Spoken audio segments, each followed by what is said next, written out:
Hello and welcome to my YouTube channel. This is Binding 13 by Chloe Walsh, Part 1. Hope you enjoy. Chapter 1. High Hopes. Shannon. It was January 10th, 2005. A whole new year and the first day back to school after Christmas break. And I was nervous. So nervous, in fact, that I'd thrown up no less than 3 times this morning. My pulse was beating at a concerning rate, my anxiety the culprit for my erratic heartbeat, not to mention the cause of my upchuck reflex abandoning me. Smoothing down my new school uniform, I stared at my reflection in the bathroom mirror and hardly recognized myself. Navy jumper with the Tommen College crest on the breast with a white shirt and red tie.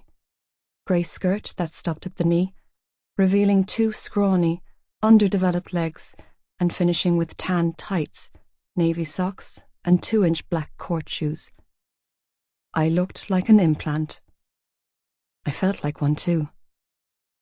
My only consolation was the shoes that Mam bought me brought me up to the 5'2" mark. I was ridiculously small for my age in every way. I was thin on the extreme, underdeveloped with fried eggs for breasts, clearly untouched by the puberty boom that had hit every other girl my age. My long brown hair was loose and flowing down the middle of my back, pushed back from my face with a plain red hairband. My face was free of makeup, making me look every bit as young and small as I felt. My eyes were too big for my face and a shocking shade of blue to boot. I tried squinting, seeing if that made my eyes look any more human, and made a conscious effort to thin my swollen lips by pulling them into my mouth. Nope. The squinting only made me look disabled and a little constipated. Exhaling a frustrated sigh, I touched my cheeks with my fingertips and exhaled a ragged breath. What I lacked in the height and breast departments, I like to think I made up for in maturity. I was level-headed and an old soul.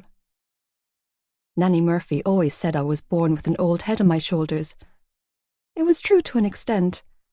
I had never been one to be fazed by boys or fads. It just wasn't in me.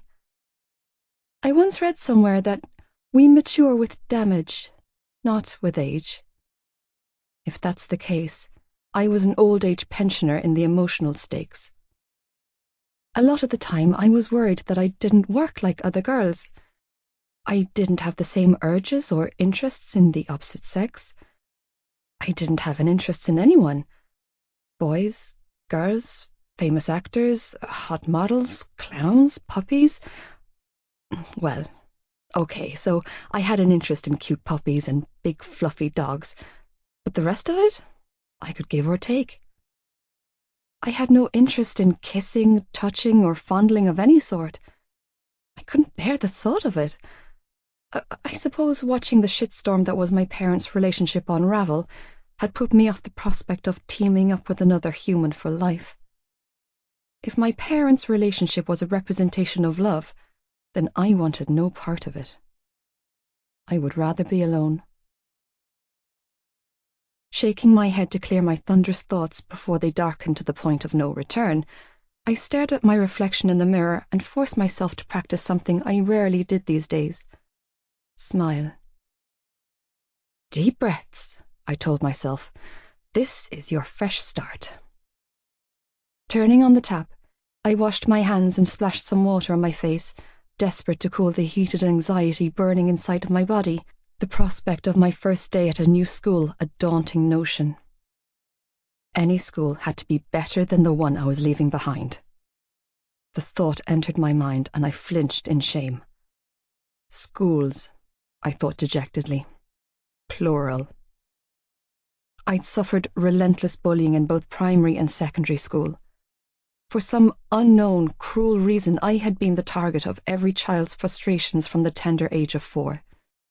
Most of the girls in my class decided on day 1 in junior infants that they didn't like me and I wasn't to be associated with. And the boys, while not as sadistic in their attacks, weren't much better. It didn't make sense because I got along just fine with the other children on our street and never had any altercations with anyone on the estate we lived in. But school was like the seventh circle of hell for me. All 9, instead of the regular 8, years of primary had been torture. Junior infants was so distressing for me that both my mother and teacher decided it would be best to hold me back so I could repeat juniors with a new class.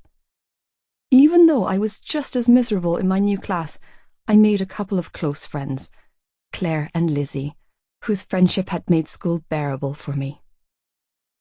When it came time to choose a secondary school in our final year of primary, I had realized I was very different from my friends. Claire and Lizzie were to attend Thomond College the following September, a lavish, elite private school with massive funding and top-of-the-range facilities, coming from the brown envelopes of wealthy parents who were hell-bent on making sure their children received the best education money could buy. Meanwhile, I had been enrolled at the local overcrowded public school in the centre of town. I still remembered the horrifying feeling of being separated from my friends.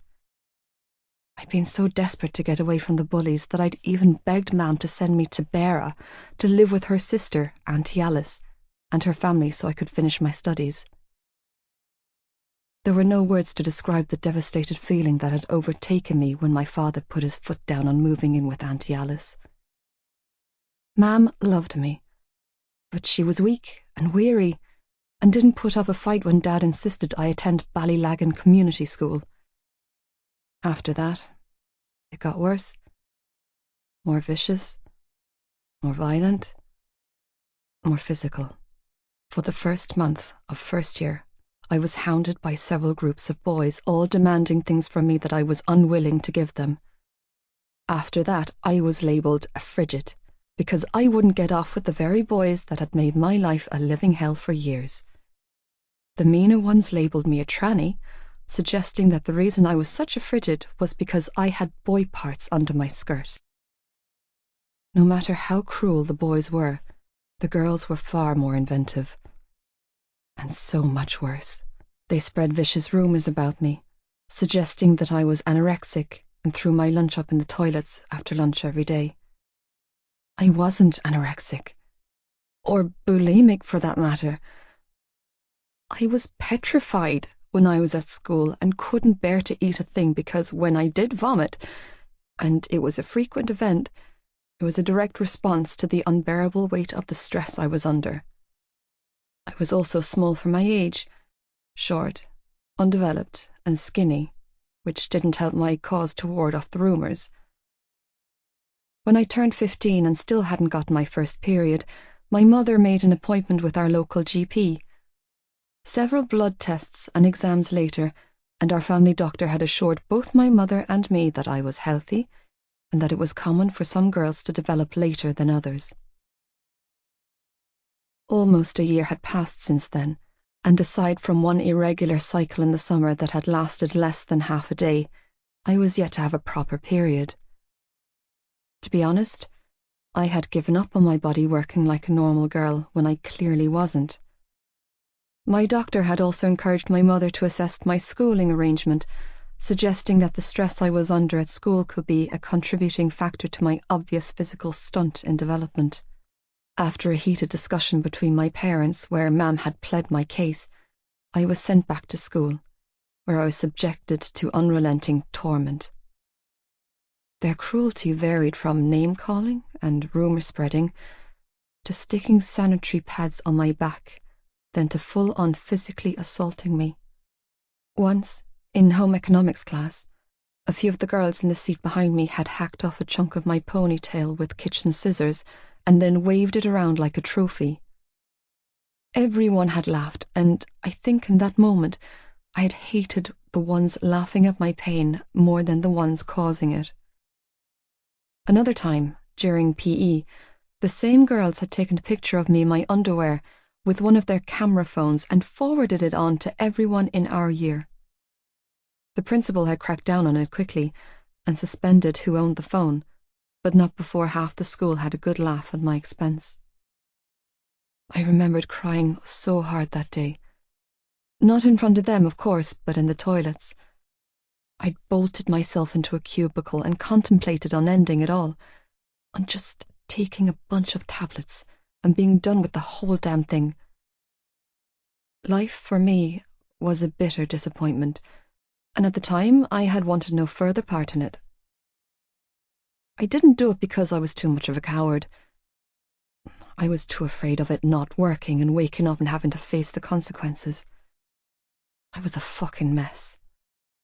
My brother, Joey, said they targeted me because I was good-looking and called my tormentors jealous bitches. He told me that I was gorgeous and instructed me to rise above it. It was easier said than done, and I wasn't so confident about that gorgeous statement either. Many of the girls targeting me were the same ones that had been bullying me since preschool. I doubted looks had anything to do with it back then. I was just unlikable. Besides, as much as he tried to be there for me and defend my honor, Joey didn't understand how school life was for me. My older brother was the polar opposite of me in every shape of the word. Where I was short, he was tall. I had blue eyes, he had green ones. I was dark-haired, he was fair. His skin was sun-kissed golden. I was pale. He was outspoken and loud, whereas I was quiet and kept to myself. The biggest contrast between us was that my brother was adored by everyone at Ballylagan Community School, aka BCS, the local public secondary school we both attended. Of course, landing a spot on the Cork minor hurling team helped Joey's popularity status along the way, but even without sports, he was a great guy. And being the great guy that he was, Joey tried to protect me from it all, but it was an impossible task for one guy. Joey and I had an older brother, Darren, and 3 younger brothers, Tig, Ollie, and Sean. But neither of us had spoken to Darren since he walked out of the house 5 years previous, following yet another infamous blowout with our father. Tig and Ollie, who were 11 and 9, were only in primary school, and Sean, who was 3, was barely out of nappies, so I wasn't exactly flush with protectors to call on. It was days like this that I missed my eldest brother.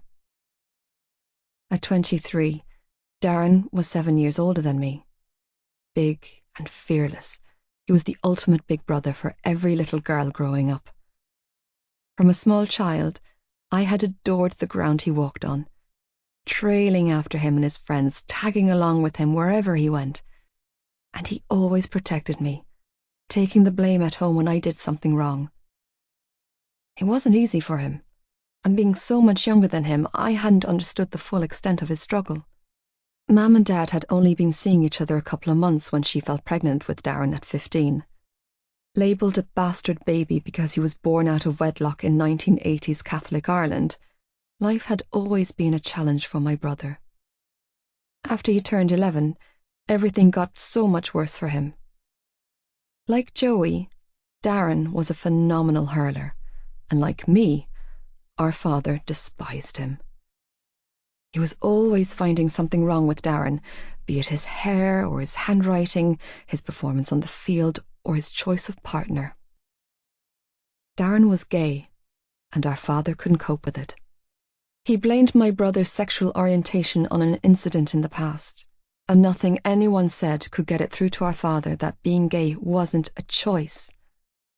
Darren was born gay, the same way Joey was born straight and I was born empty. He was who he was, and it broke my heart that he wasn't accepted in his own home. Living with a homophobic father was torture for my brother. I hated Dad for that, more than I hated him for all the other terrible things he had done through the years. My father's intolerance and blatant discriminating behaviour towards his own son was by far the vilest of his traits. When Darren took a year out from hurling to concentrate on his leaving cert, our father had hit the roof.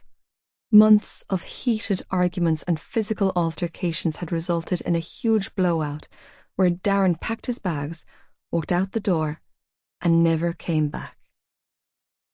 5 years had passed since that night, and aside from the annual Christmas card in the post, none of us had seen or heard from him. We didn't even have a phone number or address for him. He as good as vanished. After that, all the pressure our father had put on Darren was switched onto the younger boys, who were, in our father's eyes, his normal sons. When he wasn't down at the pub or the bookies, our father was dragging the boys off to training and matches. He focused all of his attention on them. I was of no use to him, what with being a girl and all that. I wasn't good at sports, and I didn't excel at school or any club activity. In my father's eyes, I was just a mouth to feed until 18. That wasn't something I had come up with either. Dad told me this on countless occasions. After the 5th or 6th time, I grew immune to the words. He had no interest in me, and I had no interest in trying to live up to some irrational expectation of his. I would never be a boy, and there was no point in trying to please a man whose mind was back in the 50s. I'd long since grown tired of begging for love from a man who, in his own words, never wanted me. The pressure he put on Joey concerned me, though, and it was the reason I felt so much guilt every time he had to come to my aid. He was in 6th year, his final year of secondary school, and had his own stuff going on. The GAA, his part-time job at the petrol station, the leaving cert, and his girlfriend, Aoife. I knew that when I hurt, Joey hurt too. I didn't want to be a burden around his neck, someone he was constantly having to look out for, but it had been that way since as far back as I could remember. To be honest, I couldn't stand to look at the disappointment in my brother's eyes another minute in that school, passing him in the hallways, knowing that when he looked at me, his expression caved. To be fair, the teachers at BCS had tried to protect me from the lynch mob, and the guidance teacher at BCS, Mrs. Falvey, even organised fortnightly counselling sessions with the school psychologist throughout 2nd year until funding was cut.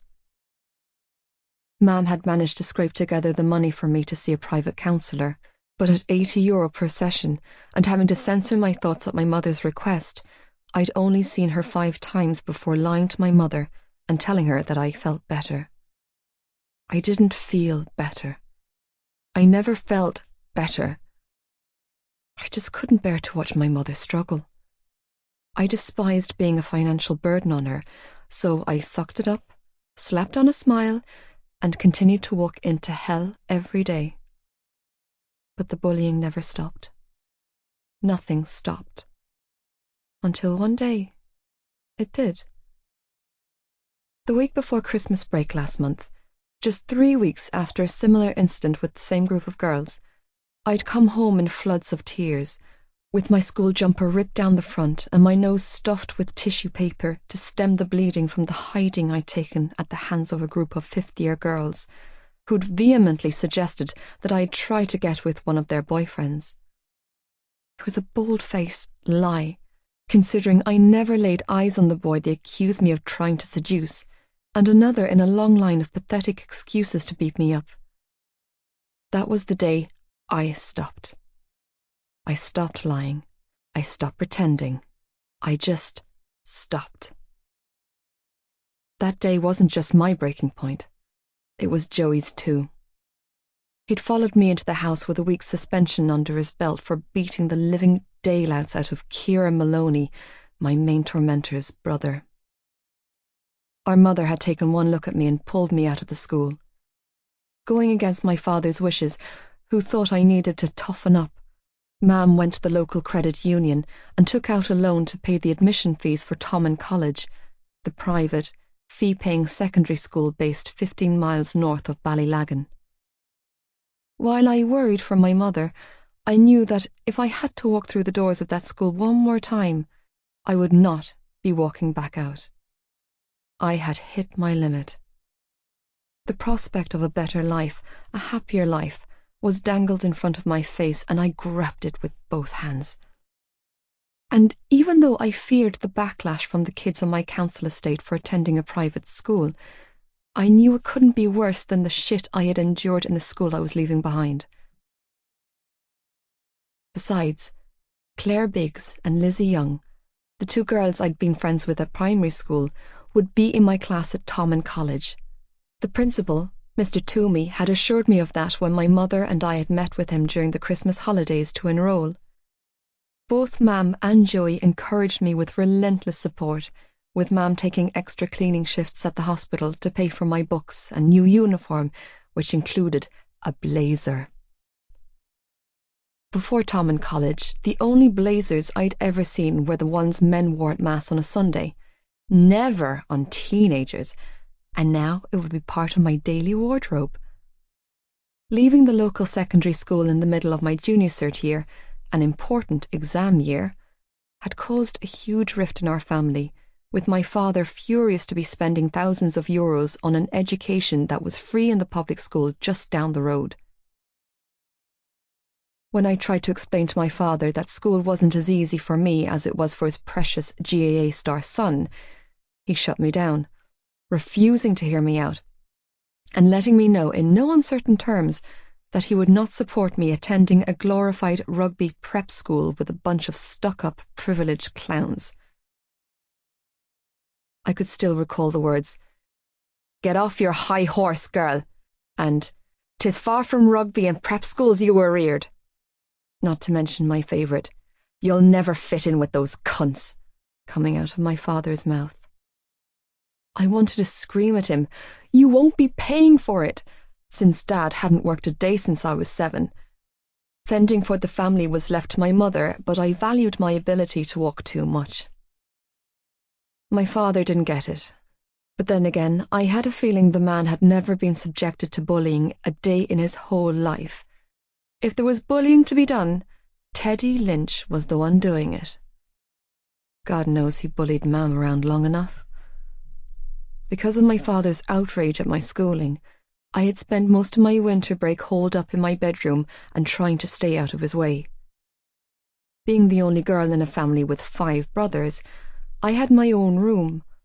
Joey had his own room too, though his was much bigger than mine, having shared it with Darren until he moved out. Tig and Ollie shared another larger bedroom, with Sean and my parents residing in the largest of the bedrooms. Even though it was only the box room at the front of the house, with barely any room to swing a cat, I appreciated the privacy that my own bedroom door, with a lock, gave me. Contrary to the 4 bedrooms upstairs, our house was tiny, with a sitting room, kitchen, and 1 bathroom for the entire family. It was a semi-D, and situated at the edge of Elks Terrace, the largest council estate in Ballylagan. The area was rough and riddled with crime, and I avoided it all by hiding in my room. My tiny bedroom was my sanctuary in a house and street full of bustle and madness, but I knew it wouldn't last forever. My privacy was on borrowed time because Mam was pregnant again. If she had a girl, I would lose my sanctuary. "Shan!" Banging erupted on the other side of the bathroom door, dragging me from my impervious thoughts. "Hurry up, will ya? I'm bursting for a piss." "2 minutes, Joey," I called back, then continued my assessment of my appearance. "You can do this," I whispered to myself. "You can absolutely do this, Shannon." The banging resumed, so I hastily dried my hands on the towel hanging on the rack and unlocked the door, eyes landing on my brother, who was standing in nothing but a pair of black boxers, scratching his chest. His eyes widened when he took in my appearance, the sleepy expression on his face turning alert and surprised. He was sporting a roast over a black eye from the hurling match he played in at the weekend, but it didn't seem to worry a hair off his handsome head. "You look—" My brother's voice trailed off as he gave me that brotherly appraisal. I braced myself for the jokes he would inevitably make at my expense, but they never came. "Lovely," he said instead, pale green eyes warm and full of unspoken worry. "The uniform suits you, Shan." Do you think it'll be okay? I kept my voice low so I didn't wake up the rest of our family. Mom had worked a double shift yesterday, and she and Dad were both sleeping. I could hear my father's loud snoring coming from behind their closed bedroom door, and the younger boys would have to be dragged from their mattresses later for school. As per usual, it was just Joey and me, the two amigos. Do you think I'll fit in, Joey? I asked, voicing my concerns aloud. I could do that with Joey. He was the only one in our family I felt I could talk to and confide in. I looked down at my uniform and shrugged helplessly. His eyes burned with unspoken emotion as he stared down at me, and I knew he was up this early not because he was desperate to use the bathroom, but because he wanted to see me off on my first day. It was 6:15 in the morning. Like Tom in college, BCS didn't start until 9:05 a.m., but I had a bus to catch, and the only one passing through the area was at 6:45 a.m. It was the first bus run of the day leaving Ballylagan, but it was the only one that passed the school in time. Mam worked most mornings, and Dad was still refusing to take me. When I asked Dad about taking me to school last night, he had told me that if I'd get off my high horse and go back to Ballylagan Community School like Joey and every other kid in our street, I wouldn't need a lift to school. I'm so fucking proud of you, Shan, Joey said in a voice that was thick with emotion. You don't even realize how brave you are. Clearing his throat a couple of times, he added, Hang on. I've got something for you. With that, he padded across the narrow landing and into his bedroom, returning less than a minute later. Here, he muttered, fisting a couple of €5 notes into my hand. Joey, no! I immediately rebuffed the notion of taking his hard-earned money. He didn't make much at the petrol station to begin with, and money was hard to come by in our family, so taking €10 from my brother was unimaginable. I can't. Take the money, Shannon. It's only a tenner, he instructed, giving me a no-nonsense expression. I know Nanny gave you the bus money, but just have something in your pocket. I don't know how shit works in that place, but I don't want you going in there without a few quid. I swallowed the lump of emotion fighting its way up my throat and squeezed out, Are you sure? Joey nodded, then pulled me in for a hug. You are going to be grand, he whispered in my ear, hugging me so tight I wasn't sure who he was trying to convince or console. If someone gives you even the hint of shit, then you text me, and I will come over there and burn that fucking school to the ground and every posh little rugby head fucker in it. That was a sobering thought. It's going to be fine, I said, this time putting some force into my voice, needing to believe my words. But I'll be late if I don't get going, and that's so not what I need on my first day. Giving my brother one last hug, I shrugged on my coat and grabbed my school bag, shouldering it onto my back before heading for the staircase. You text me, Joey called out when I was halfway down the steps. I'm serious. One sniff of crap from anyone and I'll come sort it out for you. I can do this, Joey, I whispered, casting a quick glance to where he was leaning against the banister, watching me with concerned eyes. I can. I know you can. His voice was low and pained. I'm here for you, okay? He finished with a heavy exhale. Always here for you. This was hard for my brother, I realized as I watched him wave me off to school like an anxious parent with their firstborn. He was always fighting my battles, always jumping in to defend me and pull me to safety. I wanted him to be proud of me, to see me as more than a little girl that needed his constant protection. I needed that for myself. With renewed determination, I gave him a bright smile and then hurried out of the house to catch my bus. Chapter 2. Everything has changed. Shannon. When I climbed off my bus, I was relieved to discover that the doors of Thomond College were open to the students at 7 in the morning, obviously to accommodate the different schedules of the boarders and day walkers. I hurried into the building to get out of the weather. It was pouring rain outside, and in any other circumstance I might consider it a bad omen. But this was Ireland, where it rained an average of 150 to 225 days out of the year. It was also early January, typical rain season.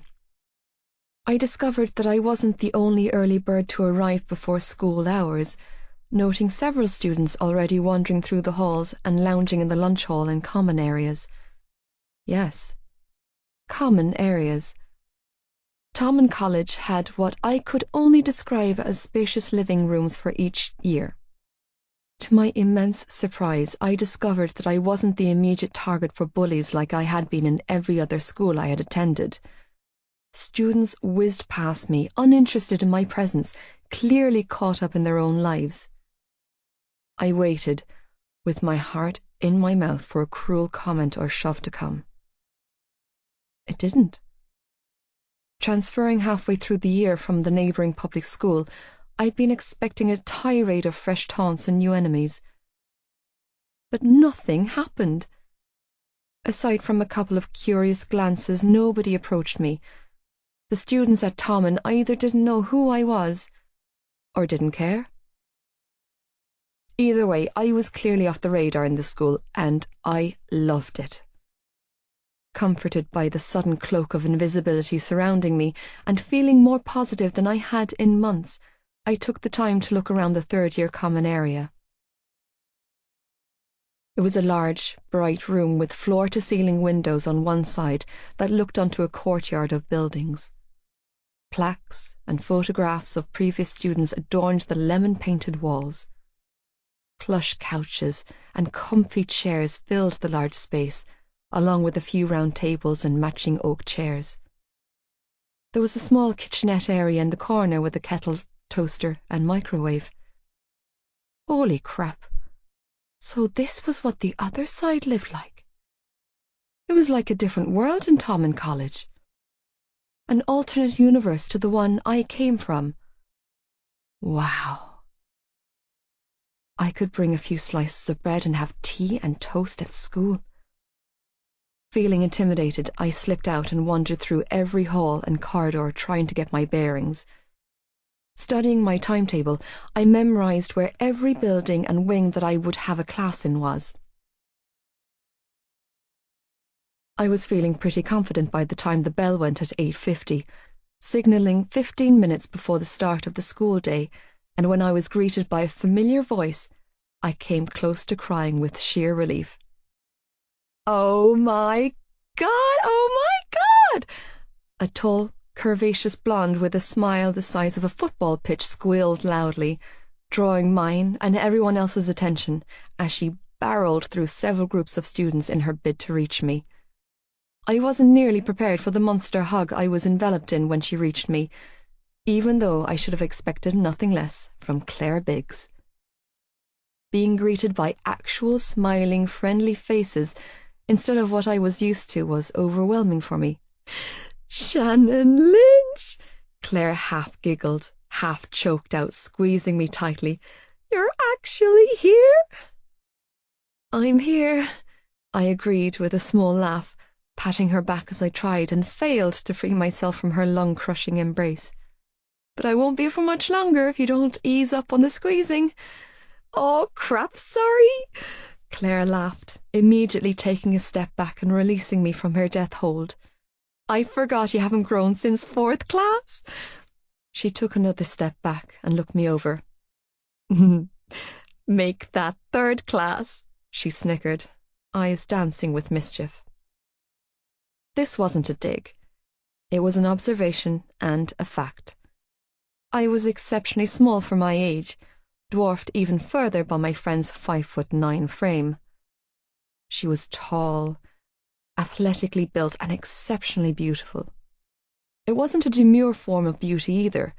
No, it shot out of her face like sunbeams. Claire was simply dazzling with big puppy dog brown eyes and ringlets of light blonde curls. She had a sunny disposition and a smile that could warm the coldest of hearts. Even at 4 years old, I'd known this girl was different. I could feel the kindness radiating out of her. I'd felt it as she stood in my corner for 8 long years, defending me to her own detriment. She knew the difference between right and wrong, and was prepared to step in for anyone weaker than her. She was a keeper. We drifted apart since going to separate secondary schools, but one look at her, and I knew she was still the same old Claire. "We can't all be beanpoles," I shot back good-naturedly, knowing her words were not meant to hurt me. "God, I'm so glad you're here." She shook her head and smiled down at me.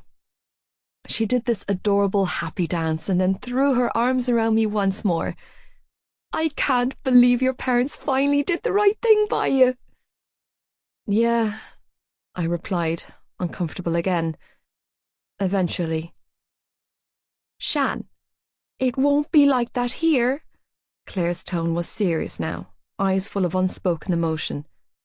"All that shit you've suffered, it's in the past." She sighed again, and I knew she was holding her tongue, refraining from saying everything she wanted to. Claire knew. She was there in primary school. She witnessed how it was for me back then. For some unknown reason, I was glad she hadn't seen how much worse it had gotten. It was a humiliation I didn't want to feel anymore. "I'm here for you," she continued to say, "and Lizzie too, if she ever decides to drag her ass out of bed and actually come to school." Smiling brightly, I banished my demons to the back of my mind and said, "Here's to a fresh start." "Yes, girl," Claire said with keen enthusiasm, fist-bumping me in the process. "A fresh start with the sunny side up." The first half of the day went better than I could have ever anticipated. Claire introduced me to her friends. While I couldn't remember the names of most of the people I had met, I was incredibly grateful to be included, and I dared say, accepted. Inclusion wasn't something I was used to, and I found myself working hard to keep up with the constant flow of conversation and friendly questions aimed at me. Spending as much time as I did in my own company made it difficult for me to integrate back into normal teenage society. Having people other than Joey and his friends that were willing to sit with me, talk to me, and walk with me at school was a mind-blowing experience. When my other primary school friend, Lizzie Young, eventually showed up to school halfway through the 3rd class of the morning, blaming a dentist appointment for her absence, we immediately fell back into the familiar friendship we always had. Lizzie rolled into school in a boys' school trousers and runners, uncaring of what anyone had to say about her appearance. She honestly didn't seem to care what other people thought. She dressed according to her mood and projected vibes the same way. She could show up tomorrow in a skirt and with a full face of makeup. She did what she wanted to do when she wanted to do it, unaware and uncaring of anyone else's opinion.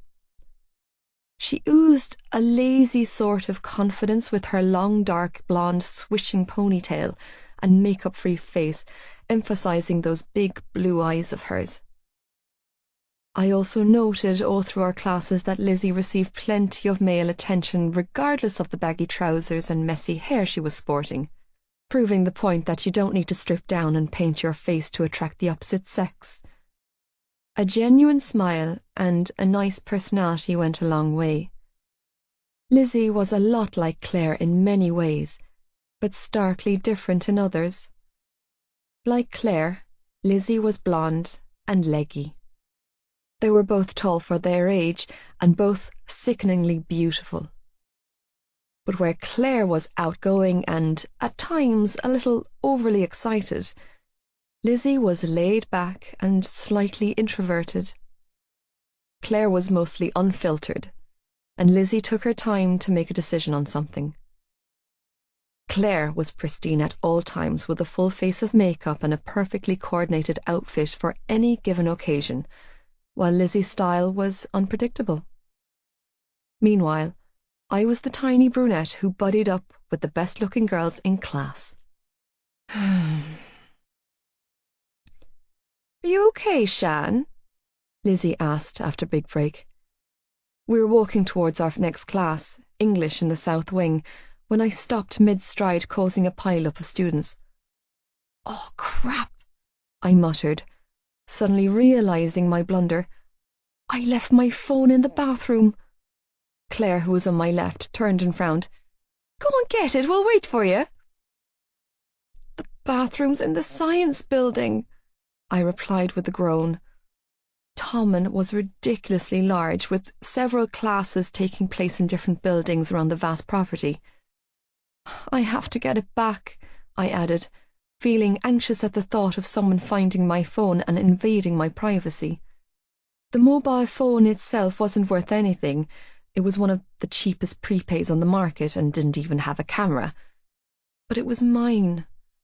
It was filled with private text messages, and I needed it back. Damn it! Don't panic, Lizzie interjected. We'll walk you over. No, I held a hand up and shook my head. I don't want to make you both late for class too. I'll go and get it. I was new. It was my first day. I doubted the teacher would go hard on me for being late to class.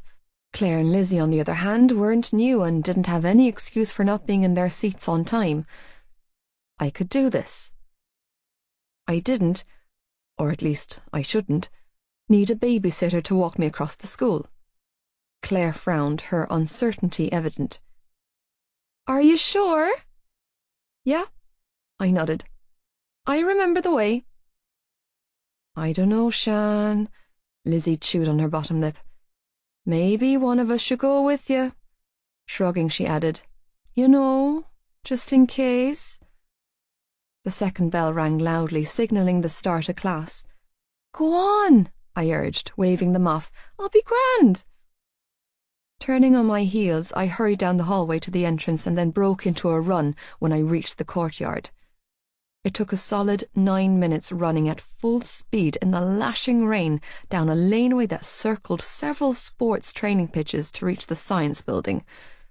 Not an easy feat in heels. By the time I reached the girls' bathroom, I was breathless and sweating. Thankfully, my phone was exactly where I had left it, on the sink next to the soap dispenser. Sagging in relief, I swiped it off the sink, quickly checked the screen, sagged again when I saw the unperturbed locked screen, and then tucked it safely into the front pocket of my school bag. If this had happened in my old school, a phone left unattended in a bathroom wouldn't have survived 15 seconds, let alone 15 minutes. You're walking shoulder to shoulder with the wealthy now, Shannon, I thought to myself. They don't want your shitty phone. Splashing some water on my face, I shouldered my bag onto my back, using both straps like the nerd I was. I hadn't been to my locker yet, and I was carrying what felt like 4 stone in there. Both straps were entirely necessary in this situation. When I stepped out of the science building and looked at the long, unappealing trek back to the main building where my class was, I bit back a moan. I wasn't running again. I physically couldn't. All of my energy was zapped. Forlorn, my gaze flickered between the unappealing, uphill laneway and the training pitches. There were 3 pitches in total on this side of the school. 2 smaller fields, neatly tended, that were empty, and 1 larger pitch that was currently being occupied by 30 or so boys, and a teacher shouting orders at them. Torn, I debated my options. If I cut across the training fields, it would shave several minutes off my walk. They wouldn't even notice me. I was small and quick. I was also tired and anxious. Cutting across the pitches was the logical thing to do.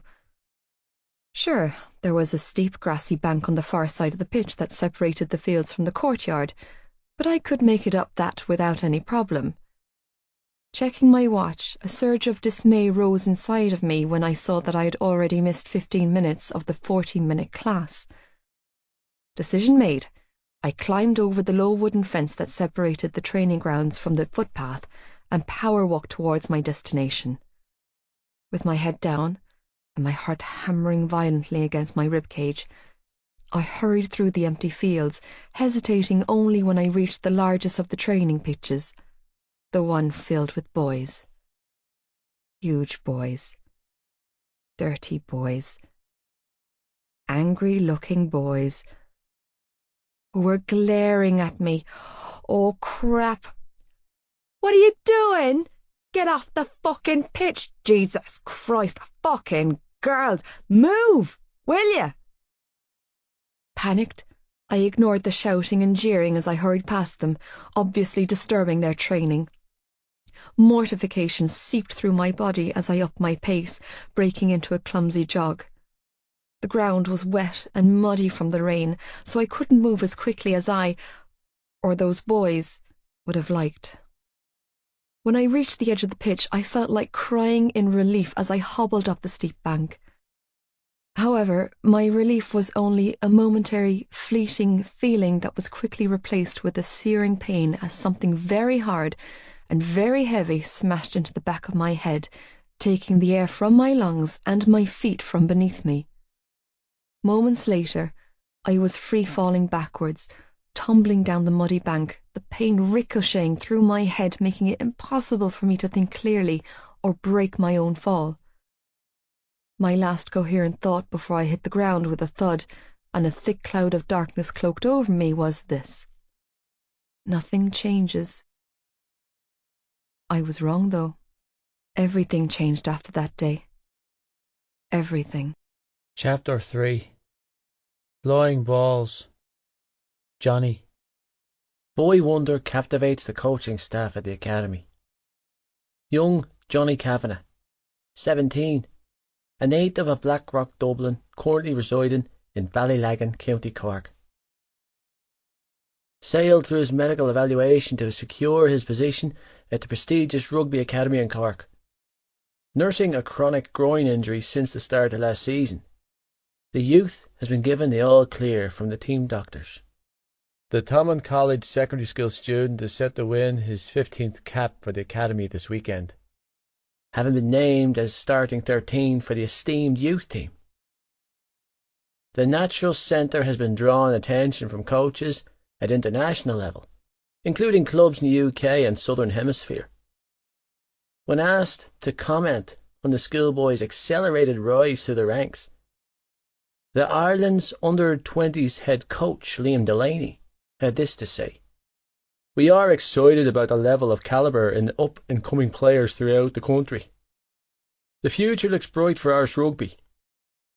When asked specifically about the Cork schoolboy, Delaney said, "We've been aware of Kavanagh since his playing days in Dublin and have been in close talks with his coaches and trainers for the last 18 months.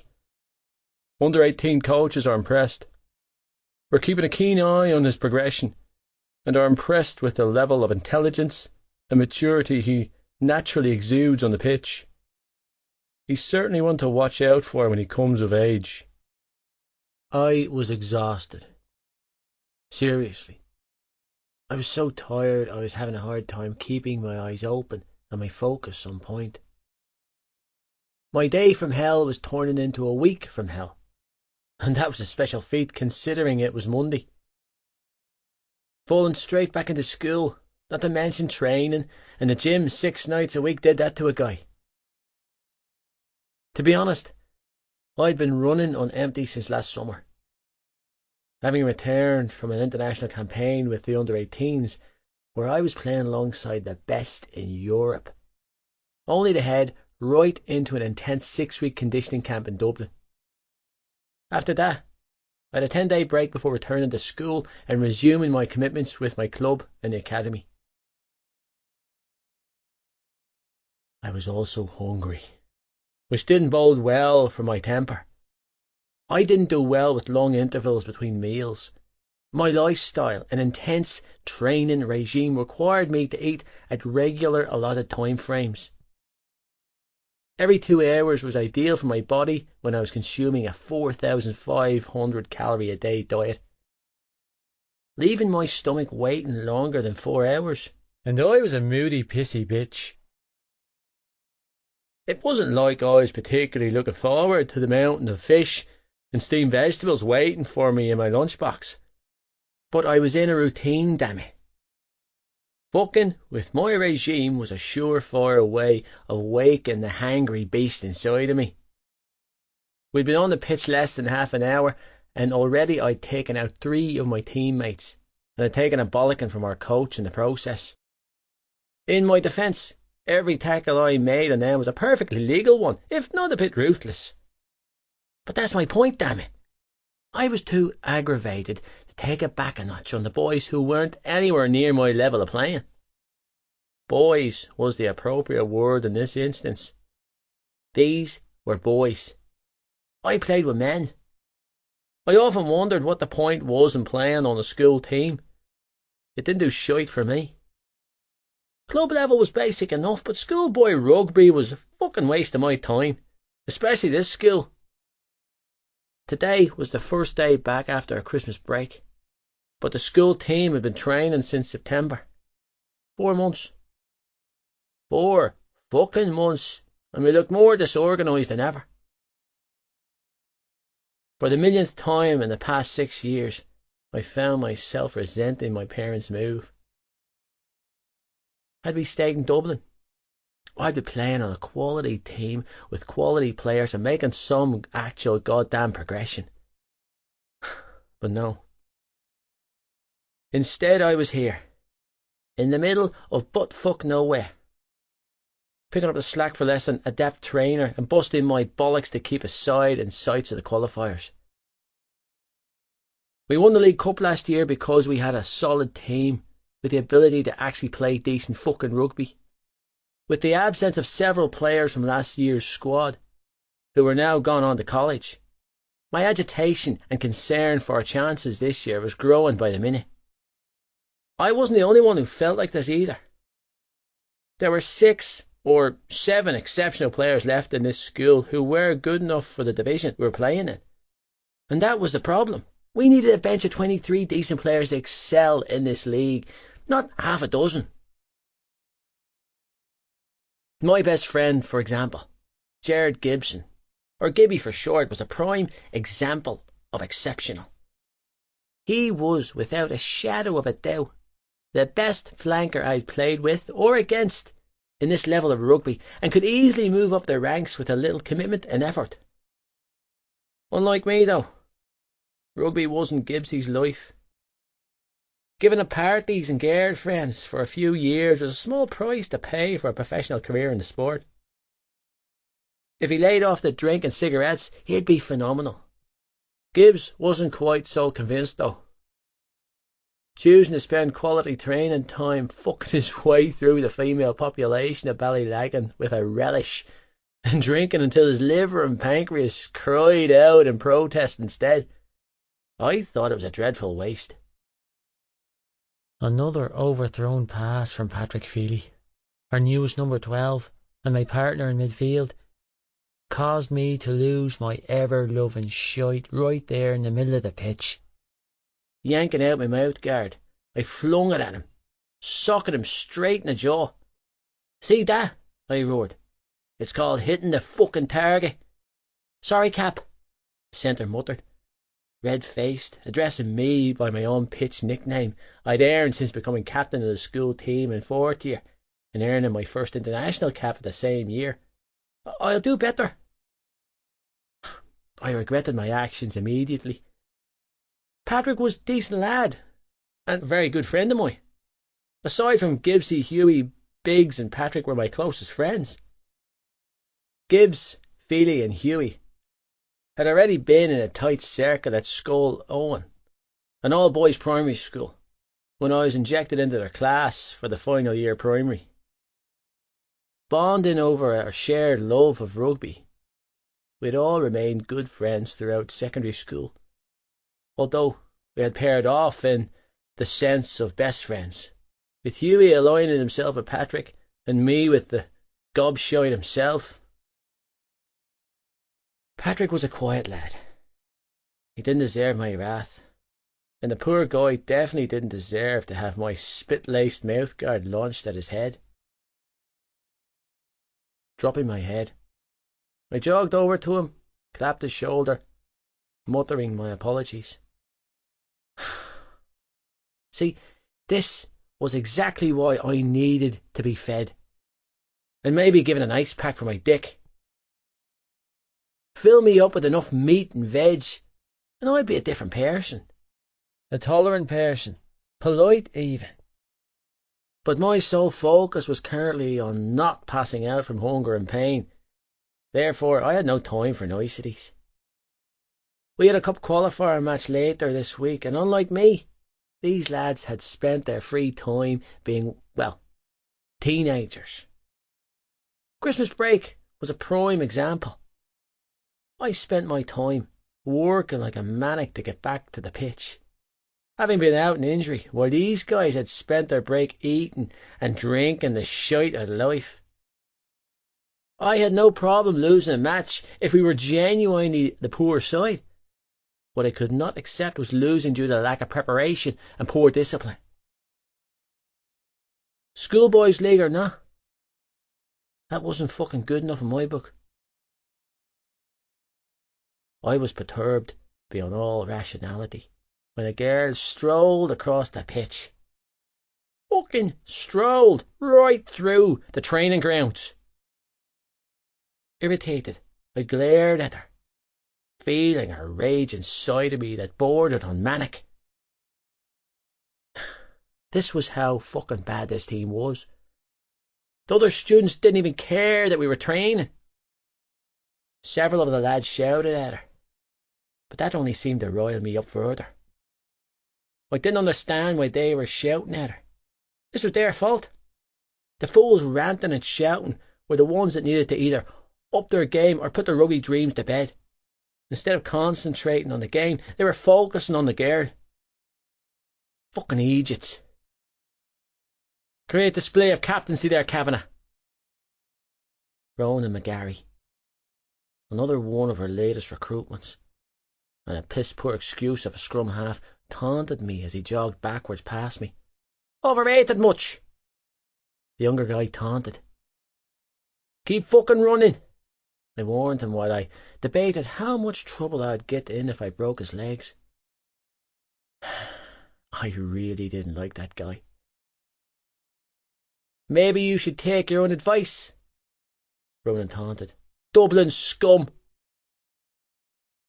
Deciding I didn't care about punishments, I reclaimed the ball and threw it at his head. Accurate and precise, the ball socked McGarry in the desired region, his nose. Settle down, hotshot, Coach barked, jogging over to check on Ronan, who was cupping his face. I snorted at the sight. I hit him with the ball, not my fist. Pussy. This is a team sport, Coach seethed, glaring at me. Not the Johnny show. Oh, is it? I shot back, snarling, unable to stop myself from taking the bait. Mr. Mulcahy, the school's senior rugby coach, didn't like me much, and the feeling was completely mutual. Yeah, Coach bellowed. It damn well is. Jogging over to where the ball had landed, I swiped it up and stalked over to him and McGarry, unwilling to let it go. Then you might want to remind these fuckers, I snarled, gesturing around to my teammates, because I seemed to be the only idiot that showed up to training today. You're skating on thin ice, boy, he seethed. Don't push it. Unable to stop myself from pushing it, I hissed. This team's a fucking joke. Hit the showers, Kavanagh, Coach ordered, face turning a dangerous shade of purple, as he slammed a finger in my chest. You're out. I'm out? I shot back, taunting him. Out of what exactly? I wasn't out to shit. Coach couldn't drop me. He couldn't ban me from training. He could suspend me, give me detention. I didn't make a blind shite of difference because come match day, I'd be on that pitch, You'll do nothing, I sneered, letting my temper get the better of me. Don't push me, Johnny, Coach warned. One call to your fancy little coaches up the country, and you'll be more shite than you can dig yourself out of. Ronan, who was standing beside Coach, grinned darkly, clearly delighted at the prospect of me getting into trouble. Furious at the threat, but knowing I was beaten, I let rip at the ball in my hands, drop-kicking it with an unsated fury thrumming through my veins and no care for direction.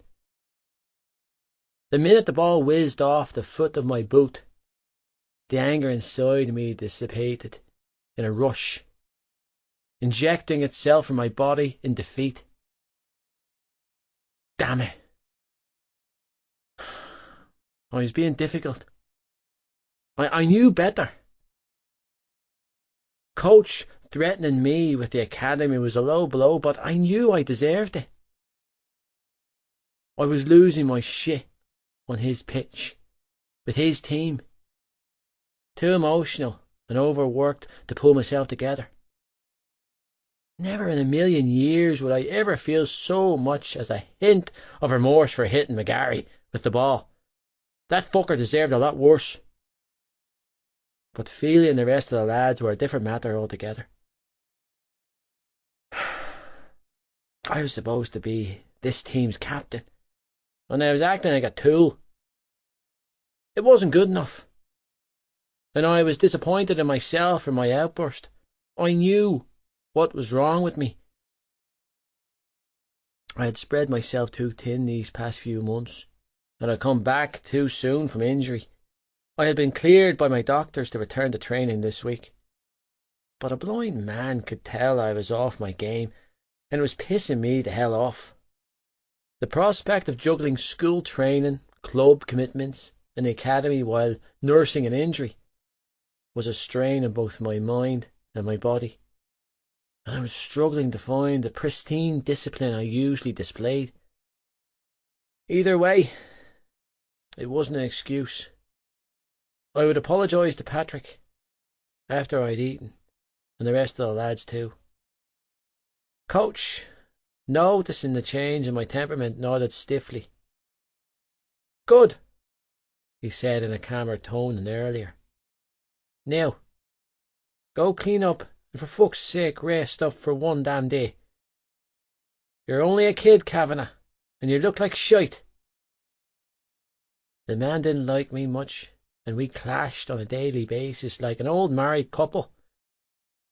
But I never doubted his intentions. He cared about his players, and not just our ability to play rugby. He encouraged us to succeed in all aspects of school life, and was constantly chanting about the importance of exam years. He was also probably right about me looking like shite. I certainly felt like it. It's an important year for you, he reminded me. Fifth year is more crucial to your leaving cert than sixth year, and I need you to keep your marks up. Oh, shite! What? I demanded, startled. Following Coach's horrified gaze, I turned round and locked eyes on the crumpled ball on the edge of the pitch. Oh, shite! I muttered, when my mind made sense of what it was seeing. The girl, the fucking girl who had been prancing around the pitch, was laid out on her back on the grass. A ball lay on the grass beside her. Not just any ball, my bleeding ball. Horrified, my feet were moving before my brain could catch up. I ran towards her, heart hammering against my ribcage every step of the way. Hey, are you okay? I called out, closing the space between us. A soft female groan came from her lips as she attempted to get to her feet. She was trying to stand up and failing miserably, clearly startled, unsure of what to do. I reached down to help her up, but she quickly slapped my hands away. Don't touch me, she cried out, tone a little slurred, and the jolting caused her to fall onto her knees. Okay, I automatically took a step back and held my hands up. I'm sorry. Achingly, slowly, she climbed to her feet, swaying from side to side. Confusion etched on her face, eyes unfocused. Clutching the side of her muddy skirt with one hand and balancing the rugby ball in the other, she looked around, eyes wild. Her intention landed on the ball in her hands and then shifted back to my face. The glazed-over sort of fury blazed in her eyes as she half staggered, half stalked towards me. Her hair was a total mess, tumbling loosely down her small shoulders, with pieces of mud and grass caked to the tendrils. When she reached me, she slapped the ball against my chest and hissed, "Is this your ball?" I was so struck down by the sight of this tiny mud-covered girl that I just nodded like a fucking idiot. Jesus Christ, who was this girl? Clearing my throat, I took the ball from her and said, yeah, it's my ball. She was tiny, seriously fucking small, barely reaching my chest in height. "You owe me a skirt," she growled, clutching the fabric by her hip. "And a pair of tights," she added, glancing down at the huge ladder in her skin-coloured tights. Her gaze roamed over her body, then landed on my face. Eyes narrowed. "Okay," I replied with a nod, because, in all honesty, what the hell else was I supposed to say? "And an apology," the girl added before collapsing on the ground. She landed heavily on her ass and grunted out a small cry from the contact. "Oh, shite," I muttered. Tossing the ball away, I moved to help her. "I didn't mean to. Stop!" Again, she battered my hands away. "Ah!" she moaned, cringing when she spoke. Reaching up, she clutched her face with both hands and breathed heavily. "My head." "Are you okay?" I demanded, unsure of what the fuck to do. Should I pick her up against her wishes? It didn't seem like a good idea, but I couldn't exactly leave her here. "Johnny!" Coach was bellowing. "Is she all right? Did you hurt her?" "She's grand," I called back, wincing when a hiccuping sound tore from her chest. "You're grand, aren't you?" The girl was going to get me into trouble. I was in enough trouble as it stood. I was on the outs with the coach. Almost decapitating the girl wasn't going to look good for me. "Why did you do that?" she whispered, clutching her small face in her even smaller hands. "You hurt me."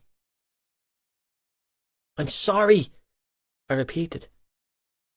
I felt oddly helpless, and it was a feeling I didn't like.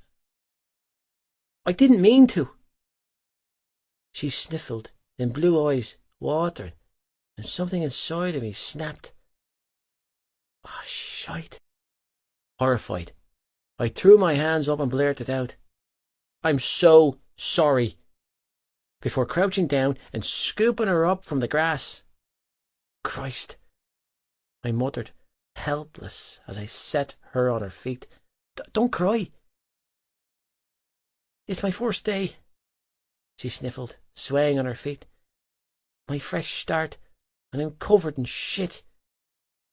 She was covered in shit. "My dad's going to kill me," she continued to choke out, clutching her torn skirt. "My uniform's ruined." A pained hissing sound tore from her throat then, and the hand she was using to hold her skirt shot to her temple, causing the scrape of fabric to fall away from her body. My eyes widened of their own accord, an unfortunate reaction of seeing a female's underwear. Wolf whistles and cheering erupted from the lads. "Oh, God," she cried out, scrambling clumsy to retrieve her skirt. "Go on, gorgeous! Give us a twirl!" "Fuck off, you assholes!" I roared at my teammates, stepping in front of the girl to block their view. I could hear the lads cracking up behind me, laughing and talking shite. but I couldn't concentrate on a word they were saying because the sound of my heart hammering in my chest was deafening me. Here, reaching for the hem of my jersey, I pulled it over my head and ordered, "Put that on." "It's filthy," she sobbed, but didn't stop me when I pulled it down over her head. She slipped her hands into the sleeves, and I felt an immense amount of relief when the hem fell to her knees, covering her up. Christ, she really was a tiny little thing. Was she even old enough to attend a secondary school? She didn't look it. Right now she looked very, very young and sad. "Kavanagh, is the girl all right?" the coach demanded. "She's grand." I repeated my words in a harsh bark. "Take her to the office," he instructed. "Make sure Magella checks her over." Magella was the school's first respondent. She worked in the lunch hall and was the go-to woman when a student sustained an injury. "Right, sir," I called back, flustered, quickly swooping down to snatch up her skirt and school bag. I stepped closer, and she flinched away from me. "I'm only trying to help you," I stated in as gentle a tone I could muster, holding my hands up as if to show her I meant no harm. "I'll take you to the office." She looked a bit dazed, and I worried I might have given her concussion. Knowing my luck, that's exactly what I've done. Fucking hell. Flinging the bag over my shoulder, I tucked her skirt into my waistband and my shorts, placed a hand on her back, and tried to coax her up the hilly bank, separating the pitch from the school grounds. She wobbled on her feet like a baby foal, and I had to resist the sudden urge I had to wrap my arm around her shoulders. A couple of minutes later, that was exactly what I had to do anyway, because she kept losing her footing. Panic surged through me. I broke the fucking girl. I broke her head. I was going to get a suspension for losing my temper and a warrant put out for my arrest. I was a cunt. "I'm sorry," I continued to tell her, glaring daggers at every nosy bastard who decided to stop and gawk at us as we walked at a snail's pace. She was in my jersey, and it fell round her like a dress. I was freezing my tits off beside her in nothing but a pair of training shorts, socks, and studded football boots. Oh, and the pink fucking school bag slung on my back. They could look all they wanted. My only concern was getting this girl's head checked out. "I'm seriously fucking sorry." "Stop saying sorry," she moaned, clutching her head. "Right.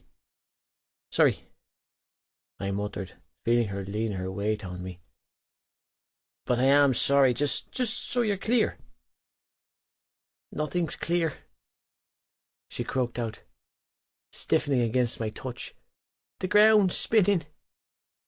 "Oh, Christ, don't say that," I strangled out, tightening my arm around her rigid frame. "Please don't fucking say that." "Why'd you do that?" she whimpered. "So frail and small and covered in shite." "I'm an asshole," I informed her, shifting her pink school back onto my back as I tucked her in closer. "I fuck up a lot." "Did you do it on purpose?" "What?" Her words threw me enough to cause me to halt. "No." Twisting my body so I could look down at her face, I frowned and said, "I would never do that to you." "You promise?"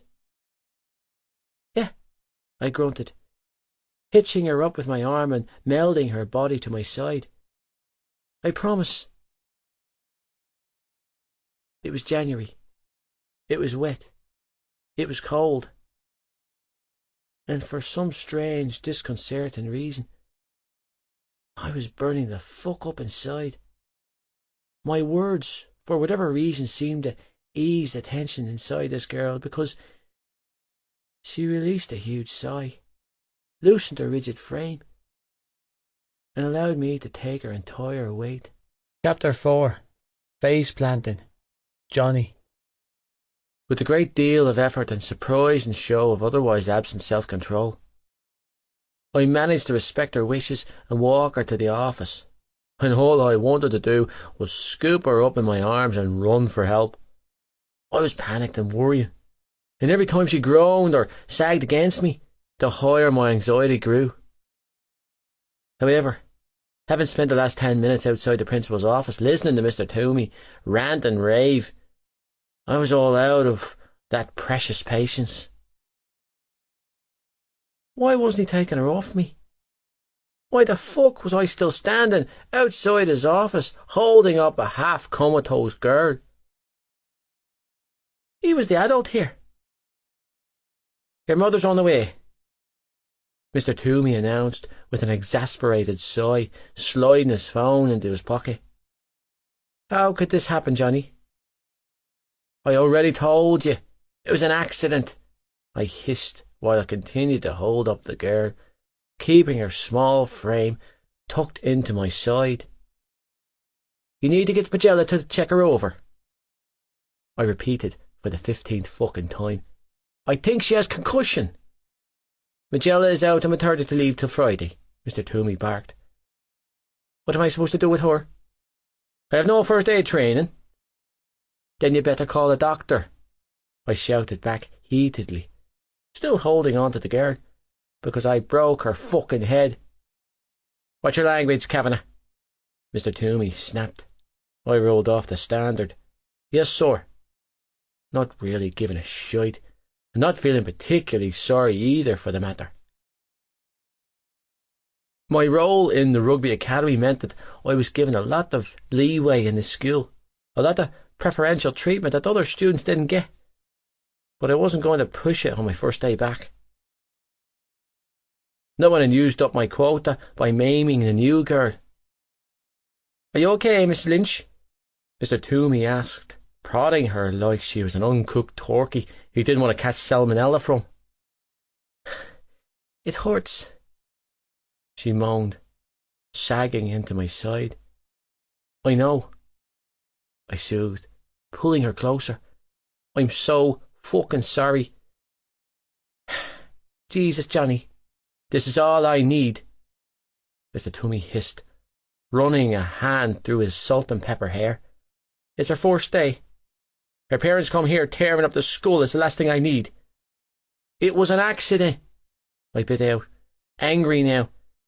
She groaned, and I made a conscious effort to lower my voice when I said, I hardly meant to hurt the girl.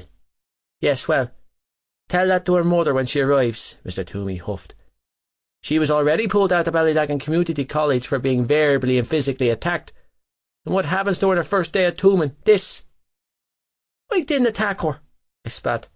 You made a bad kick. Shifting her under my arm, I glared at the so-called authority figure. Hold up, I snapped, registering his earlier words. What do you mean she was attacked? I looked down at the tiny little female under my arm. Who could attack her? She was so small and frail. What happened to her? I heard myself ask, attention back to the principal. Oh, I think I'm going to fall, she croaked out, distracting me from my thoughts. Reaching up, she clutched my forearm with her small hand inside. Everything's spinning. I won't let you fall, I automatically replied in a soothing tone. It's okay. I felt her slip, and I pulled her upright, holding on to the tiny thing for all I was worth. I've got you, I coaxed, tightening my arm round her. You're good. Look, sit down with her, Mr. Toomey ordered, gesturing to the bench that lined the wall outside his office. I'll go find a compress or something. You're leaving me with her? I demanded, mouth hanging open. Alone?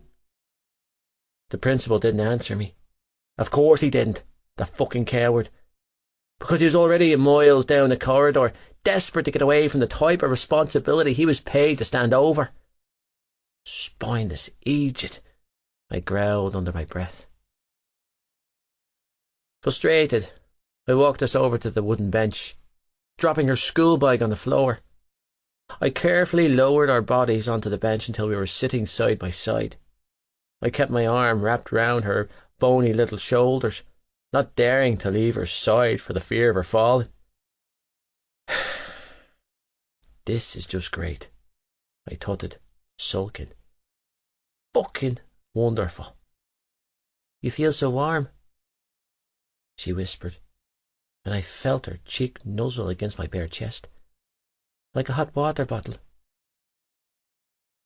Okay, you really need to keep your eyes open, I told her, panicked by her words, knees bouncing nervously. I turned her in my arms and caught hold of her face between my hands. Hey, I coaxed, giving her face a little shake with both hands. Hey, girl, I added lamely, because I didn't even know her name. I'd almost killed the girl and I didn't even know her fucking name. Open your eyes. She didn't.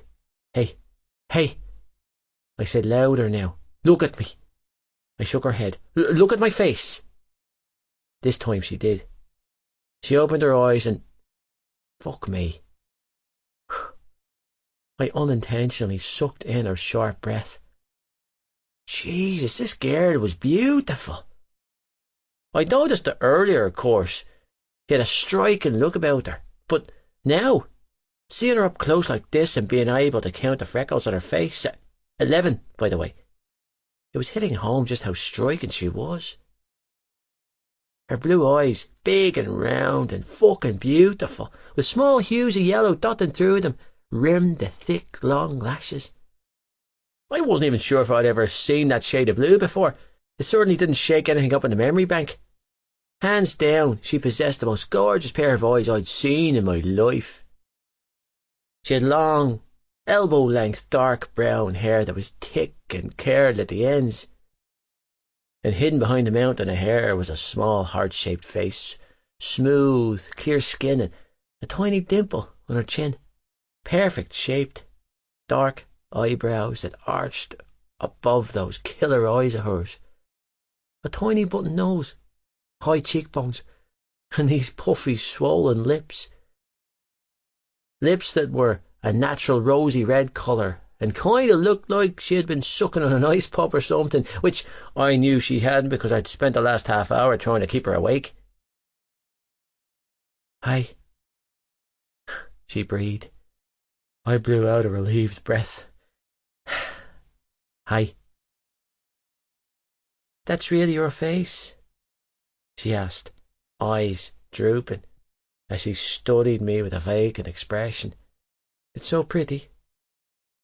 Oh, thanks, I offered uncomfortably, still cupping her cheeks in my hands. It's the only one I have. I like it, she whispered. It's a good face.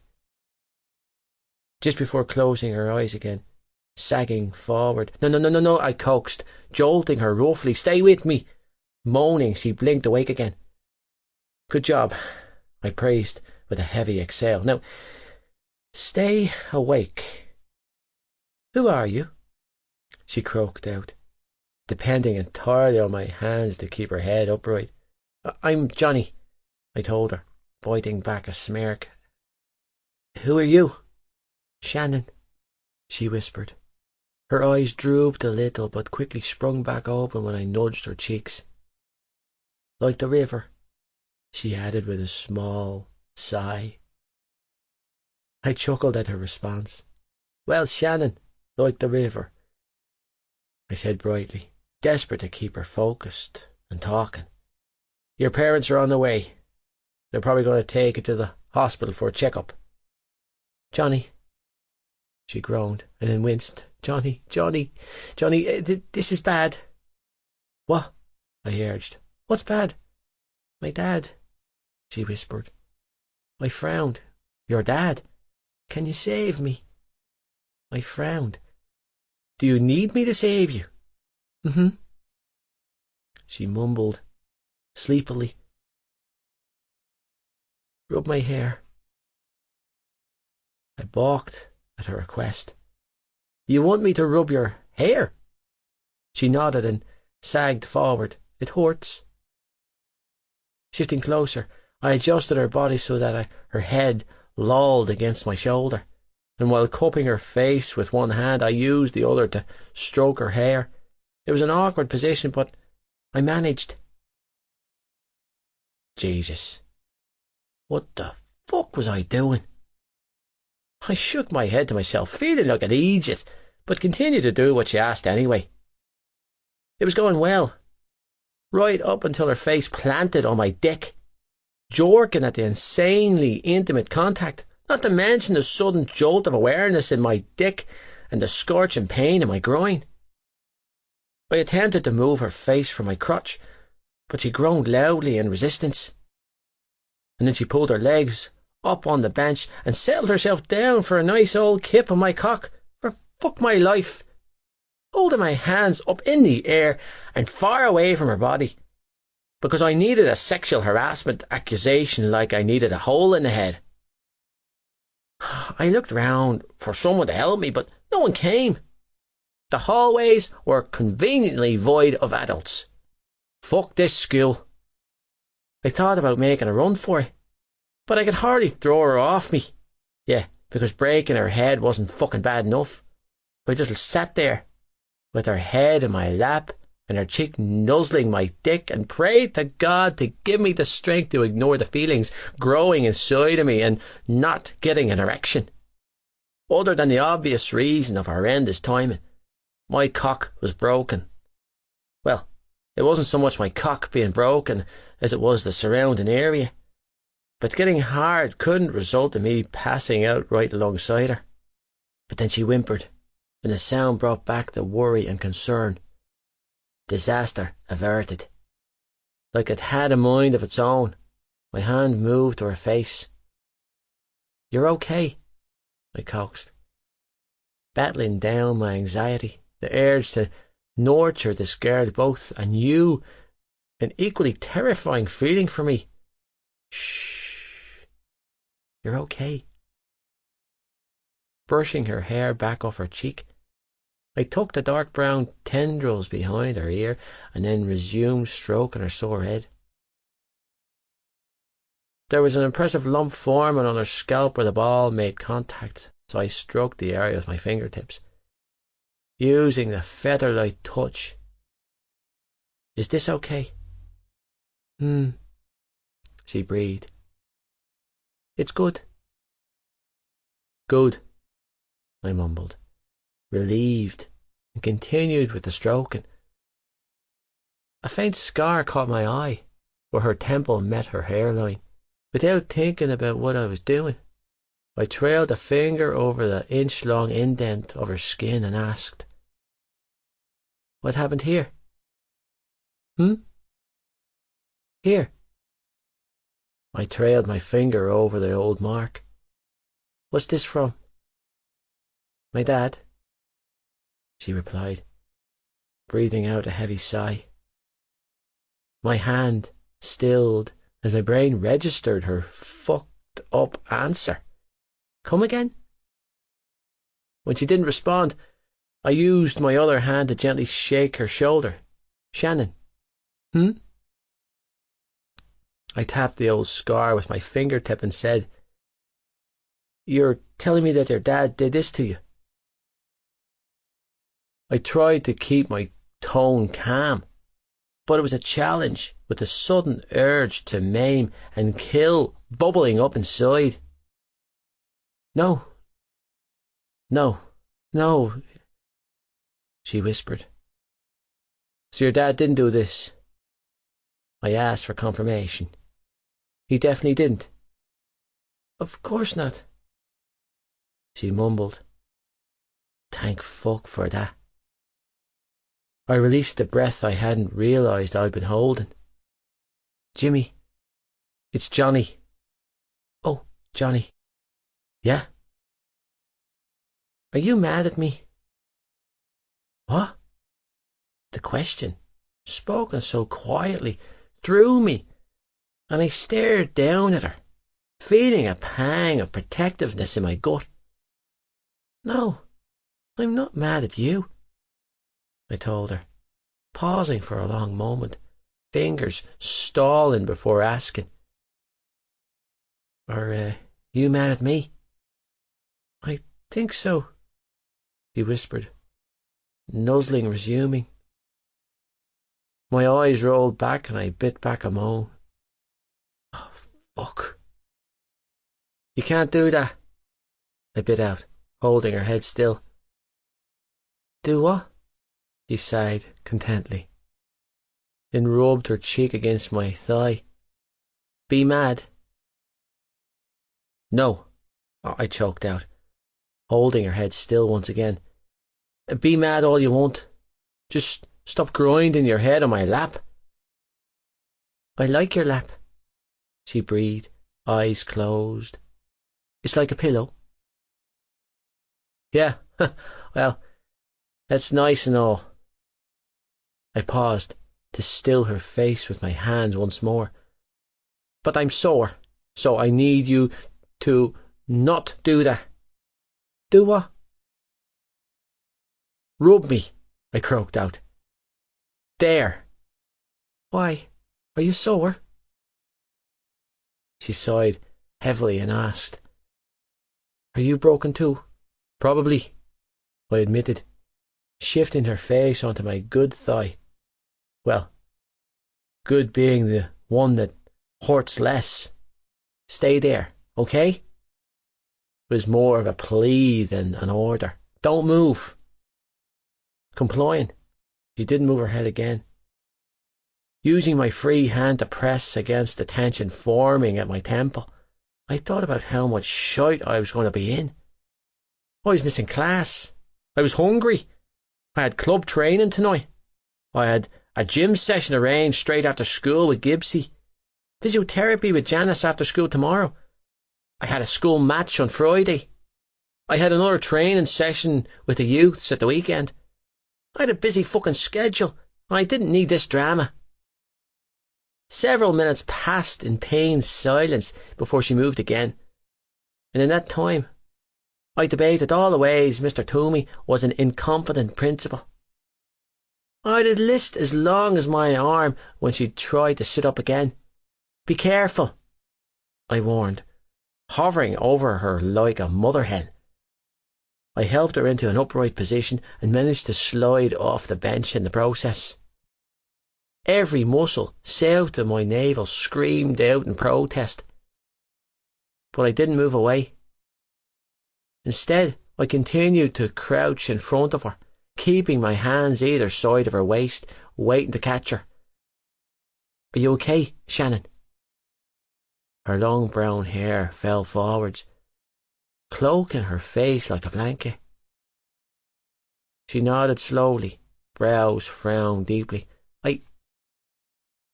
I think so." I sagged, my relief palpable. "Good." She leaned forward then, resting her elbows on her thighs, eyes open and staring into mine, and all at once she was far too close for comfort.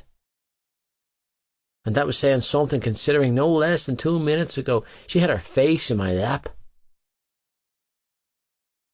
We were too close. Suddenly I felt very exposed. My hands moved from her waist to her thighs, an automatic reaction to having a female lean her face towards mine. I quickly checked myself, pulling my hands away to rest on the bench instead. Clearing my throat, I forced a small smile. "You're alive?" "Barely," she whispered, with a wince, blue eyes burning holes in mine, studying me with more clarity now. "You have a terrible aim?" I laughed at her words. They were so far from the truth, I couldn't help it. "Well, that's a first," I mused. "I'm not used to being criticised about my ability to kick a ball. I wasn't a natural 10, but I had a decent aim and the ability to kick from long range when necessary." "Yeah," she croaked out. "Well, your ability to kick a ball almost killed me." "Fair point," I acknowledged, cringing, Without thinking twice about what I was doing, I reached up and tucked her hair behind her ears. I felt her tremble from the contact and quickly scolded myself for the move. "Don't touch her, dickhead. Keep your hands off." "Your voice is strange," she announced then, blue eyes locked on mine. I frowned. "My voice?" She nodded slowly, then groaned and cupped her face once more. "Your accent," she clarified, breathing hard. "It's not a Cork accent." She was still clutching her head, but she was more alert now. "That's because I'm not from Cork," I replied, unable to stop myself from reaching up and smoothing back a piece of her hair.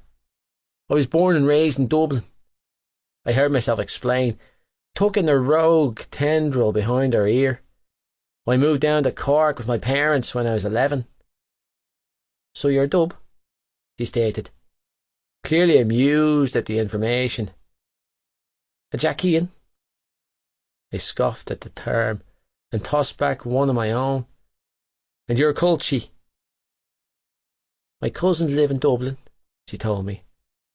"Oh yeah? Whereabout?" "Clondalkin, I think," she replied. "What about you?" "Blackrock. The south side." Her smile widened, eyes more alert now. "You're a posh boy." I cocked a brow.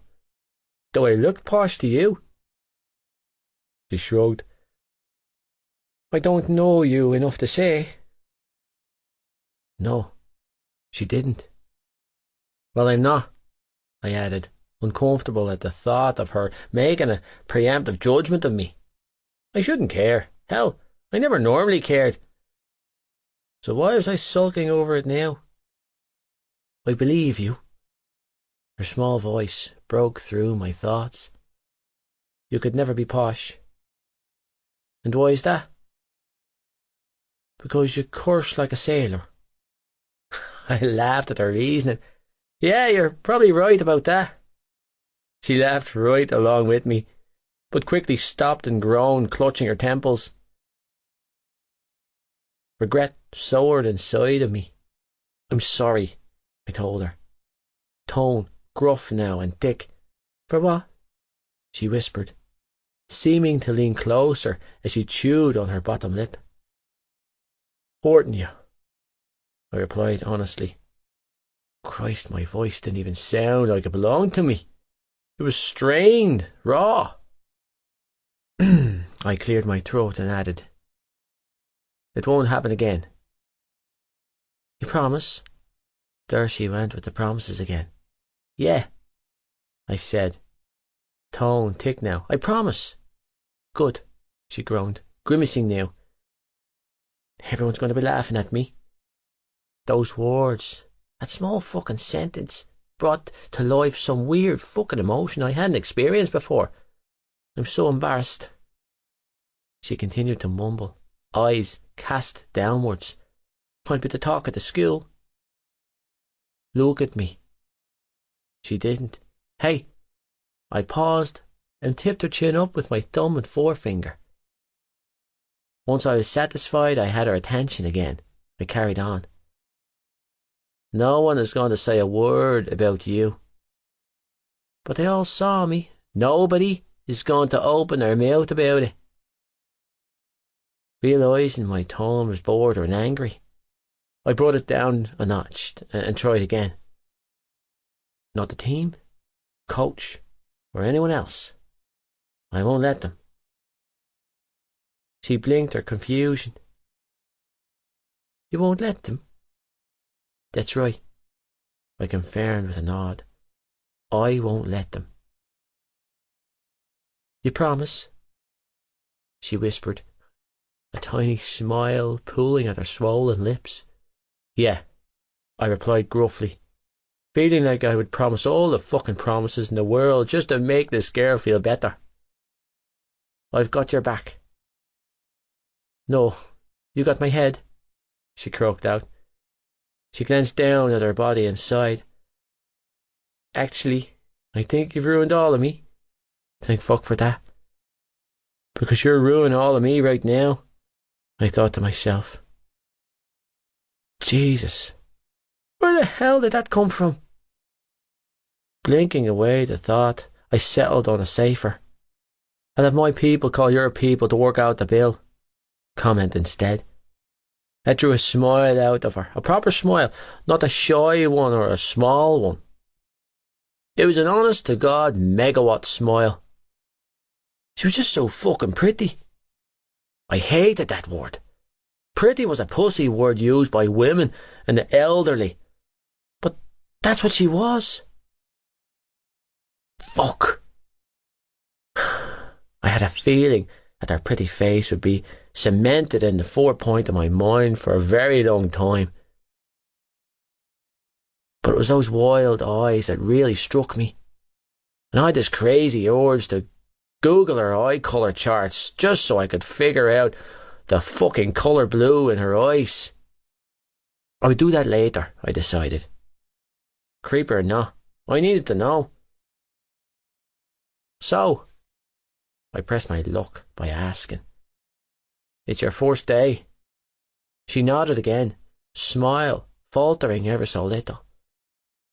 How's it going for you? A small smile tipped her lips upwards. It was going just fine. Right, I cringed. Sorry again. It's okay, she whispered, studying my face with those big eyes. And you can stop saying sorry now, I believe you. You believe me? Yeah. She nodded, then exhaled a sharp breath. I believe you when you say it was an accident, she squeezed out. I don't think you intentionally hurt anyone. But that's good. I had no idea why she would think otherwise. But it wasn't about to question the girl. Not when I'd half mauled her. Because I wouldn't. She grew quiet again, withdrawn from me, and I found myself racking my brain for something to say. I had no explanation for why I wanted to keep her talking to me. I guess I could scratch it down to needing to keep her conscious. But deep down, I knew that wasn't the reason. Scrambling through my brain, I found something to say. I blurted out, Are you cold? She looked up at me with a sleepy expression. Huh? Cold? I repeated, resisting the urge to run my hands up and down her arms. Are you warm enough? Should I get you a blanket or something? She paused and glanced down at her knees, releasing a small sigh. She looked back to my face and said, I'm actually hot. Completely fucking accurate assessment. The highly inappropriate response was out of my mouth before I had a chance to filter myself. I quickly followed it up by touching her forehead, my pathetic attempt at checking her temperature, and then nodding solemnly. You're, definitely warm. I told you. Her big eyes were wide and locked on mine. I'm really, really hot. God. Fuck.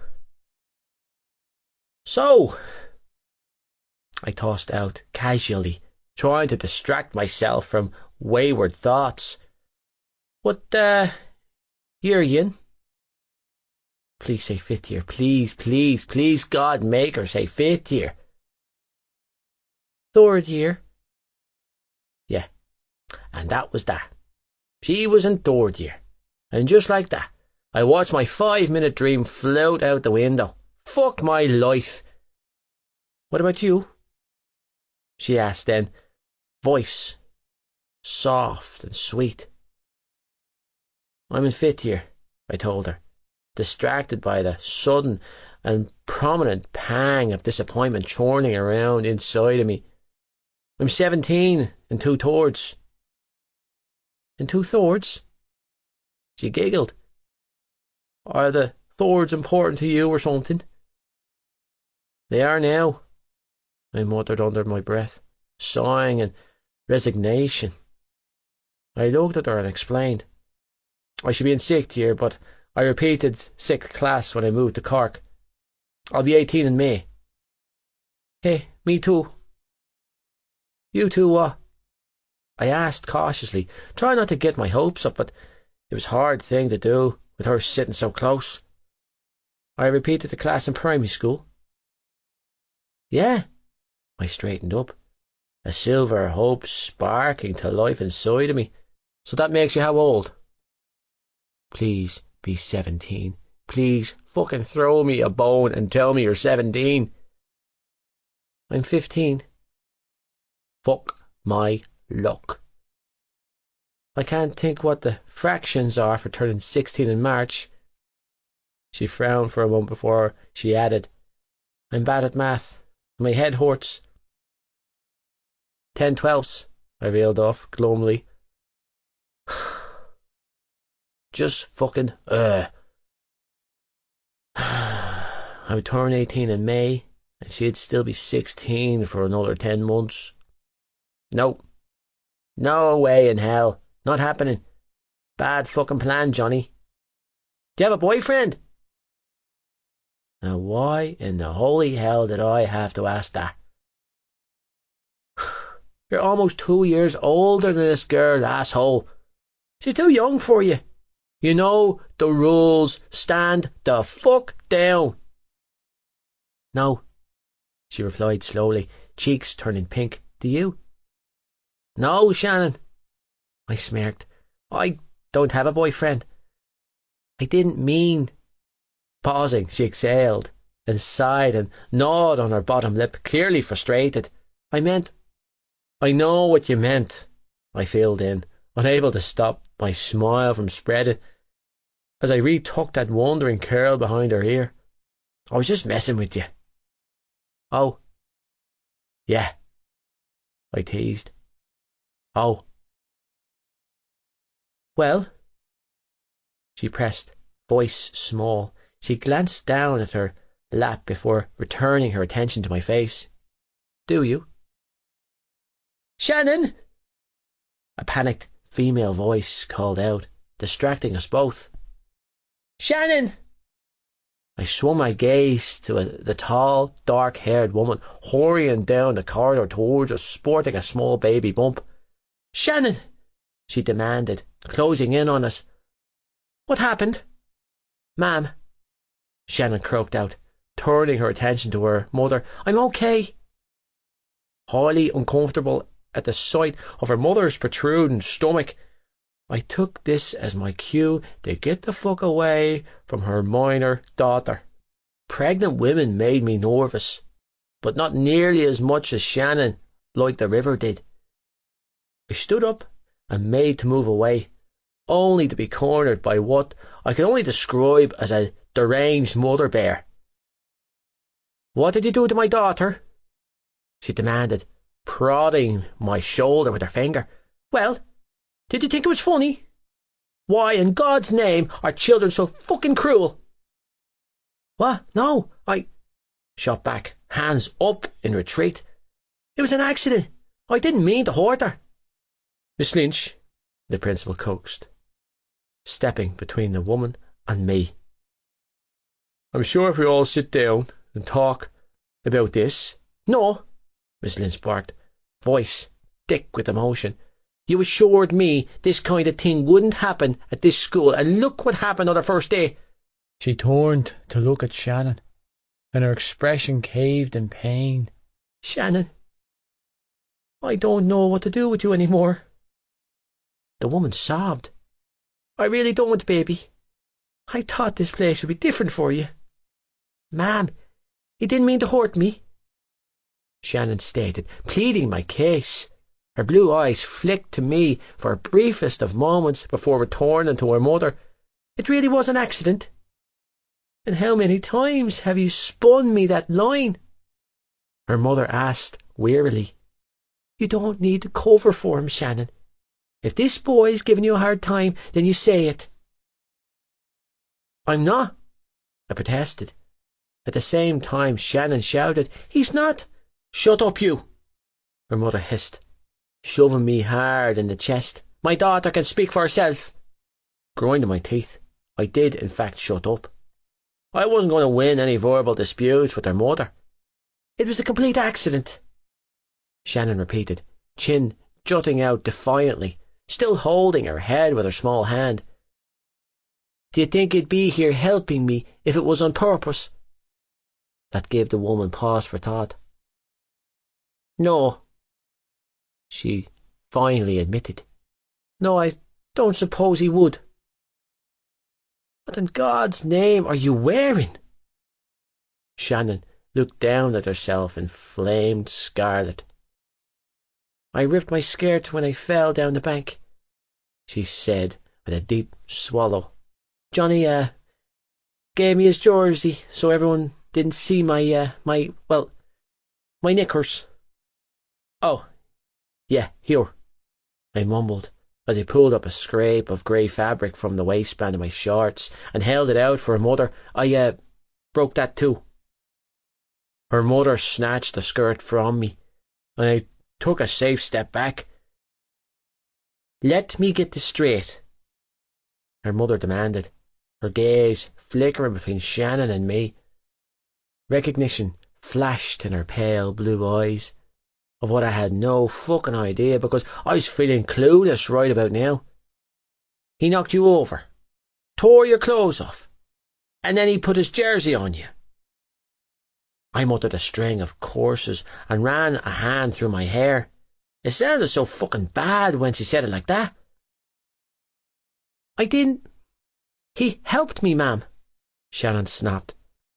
She moved to stand up, and like the asshole I was, I moved to help her. Catching her narrowing glare from her mother, I went to her anyway. Fuck them all. I'd seen this girl half mindless an hour ago. I wasn't taking any chances with her. "Ma'am," Shannon sighed. "He was football training, and the ball hit me." "Rugby," Mr. Toomey interjected proudly. "Our Johnny's the finest rugby player Toomey College has seen in 50 years. I rolled my eyes. This was not the time to be talking me up, or the company. "It was an honest mistake," I added with a helpless shrug, "and I'll pay for the uniform." "And what's that supposed to mean?" her mother demanded. I frowned. "It means I'll pay for the uniform," I repeated slowly. "Or skirt and tights," Shannon interjected. "And her tights." I flashed her an indulgent smile, then quickly sobered my features when I was met with a death glare from her mother. "I'll replace everything." "Because we have no money," Miss Lynch barked. "Because I can't afford to clothe my own child." "No," I said slowly, confused as fuck by the human incubator declaring silent war on me. "Because it's my fault they're ruined." "Well, no, thank you, Johnny," she huffed.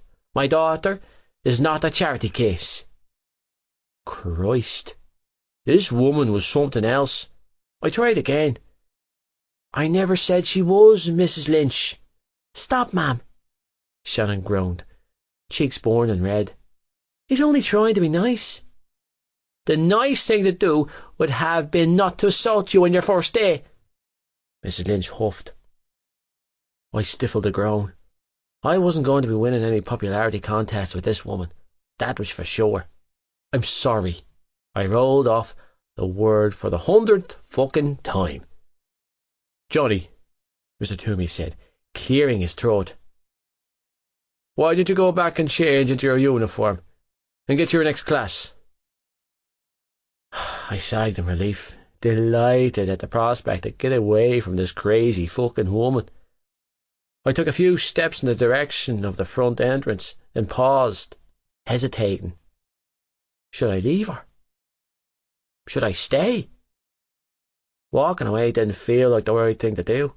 Unsure, I moved to turn back, but was shot down with a barking order. "Keep going, Johnny," her mother ordered, pointing a finger at me. So I did. Chapter 5. Laying down laws and breaking them. Johnny. By the time I made it back to the changing room after a detour trip to the lunch hall to speak to the vice principal, Mrs. Lane, the team was finished with practice and most of the lads had finished showering. Ignoring the muffled remarks and stares when I walked in, I went straight to Patrick Feely, apologised for being a prick to him earlier, shook it out, and I skulked over to the bench. Sinking down beside my gear bag, I kicked my feet out, rested my head against the cool slabbed wall behind me, and exhaled a heavy breath as my brain went into overdrive, obsessing over every detail of the day's events. What the fucking day? Bullying. I wasn't a bully. I'd never laid eyes on the girl before, in my life, apparently. That little gem of information was lost on our vice principal, who'd been called in by Mr. Toomey to help dispel the drama. After a 10-minute bollocking off Toomey's right-hand woman, I'd been given strict instructions to stay away from the Lynch girl. Her mother thought I was fucking bullying her and didn't want me going anywhere near her daughter. If I went near her again, I'd face immediate suspension. It was complete and utter bullshit, and I hoped Shannon had the decency to straighten it out and stand up for me. Fuck it, whatever. I'd keep a wide-ass berth. I didn't need the hassle. Girls were a fucking complication I didn't need, even little ones with wild blue eyes. Damn it. Now I was thinking about her eyes again. She still has your jersey, I mentally noted, which made me sad for a whole different reason. It was new, and I'd only worn it this one fucking time. It looked better on her, though, I begrudgingly acknowledged. She could keep it. I just hoped she didn't throw it out. I'd have to pay 80 quid to replace the bleeding thing. You all right, Johnny boy? Gibbsy asked, interrupting my thoughts, as he dropped down on the bench beside me. He was freshly showered and clad in a pair of boxers. How's the girl? He added, bending to root in his gear bag. Shaking my head, I turned and looked at him. Huh? The young one, he explained, retrieving a can of deodorant. Who is she? Shannon, I mumbled. She's new, a third year. Today's her first day. Is she okay? He asked, spraying each armpit with Lynx before tossing the can back in his bag and reaching for his grey school trousers. Has she looked out of it? Fuck if I know, man. I think I really did a number on her brain. I muttered with a helpless shrug. Her mother's taken her to the hospital to get her checked over. Gibbsy paused, frowning. Shit. Yeah, I agreed grimly. Shite. Jesus, that must have been mortifying for her. Slipping his feet into his pants, he stood up and dragged them up his hips. Having your ass on display for the rugby team on your first day? Yeah, I replied, because what else could I say? It was humiliating for her, and I was responsible for that. I blew out a frustrated breath. Was anything said about her? I looked round at our teammates and then back to my best friend with only one thing in my mind. Damage control. Were they talking about her? Gibbsy raised his brows at my question. Actually, I think the raised brows and surprised expression had more to do with the tone of my voice. Well, he began slowly. She had her pussy and ass out, Cap. A very nice ass that matches her very nice rest of her. So yeah, lad, there's been talk. What kind of talk? I bit out, feeling an irrational surge of anger boil inside of me. I had no fucking clue where the agitation was coming from, but it was there. It was strong, and it was making me feel half demented. Interest, lad, Gibbs explained calmly, much calmer than me. A lot of interest. Reaching into his bag, he withdrew his white school shirt and shrugged it on. In case it slipped your attention, and going by your reaction I know it didn't, that girl's a corker. He buttoned up his shirt with steady hands. Meanwhile I was trembling with energy that needed to be worked out of my body quickly. She's gorgeous, and she's new, and the lads are, curious, he added, choosing words carefully. New is always fun. He paused, grinning before adding, gorgeous is better. It stops, I growled, agitated at the concept of my teammates talking about her. I saw that look in her eyes. I heard it in her voice, that vulnerability. She wasn't like the others. This girl was different. I barely knew her, but I could tell that this one needed minding. Something had happened to Shannon Lynch, something bad enough that resulted in her switching schools. It didn't sit well with me. Yeah, he chuckled, as he finished with his shirt and slung his red tie on. Good luck with that, man. She's 15, I warned, tensing. 16 in March, but still, for the next 2 months, she was still very much 15. She's too young, Gibbsy snorted. Says the idiot who's been sticking his cock in anything with a pulse since first year. Gibbsy hit the nail on the head with that statement. For Christ's sake, I lost my virginity in first year to Loretta Crowley, who was 3 years older than me and had a lifetime more experience than me, behind the school sheds after school. Yeah, that was some clusterfuck of disaster. I was all nervous and clumsy movements, well aware that I was too young to be sticking my dick in anything but my hand. But I must have done something right, 'cause Loretta happily joined me behind the sheds most days after school for several months before I got too busy with training and called time on our meetings. If I had to say what type of female I was interested in, it wouldn't be blondes or brunettes, curvy or skinny. My type was older, with every girl I'd ever been with having at least a couple of years on me. Sometimes many more. It wasn't a fetish or anything. I simply enjoyed the drama-free aura that older girls brought to the table. I enjoyed them when I was with them, and then I enjoyed it even more when I wasn't. That wasn't to say I didn't fancy the shite out of the girl I was with when I was with her. I did. And I was loyal too. I didn't fuck around.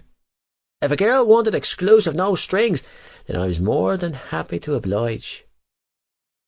I didn't enjoy the hunt or the chase that appealed to most of the lads. If a girl was expecting me to chase her, then she was looking to the wrong guy. I wasn't in a position to be boyfriend material right now. It wasn't that I didn't want a girlfriend. I just didn't have time for one.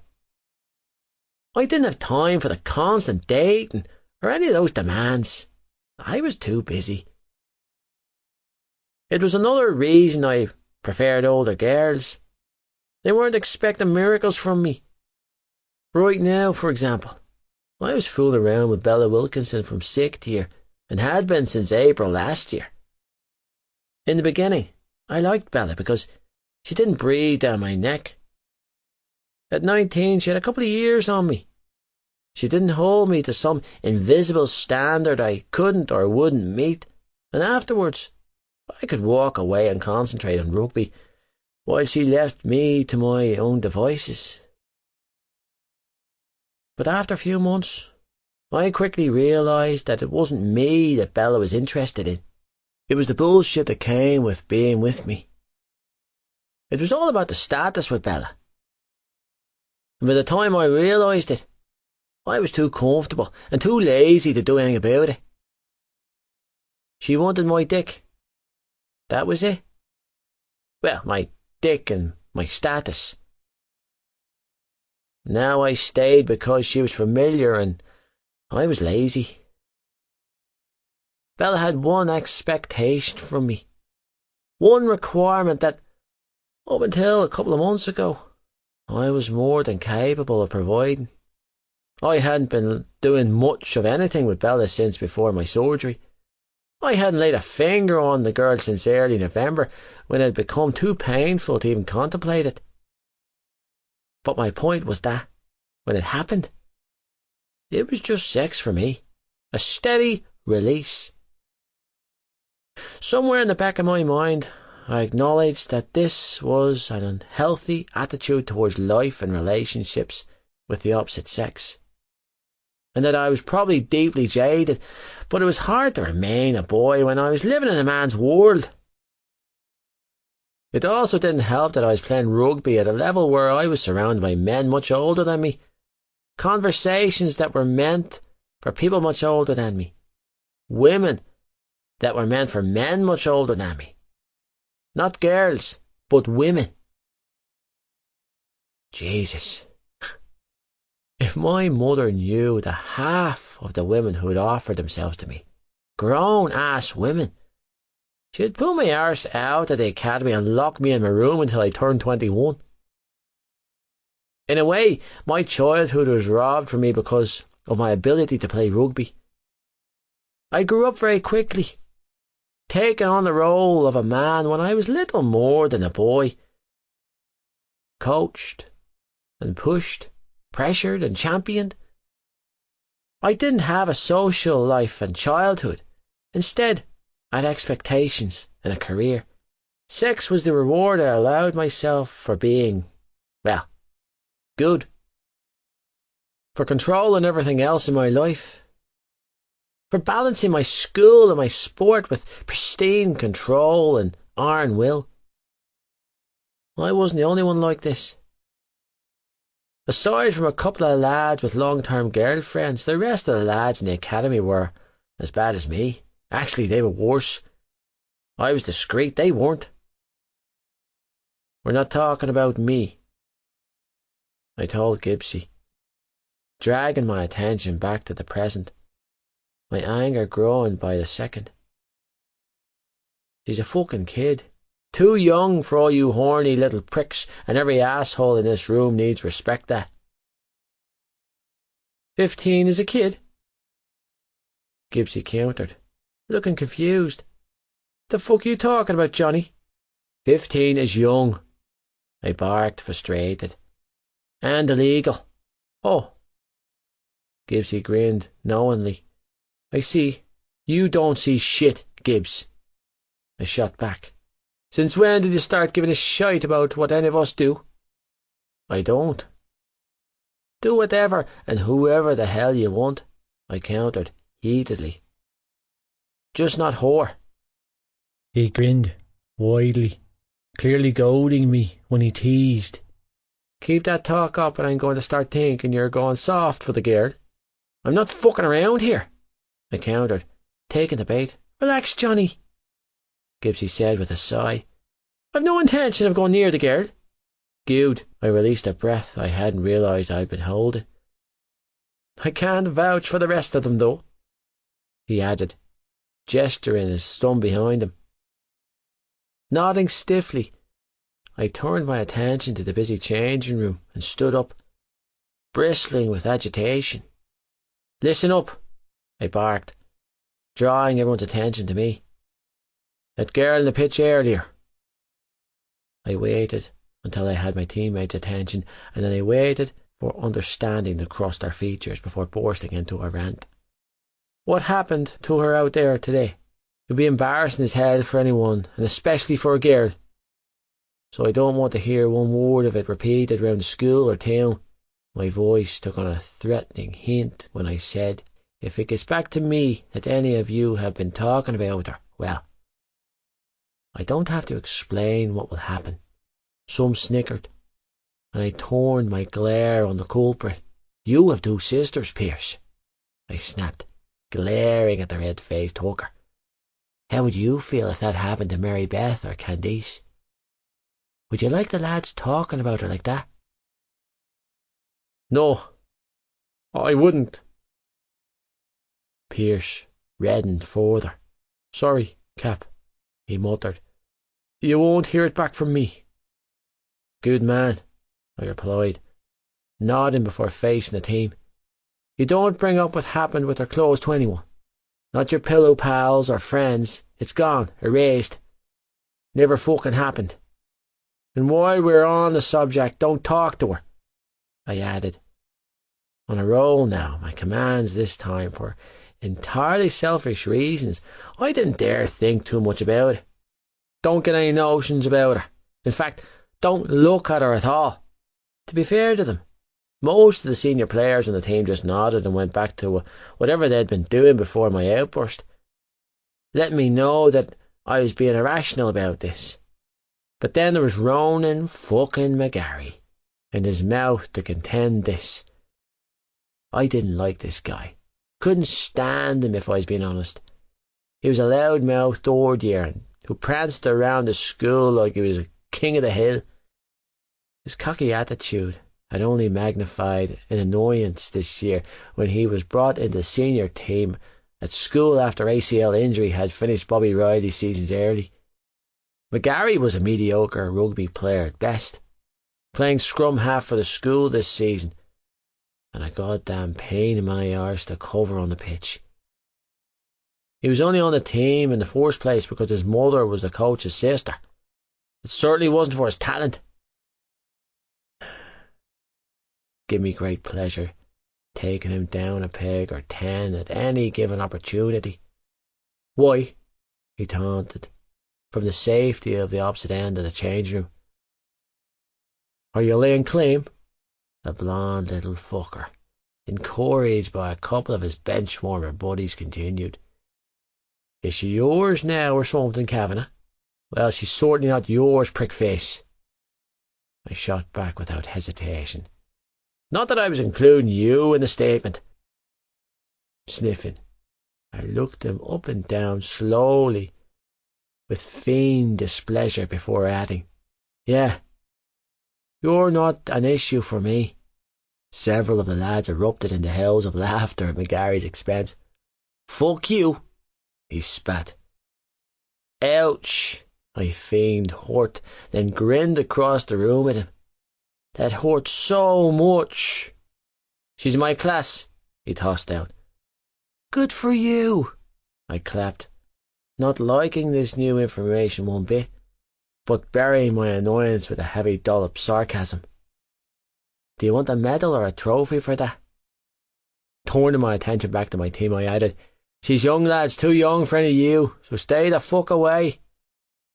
Not for me, the little prick piped up. She's the same age as me. No, not a matter of age for you, I countered evenly. She's just too good for you. More laughs at his expense. Everyone might act like you're some kind of god at this school, he growled, but she's fair game as far as I'm concerned.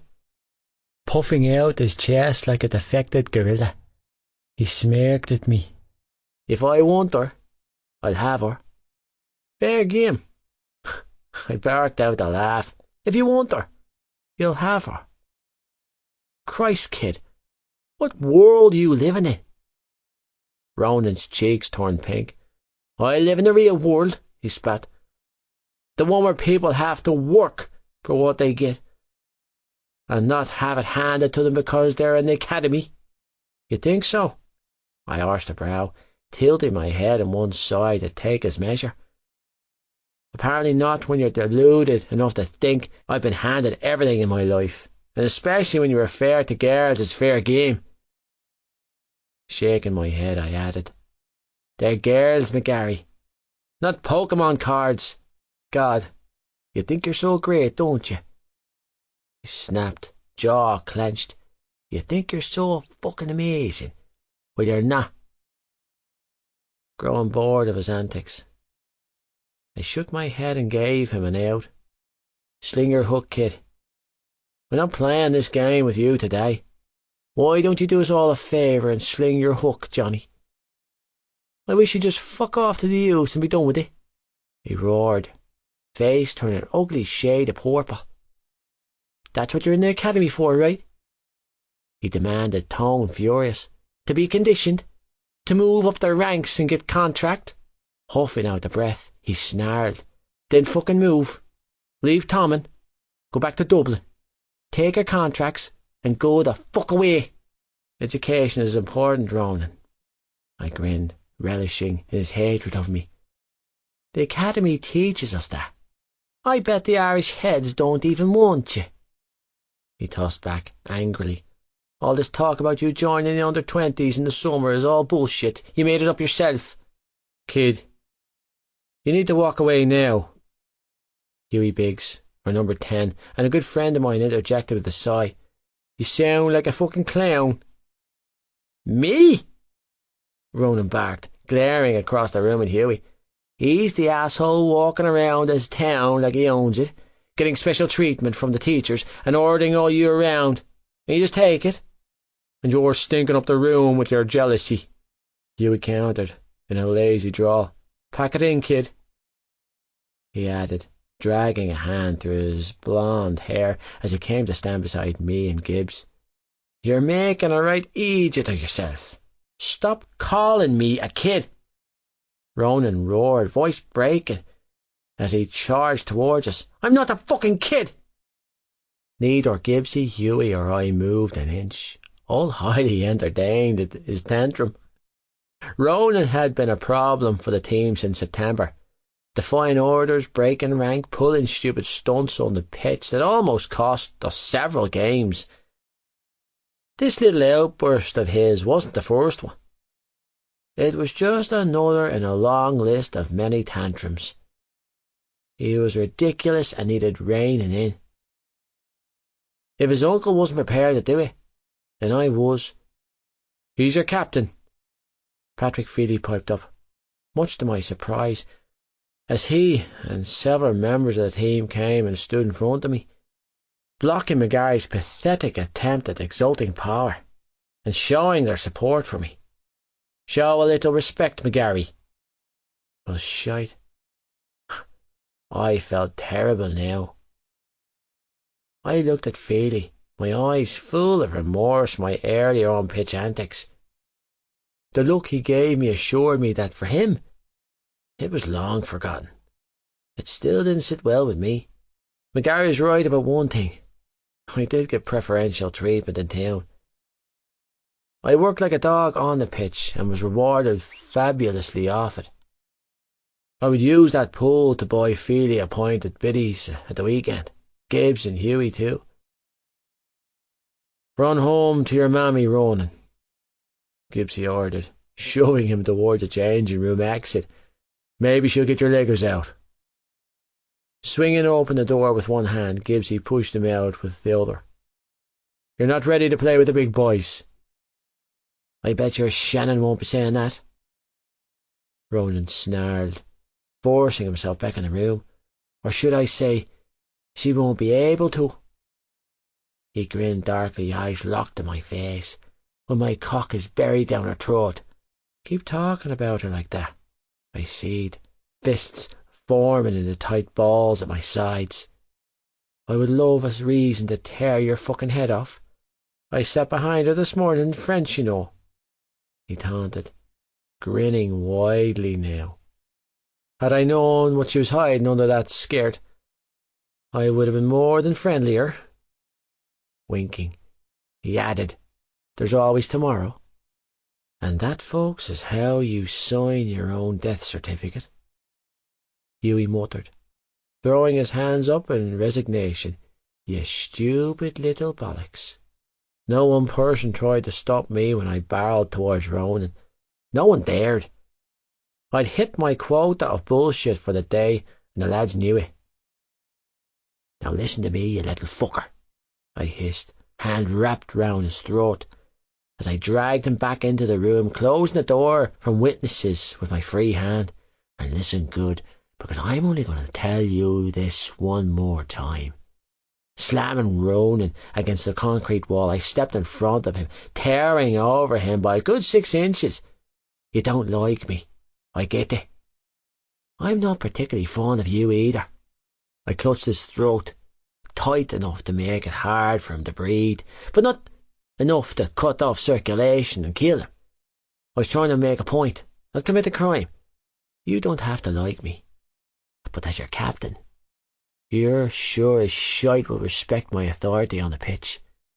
At 5'10" and 16 years old, Ronan wasn't small by any means, but at 17 and 6'3" and growing, I was a big bastard. Off the pitch, I rarely used my size to intimidate anyone, but I would use it now.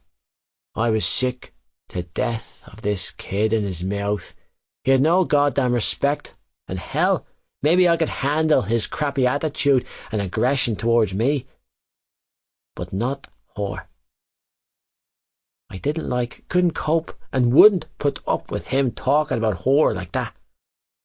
The haunting look of vulnerability in her eyes drove me forward, causing me to lose a little grip I had on my temper.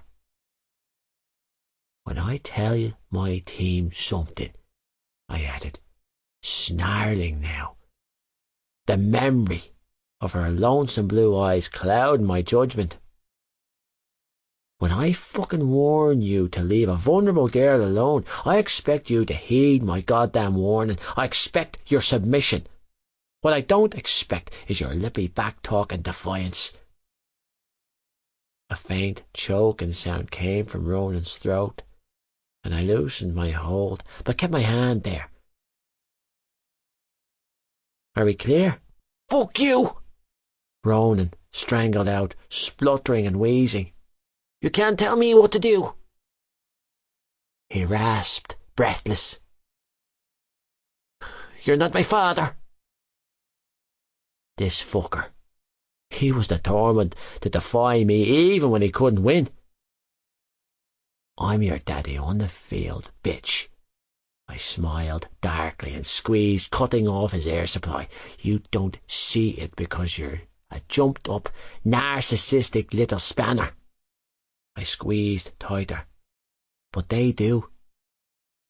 I waved a hand behind us, gesturing to the team who were all standing down, not one of them intervening, every single one of them. They all get it. They all know I own you. I added calmly. Keep pushing me, kid. And it won't matter who you're related to. You'll be off this team. But go anywhere near that girl, and God himself won't be able to save you. Deciding I'd terrified the young fella enough to get my point across, I released his throat and took a step back. Now, folding my arms across my chest, I glared down at him and asked, Are we clear this time? Yeah, Ronan croaked out, still glaring at me. I didn't mind. He could glare at me all he wanted. He could stick pin needles in a voodoo version of me and go on hating my guts for the rest of my life for all I cared.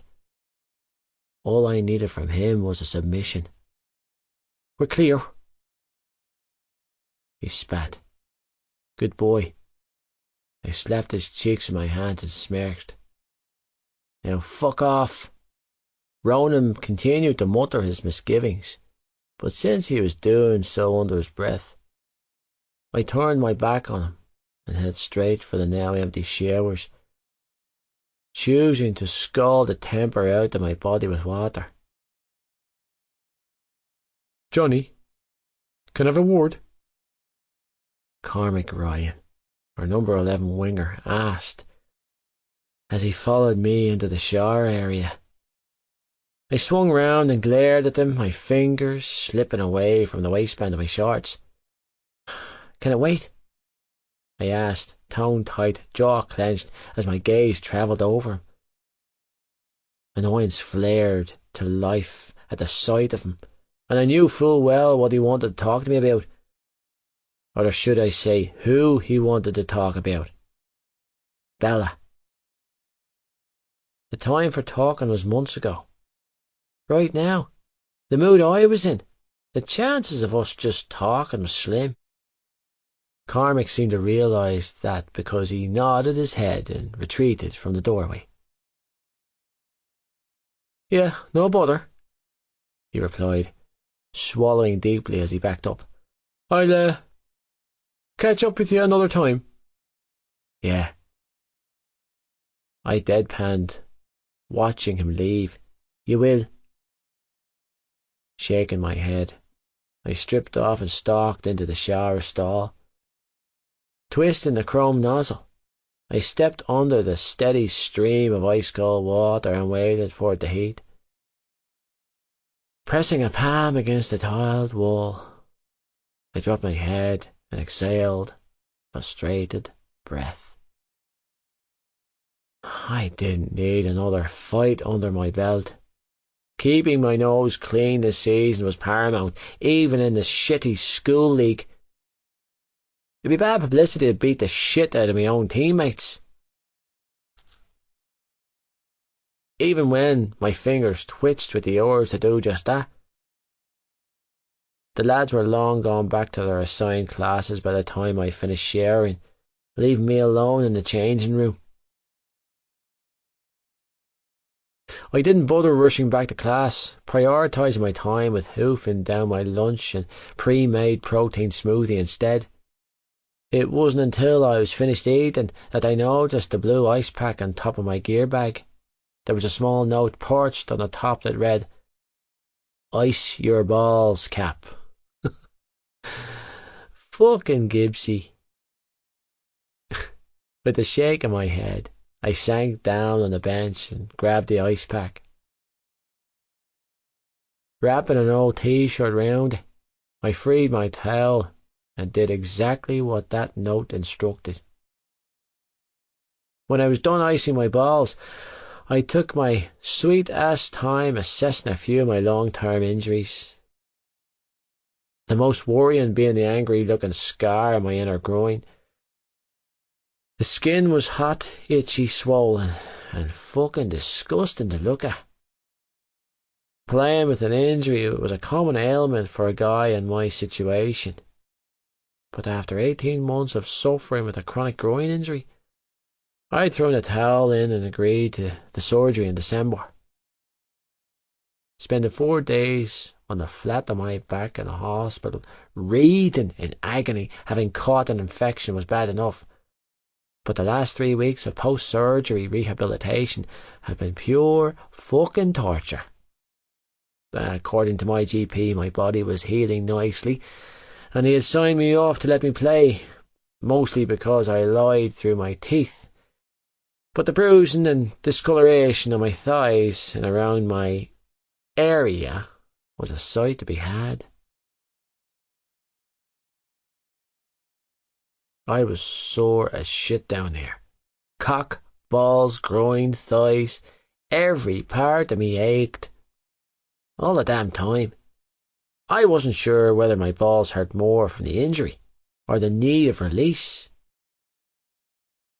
Aside from my parents and coaches, Gibbsy was the only one who knew the details of my surgery, hence the ice pack. He'd been my best friend since moving down to Cork, even though he was an overgrown blonde Egypt with a penchant for fucking school admins and the ability to drive me batshit crazy with his blasé attitude. I knew I could trust him to have my back. Knowing he could keep stuff to himself was the only reason I told him. Normally, I kept that kind of shit to myself. Sharing details of an injury was a dangerous move and a surefire way of having that injury targeted by oppositional teams. Besides, it was embarrassing. I was a confident person by nature, but walking around with an out-of-commission dick, with no end game in sight, meant that my self-esteem had taken a battering. I had more people poke and prod at my bollocks in the last month than I cared to remember. And not in a fun way either. Getting it up after the operation wasn't a problem for me. It was the horrible searing pain that came with having an erection that I had an issue with. That particular piece of information I had learned the hard way after a shitty porno marathon one Saturday had resulted in an embarrassing trip to A&E. It was St. Stephen's night, 10 days post-surgery, and I'd been wallowing in self-pity all day, having received countless texts from the lads asking me if I was coming out to the pub. So when I went to bed that night, I'd thrown on a bluey to cheer myself up. The minute the actress's tits were out, my cock had shot to attention. Feeling a slight amount of discomfort that was overshadowed by the realization that I still possessed a working dick, and stroked myself off, careful to avoid the stitches on my groin. 2 minutes into my wankfest, and I realized what a terrible mistake I'd made. The problem arose when I was close to coming. My balls tightened, like they always did when blood rushed to the head of my penis, but the muscles in my thighs and groin began to contract and spasm, and not in a good way. The scorching pain that had rocketed through my body was so severe that I screamed out in agony before unceremoniously vomiting all over my bedsheets. The pain was like nothing I'd ever experienced before. The only way I could describe it was to say it was like being kicked in the nuts repeatedly while someone stabbed a red-hot cattle prod on my dick. Unfortunately, the visual of the plastic-breasted woman getting dicked on the screen and the loud audio of her "fuck me harder" sexy as hell screams made it virtually impossible for me to get it down. Dropping to the floor, I had crawled on my hands and knees over to the television set with the intention of putting my fist through the screen. That was the exact moment my mother had burst into my bedroom. She ended up having to help me get dressed, raging hard on and all, and then rushed me to hospital, where I was scolded by the doctor on call for interfering with myself. I shit you not. She used those exact words before delving into a deeply disturbing rant about the dangers of masturbating so soon after the surgery I had, and the long-term ramifications it could have for my penis, with my mother sitting beside me. 7 hours, a round of blood tests, a shot of morphine, and one testicular exam later, I was sent home with a prescription for a new round of antibiotics and strict instructions to leave my penis alone. That was 2 weeks ago, and I still hadn't touched my dick. I was traumatized. I was a broken man. I knew I should be grateful. I didn't have any long-term nerve damage in the area, and I would be once everything healed and worked again. But for now, I was a pissed-off, almost 18-year-old with a broken dick and a deflated ego. Fucking Ronan McGarry thought I had everything handed to me. If he realised the sacrifices I made, and the limits I pushed my body to, I doubt he'd feel the same way. Then again, maybe he would. He had such an issue with me that I reckon nothing could sway him from his "I Hate Johnny" campaign. Not that I give a single fuck. I had less than 2 years left in this school, and possibly a further 1 year with the academy. After that, I'd be leaving Ballylagan and all the begrudging Ronan McGarrys behind me. Stretching my legs out, I gently rubbed down the area with my prescribed anti-inflammatory gel, biting down on my lip to stop myself from screaming in pain. Clenching my eyes shut, I forced my hands to move over my thighs, performing the exercise my physio had instructed I do after every training session. Once that was complete, and I was confident I wouldn't pass out from the pain, I worked on my shoulders, elbows and ankles, packing and strapping every old ache and injury like a dutiful apprentice I was. Believe it or not, my body was in great condition. The injuries I'd sustained from playing rugby for the past 11 years, including a ruptured appendix and a million broken bones, were minuscule in comparison to the injuries some of the lads in the academy were carrying. It was a good thing for me, considering I was on the cusp of a lucrative contract and a career in professional rugby. In order to achieve that, I needed to be as close to perfect in every aspect of my life. That meant performing on the pitch, maintaining optimal health both physically and mentally, and keeping my nose and my dick clean. Protection was an impossible thing to forget, with the academy breathing down our necks, lecturing on how this was a pivotal time in our careers and how we're not under any circumstances to let a girl turn our heads or saddle us down with a baby. Like fuck. I'd rather cut my poorly functioning cock off before I let myself fall into that trapping.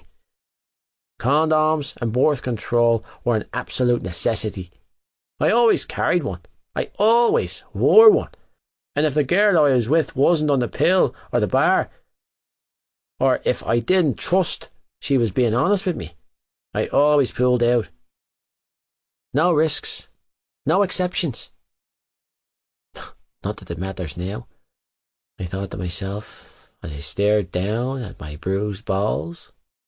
Aside from remaining fatherless and STD-free, I had to keep my marks up. It was all about perception for the scouts and potential clubs, and they wanted what was perceived as perfection. They wanted the best players from the best schools and the top universities in the country. They wanted merits and silverware, both on the pitch and academically. It was tiresome work, but I did the best I could. Luckily, I was good at school. I didn't fucking like going very much, but I was good at it. My classes were all honours subjects, and I had always been an A+ to A- average in all of them, with the exception of science, where I was a reluctant C student. I just hated that fucking subject. Man, it gave me the heebie-jeebies just thinking about periodic tables. I didn't care for it, and it was the one class I had always slept through. It came as no surprise to my parents that when the time came for me to choose my leaving cert subjects and this term, I had avoided the 3 science subjects like the plague. No, they could keep their biology, chemistry, physics for the hardcore brain-tards. I would stick to business and accountancy. An unlikely passion for a rugby head, but it was right up my street.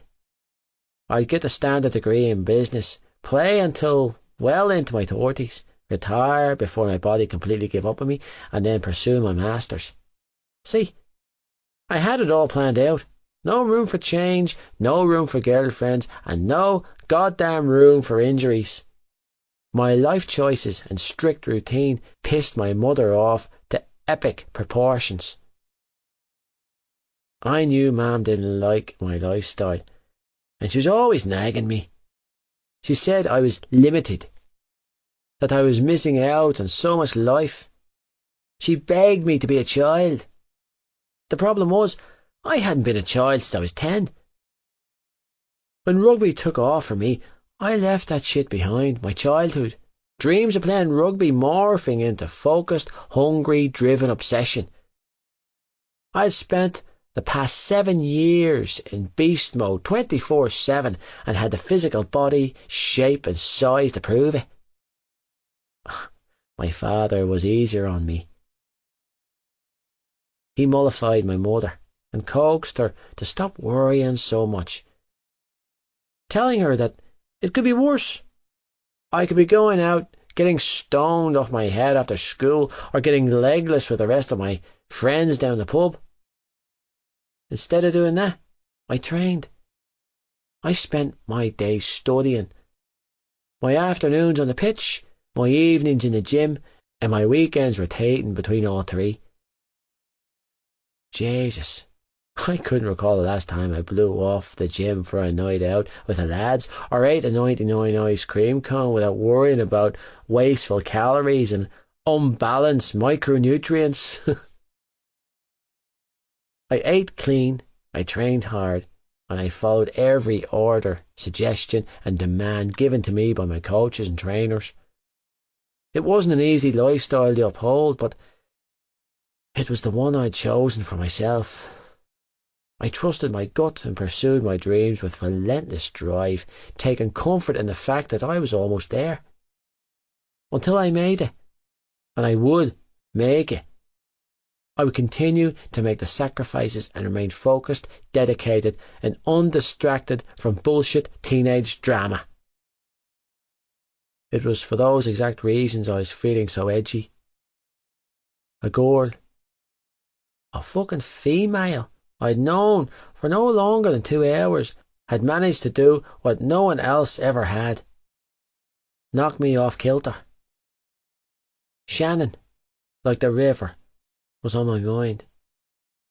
And I didn't fucking like it. I didn't like that she was taking up valuable time in my head. Time I didn't have to spare or give to anything or anyone other than rugby. She was already pulled out of Ballylagan Community School for being verbally and physically attacked. And what happens on the first day of Tumen? This. You assured me this kind of thing wouldn't happen at this school, and look what happened on the first day. Shannon, I don't know what to do with you anymore. I really don't, baby. I thought this place would be different for you. What the hell was going on? What happened to her? Why the fuck was I obsessing about her like this? I barely knew the girl. It shouldn't matter to me. Jesus, I need to get a life. Take up watching some train wreck reality TV program or something. Anything to block out today's events and those lonesome blue eyes. Forcing myself to block her out, I concentrated on tending to my injuries, all the while thinking about potential strategy and tactics for the match on Friday. When I was all patched up and had thrown my school uniform back on, I checked the time on my phone and noted that if I hurried my ass up, I would make the last class. I skimmed through a couple of new text messages from Bella, asking me if I was better and wanted to meet up.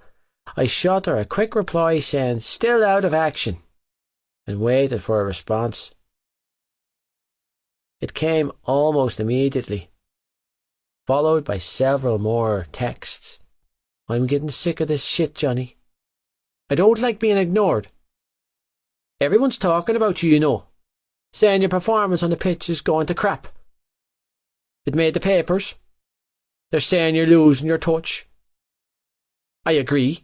You're being a useless dick, and you have a useless dick. I know there's nothing wrong with you.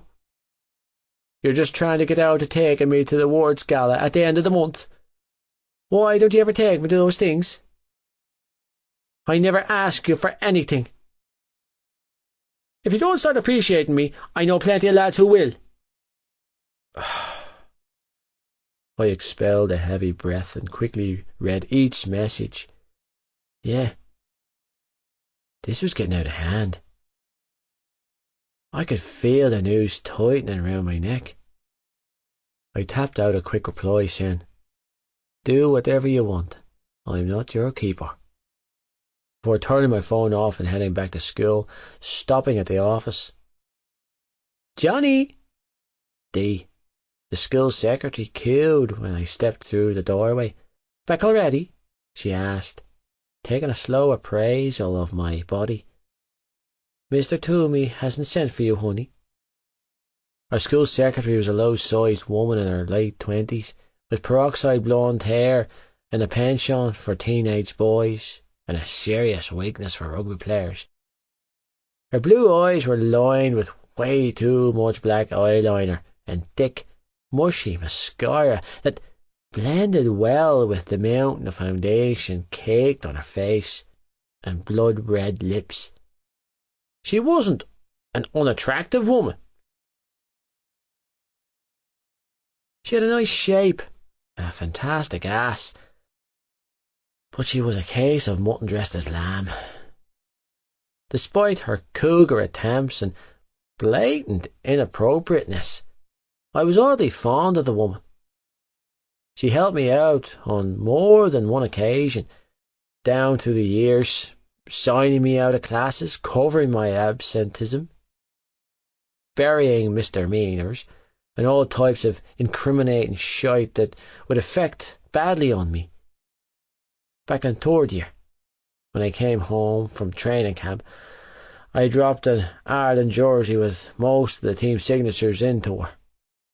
It was a last-minute display of appreciation on my part, knowing that she had gone a great deal of trouble to get the Board of Education to waiver a compulsory oral junior cert exam I'd missed while away. I had the jersey in my gear bag and just gave it to her, feeling like I needed to compensate the woman for her efforts. After that, she was my biggest champion, doing countless and often morally questionable favours for me. And I, in turn, snagged her tickets to games whenever I could. We had a good arrangement. "I'm here to see you, Dee," I shot back with a flirty wink, fighting down the urge to run for the hills from the school cougar. I sauntered over to the counter that separated the office from the rest of the reception and grinned. "I was hoping you could help me out with something." "I'm always willing to help my favourite all-star," she paired, "with anything." "Appreciate it," I replied, repressing the urge to shudder when she reached over the counter and stroked her inch-long, flaming red fingernails across my knuckles. "Do you have an envelope?" "An envelope?" Her drawn-on brows shot up in surprise. "Oh," she muttered, looking a little forlorn. Reaching behind the desk, she rummaged around before slapping a plain brown envelope on the counter. Pulling out my wallet, I snagged 250 notes and stuffed them inside. "Do you have a pen?" I asked. With a little huff, she handed me one. "You're a lifesaver," I mumbled as I quickly scrawled a note on the envelope before placing the pen on the counter. "Is that all?" "Actually, no, it's not."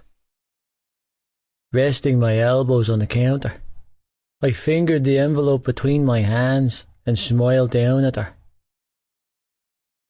"Here it goes. I'm looking for some information on a student." Dee frowned. "Information on a student?" "Yeah," I nodded, widening my smile. "Shannon Lynch." Who had I been fooling with distracting myself with reality TV? I was an obsessive bastard by nature, with a one-track mind that was currently and solely programmed on her. I had to know her. I needed more. I wasn't thick enough to think this didn't matter, or that my reaction to McGarry in the changing rooms earlier didn't matter. It mattered that she was able to do this to me. It mattered that hours later I was still thinking about her, wondering about her, and inevitably worrying about her. It mattered that she mattered when no one ever mattered to me before. Fuck. Now I was confused about all the matters. "Oh, Johnny." Dee pursed her lips, her frown deepening as she drew me back to the present. "I'm not sure. Mr. Toomey made it clear that you are to have no contact with the Lynch girl." Her voice broke off as she reached for her notepad. "See?" She taped her finger on the scroll pad. "It's written down and everything. Her mother was demanding you be suspended for that incident on the pitch today. She's calling it assault. It took a lot of persuading on Mr. Toomey's part to stop her from phoning the Garda." "Come on, Dee," I paired, smothering my outrage with what I hoped was charm. "You know me. I would never intentionally hurt the girl." "Of course you wouldn't," she breathed, blinking up at me. "You're a good boy, and you're very good to me." Leaning closer, I covered her hand with mine and whispered, "So, all I need you to do is tell me what you know about her. Or, better yet, let me see her file." "No way, Johnny." She chewed on her bottom lip. "If anyone found out, my job would be on the line. You think I'd get you in trouble, Dee?" I coaxed, with a small shake of my head. "It can be our little secret." God, I was a complete fucktard, playing on this poor woman's emotions. But I wanted that file, damn it. I'd a burning curiosity to find out about Shannon, more specifically what happened to her at her old school. Mr. Toomey's words had planted the seed inside my head, and I was dying to find out. "I'm sorry, honey, but I can't help you this time," Dee replied, lips pursed. "I need this job." Frustrated, I shook my head and wrestled my temper into touch before trying again. "Can you at least give me her locker number?" Dee's eyes narrowed. "Why do you need that?" "I just do," I shot back, tone a little harder now. I was pissed off. I wasn't used to being told no. When I asked for something, I usually got it. It was a shitty way to be, but that's how life went for me. "I already told you," she retorted. "Mr. Toomey said you're not supposed to go near her." "It's her locker number, Dee, not her fucking home address," I snapped, irritation growing. "You'd swear I was a fucking murderer or something, the way you're all acting." With a heavy sigh, Dee nodded dejectedly and walked over to the filing cabinet. "All right." "Thank you," I replied, tone heavy with sarcasm. "But you didn't get this off me," she grumbled, rummaging through each drawer until she found the desired folder. "Fine." "I'm serious, Johnny. I don't need the hassle." "Neither do I." Flicking the folder open, she quickly scanned the first page before snapping it shut. "Locker 641. In the third year wing." "Great. Thanks for this." I grabbed the pen and scrawled the number in the back of my hand before heading for the door. Pausing in the doorway, I turned and asked, "Can you at least tell me how she is?" Dee sighed. "The last I heard, her mother was taking her to A&E for a scan." "A scan?" I frowned, anxiety gnawing at my gut. "She's all right, though, isn't she?" "When she left, she was walking and stuff. I mean, she'll be grand, right?" "Yes, Johnny. I'm sure she'll be fine." She picked up a pen on the counter and placed the cap on it. "It's just a precautionary measure." "Really?" "Uh-huh." Uncertain, I blurted, "Do you think I should go? To the hospital, that is." Shrugging, I added, "Should I visit? It's my fault she's at the hospital. I'm responsible." "Definitely not," Dee snapped, her tone taking on a hint of authority. "If you know what's good for you, Johnny Kavanagh, you will stay well away from the girl." She let out a loud huff before adding in a much quieter tone of voice, "Between you and me, her mother's out for your blood. You do well to avoid all contact with her. And if I'm being honest, the girl just doesn't seem She paused, chewing on her bottom lip for a moment before finishing. Well, stable.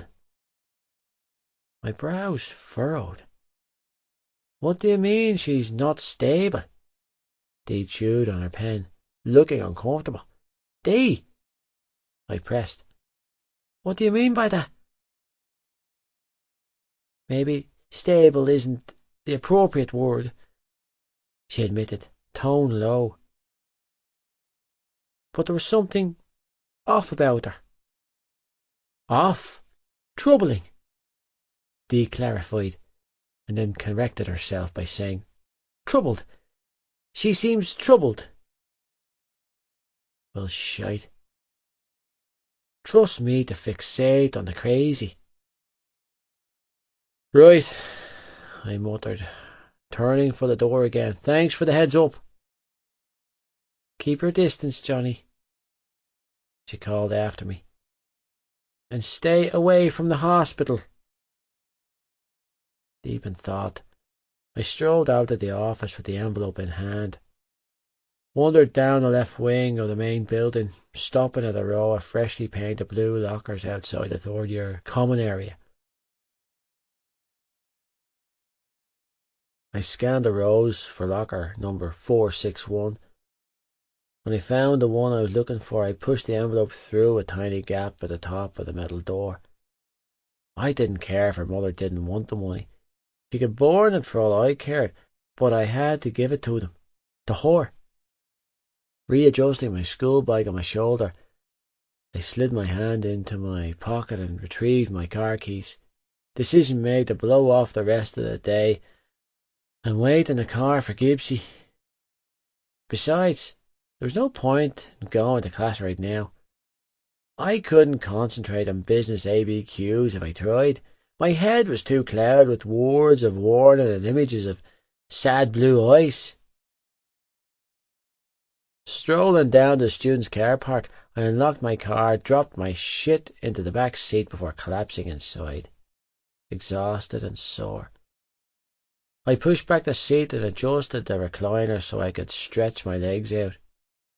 The thought of driving with the pain currently burning its way up my thighs was an unwelcome thought, but it wasn't my main concern right now.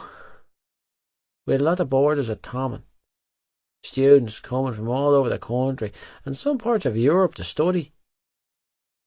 I lived half an hour from the school, so I was one of the day walkers. Most of my friends were.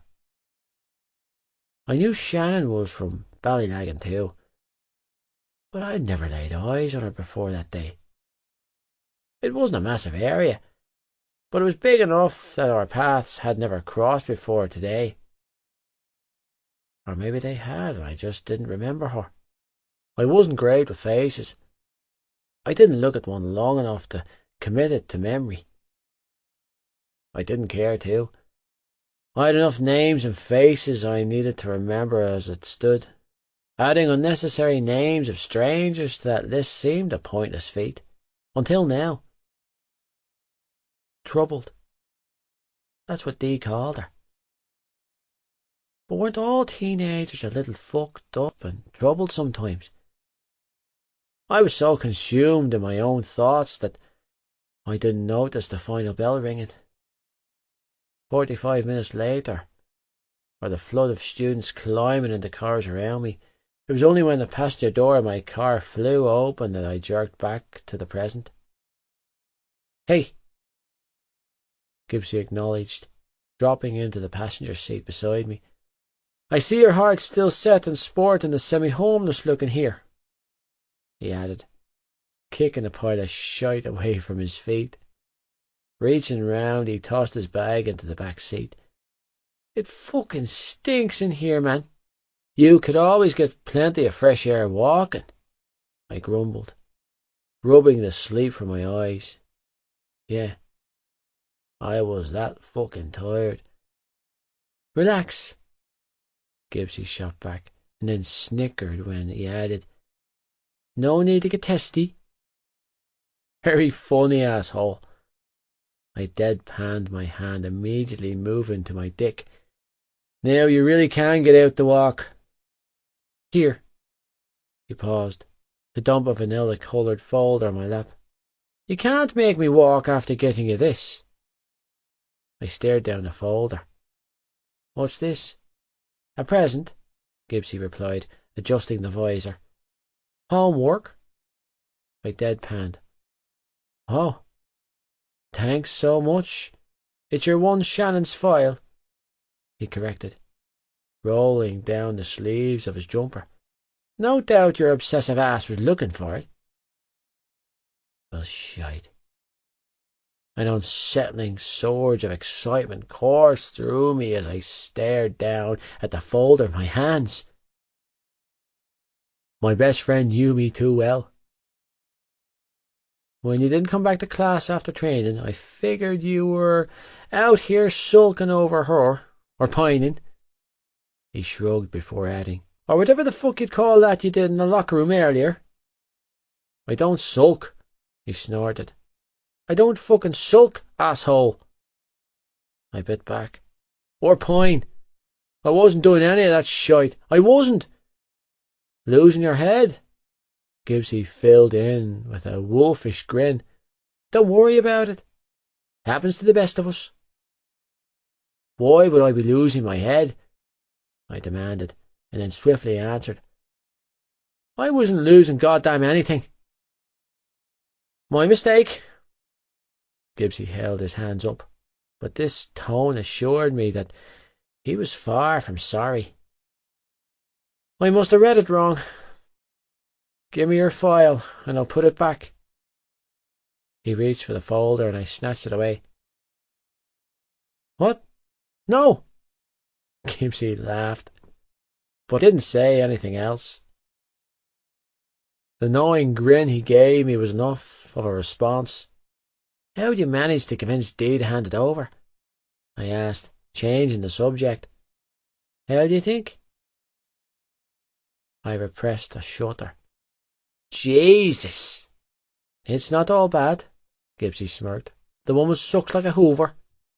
"And the thrill of getting caught always makes for fun times." I held my hand up. "Didn't need to know that." He snorted. "You already knew that." "Yeah." I sighed heavily. Well, I didn't need to be reminded. "Jesus," he muttered, pulling at the collar of his school shirt so he could get a good look at his neck in the small rectangular mirror. Always the neck. Unsatisfied with the view, he twisted the rear-view mirror to face him and groaned. Turning to look at me, Gibbsy said, "See the sacrifice I make for you." My eyes landed on the purplish bruise forming on his neck. "Bet there be something worth reading in here," he grumbled, turning my attention back to the folder. I flicked it open to the first page, and then tensed, eyes moving to his. "Did you read it?" "Nope." "Why not?" "Because," he replied, digging around his pocket. "It's not my business." He pulled out a packet of cigarettes and a lighter. "I'm hanging for a smoke." He shoved the door open and stepped out, stopping to lean in and announce, "Orgasms make me crave nicotine," before closing the door and sparking up. Shaking my head, I turned my attention to the file in my hands, riveted to every detail of information Shannon Lynch's confidential file revealed. Pages upon pages of incidents and reports, all neatly typed out on white paper, detailing every horrendous ordeal the girl had suffered in her old school. There had been a lot. 14 A4 pages of incidents, front and back. A few pages in, and I had learned that Shannon had slipped from a solid C student at the beginning of the first year to a scraping D's and E's by the end of the second year. Attached to her less than stellar exam results were notes from her former teachers praising her gentle nature and diligent and conscious work ethic. I didn't need a note to explain the steady decline in her grades. I'd figured that out in page 1. She was a victim of bullying. They cut her ponytail off when she was in first year, when she was 13. Their punishment for such a crime was a week's suspension. Seriously, a week off school for cutting a girl's fucking hair off. Girls, they were so goddamn sick and twisted. How anyone could expect a girl to concentrate in a classroom setting as volatile as that was beyond me. Seriously, what the hell was wrong with people? What was the matter with that school and those teachers? The fuck were their parents thinking leaving her there for 2 years? The more I read, the sicker I felt in my stomach. Incident in PE resulted in a bloody nose. Vomiting incident in the bathroom. Incident in woodwork with a glue gun. Issue after school with third-year girls. Another vomiting incident in the bathroom. Issue before school with the fourth-year girls. Refusal to take part in overnight school bonding retreat. Were they fucking kidding? Many, many more vomiting incidents. Referral to educational psychiatrist. Older brother lodges fourth complaint about the bullying. Older brother. Should have found some older female friends and had them kick the shite out of these mean girls. Graffiti on the bathroom walls. Assault in the schoolyard. Older brother suspended. Older brother must have sorted it himself. Isolation reported by several teachers. Serious physical assault by 3 older students. Garda called. No shit, Sherlock. Older brother suspended again for intervening. Removal from the school at the request of the mother. About fucking time. School records requested by the principal at Thomond College. Horrified. Didn't begin to describe my feelings when I was finished reading. Pissed off didn't quite fit the bill either. Disgusted, disturbed, and wholly enraged seemed a more accurate assessment of my feelings. Jesus, it was like reading a goddamn police report of a domestic violence victim. No wonder Shannon's mother flipped the fuck out on me today. If I were in her position, I'd have done a lot worse. Christ.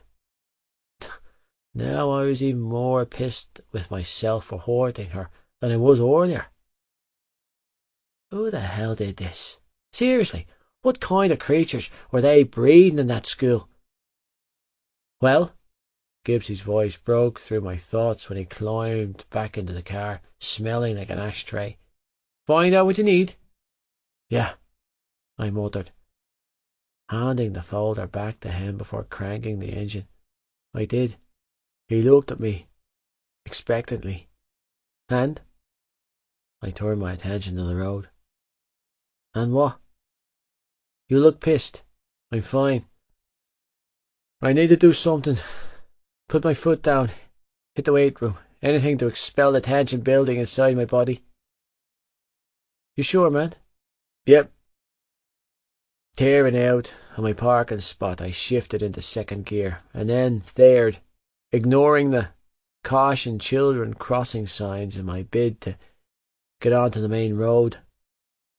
Sometimes we worked out in my converted garage at home, but right now I thought the 30-minute drive to the gym in the city might do me some good. I knew I'd stepped over a serious line by breaching her privacy like this, but I didn't regret it. Damn it. I knew she was vulnerable. That feeling I had earlier today. The pain I was so sure I'd seen in her eyes. It was real. It was there. I recognised it. And now I could do something about it. I could prevent anything like this from happening again. It wouldn't happen again. Not on my goddamn watch. Chapter 6. Awakened Hormones. Shannon. I had a moderate concussion that resulted in an overnight stay at the hospital for observation, followed by the rest of the week off school.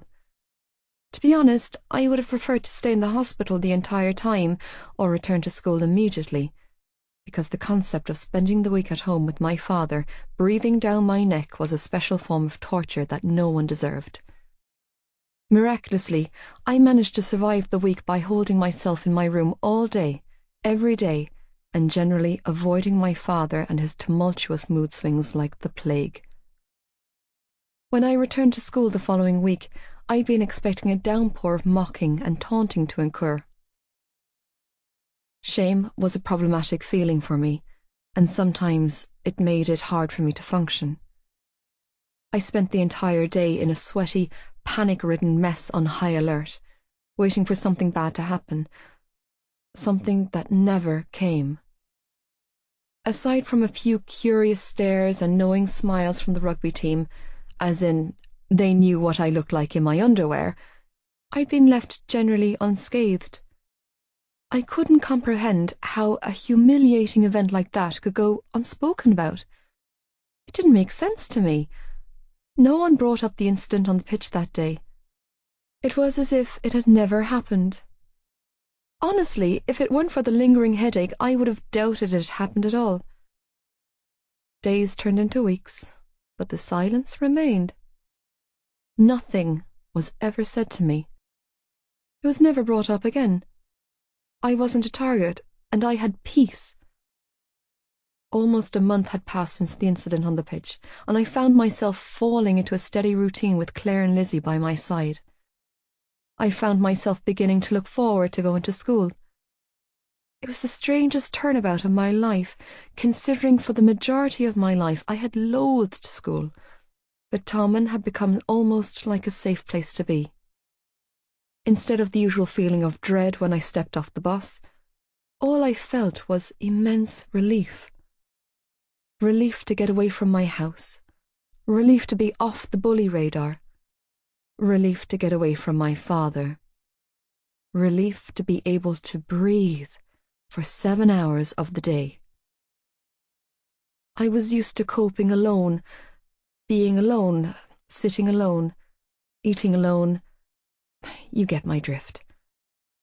I was forever alone, so my latest predicament, or should I say the latest development in my social status, was an unexpected one. They say there's solidarity in numbers, and I was a firm believer in this. I felt better when I was with my friends. Maybe it was a teenage insecurity, or maybe it was the result of my past, but I liked that I didn't have to walk to class on my own anymore, and that I always had someone to sit with me or tell me if I had something in my teeth. Their friendship meant more to me than they would ever know, giving me a support system that I desperately needed and a buffer in times of panicked uncertainty. At my old school, I was so stressed and anxious during my lessons that I fell behind a lot in class and had to work late into the night most nights to catch up. Without the constant threat of attack from my peers, I was keeping up in my classes with little problem, inhaling my lessons like crack. I even managed to pass most of my pre-junior cert exams, with the exception of maths and business studies. No amount of studying seemed to help with those subjects, but I had scored my first A since first year in science, so I took comfort in that. During lunch, I had the girls to sit with. Not a pity seat with my brothers and his buddies, but an actual group of people. I'd never had this level of normality before. I'd never felt safe. But I was starting to. And I had a feeling he had something to do with it. Johnny Kavanagh. I mean, he had to, right? I didn't have that kind of power, so that left him. It wasn't a coincidence that the whole event had been erased from everyone's minds. I had seen him plenty of times since that day, having passed him countless times in the hallways between classes and in the lunch hall during break, and while he never approached me, he always smiled at me in passing. To be honest, I was surprised he smiled at me at all, considering my mother's reaction towards him outside the principal's office that day. I didn't know whether or not to apologize for her behavior towards him or not. Mam had overreacted to the point of being borderline threatening towards him. But then again, Johnny's actions had resulted in me spending a night in hospital and a further week at home with my father, so I decided against apologizing. Besides, I'd left it too long. Approaching him now, after almost 4 weeks had passed by, would just be weird. Through my friends and the hushed whispers and rumours from girls in the bathroom, I had learned all kinds of details and information about Johnny Kavanagh. He was in 5th year, something I already knew. He was originally from Dublin. Again, no surprises there. He was incredibly popular. Okay, so I didn't know that, but it didn't take a genius to realise that, what with him being surrounded by students all the time, he was a massive hit amongst the female student body. Again, a blind man could figure that out. And contrary to his terrible inaccuracy with the ball and his blatant maiming of me, he was supposed to be very good at rugby. He was the captain of the school rugby team, and with that status came popularity, girls, and some fierce pull with both the faculty and the students. I had no clue about the ins and outs of rugby. Our family revolved around GAA, and I cared even less about the popularity ranks at school, considering I was usually dumped at the bottom. But the way the girls at school portrayed Johnny Kavanagh sounded nothing like the person I met that day. According to the girls, he was aggressive, intense, and a complete snob, with a body to die for and a horrible attitude. They made him out to be a cocky, rich rugby head who was obsessed with sports, playing hard on the pitch, and fucked harder off it. Evidently, much older girls were his thing. Okay, so it was quite possible that he did in fact do all these things, but it was hard to piece that information together with the person I'd met. My memories of that day were still cloudy, the events leading up to my accident still hazy, and the ones afterwards in a jumbled mess. But I remembered him. I remembered the way he had taken care of me, how he had stayed with me until my mother came, the way he had touched me with his big, dirty, gentle hands, how he talked to me like he wanted to hear what I had to say, and then listened to my rambling like it was important to him. I remembered the embarrassing parts too, the parts that kept me up late into the night with flaming cheeks and a mind full of disconcerting images and fumbling words. The parts I didn't dare acknowledge. I did keep the envelope, though, the one I'd found in my locker the week I returned to school, with the hastily scrawled, "From my people to your people," on the front. The 2 50-euro notes I'd given Mam when I got home from school, but I tucked the envelope into my pillowcase for safekeeping. I didn't have an explanation for why I didn't throw it out. The same way I couldn't explain why my body broke out in a cold sweat, my hands turning clammy, my heart fluttering rapidly, and my stomach twisting itself up in knots whenever I laid eyes on him. Well, that wasn't technically true. There was an obvious, perfectly logical reason for my reaction towards him. He was beautiful. Every single time I spotted him in the hallways, it was as if every delayed urge, feeling, and hormone that had been lying dormant inside of my body for the last 15 years erupted to life. I was achingly aware of him, my body shifting into high alert whenever our arms brushed in the crowded hallways between classes. But it wasn't his looks or enormous muscular build that had coaxed my stubborn hormones out of hibernation. It was the way he had been that day. During small break last week, when Lizzie caught me red-handed staring at Johnny Kavanagh, she decided to dish out all the information she had. According to Lizzie, Johnny Kavanagh was never tied down to any particular girl or branded anyone's boyfriend, though there was Bella Wilkinson to contend with. The pair had been knocking around together for a long time. Bella was a couple of years older than him, more experienced, and from what Lizzie had told me, reported to her by the boys, sucked dick like a Dyson.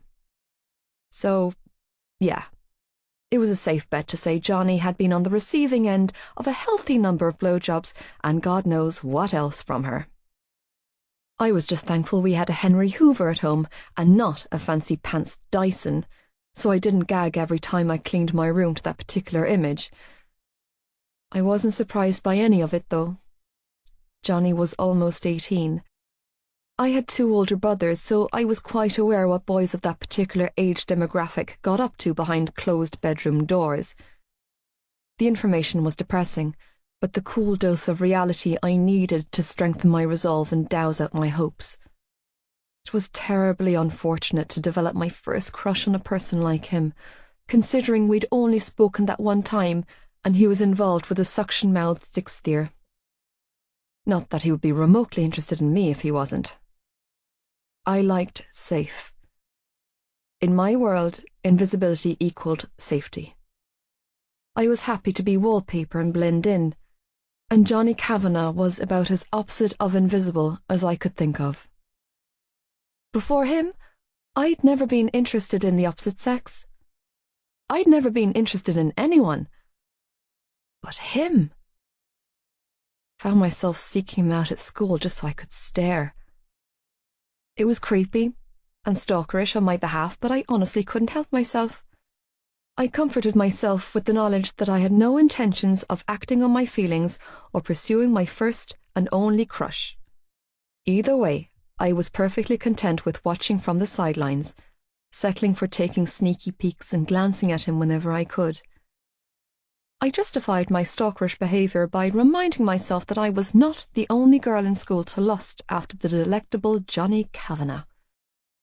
No, I was just one in a long list of many, many girls. But he was so interesting to observe. He didn't act like the rest of the lads at school. He seemed above them in a weird way, like he was older than his years, or bored by the mundane way of school life. It was hard to describe. He seemed to drum to his own beat. He oozed confidence and had a no-fucks-given attitude that was ridiculously addictive. He forged his own path at school, and like most natural-born leaders, everyone else just followed along with him. I guess that was the key to popularity. You needed to not want it, or not care that you had it. The fact that he was beautiful, with a body ripped to perfection, didn't hurt his cause either. It made me a little jealous, if I'm honest. I didn't care about being popular. It was the fact that it was so easy for some people, while others, myself included in the latter group, suffered terribly. He gave out this, "I'm the best.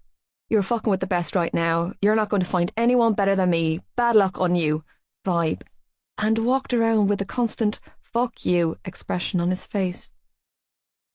It was typical banging fists on chests alpha male behaviour, which I presumed had a lot to do with why every girl within a 10-mile radius seemed to gravitate towards him. Thing was, whenever his eyes locked on mine, I never saw any of that fabricated machoism or his notorious glower. It was hard to describe the look I received, because usually when our eyes locked, it was because Johnny had caught me staring at him, be it in the lunch hall or outside classrooms, and I always turned away quickly, mortified. However, on the rare occasion that I managed to steel myself and meet his stare, I was rewarded with a curious head tilt and a small, twitching smile. I wasn't really sure what to make of any of it or how to feel. In a weird way, I kind of felt like one of those baby ducklings who imprint and attach themselves to the first person they see upon being born. I'd watched a movie about this when I was a kid. Maybe that's what was happening here. Maybe I had attached myself to Johnny because not only was he the first person I saw when I came to, but he was the first person who'd shown me genuine kindness. I wondered if that was an actual thing that could happen to humans after suffering moderate concussions, then quickly dismissed the crazy notion. Thoughts like that were not normal and of absolutely no benefit. Also, I wasn't attached to him. I simply enjoyed admiring him. From a safe distance, when he wasn't looking. Yeah, that wasn't unhealthy at all. "Do you want to come over after school today?" Claire asked me during big break on Wednesday. We were sitting at the end of one of the ginormous tables in the luxurious lunch hall that I was still trying to come to terms with. At BCS, we had a little canteen where people took turns sitting at small round tables. Here at Tommen, it was a glorified banquet hall with 25-feet tables, hot meals on offer, and enough room to seat the entire school. The lunch hall was bursting to the seams, with other students shouting and talking so loudly that I had to lean across the table to reply. "To your house?" Claire nodded. "We can hang out and watch a few films or something." "Aren't you going into town with Lizzie to see Pierce?" I asked. At least, that's what I thought they were doing after school today. That's all Lizzie had been talking about all morning. Apparently she was seeing some lad from 5th year named Pierce, and they'd been on and off together for months. From what I had gathered, they were currently back on. To be fair, Lizzie had invited me to come with them after school, but I declined because town was the last place I ever wanted to be. My old school was based slap bang in the middle of town, and I tended to avoid all surrounding areas like the plague. There were too many unwelcome faces that hung around there. "Nah, Lizzie's in a mood," Claire explained, stabbing her pot of yogurt with her spoon. "So I'm guessing they had another fight today." That explained Lizzie's noticeable absence at lunch. She was a hard one to figure out. She held a lot back, and I never truly knew what she was thinking or feeling, unlike Claire, who was an open book. I guess that's why I'd always been closer to Claire growing up. I loved Lizzie, of course, and considered her a good friend, but if I was to have a best friend, then it would be Claire. "Besides, I'm not really into being the third wheel with those two," Claire added, setting her spoon into her lunchbox. "So, what do you say? Mam will pick us up and drop you home whenever you want to go." She leaned back in her chair and flashed me a megawatt smile. "Or you could always sleep over." My stomach did a little flip. "Are you sure your mam won't mind?" "Shannon, of course she won't mind," Claire replied, giving me a strange look. "My mam and dad both love you." Smiling, she added, "Mam is constantly on my case asking when you're coming over again." A warm sensation flooded me. Mrs. Biggs nursed in the intensive care unit in the hospital in Cork City, and she was one of the nicest ladies I'd ever met. Claire was a lot like her mother, with a sweet nature and a kind heart. When we were little, and Claire and Lizzie were having a birthday party or play date, Mrs. Biggs always made it her business to come pick me up. I was even invited to Claire's older brother's birthday parties, and although I never attended Hughie's parties, I appreciated the invite. They were the only invites I got growing up. "I'd love to, but I'll have to check with my parents," I told her, and then proceeded to pull out my phone and text my brother to scope out the mood at home. "It'll be great," she encouraged happily.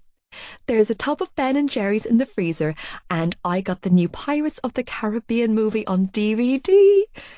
Waggling her brows, she added, "Johnny and Orlando, what girl can say no to that?"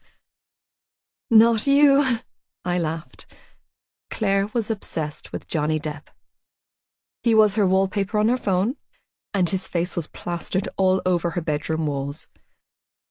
"I love him," she announced with a dreamy sigh. "I do. It's real hardcore love, and one day he'll come to Ireland, see me, and instantly reciprocate my feelings, and then we'll run away together and create adorable hybrid pirate babies." "That sounds like a plan," I snickered, "although you do realize he's not an actual pirate, don't you?" "Shh," Claire chuckled. "Don't take that away from me. Let me enjoy the visual." My phone vibrated in my hand then with a text from Joey. "Bad idea, Shan. He's on the warpath." Dejected, I shoved my phone back into my pocket and released a heavy sigh. "I can't come over." "Your dad?" she asked sadly. I nodded. Claire looked as disappointed as I felt, but she didn't push it. Deep down, I think she knew. I never verbalized it, and she never pushed. That's why I loved her. "Another time, then." Claire offered me a huge smile that almost masked the concern in her brown eyes. Almost. "We'll plan it better next time. Give you some notice," she quickly carried on, tucking her long blonde hair behind her ears. "But our Johnny and Orlando session is definitely happening." "How's it going, Claire Bear?" a deep male voice asked, distracting us both. "Oh, hey, Jared," Claire acknowledged in a nonchalant tone as she looked up at the ginormous blonde boy standing at the end of our table. "How are you?" "Better now I'm talking to you," he purred as he walked over and propped his ass on the table, keeping his huge back to me and his attention locked on my friend. "You're looking as lovely as always." Claire's gaze darted from his face to mine, and she gave me a "what the fuck" eye bulge before quickly sobering her features and saying, "Didn't I hear you spin that same line to Megan Crean on Wednesday?" I swallowed back a laugh as I watched my friend play the indifference card like a pro, even though she was clearly affected by this boy. He was tall and tanned with dirty blonde mussed-up hair and clearly packing some serious muscle beneath his school uniform. I didn't blame her for being affected by a boy who looked like that. Most girls would, just not this girl. "Are you jealous?" Jared teased, tone highly flirtatious. "You know you're my number one." "Spare me," Claire fake gagged. "I hear you're coming to Donegal with the team," he asked her. "Your class got the go-ahead, didn't they?" "Yeah. Our class was picked to go," Claire replied breezily. "Ma'am hasn't signed the permission slip for me to go, though." Neither had mine. Tom in college had an away match against some rugby prep school up in Donegal next month after the Easter holidays. It was an important game for the team, a final of some league cup or another, and my class, along with one other class from 6th year, had been selected at random to attend. Because the match was being held on the first Friday, we were due back to school after Easter break. The school bus was departing from Tommen at 10:45 p.m. on the Thursday night to beat traffic and allow for pit stops, since Northern Donegal was at least an 8-hour journey from Cork via bus.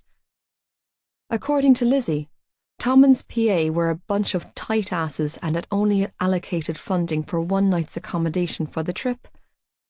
We would be sleeping on the bus on the Thursday night, staying in a hotel on the Friday night, and then travelling back to Cork on the Saturday.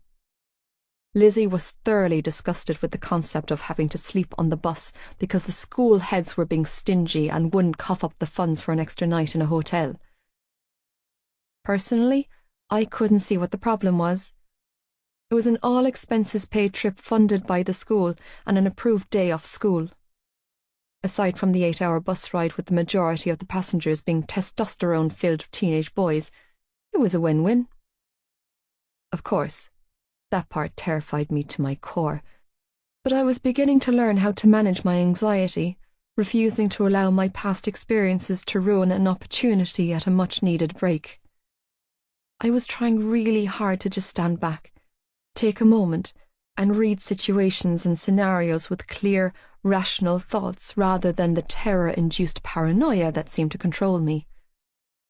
Regardless of my enthusiasm at the prospect of getting away from Ballylagan for a couple of nights, I wasn't holding out much hope on going. Because it was an overnight trip, the school required permission slips to be signed by our parents. I'd given Ma'am the forms that needed to be signed in order for me to attend last week. As of this morning, it still laid unsigned on top of the bread bin at home. Ah, your mammy will let you go, the blonde god teased, ruffling Claire's hair. Sure, big brother will be there to keep an eye on you. And myself, of course. He leaned closer and tucked a strand of hair behind her ear. I always play better when I know you're watching. Now I did laugh at the sheer ridiculousness of the cheesy chat-up line. I knew my stuff about sports, and I had yet to meet a guy who played better because of a girl. However, when I tried to stifle my laugh, it ended up coming out like a snort. Slapping a hand over my mouth, I stared at Claire's horrified expression and mouthed, "Sorry," behind my fingers. As if only just noticing I was present, the blonde guy turned around, probably to seek out the snorting culprit.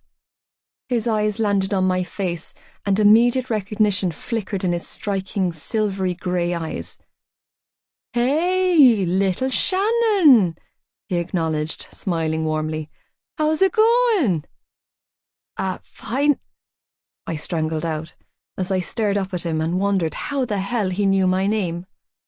I glanced to Claire, who shrugged and gave me a look that told me she was as confused as I was. "I didn't know you were friends with Shannon," he said, turning his attention back to Claire. "That would have been useful information." I didn't know you were friends with Shannon," Claire offered blankly. "And useful for what?" "I'm not," he shook his head. "And it doesn't matter." He turned back to me and smiled. "I'm Gerard Gibson," he introduced himself, "but everyone calls me Gibbsy." "I don't," Claire tossed out airily. Gibbsy chuckled. "Okay, everyone except this one calls me Gibbsy." He pointed a thumb at my friend, flashing her an indulgent smile before returning his attention to me. "She likes to be awkward." "No, Gerard, I like to address people by their given name," Claire corrected, giving him the stink eye. She turned her attention to me and began to explain. "Gerard here is friends with my brother Hugh. You remember Hughie, don't you, Shan?" I nodded, clearly remembering Claire's beautiful older brother. With light blonde hair and brown eyes, Hugh Biggs was the male equivalent of his sister, except with abs, masculine features, and the obvious boy parts. Hugh didn't attend the same primary school as us, but he had always been friendly to me when I went to their house. He was one of the few boys, aside from Joey, that I didn't feel on edge around. Hughie always left me alone, and I appreciated it. "Well, they've been in the same class since junior infants, and this monster right here," she paused to give Gibbsy a small shove before continuing, "has been a permanent fixture in my kitchen for most of my life. He lives across the street from us," she added.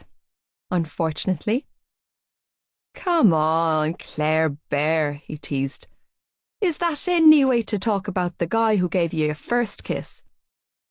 "That was the result of an unfortunate game of spin the bottle," she shot back, cheeks turning pink as she glared up at him. "And I've told you 1,000,000 times to stop calling me that." "It's all a show," Gibbsy informed me with a huge grin. "She loves me, really." "I really don't," Claire shot back, flustered now. "I tolerate him because he brings cookies to my house." She turned to me and said, "Gerard's mother owns a bakery in the city. Her cakes are insanely delicious." "Gibbs, come on, lad.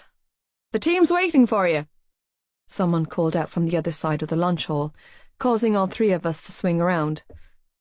My heart flatlined for the briefest of moments before somersaulting in my chest when my eyes landed on Johnny Kavanagh, standing in the archway of the lunch hall, with his hand gesturing wildly in the air and a thunderous expression etched on his face. "5 minutes," Gibbsy called back. "Coach wants us now," Johnny barked in that thick Dublin accent I'd learned to listen out for. "Not in 5 bleeding minutes," he added, not giving a damn who was listening to him. It was quite clear that he didn't care if people looked at him or not. Ignoring him, Gibbsy held 2 fingers up and turned his attention back to Claire. He began to speak to her in a low, hushed tone, but I didn't catch any of it. My entire focus was on the pair of blue eyes that were staring right back at me. Usually when he caught me staring, I would look away or duck my face, but this time I couldn't. I felt snared, completely and utterly ensnared in his gaze. Johnny tilted his head to one side, regarding me with a curious expression, the earlier irritation in his eyes replaced with something I couldn't quite decipher. My heart hammered violently against my rib cage, and then he shook his head and looked away, his attention moving to the watch on his left wrist, breaking the weird, trance-like stare down. Blowing out a shaky breath, I turned away from him, sagged forward and let my hair fall forward to conceal my burning cheeks. I expect to see pom-poms and the words "I Heart Gibbsy" in neon letters across your tits next week at the Schoolboy Shield final, was all I managed to catch Gibbsy say before he waved us off and jogged away. Sorry about him, Claire said, gaze flickering from my face to behind me. Her cheeks were flushed, her eyes twinkling. She pulled at an imaginary piece of fluff on her school jumper before adding, "He's a little strange." "He's a whole lot into you," I stated, grateful for the distraction from my thoughts. "Jared likes everyone," she replied with a heavy sigh. "Well, everyone with a vagina." "I dunno, Claire, he seemed to really like you," I began to say, but she quickly cut me off. "Well, I do know, Shan," she said, cheeks still flushed. "He's a player, a total feckin' player. He rides anything in a skirt," she added. "They all do." "They?" "The lads on the rugby team," she explained, "with the exception of Hugh. And possibly Patrick." I scrunched my nose up. "Oh." "Yeah, oh," Claire replied, grimacing. "And the only reason Jared carries on like that with me is because I'm Hughie's little sister, and he knows he can't have me." Sighing, she added, "It's a harmless game of flirting to him that won't amount to anything." "What about you?" I asked, tone gentle. "What's it to you?" Claire chewed on her bottom lip for several seconds before whispering, "Torment." That was all the clarification I needed to confirm my suspicions. Claire liked Jared, or Gibbsy, or whatever his name was. In that moment, given the recent surge of hormones battering my reproductive system, brought on by the injection of Johnny Kavanagh into my life, I could relate to my friend in the most fundamental way. "Boys with pretty eyes and big muscles mess everything up for girls," Claire huffed. "Yep," I agreed weakly. "They certainly do." "What are we like?" Claire chuckled half-heartedly. "Both liking the worst possible thing for us." "Me?" I shook my head and jumped into denial mode. "I don't like anyone." "Yeah, right," Claire scoffed. "Don't even try to pretend, little Miss Blush. I see the way you watch him." "Claire," I shook my head and sighed. "You're imagining things." "Oh, look," she gasped, pointing behind me. "Johnny's coming over here." What?" Startled, I swung around to discover she was lying. "Ha!" Claire snickered. "I knew it." "Not funny," I mumbled, patting my burning cheeks. "Don't worry, Shan," she replied, smiling knowingly. "Your secret's safe with me." Chapter 7. Midnight Blue. Johnny. Shannon Lynch had eyes the colour of midnight blue that wouldn't stay the fuck out of my head. At least that's the closest comparison I could find on the countless internet searches I had performed. The colour charts on the internet were confusing, but not nearly as baffling as my fucked up brain that, like a broken record, seemed to be stuck on repeat. My brain's track of choice. Shannon, like the river, with the gorgeous blue eyes, face of an angel in the troubled past. After reading her file, it took me several days to absorb the contents, and several more before I found the restraint I needed to not drive down to BCS and beat the ever-living shite out of her bullies. All that first week back after Christmas break. I worried over the girl, waiting to see if tomorrow would be the day she returned to school. My anxiety levels were through the roof by the time Friday hit and she hadn't returned. It had bothered me so much that I stopped by Mr. Toomey's office to check in. It was there I learned I had in fact given the girl a unmerciful concussion and that she was at home on bed rest for the remainder of the week. When Shannon returned to school the following Monday, I was called straight to the office where I was greeted by Mr. Toomey, Mrs. Nahan, the year head for the third years, and Mr. Crowley, my year head, and a human incubator that was Mrs. Lynch. There, it was explained to me that while they were aware that my actions on the pitch were accidental, it would be best if I kept my distance from her to avoid any future incidents. I was also handed a plastic bag from her mother, with my jersey inside, along with a mumbled apology for shoving me in the hall that day, obviously trying to cover her arse for putting her hands on a student, and another stern warning to steer clear of her daughter. Furious over being cornered in a fucked up and unnecessary intervention, not to mention treated like a villain for an honest mistake, I'd responded with a sharp, "No fucking problem," before taking my jersey and stalking back to class with every intention of doing just that. I didn't need that kind of hassle in my life. I didn't need the threat of suspension hanging over my head. It messed with my plans, and there was no girl worth putting my future in jeopardy for. Following the rules more for my own sake than hers, I stayed away. I didn't speak to her, and I didn't approach when I saw her between classes or in the lunch hall during break. I kept a wide-ass berth for that girl and the complications that seemed to follow her. But as pissed as I was, I still kept an eye out for her in the hallways.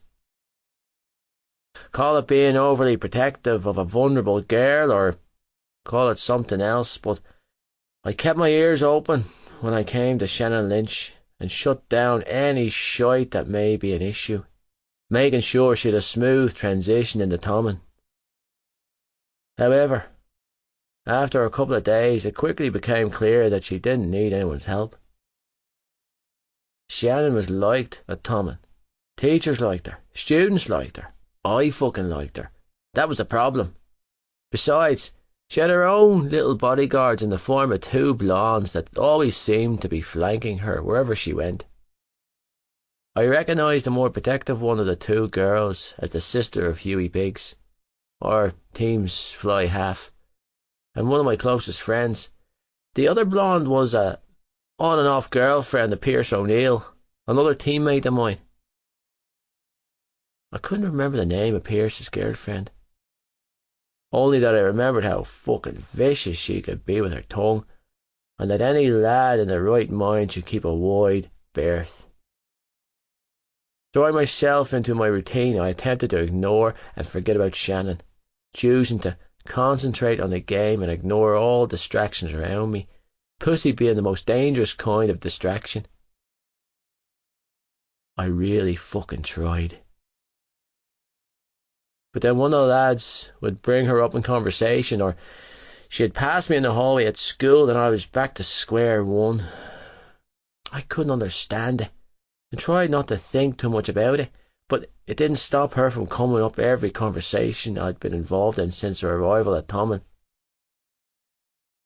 Lads were pricks, and age meant nothing to most of them. Too fucking many of the idiots in my year were talking about her, thinking about her, and plotting about her, and it drove me batshit crazy. Last week, for instance, I actually voiced my frustrations, telling a shocked table of classmates to cop the fuck on. And she was only 15. It didn't matter to them that she was only in third year, and it bothered me that it mattered to me when it really shouldn't. Plenty of third years score with people from fourth and fifth, and hell, even some from sixth years. Not me. Never me. Unlike the rest of the lads who had no problem fucking around with younger girls, I was fully aware of the implications that could arise. I had more than my fair share of lectures from coaches and former pros about the catastrophic repercussions that came from fucking with the wrong girl. And while I wasn't particularly proud of my behaviour towards girls down through the years, I drew the line at anyone younger than me. I knew that made me a hypocrite, considering I was more than willing to go with girls older than me, but I had to be safe, damn it. I had a dream and a clear vision of what I needed to do in order to achieve it. Messing around with younger girls was dangerous, which is why this particular girl was pissing me off so much. The minute I laid eyes on her, something had hit me hard in the chest. Something unfamiliar and disconcerting. Over a month had passed and I was still reeling. We were into February, and I was still silently obsessing over Shannon like the river. I didn't like it, and I liked her even less for being the sole cause of my uncertainty. It didn't make sense. She was a tiny scrape of a girl, all limbs and bones. There were no curves on her, and I doubted she even wore a bra, if I was being honest with myself. See? Too young. Too fucking young. But that didn't stop me from searching for her in a crowd. It didn't stop me from looking when I found her. The more I tried to block her out, the more I sought her out. Until I was seeking her out between every fucking class. Sometimes I found her watching me right back. She always gave me this dazzled in the headlights look before ducking her face. I wasn't sure what to make of any of it. I fully acknowledged that I was having an irrational reaction to the girl. It wasn't normal. Problem was, I couldn't seem to get a handle on myself. I couldn't turn my brain off. Bella was another problem for me. She was sick of what she referred to as being mugged off. Had texted me a couple of weeks ago to call time on our non-hookups. I knew I should have felt something about it. I'd been sleeping with a girl for close to 8 months, but all I felt was empty. There was no connection there, and I was tired of feeling used. It wasn't like we met up for a chat or went to the cinema or anything like that. She didn't want that from me. Not even when I offered. Sure, there were no feelings involved, and I had never been interested in having a relationship with her. But after spending 6 out of 8 months with my dick inside her, I wasn't opposed to buying the girl dinner or taking her to a fucking movie. I'd offered on many occasions, and she had declined every last one. But that wasn't public enough, because Bella only wanted me when I was on full view in a pub or at a school, where she could show me off to all her friends like I was some prize fucking bull. Bella had informed me via text message that she had moved on to Cormac Ryan from 6th year. I'd half suspected something was going on between the two for a while now, because he had been acting shady as fuck round me. Cormac had gotten a call up from the academy during the summer. He had a few sessions with the youth and competed in several bouts of trials. So far, Cormac had been unsuccessful in earning a permanent placement contract, and I wasn't holding my breath out for the guy. That wasn't me being a spiteful prick. It was me stating facts. He was a decent winger, but he needed to pull some serious magic out of the bag if he was to make it onto the main card with the club. If he made it, good on him. If he didn't, I didn't give a shite. Cormac was in the year above me, so we had never been friends, per se, but having played on the same team for the last 5 years, I'd expected a little more loyalty. And if Bella was looking to provoke a reaction out of me by screwing my teammate, she'd be sorely disappointed, because I'd never give her the satisfaction. Did it hurt? Yes. Did I feel betrayed? Of course. Did that mean I wanted her back? Hell fucking no. 'Cause I couldn't handle liars, and that's what she was. I also didn't cope well with mind games, which was exactly what she was trying to do to me. Breaking up with me, going off with my teammate, and then turning right round and flooding my inbox and telling me she wanted me back was a prime example of the games this girl liked to play with me. What she failed to understand was that I didn't matter how many games she tried to play or how many times she promised to suck me off. There was no going back there. Not for me. Maybe I was dead on the inside like Bella had suggested, and the million text messages she sent me after I turned her offers of working things out down. I didn't think so. I had feelings. I cared about things, just not liars. I have a confession to make, Gibbsy announced during training on a Wednesday. We were on our 29th out of 30 ordered laps of the pitch, and he was starting to wilt. Actually, I was on my 29th lap. The rest of the team were on their 14th. Gibbsy was on his 8th, and the wilting began in lap 4. Now he resembled a lad falling out of a nightclub at 3 in the morning with a belly full of Jaeger bombs. He, along with the rest of the team, needed to get it together because we had a schoolboy shield to play for next week, and I had no intention of running myself into the ground if the rest of the team weren't committed to the cause either.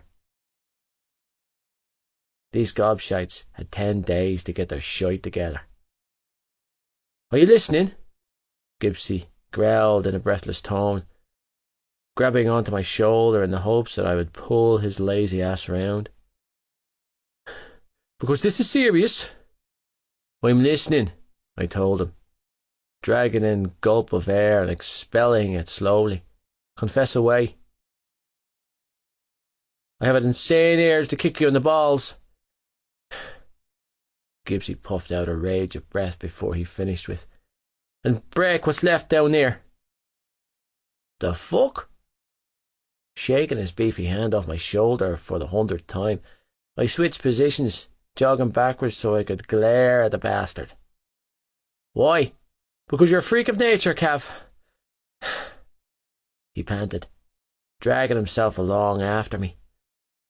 "There's no goddamn way any fella in your position—" He pointed the finger at me and sagged forward, pressing his hands to the back of his head.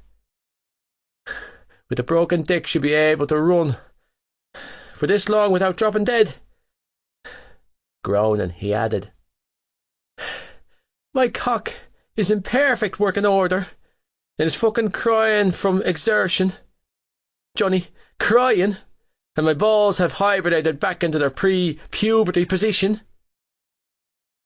"My dick's not broken, asshole," I growled, looking around to see if anyone else heard us. Thankfully, the rest of the team were on the other side of the pitch. "I want a picture of it," he wheezed, "so I can show Coach and pretend it's mine. He'll never make me run again." "Keep talking about it, and you won't need a picture to show the coach," I bit out. "I'll cut your cock off and you can hand it to him instead." Gibbsy grimaced. "Still too soon to make jokes." I nodded stiffly, and then spun round, recapturing my earlier pace as I loomed closer to the finish line. "Sorry, lad," he panted, falling back into hobbling run alongside me. "It's just unnatural to move with that kind of speed when you're injured." "Do you honestly think this is easy for me?" I bit out. If he did, then he was fucking crazy. I had speed because I spent most of my childhood and all of my teenage years working on my body. While Gibbsy and the lads were playing knock and run and spin the fucking bottle, I was on the pitch. When they were chasing girls, I was chasing gains. Rugby was my life. This was all I had. But the laborious pace I was keeping today was so far off my usual standard that it was pathetic. I was sluggish, and the only reason it wasn't noticeable was because this was school level. If I dragged my ass like this at the academy, where I played alongside the best players in the country, then I'd be instantly called out on it. My body was on fire, and I was moving on sheer will. Everything hurt, to the point where I had to breathe through my nose to stop myself from vomiting. I would pay for the exertion with a sleepless night of writhing in agony, half a dozen painkillers, and a scalding hot bath in Epsom salts. But I couldn't stop. I fucking refused to give in. If I gave Coach Mulcahy a single inkling that I wasn't up to par, he would call the heads of the academy. And if he called the academy, I was screwed. I slowed my pace when I reached the end zone, walked it out, keeping my muscles loose and moving. If I stopped short, I was going to seize up, and I intended on doing just that in the privacy of my own car. Swiping a bottle of water off the ground, I paced the sideline like a madman for several minutes, desperately trying to walk off the pain. I didn't dare perform a post-run stretch-out. I wasn't that much of a masochist.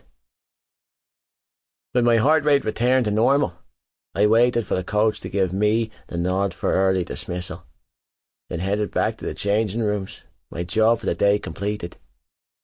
I hadn't realised Gibbsy had followed me up the path until I heard him let out an ear-splitting wolf whistle. "You're looking well, Claire Bear." Curious, I followed his train of vision only to find two familiar-looking blondes huddled under an awning outside the science building. One of said girls was scolding back at us, while her middle finger directed towards my best friend. "Watching me in training?" Gibbsy called across the courtyard. "You know I love it when you do that."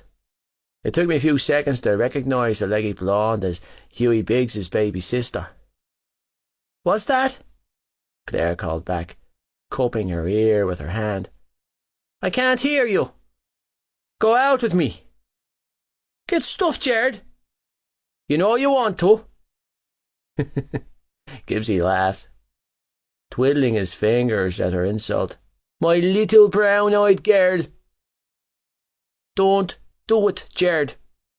Claire's face turned bright red. "Don't you dare sing that." Gibbs cut her off with a verse of Van Morrison. "I hate you, Jared Gibson," Claire hissed when he was done serenading her like a demented crow. "And I love you too." He laughed, before turning his attention to me and stifling a groan. "Jesus Christ," he groaned, so that only I could hear him. "I swear to God, lad, that girl drives me crazy." "You're already crazy," I reminded him. "You don't need anyone else's help with that." "Look at her, Johnny." "Oh," he groaned, ignoring my jab. "Look at how beautiful that girl is. Christ. It might be that sunshine hair, but I swear she glows." "Don't even think about it," were the words that came out of my mouth. "I won't, for now," Gibbs replied, eyes alight with mischief. "But I have a feeling that I'm going to marry her." His comment stopped me in my tracks. What? It was too weird, even for him, providing we both make it out of our youth without any accidental babies, he added thoughtfully. "And her brother doesn't cut my dick off first, of course." "Chloe's in third year." I deadpanned. "And she's your teammate's little sister." "The fuck's wrong with you, Gibbs? Did I say I was going to marry her today?" Gibbsy countered. "No, fucker, I did not, so clean your ears out. I meant when I'm old as fuck, and I'm done sowing my wild oats." "Old as fuck?" I gaped at him. "Sowing your wild oats? Yeah," he shrugged. "You know, like 30 or something." I rolled my eyes. Yeah, well, word to the wise, Gibbs. Bag those wild oats while you're sowing them, and keep them far away from girls like that one. Hey, don't give me those judgy eyes, Gibbsy scoffed. I always bag my shit, and there's nothing wrong with liking her. You're the one with the phobia to girls your own age, lad, not me. Aware that we were having this extremely messed up conversation in the middle of the courtyard, I searched around to see if anyone was eavesdropping. Gibbsy wasn't the brightest crayon in the box, but I'd feel pretty fucking bereft if Hughie was to hear him talking about his baby sister like this and murder him. It was at that exact moment my gaze landed on the tiny brunette, laden down with an armful of books, skip down the steps of the science building and hurry over to the blondes. A sudden swell of something filled my chest when I recognised the brunette as Shannon. God damn it. Why did she have to look like that? Why did every single thing about that tiny fucking girl scream out to me? It wasn't fair. Actually, fuck fair. It was downright cruel. It didn't make any sense for me to find her attractive. She was nothing like the girls I usually fucked around with. I liked curves. I loved tits. And I was a sucker for a big ass. And she had none of the above. But she had legs and hair and a smile.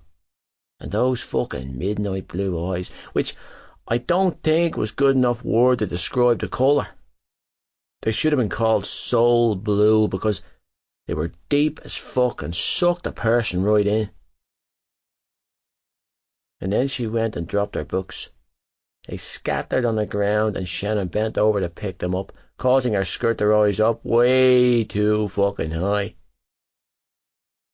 Two smooth, pale thighs filled my vision, sending a surge of red flags shooting up my brain and wave of heat to flush through my body. Oh, shite, I muttered, under my breath, caught off guard by both the sight of her and my body's explosive reaction to the sight of her. Dropping my gaze, I inhaled a few steadying breaths, desperately trying to regain control of my problematic dick. What's wrong? Gibbsy asked, looking around us for a source of my obvious discomfort.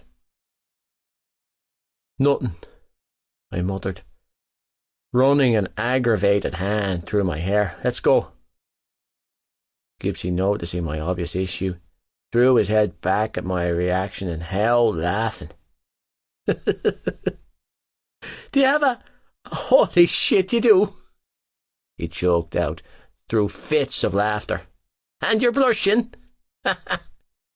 He clapped me on the shoulder, and I snorted loudly. Oh, lad, I love it. It's not my fault, I snarled, as I thundered off in the direction of the changing rooms, walking like a rhinestone fucking cowboy. I can't control it these days. Ploughing into the changing rooms, I stripped off my clothes and went straight for the showers with the intention of burning the pain and discomfort out of my system. It didn't work. My body was still in excruciating pain, and I was still sporting a solid 3/4. Dropping my head, I stared down at the lower half of my body and debated my options. But I couldn't do it. I couldn't touch my own damn dick. It was too freaked out. Vivid memories of the horrific trip to the emergency room and the god-awful warnings the doctors had given me at Christmas had officially screwed with my head. Jesus. I was a goddamn mess. Leaning my forehead against the tile wall, I allowed the scalding water to wash over me while I waited for what felt like an eternity for my problem to resolve itself, biting down on my knuckles to bury my groans of pain. Well, if it wasn't clear before that I needed to keep my distance, it certainly was now. I had to stay away from that girl. Christ. Feeling better? Gibbsy snickered when I finally walked back into the changing room with the towel around my waist. We were all alone in here, thank God, since the rest of the team were catching up on laps. Ignoring the quip, I turned my back to him and dropped my towel. Before the surgery, I wouldn't have thought twice about walking around bollocks naked in front of anyone. Now, not so much, because aside from needing to keep my problem on the down low, I was self-conscious. It was yet another new and unwelcome feeling. I'd always been proud of my body. I'd always been blessed with natural muscle retention and physical strength, and I'd paid for every ab on my stomach with a grueling training regime. I worked goddamn hard to keep myself in peak physical condition, but the purple ball's swollen sack and oozing scar wasn't something I wanted anyone to see. Not even myself. Which is why I didn't look down when I pulled on a pair of clean jocks. In my current state of frantic panic, the Nile was a river in Egypt, and if I just kept plugging on, it wouldn't get better, because the alternative was not an option. Giving in was not an option. More time off was not an option. Missing the summer campaign with the under-20s was not an option. Losing my spot on the sporting squad because of weakness was not a fucking option. Play and slay was my only option because I refused to crash and burn at 17. "Are you all right, Johnny?" Gibbsy asked, breaking the build-up silence.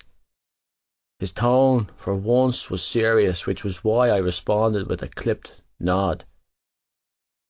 "Ready to talk about it yet?" "Talk about what?" "Whatever the hell that is been driving you demented since we came back from Christmas break." "Nothing's bothering me," I replied, pulling my school trousers up my thighs.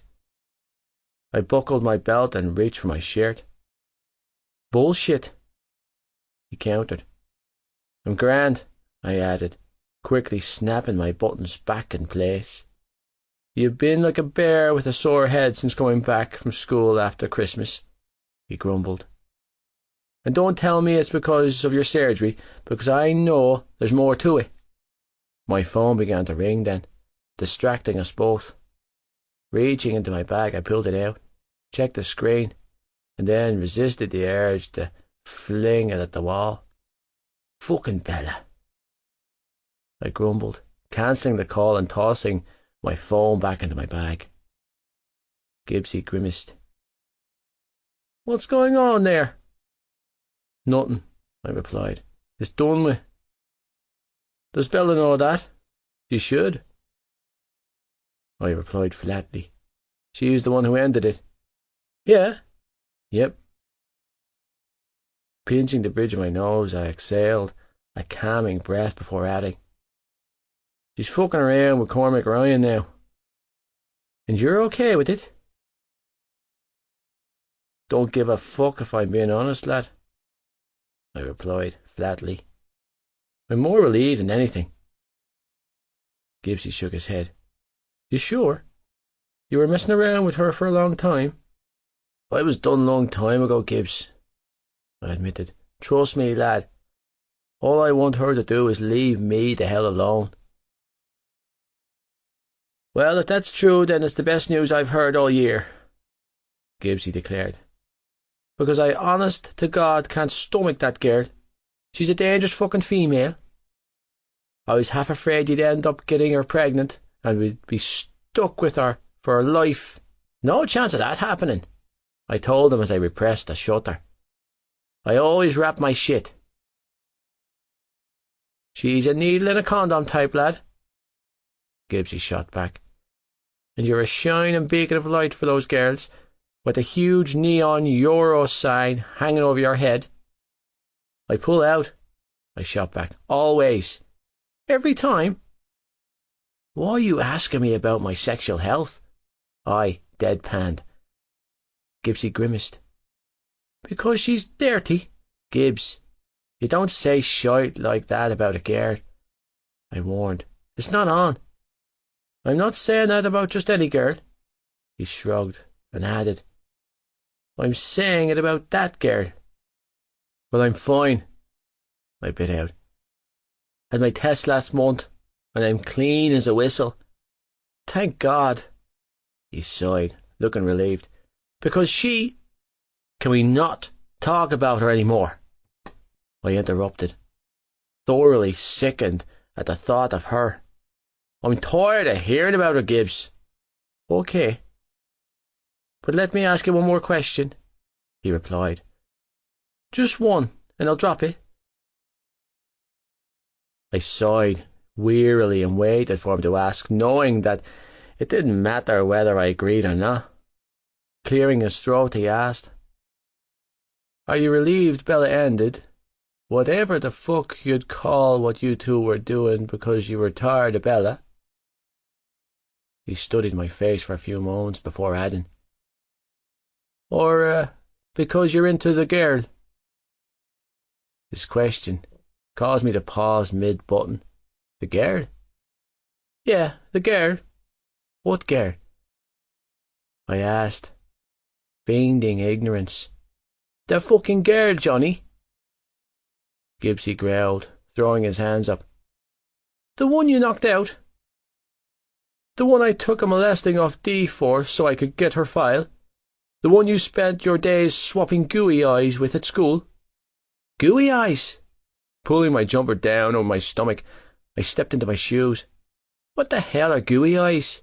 Swooning eyes. Gibbsy snapped, exasperated now. Smouldering gaze. Fuck me looks. I want to eat your pussy signals. He shook his head and reached for a can of deodorant out of his gear bag. Whatever you want to call them. You're tapped, Gibbs, I announced, deciding on deflection.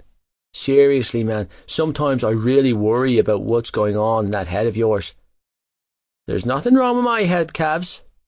You're the one with the fucked up eye twitch whenever that girl is about the place. He tossed the deodorant towards me and I caught it mid-air. Don't think I haven't copped what's going on there. Don't know what you're talking about, lad. I reached under my shirt and sprayed my pits. My eyes are in perfect working order. Your dick's in perfect working order too, he shot back. He pulled his school jumper over his head and continued. When that girl's around the place... I took my time answering him for two reasons. The first being I didn't want to react on a gut instinct and make a show of myself. The second being I had no goddamn clue what to say. Remaining silent, I concentrated on tying my shoelaces instead. Not going to answer me? Gibbsy probed, grinning. There's nothing to say, I bit out, focusing way too hard on making the perfect tie knot. I'm not talking about her. Why not? He pressed. Because I'm bleeding not, Gibbs.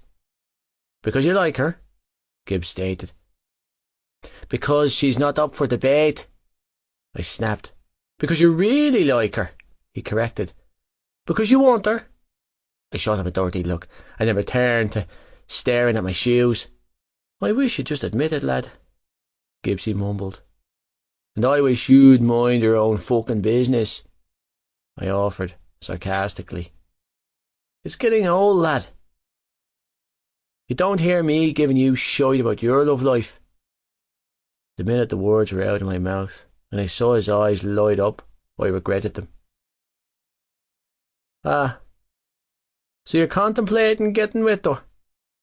Gibbsy demanded, excitedly, his eyes dancing with sheer delight. I fucking knew it. No, I corrected. I'm not. Why not? Because I'm fucking not. Okay? I barked. Now drop it. You're ridiculous, Gibbsy announced, tossing all his shit back into his gear bag. You overthink everything, man. You talk about my head being messed up, but yours must be a fucking horrible place to be. What with all that over-analysing you do? Leave it out, Gibbs. I just don't understand what the issue is, he argued. I've seen the way you look at her. You clearly like Sharon. Her name isn't Sharon. I shot him a dirty look, and then returned to packing up my bag. It's Shannon, and I don't like her. That was a trick question, he grinned. And you passed with flying colours? I grunted my response. His grin widened even further when he said, Oh yeah, you do. No, I fucking don't. Well, I think you should ask this Shannon girl out, Gibbsy added, hauling his bag onto his shoulder. What's the worst that could happen? I could get arrested, I offered sarcastically. She's 15. No, you could not get arrested, he scoffed, rolling his eyes. You're 17, idiot, not 70. For 3 more months. I pulled my jumper on and stood up. And besides, this conversation is irrelevant. Picking up my gear bag, I tossed it over my shoulder before adding, I don't ask girls out. I walked over to the changing room door and yanked it open. I don't have the time for that shite. You his girlfriend Kate is in the year below him, Gibbsy offered, strolling out of the changing room. And Pierce O'Neill is in our year, and he's been knocking around with Claire's bitchy gal pal for ages, who is in 3rd year, by the way. Hughie doesn't have the academy breathing down his neck, I replied flatly as I followed him outside. And Pierce O'Neill can fool around with whoever the fuck he wants. Relax. Gibbsy raised his hands. All I'm saying is, it wouldn't be a big deal if you liked her. Don't go there. It's natural to be attracted to a beautiful girl. Stop it. No one would care if you asked her out. Seriously, give it a rest. She watches you back, you know. Shut up, Gibbsy. I've seen her doing it. Shut up, Gibbsy. In the halls and in the... Shut the fuck up, Gibbsy. Fine, he huffed, scowling. I won't talk. I mentally counted in my head, wondering how long Gibbsy could keep his mouth shut, but only got to 7 when he started back up with his verbal bullshit. How are you managing with ejaculating? I snapped my head towards him. Excuse me? Ejaculating? Gibbsy clarified, straight-faced. You seem full of pent-up frustration. I'm just wondering if it's cock-related. You're wanking, right? I know you were out of action for a while when I saw that your ball sack, but you're able to get yourself off again, aren't you? The fuck? I gaped at them.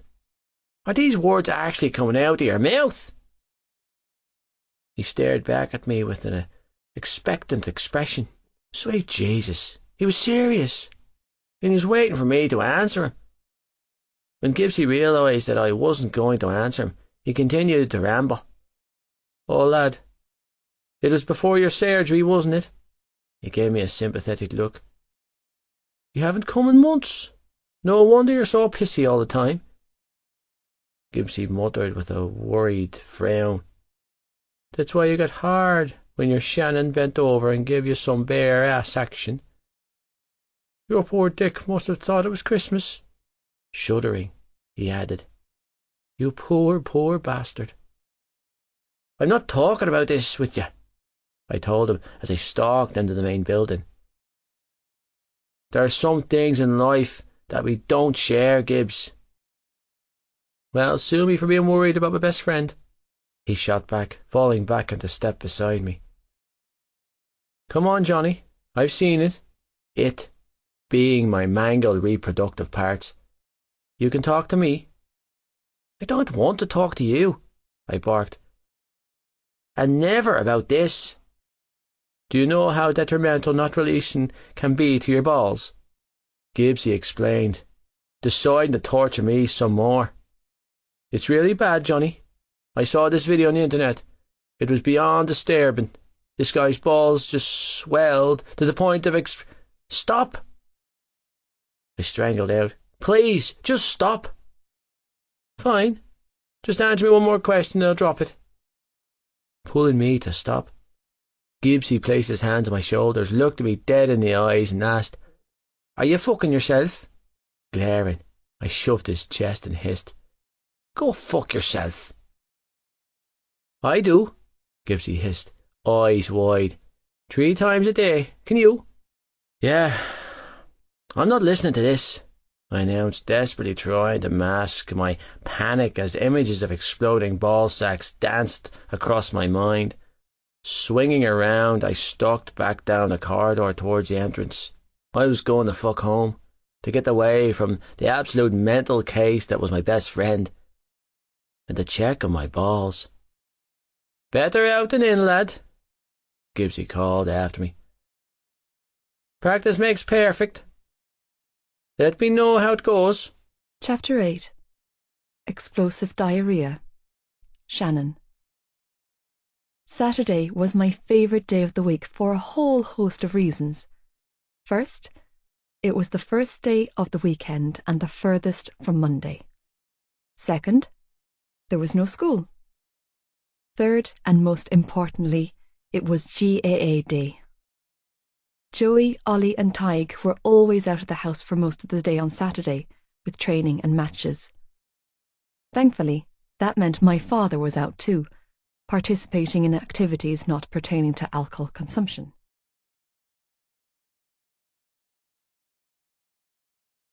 What made this particular Saturday better? That meant my father was out too, participating in activities not pertaining to alcohol consumption. What made this particular Saturday better than most was the fact that not only was my father out of the house all day with the boys, but he was heading to his friend's stag party in Waterford tonight. It was with this knowledge, and Mam's permission, that I agreed to go over to Claire's house on Saturday afternoon to hang out with both her and Lizzie.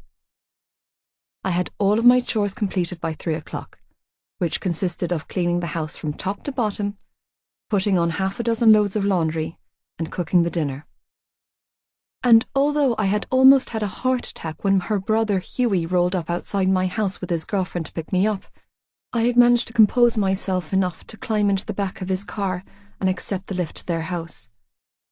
All evening we had stuffed our faces with junk food, watching reruns of One Tree Hill, and gossiped about absolute nonsense. It was the best Saturday I'd had in years. By 7 o'clock, I was bloated and strewn on Claire's bed, suffering from a sugar overload, and listening to Lizzie drone on about how much she despised Pierce. "I don't know what I ever saw in him," she grumbled for the 100th time. "But whatever it wasn't worth giving him my V-card."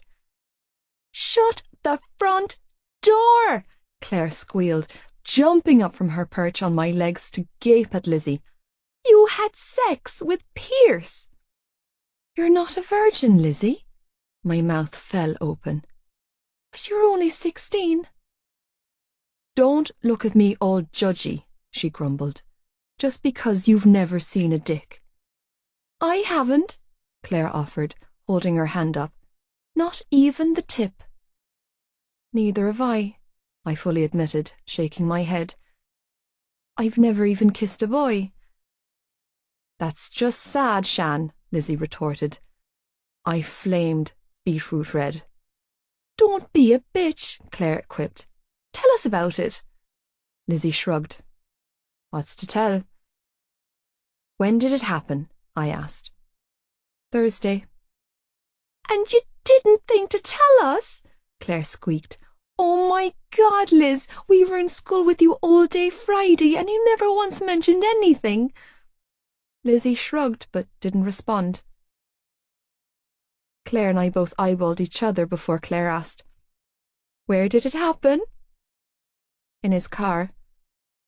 "Oh!" We both groaned in sympathy. No girl wanted her first time to happen in the back seat of a car. "Where?" "The GA grounds."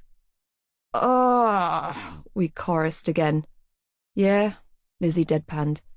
"And word to the wise, girls, don't give it up." Settling back on a pillow, Lizzie rested her back against the headboard and picked up her magazine before adding, "It hurts. It's disappointing. There's blood, and the boy turns into a complete spanner afterwards." "He broke up with you," I gasped.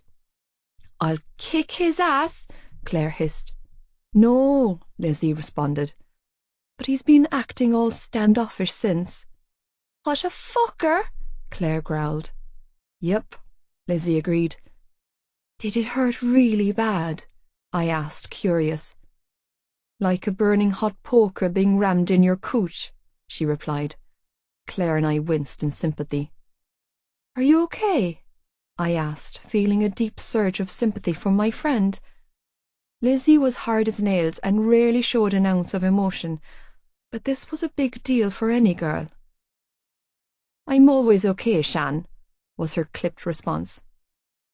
"See, that is exactly why nothing is going inside my area," Claire declared, with a shudder, flopping back down and resting her head on my legs.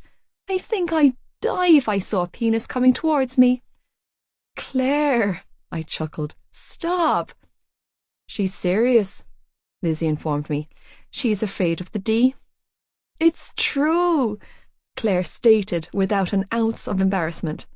"I've only kissed one boy, Jamie Kelleher. We were going out for 6 weeks in second year, and when he tried to push my hand down the front of his jeans at the school disco, I screamed at him." "You didn't," I gasped. "Oh, she did," Lizzie replied, at the top of her lungs, caused a right scene at the disco. "I panicked," Claire defended, grinning sheepishly. "I didn't want to touch his penis." "What happened?" "He called me a frigid bitch and broke up with me right there on the dance floor in front of the entire school," she replied. "What a creep," I spat. "It's okay," Lizzie interjected. "Claire got her own back on him, didn't you?" "Not intentionally," she objected. "Oh, come off it," Lizzie rolled her eyes. "You knew exactly what he would do when you went crying to him." "Who?" I asked. "What did you do?" Lizzie smirked. "She went running to her shadow." I arched a brow. "Who?" "Gibbsy," Lizzie filled in. "Oh my God!" My eyes lit up. "What did he do?" "What do you think he did?" Lizzie shot back. "He jumped in to defend her honor." "He didn't." "He did," Claire chirped gleefully. "He broke Jamie's nose," Lizzie added. Claire sighed happily. "It was epic." "You could have come to me," Lizzie said. "I would have gladly kneed that Egypt in the balls on your behalf." Claire's bedroom door burst inwards then, startling all three of us. "Oh my God!" Claire shrieked, tossing a pillow at the tall blonde boy who had invaded her privacy. "I have a problem," Gibbsy announced, catching the pillow mid-air. "Jared!" Claire hissed, glaring. "Have you ever heard of knocking?" "There's no time," he replied. "I need your help, babe." "I'm not your babe," Claire grumbled and tossed another pillow at him. "What if I be naked in here?" "Then I would die a happy man," he retorted as the second pillow smacked against his chest. "It's the cat." She frowned. "Brian?" "You named your cat Brian?" I chuckled. "He's not my cat," Gibbsy replied. "I don't even like cats." I frowned. "Then whose is he?" "My mam's," Gibbsy replied. "He's her pride and joy." He turned back to Claire and said, "He's had an episode." "Another one!"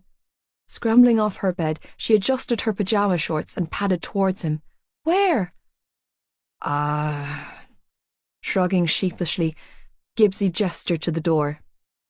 "He's in my house!" Claire squealed. "Why is your cat in her house?" Lizzie asked, the question on everyone's mind. "He wasn't feeling well," Gibbsy replied. "I took him for a walk." "You took your cat for a walk?" Lizzie shook her head. "Boy needs institutionalizing." "It's not that strange," he huffed defensively. "I live across the street." "Did you put him on a leash?" Obviously. Gibbsy looked at her like it was the dumbest thing he'd ever heard. How else was I supposed to walk him over here? Lizzie shook her head. Then I stand by my previous statement. Wow, you're a barrel of laughs, aren't you? Gibbsy shot back sarcastically. Pierce is a lucky lad. Lizzie responded by flipping him off.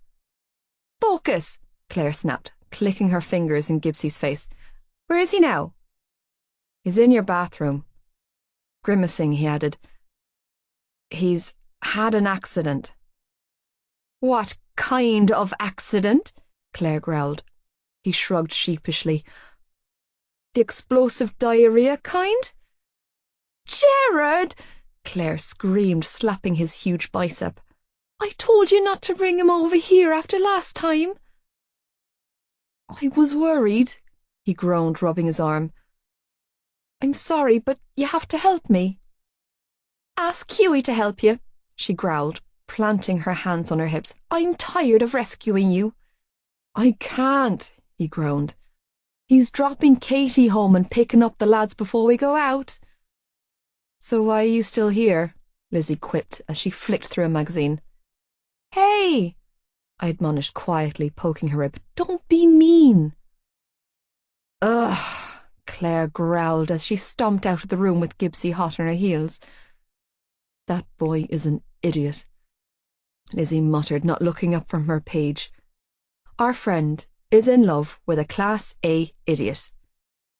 He's not that bad, I replied, and then quickly backpedaled. Hold on, you think Claire's in love with Gibbsy? Now Lizzie looked at me. Isn't it obvious? She asked. What girl in her right mind puts up with years of flirting and tormenting if she doesn't have serious feelings for him? Jared! Claire screamed at the top of her lungs, distracting us both.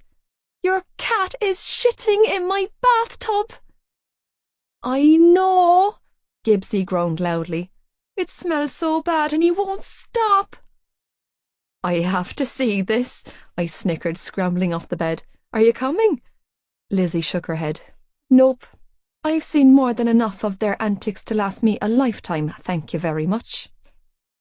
Shaking my head, I hurried out of the bedroom and across the landing, reaching the bottom doorway to see a huge, and I mean seriously huge, snow-white Persian cat balancing on the edge of the big family bathtub. Standing in the doorway, I watched their strange interaction with my hand clasped over my mouth, partially because of the smell, but mostly because it was so funny. Brian! Gibbsy was roaring. What the hell is wrong with you? He turned on the water and grabbed the shower head. God, that's the worst fucking thing I've ever smelled in my life. Yeah, I know, Jared, Claire hissed, covering her nose and mouth with her hand while using the other to pour bleach into the tub. I can smell it too, you know. He did it on purpose, he told her, tone accusing, because I put him out of my room last night. He's punishing me. He's glaring at you, she told him. I know, Gibbsy shuddered. Just pick him up and put him in the utility room. He's glaring at me now, Claire squeaked, scrambling away from the cat. He's trying to intimidate you, babe, Gibbsy coaxed. Don't look him in the eyes. Christ, he's scarier than Mr. Mulcahy, Claire groaned, shrinking behind Gibbsy's huge frame. Just come up from behind him and scoop him up, he instructed as he held the shower hose in front of them like a weapon. Keep his paws away from you, hold him away from your body, and run. I am not picking him up, Jared, Claire hissed, eyes wide.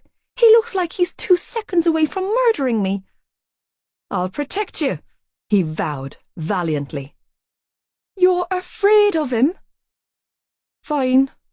Hold this, he grumbled, passing my friend the hose. I'll put the fucker out. Do you think we should hose him down? Claire asked. He's got poo all over his fur. Fuck no, Gibbsy exclaimed. Last time I tried to clean his ass, he maimed me. I laughed out loud. It's not fucking funny, Shannon, Gibbsy grumbled, surprising me by remembering my name. I had to get a tetanus shot because of him. I'm sorry, I snickered, clamping a hand over my mouth. I'm not laughing at you, I promise. I chuckled. More at the situation. Studying the furry feline, I added, he looks like the cat from Inspector Gadget. Yeah, well, he's certainly evil enough, Gibbsy replied. Some nights I wake up and he's on my bed, standing over me with those evil little eyes. He shook his head. They should have never neutered him.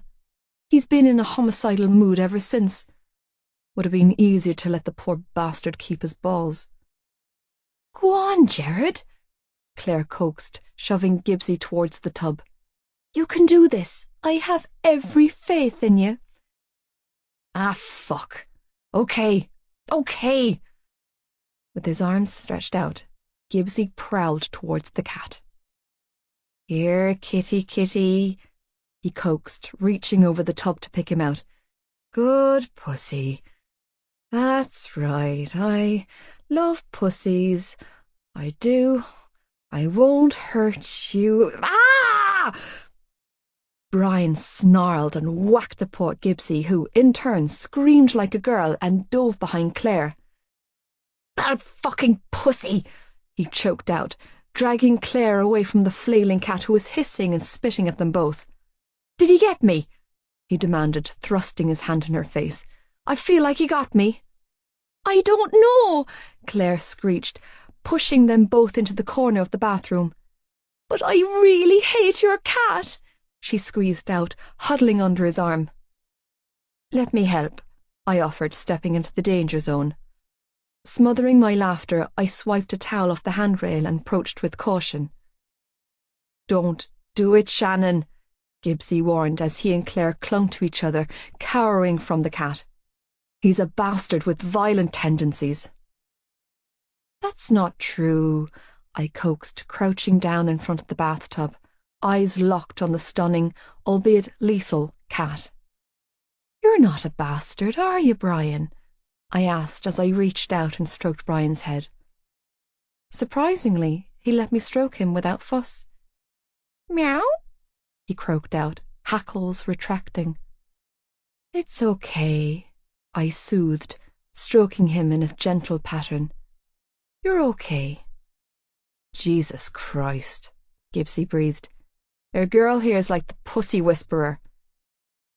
Shannon, Claire squeaked. Please be careful. He's vicious. He can turn on you in an instant. Yeah, Shannon, Gibbsy agreed. Be fucking careful. He only lets my mother and Cav hold him. He's seriously dangerous.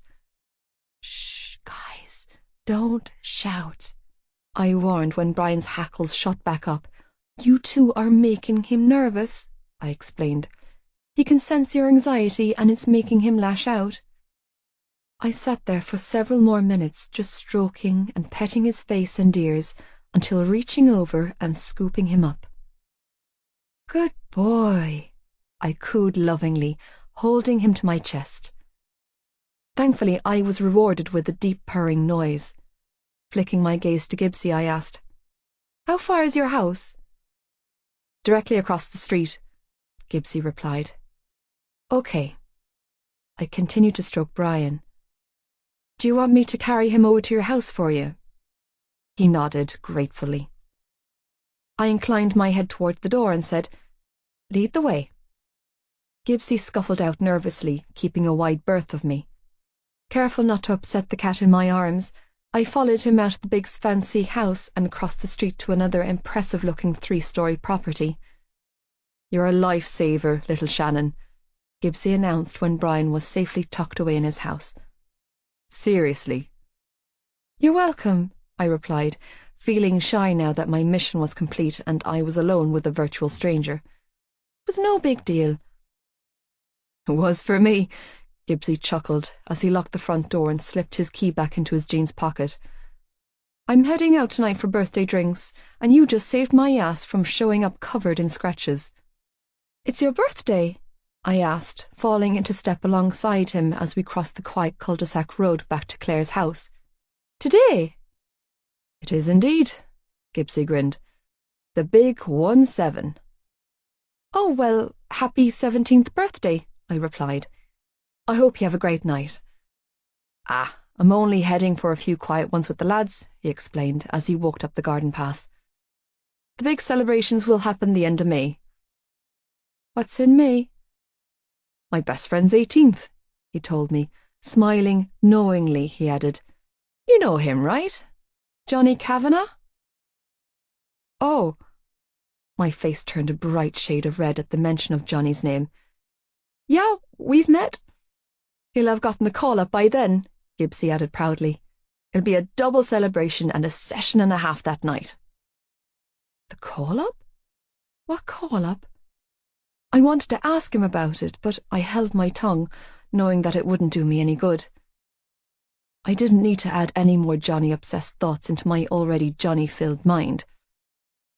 He's coming out with us tonight, Gibbsy continued to ramble on, oblivious to my blushing, which is a fucking miracle in itself considering he never comes out with us anymore. He opened the front door of the Biggs' house and gestured for me to walk in first. Hughie's actually picking Cav and Feely up after dropping Katie home. Glancing at the clock hanging in the kitchen, he added, They'll be here in a few. You should wait around down here and say hi to him. Winking, he added, I bet he'd love to see you. Was he teasing me? I didn't think so. But he was definitely stirring. I just wasn't sure if it was for my benefit or not. Either way, I was not staying downstairs to say hi to anyone. No, that's okay, I mumbled, feeling every ounce of blood rush to my face. The girls are waiting for me. Suit yourself, little Shannon, Gibbsy chuckled. Happy birthday! Offering him a weak wave, I turned to bolt up the staircase. Have a nice night. Will do, he called after me. I didn't have to turn around to see he was grinning. I could hear it in his voice. Chapter 9. Birthday bashes and broken glasses. Johnny. Pubs and bars were a temptation that I tried to stay away from as much as possible. With my training schedule, I couldn't afford to mess around like my friends did. Alcohol wasn't in my diet, and I was always sluggish for days after a session. However, tonight was Gibbsy's 17th birthday, so after relentless phone calls and texts, I'd given in and agreed to go out to celebrate with him and some of the team at Biddy's. Biddy's was our local haunt in town, and contrary to the name, it was pretty modern with minimal cultures propping up the bar. During the day, Biddy's served the best food in town, and at night it transformed into a hub for the town's younger generation. I ate there a lot when my folks weren't home. The co-owner and head chef Liam was a really decent guy who had no problem with catering for my dietary needs. It was the only place in town I knew I could go to where I was guaranteed to get clean food. As far as nights out went, I didn't drink there often. That was more of Gibbsy's thing. But when I did, we were guaranteed to get both served and shit-faced.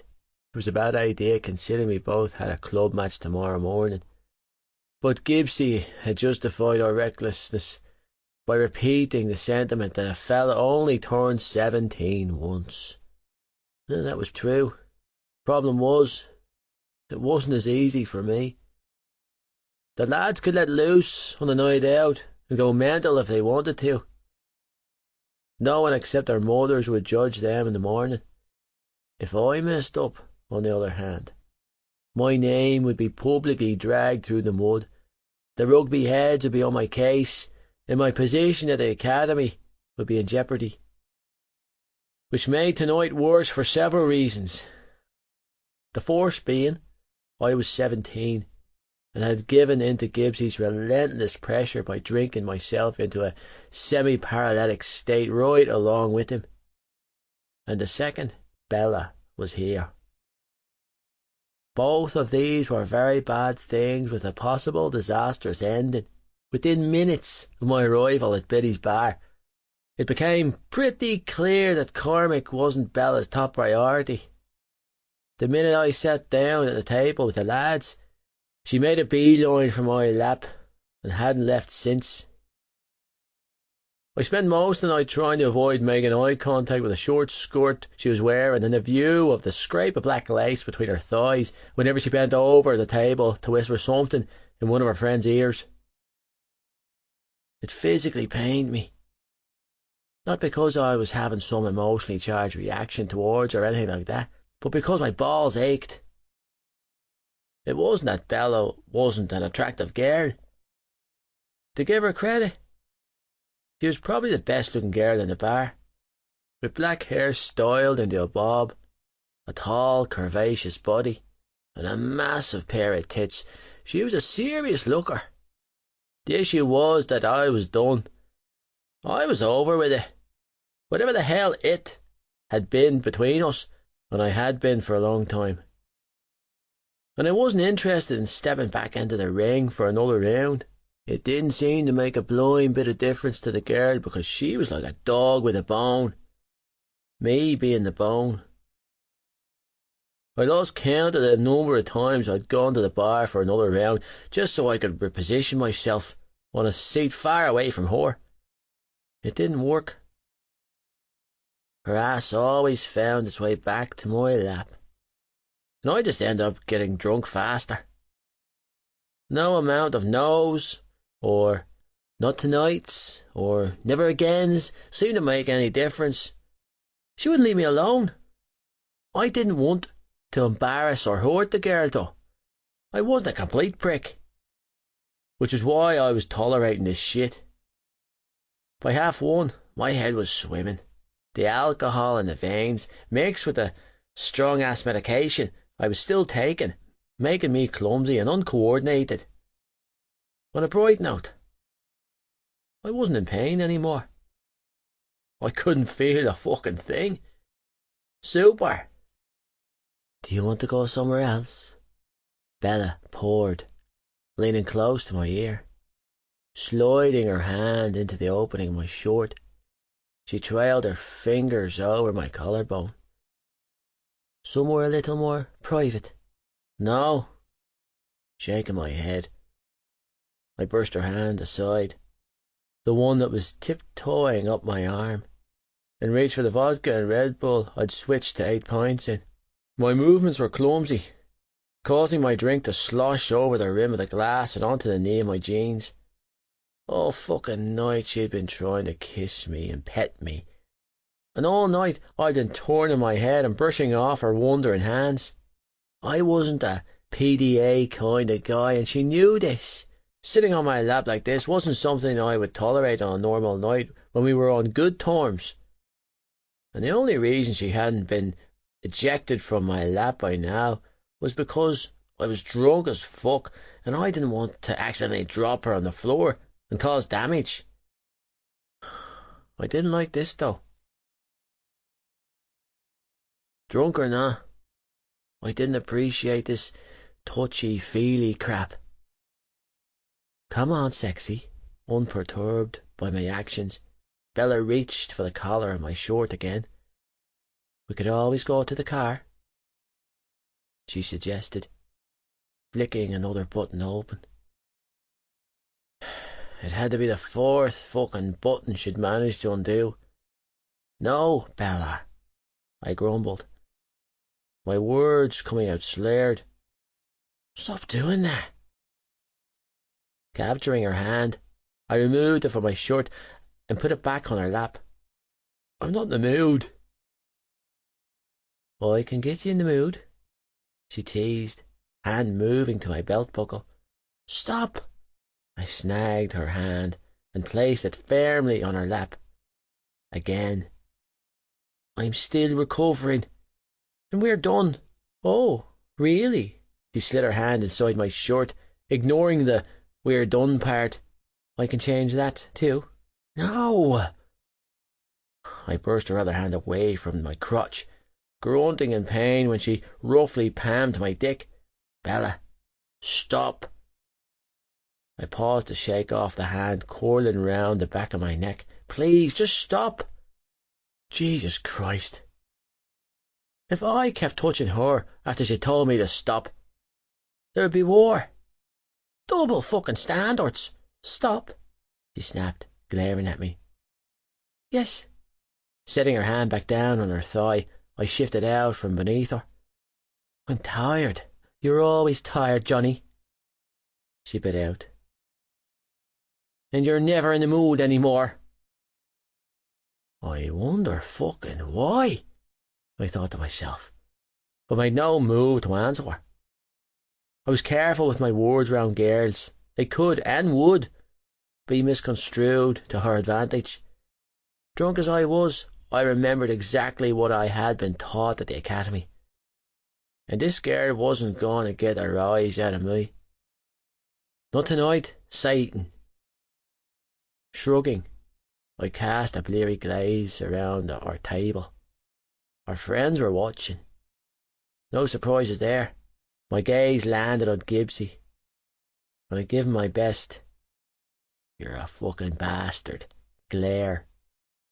His returning grimace was an apologetic one. Don't ignore me when I'm talking to you, Bella demanded, voice high and pitchy. Let me know, even in my drunken state, that she was in a worse condition. I'm not ignoring you, I replied, trying to remain calm through the haziness. Yes, she hissed, voice rising. You are. No, Bella. I released a weary sigh. I'm not. Fine. Cupping my face with both her hands, Bella dragged my face down to hers, pressing her mouth to mine. Then prove it, she growled, before smashing her lips to mine, because of the alcohol coursing through my veins.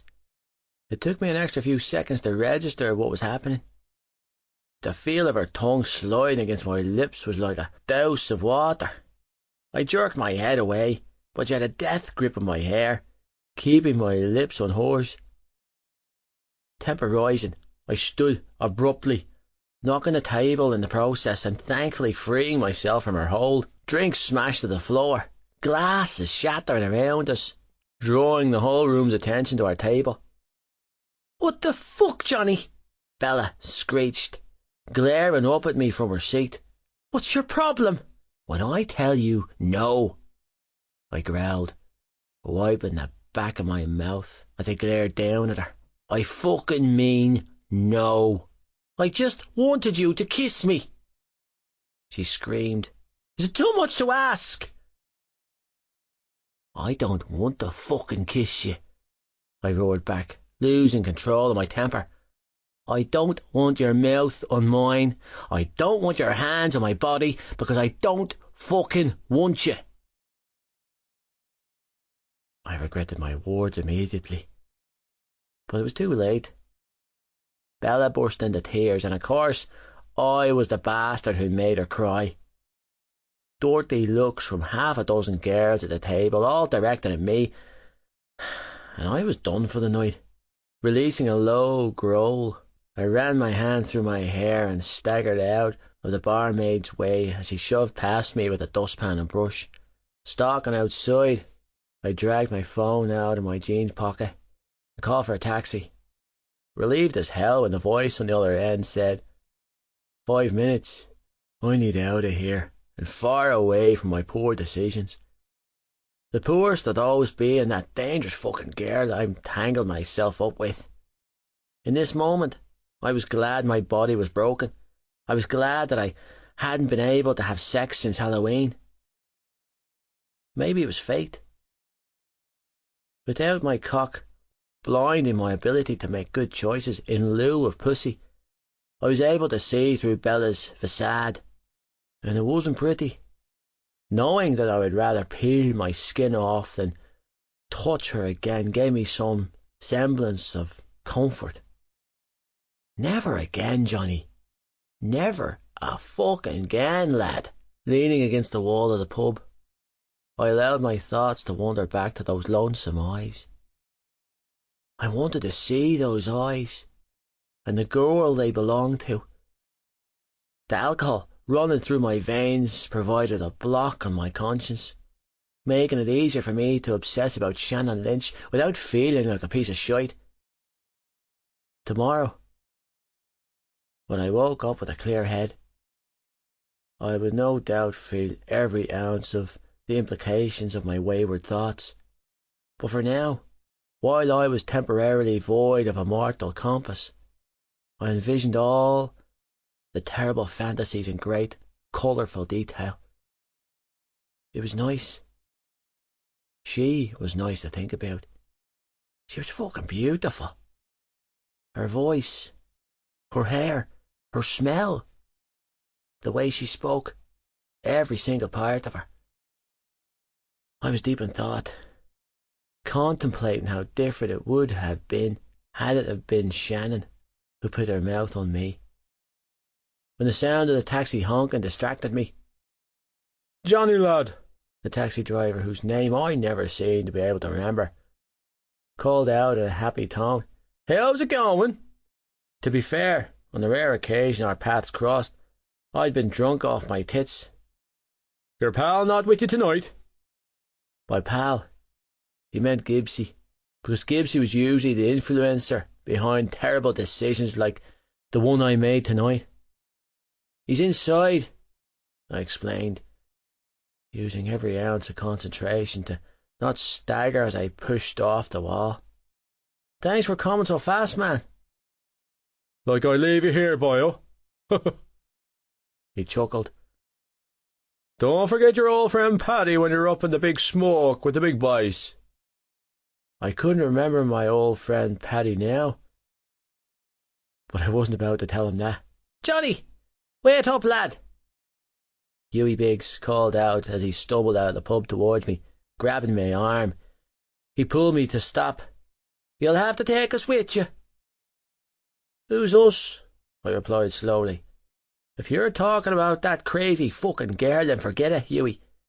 She's not my responsibility, and I'd rather cut my cock off than go back inside and deal with her." "Hugh, Bella?" Hughie frowned and shook his head. "No, man, fuck her. She's already gone back to Cormac. He was hiding in the lounge all night. Didn't come out until you were gone, the coward." He dragged me over to the window and pointed inside. "You can't leave them here." My gaze flicked from Hughie to Gibbsy, who was currently face down on the table, snoring his head off, to Patrick Feely, who was being molested by one of Bella's friends, to Bella, who was dry humping Cormac Ryan, and then back to Hughie. "Why me?" I groaned. "'Cause we're your babies," Hughie announced, leaning his weight on me. "My babies?" I slared. "How the fuck are you three anyone's babies? You're our captain," Hughie slared. "We're kind of your responsibility. On the pitch, you gobshite. Come on, Cap. You're the one with the empty house. You know, I feel his mother will lose her shit if he goes home in this condition. And my mam wouldn't let us through the front. And Gibbs," he gestured a thumb to the window, "he's as good as your brother, lad." All uncomfortable truths. "You're a bunch of bleeding idiots, is what you are," he grumbled before relenting. "Fine." I ran a hand through my hair and sighed. "Get them. I'm going now." "Oh, you're an absolute legend, Kavanagh," Hughie praised as he staggered back into the pub to get the lads. On any other occasion, I would offer to help him. Gibbs was a handful after a drink, but I'd sooner walk over hot coals than go back inside and face Bella. "Sorry about this, Paddy," I mumbled, wandering over to lean against the taxi while I waited for the three fucking stooges to come out of the bar. "I thought I'd be alone." "No worries, boyo," the plump little man replied. "Any friend of Johnny Kavanagh's is a friend of mine." "Yeah, well, my friends are assholes," I admitted with a shrug, and partial to puking. In taxis. "Paddy, Scratching the back of my head, I turned to look at him, my mind set on potential damage control. "Remind me to drop you off a couple of tickets to one of our home games in the summer, if you're interested." "Jesus, Johnny, you serious?" The taxi driver's eyes lit up. "I'd be delighted, boyo. Thrilled to pieces. I watch all your matches. I even get my daughter to live stream the ones not aired on telly. I always tell my wife that young Kavanagh is the best I've seen wearing the green 13. I shrugged off his words, knowing that at 17 years old I should be rattled to hear a man more than 3 times my age giving me such high praise. But I'd heard those exact words so many times that the compliment ran off me like water off a duck's back. "Appreciate the support, man," I replied. "You have my number on your call list. Just send me a text to remind me, because I'm drunk as fuck right now and won't remember a word of this in the morning." "Will do," Paddy replied. "and not to be overstepping the line here, but you're well rid of that girl." I frowned at him, mentally racking my head for a time in history when I'd been foolish enough to take her home with me. That's the only way the taxi driver would know. In the fogginess of my mind, I vaguely remembered a night out, over Halloween break last year, when Bella had thrown a huge tantrum outside the pub because I refused to take her home in a taxi to my house. It was one of the last times I'd been with her. "One of your pals was talking about," he explained. "Is bad news for a lad like you." Tapping his temple, he added, "Trust old Paddy, lad. Girls like that one are takers." He had that right. Fucking hell. Hughie and Philly staggered out of the bar. Carton Gibbsy, who was singing his own rendition of the Blizzards' "Trust Me, I'm a Doctor" at the top of his lungs. I shook my head at the sight of him. "Nobody," I slared as I walked over and took his weight from the lads, "and I mean nobody, would ever trust that you're a doctor, Gibbs." "Your future wife saved me from a bad fucking pussy today," he slurred. "Buy a ring, lad." Slinging an arm over my shoulder, he added, "Pussy whispers a keeper." Frowning, I looked at Hughie, who stared in confusion right back at me. "How much did you drink, lad?" I asked Gibbsy, as I wrestled to keep him in one place. He had a habit of scampering off when he was drunk. "Enough," Gibbsy slared, before bursting back into the chorus of the song, stamping his feet on the footpath for emphasis. Yeah, fucker," I coaxed, as I half carried him to the taxi. "You're a doctor?" "With no standards." He held up a finger and declared before falling into the back seat of the car. "Never thought you had," I agreed, climbing in alongside him to buckle Egypt up. "How you, Paddy?" Gibbsy paused mid-song to acknowledge. "To the Kavanagh Manor," he added, before driving back into song. Fucking Gibbsy. "What's your story with you and Bella?" Hughie asked. We were sitting on the front porch of the house, wrapping up the night with a bottle of Jameson. Whiskey was a terrible way to end the night, but a much-needed one, having spent the past 3 hours taking turns babysitting Gibbsy and his upchuck reflux. Fucker had projectile vomited all over the spare bedroom and was currently being housed in the downstairs bathtub with half a dozen towels thrown over him. Thankfully, his stomach was finally empty and he was snoring soundly. Hughie and I were the only 2 still awake, with Patrick passing out on the couch in the living room the minute we got home. "There is no story, lad," I said, rolling my half-empty glass between my hands. "I presume you heard the rumour?" he asked, tone cautious and slightly slared. I exhaled heavy. "Which one?" "About her and Cormac." "Don't need the Hear any rumours to know what's happening there, lad? I grunted. Saw it with my own eyes tonight. No, Hughie said slowly. the one where she went home with Cormac on St. Stephen's night. Grimacing, he added, And every weekend since? No. I deadpanned. I didn't know. I would have said something, but you were just out of the hospital. He sighed heavy. I didn't want her messing with your recovery. Don't worry about it, lad. Swirling the whiskey round in my glass, I stared down at the amber liquid and admitted the truth. I already had my suspicions long before then. Yeah? He arched a brow. Well, why didn't you say something? Because I wanted a quiet life, I offered weakly. I'm a fucking idiot, lad. Ryan's the idiot, Hughie corrected. Fucking over his teammate for a girl. Too drunk to feign impassiveness or mask my emotions. I dropped my head and released a heavy sigh.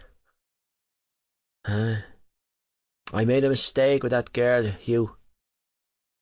Raising my glass to my lips, I chucked back the remaining amber liquid before adding, An 8-month-long mistake. At least you got out unscathed, Cap. Reaching between us, he grabbed a half-empty bottle of whiskey and refilled his glass. Could have been a 9-month mistake, he added, holding the bottle out for me. With an 18 to life price tag. You can say that again, I muttered in agreement, taking the bottle. Can you imagine what Denny and O'Brien would have done to me if I rolled up the training with a baby? Screw your coaches at the academy, Hughie countered. Imagine what your mother would have done to you. Shite.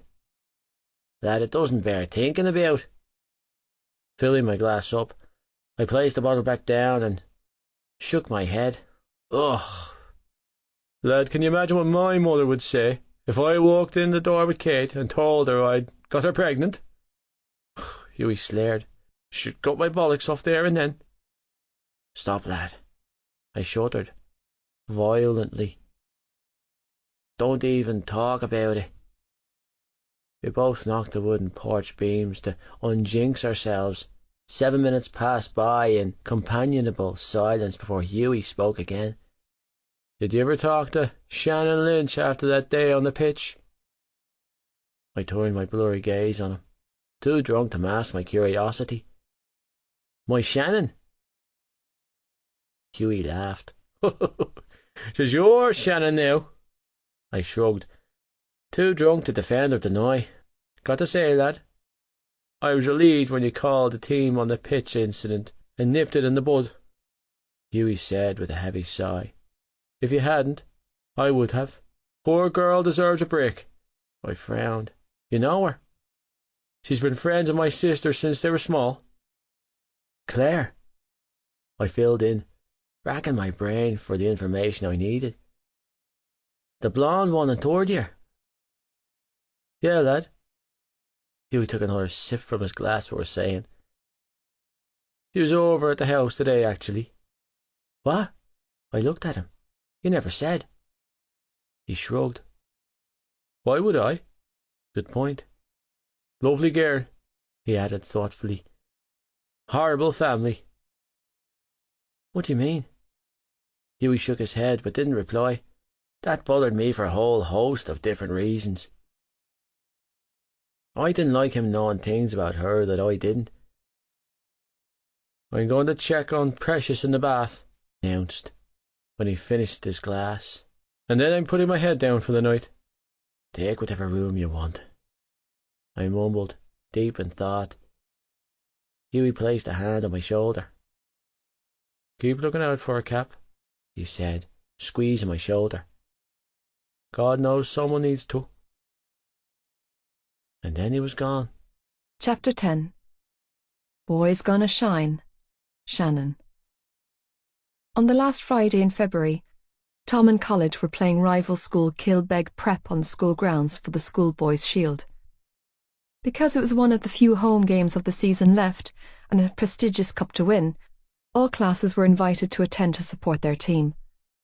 According to Claire, the schoolboys' shield that was up for grabs today was nowhere near as important or lucrative as the League Cup the team would be playing for the next month in Donegal, but it was still pretty silverware, and Tommen loved silverware.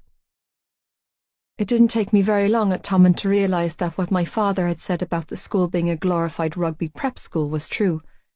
It was plain to see that everything revolved around the sport.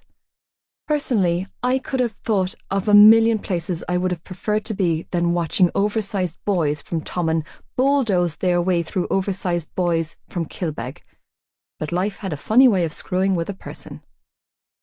Wrapped up in my winter coat and woolly hat, I sat between Lizzie and Claire, who was draped in our school's colours, grateful to have snagged a seat in the stands. Hundreds of other students had to stand along either side of the pitch. Not that any of them seemed to care about standing in the pouring rain. They were too busy screaming and cheering on our school's senior rugby team. 10 minutes into the game, and I witnessed firsthand what all the fuss over Johnny Kavanagh was about. Could literally feel the electricity crackling in the air when the ball was in his hands, and from the sounds of screaming, so did everyone else. He seemed to be completely at home on the pitch, and when they got that ball in his hands, magic occurred. Beautiful things happened.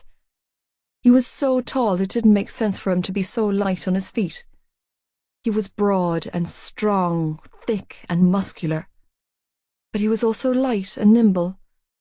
It was almost like he danced around the opposition with fancy legwork and agile body movements. He had some crazy pace, and the way he could sprint, it was insane. It was unbelievable to watch.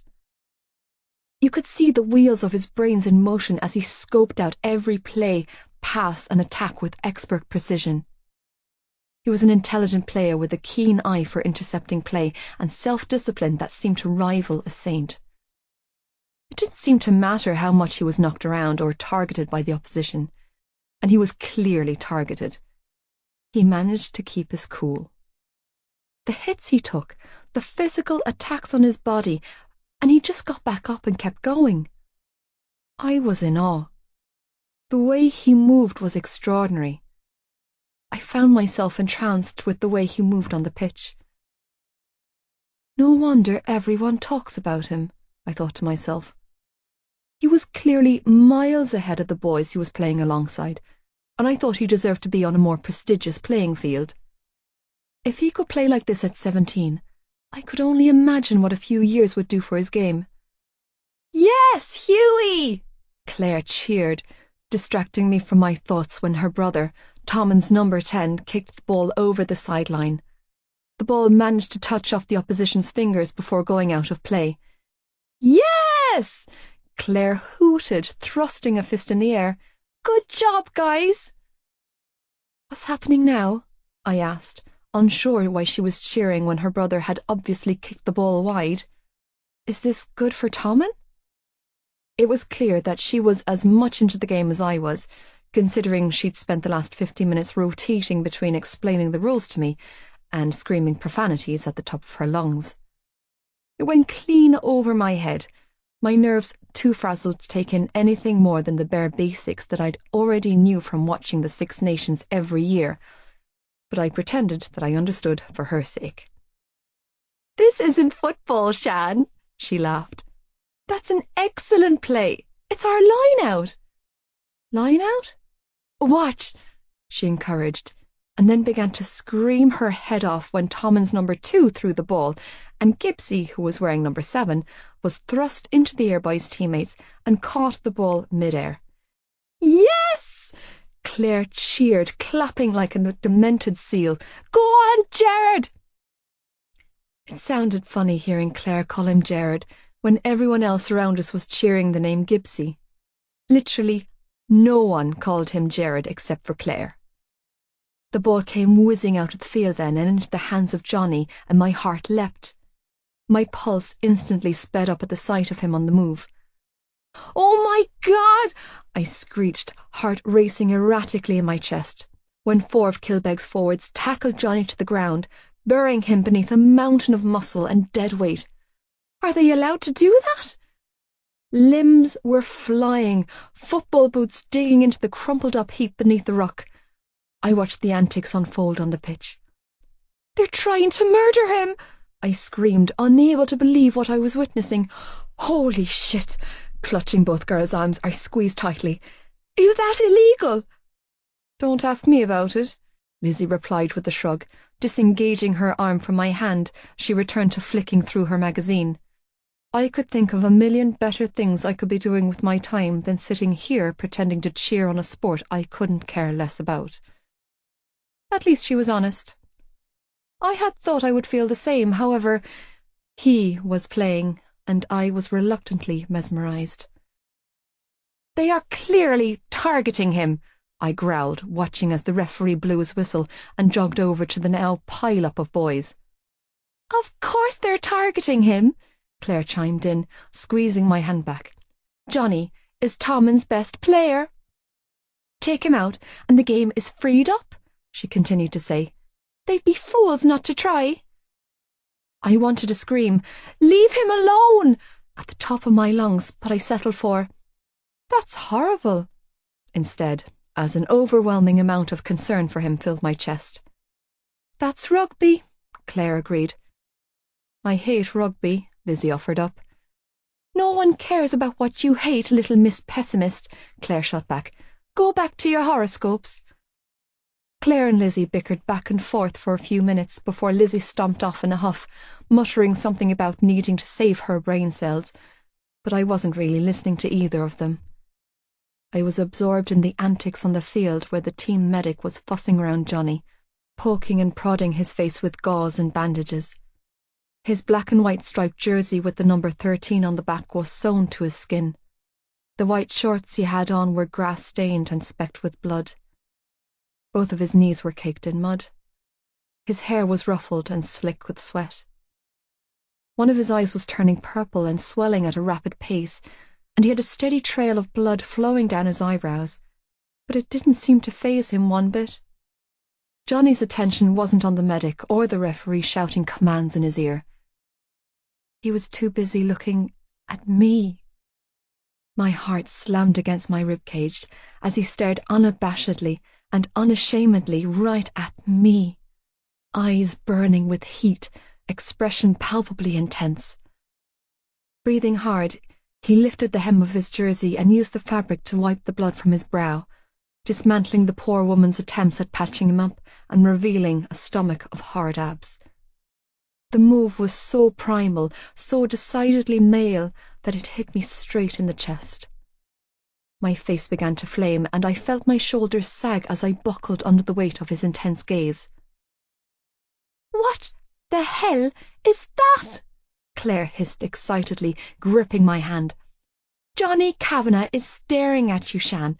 Like, seriously, girl, that boy is staring at you." Crap. Unsure of what to do, but knowing that I needed to do something, I turned my face into Claire's neck and hissed, "Hide me?" "What?" she squeaked.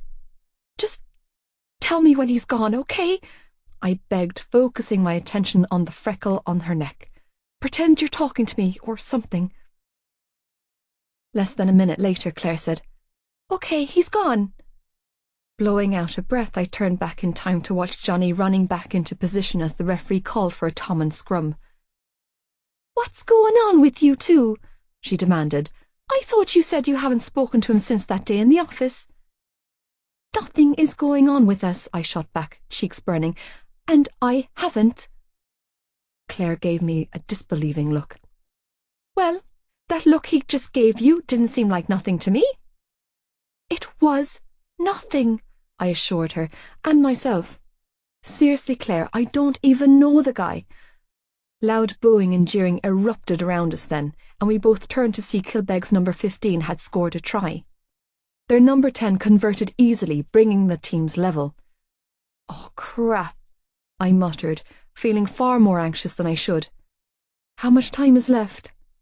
About a minute and a half, and don't think we're not talking about this later, Claire told me before turning her attention back to the game and screaming, "Come on, Tommen! Woo! Kilbeg, you're total shit!" Kilbeg won the restart, gaining possession of the ball and gaining several yards. They all looked completely exhausted with the exception of Speedy Gonzalez, aka Johnny Kavanagh, who seemed to have an unlimited tank of energy. My palms began to sweat profusely when Kilbeg's number 10 moved into position between the posts, falling into range for a drop kick at goal. They were at 19 phases and the score was tied up at 20 points apiece. At least that's what Claire said. "This is it!" Claire kept screeching. "This is it! This is it! Oh God, I can't look!" I held my breath, unable to cope with the anticipation. Finally, Kilbeg's number 9 positioned himself at the ruck, the word I had learned for the big pile-up on the grass. With the ball in his hands, he threw a pass back to their number 10. My heart stopped. The supporters in the stands around me all went quiet. Miss it. Miss it. Fuck it up. Go wide.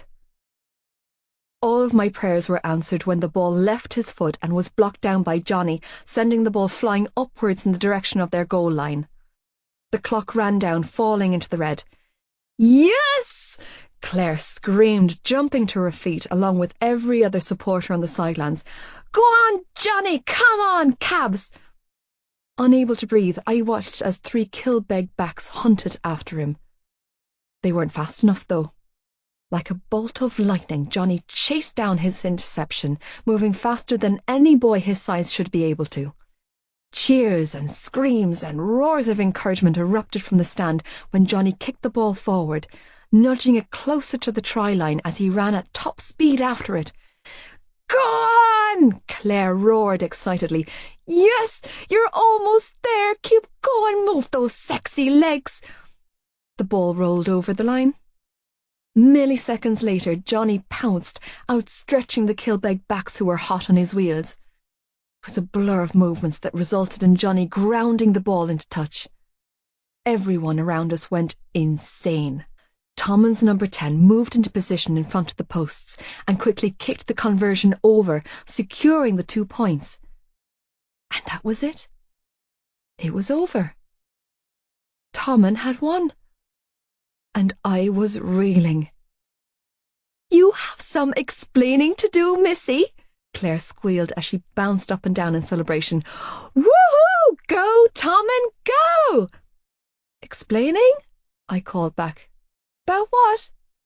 "About why that boy down there is looking at you like he wants to eat you up," she replied, and then pointed a blatantly obvious finger right at Johnny, who was staring right at me again. "I don't know," I choked out. "I've no idea what's happening here." All of his teammates were running around like lunatics, leaping and jumping around in celebration, and Johnny looked distracted. He was quite literally swamped by people ranging from teachers to students to local journalists and cameramen with microphones thrust in his face. The thing that stood out was his immaculate composure. None of this was fazing him. Not one bit. He looked the epitome of cool, calm, and collected as he answered reporters and thanked the supporters clapping his shoulders, but every few moments his gaze flickered back to me. I didn't understand it. Worse, having his attention thrilled me.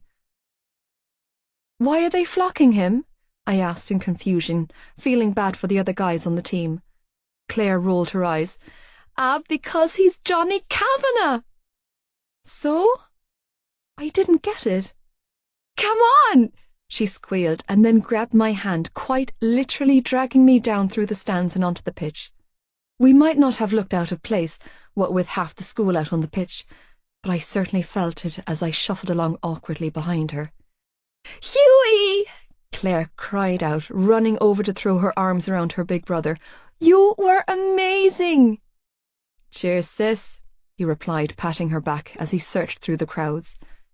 Obviously finding what he was looking for in the form of a tiny redhead, Hughie quickly set his sister aside and hurried off in the direction of her.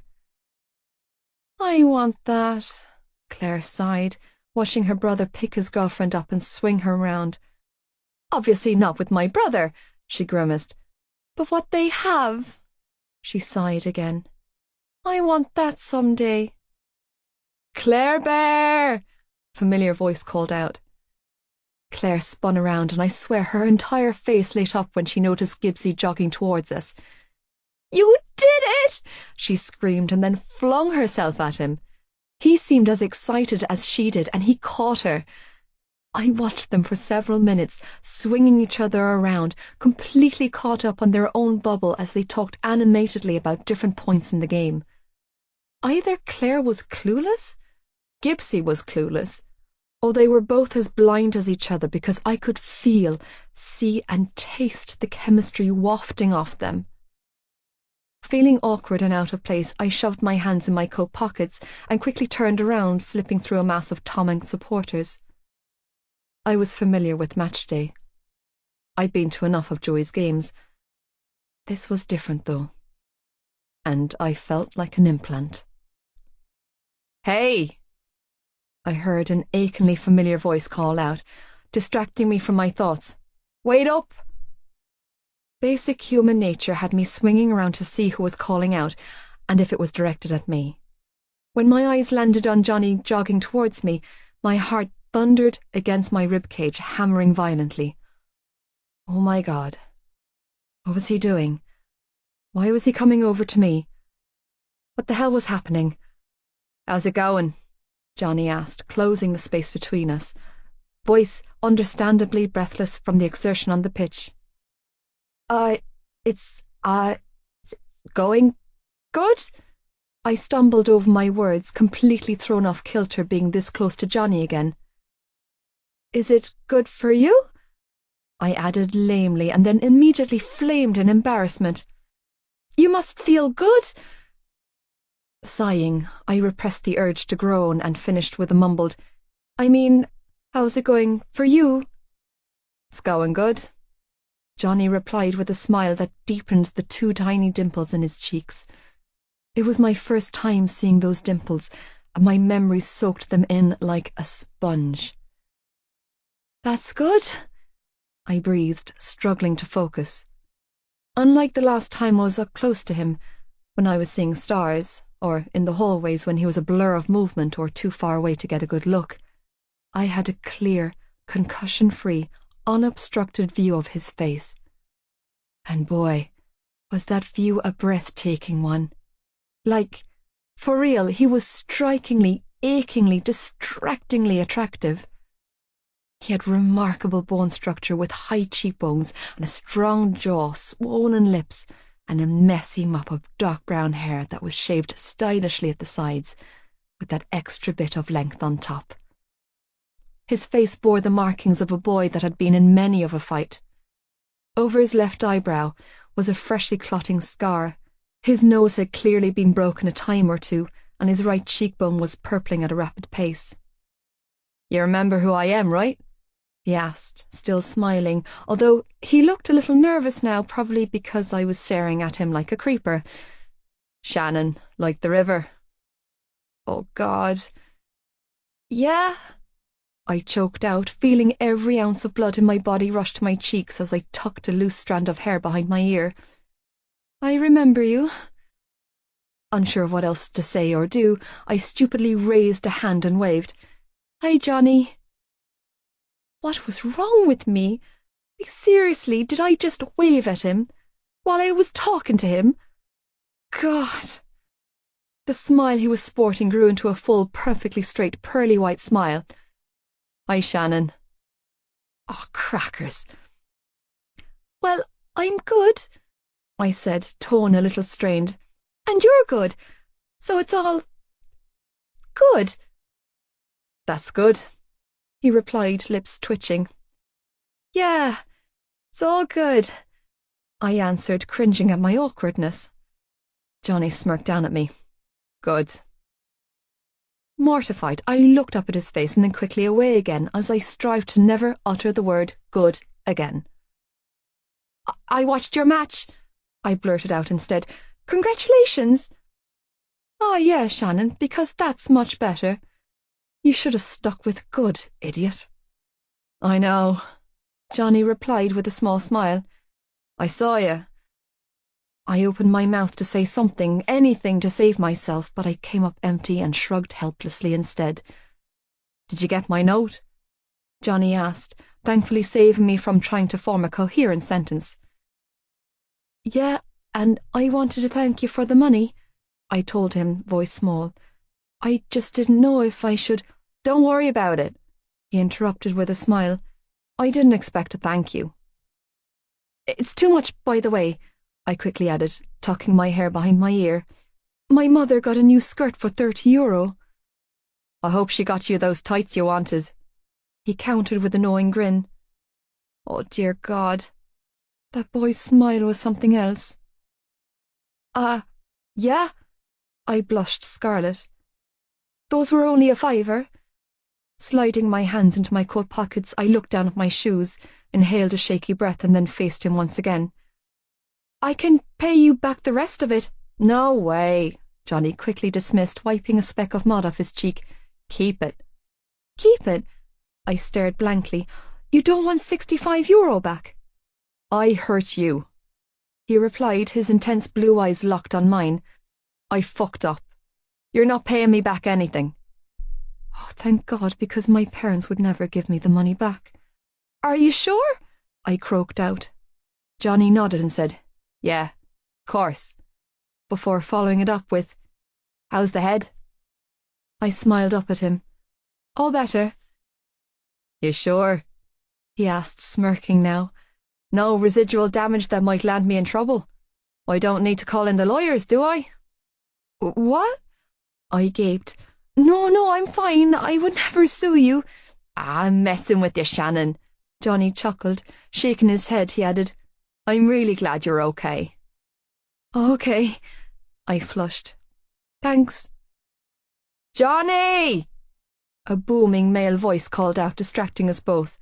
I turned my head to see a burly man sauntering towards us with an impressive-looking camera strapped to his neck. Give us a picture for the paper, will you, son? I was fairly sure I heard Johnny mutter the words "fuck off" under his breath, but he turned to the photographer and gave a polite nod. No problem. Good man yourself, the photographer praised and pointed the camera at Johnny, only to halt and turn to me. Move out of the way, will you, love? All right, sorry, I squeaked and scrambled to back out of the line of the lens. We were talking, Johnny bit out. He cast a scathing glare at the photographer and then walked right over to me.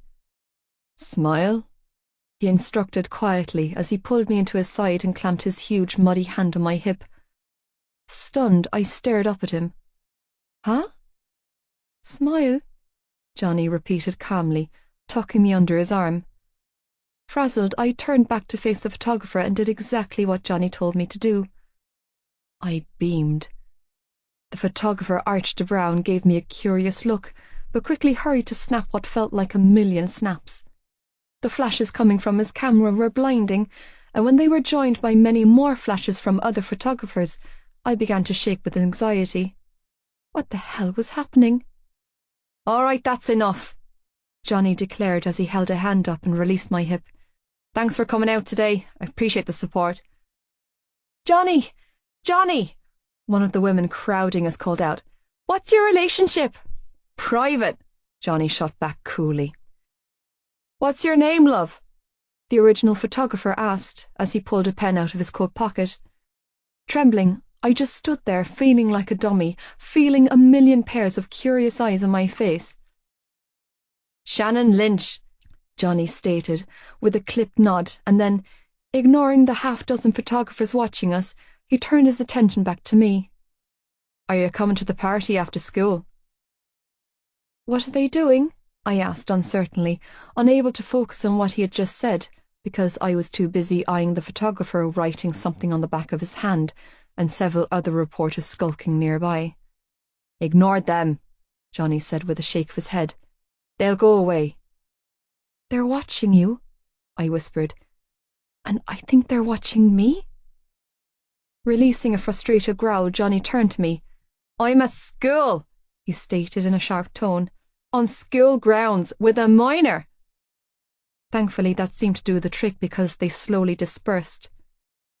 That was so strange, I strangled out when Johnny faced me again. He eyed me curiously. You don't like that sort of thing? That was horrible, I choked out. All that attention over a silly game. Johnny gave me another curious look. I stared back at him, feeling totally confused. So, are you coming? Johnny asked. When I continued to stare blankly at him, he clarified. To the party. Hughie's ma is throwing on a spread for the team at their house. Me? Yes, you, he replied, giving me a peculiar look. My heart rate increased to a dangerous level as I stared up at this beautiful boy who was asking me to a party. Wait, was he asking me or inviting me? Oh God, I didn't know. Frowning, Johnny added, You're friends with his sister Claire, aren't you? Oh, I shook my head vigorously. Oh, no, I'm not. I mean, yes, I am friends with Claire, but I'm not going to the party. He arched a brow. How come? Because I'm not allowed to go anywhere. I stopped myself short and quickly steered my words in a safer direction. I have to help my mum in the evenings. She's pregnant, he stated in a thoughtful tone. Yup, I replied, and then, because I was a glutton for making situation uncomfortable, I added, She's due in August. Congratulations, Johnny offered, shifting uncomfortably. Nice work, Shannon, I mentally hissed. Thanks, I replied, squirming. Are you sure you don't want to come? He asked then. I won't be drinking, so I can give you a spin home when you want to go. Cap! One of the teammates called out then. Get your ass over here, lad, and lift this fucking cup. I'm fucking talking here, Pierce, Johnny snapped, turning around to glare at whoever was calling him. Give me a bleeding minute. Your friends are calling you, I hurried to say, knowing that I needed to get away from this boy before I did something incredibly stupid like accept his invitation. 'Cause I wanted to. I really, really wanted to. And if I stayed here and kept looking at him, I knew I would. I better go, I added, giving Johnny yet another dopey wave. Have a great time. I didn't wait for his response. Instead, I turned on my heels and hurried away with my heart hammering around in my chest. Are you sure you don't want to come for an hour? I heard Johnny call after me. I'm sure, I called back over my shoulder as I hurried away. Bye, Johnny. Yeah, bye, Shannon. The sound of boys laughing and snickering behind me filled my ears, but I didn't dare look back. Instead, I did the sensible thing and removed myself from temptation with Claire's words ringing in my ears. Boys with pretty eyes and big muscles mess everything up for girls. How right she was. It was a little after 8 when I finally got home from school that evening. 3 miles from Tommen, and the bus had broken down. For 2 hours we were forced to remain on the bus while another bus from Cork City was sent out to transport us home. It was ridiculous. I had spent every minute of those 2 hours mentally kicking myself for not taking Johnny up on his offer. What the hell was wrong with me? I liked him. I really liked him. He asked me if I was going to a party, offered to drive me home from said party, and I turned around and practically ran away from him. No, correct that too. I did run away from him. In my defense, I had been completely taken aback by him. Never once in the weeks that had passed since my accident had either of us approached the other. He broke the imaginary rule that had been enforced between us. He threw me by talking to me, and I was still very much thrown now. All evening my mind continued to churn the encounter round and round until I was blue in the face from thinking about it and thoroughly disgusted with myself. I should have gone to the party. If I had, I wouldn't have spent 2 hours on a freezing cold bus in semi-Arctic conditions. At least, if I had gone to the party, being late would have been worth it. Because the look on my father's face when I walked into the house assured me that the 2 hours I'd spent sitting alone on a broken-down bus certainly wasn't. "Where were you?" Dad demanded, watching me like a hawk from his perch at the kitchen table when I walked through the doorway. The familiar swell of panic built inside me. My father was a powerful-looking man, clocking in at 6 feet with dark blonde hair and an athletic build that had stuck since his days of hurling. He too had played for Cork, but unlike my brothers, my father's merits and achievements weren't something I openly spoke about. Because I wasn't proud of the man staring back at me. I wasn't sure if I even loved him anymore, or if I ever had. Not when he terrified me worse than any of the bullies at school ever had. "Well?" he pressed, tone tight. He was replacing the rubber grip on what looked like Ollie's hurley, and the sight of him holding the wooden hurl caused a tremor of panic to roll down my spine. "You're late!" I was suddenly very grateful that I had ran away from Johnny Kavanagh when he invited me to the party after school. A shudder rolled through my body at the thought of what my father might do if I had accepted his invitation. "The bus broke down," I squeezed out as I gingerly set my bag down against the wall. "We had to wait for 2 hours for another bus to pick us up." My father gave me a hard stare. I remained exactly where I was, not daring to breathe. Finally, he nodded his head. "Fucking buses," my father muttered, turning his attention back to his task. The air I'd been holding in released from my lungs in a loud gasp. "It's okay, Shannon," I told myself. "He's not slurring. There's no smell of whiskey and no evidence of broken furniture." But I wasn't foolish enough to push my luck when it came to my father, and moved for the bread bin with the intention of making a cheese sandwich to go. Getting out of this kitchen and up to my bedroom without confrontation was my goal for the next minute or so, while I hurriedly pieced together a lopsided sandwich and poured myself a glass of water from the tap. "Night, Dad," I whispered when I had my sandwich and water ready. "Don't be late again," was all he replied, not taking his eyes off the hurley in his hands. "Do you hear me, girl?" "I hear you," I croaked out, and then scrambled up the staircase to the sanctitude of my bedroom. Once inside, I flicked the lock and sank down against my door, desperately trying to get my heart rate under control. Today was Friday. Friday was a safe day. Chapter 11. A fist in the face preferable to a pie. Johnny. My head was wrecked. My body was in bits. I couldn't enjoy the win or truly celebrate with the team because I was sulking. Sulking over something I couldn't figure out. Refusing the countless bottles of beer thrust in my face. I sat, brooding on the couch in Hughie's living room, with the man of the match trophy propped up on the cushion beside me, my winner's medal around my neck, biding my time until I could slip away, drive home, and drown myself in an ice bath. It was my duty to be with my teammates after a big win like this. Being the captain, I was supposed to be leading the celebrations. Dance music was blasting from the stereo in the corner. Gigi D'Agostino's I'll Fly With You. And I knew that stupid duh foghorn chant would be stuck in my head all night. The house was littered with the team and people from school, all drinking, eating and dancing around the place. Instead of joining in the banter, I was icing my thigh because putting the ice on my balls wouldn't be socially acceptable.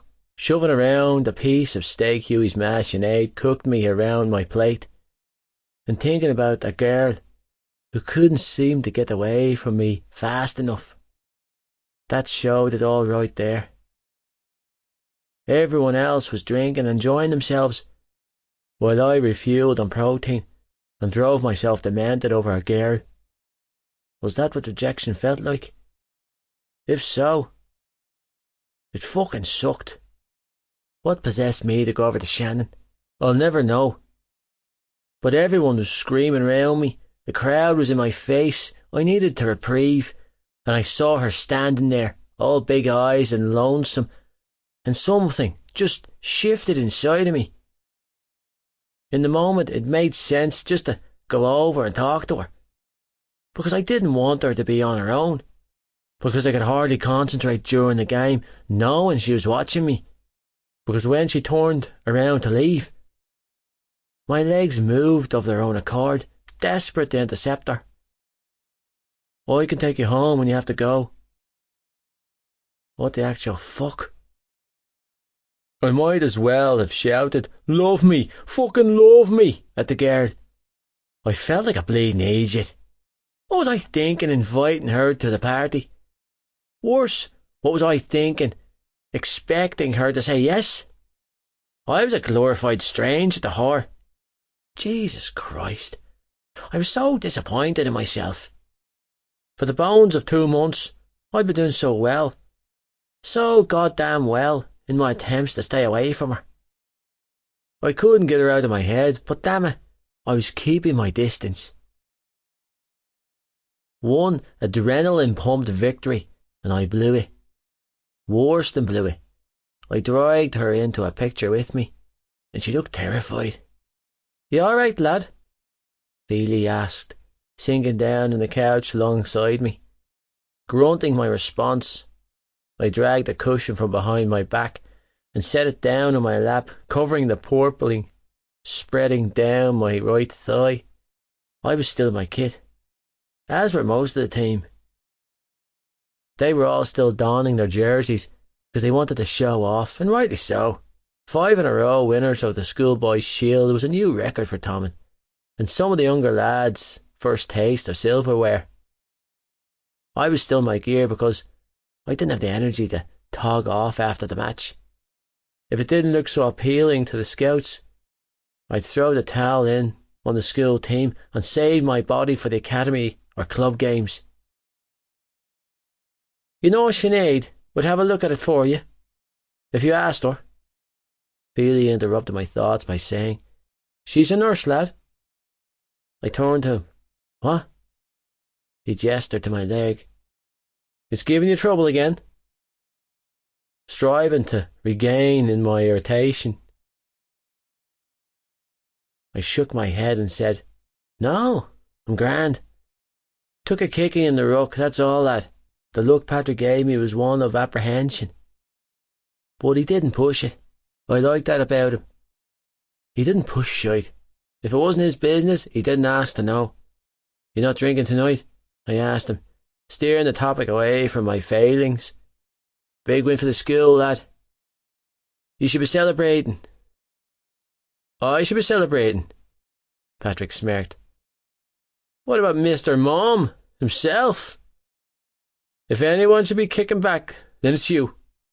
I smirked at the Mr. Mom, meaning man of the match, and said, "I have academy training on Saturdays. What's your excuse?" "Not in the mood," was all he replied. Like earlier when he didn't push me for information, I returned the favour.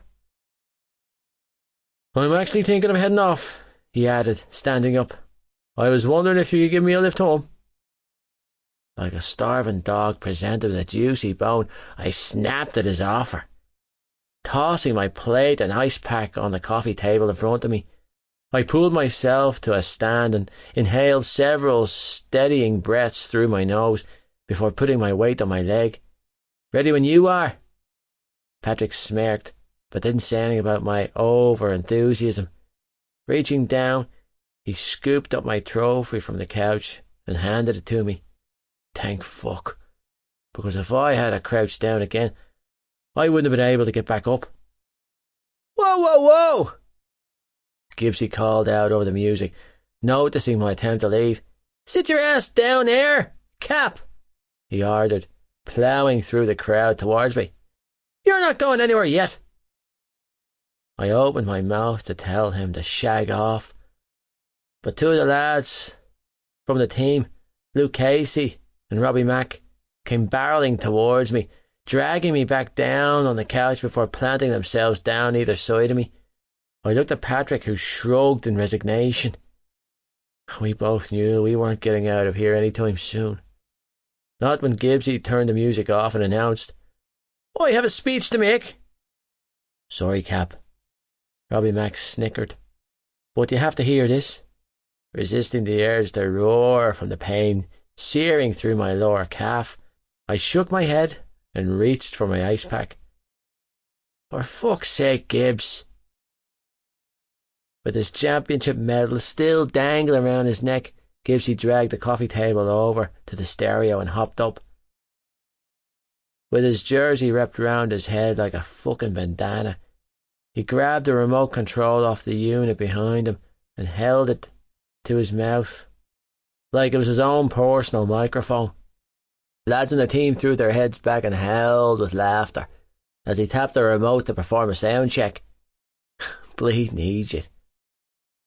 With a shit-eating grin etched on his face, Gibbsy tapped the mic and said, "How's it going tonight?" He glanced down at the medal resting on his chest and grinned. "We could get used to this, could we, lads?" A deafening burst of cheers and roars of agreement came from the room. "All right, boys, Jesus, no need to roar at me," he taunted. "For fuck's sake, I'm in the same room as you." His playful response drew an even louder response from the team and our friends.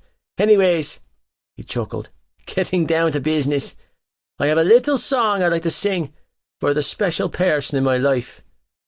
Oohs and ahs came from the group of girls in the doorway. I rolled my eyes at how easy the pretty boy flanker could charm them. Gibbsy cleared his throat for added effect and then said, "Without the special someone's magical fucking hands, I wouldn't be standing here today with this gorgeous piece of silverware." He shook his head and pressed his hand to his heart. "Thank you, baby."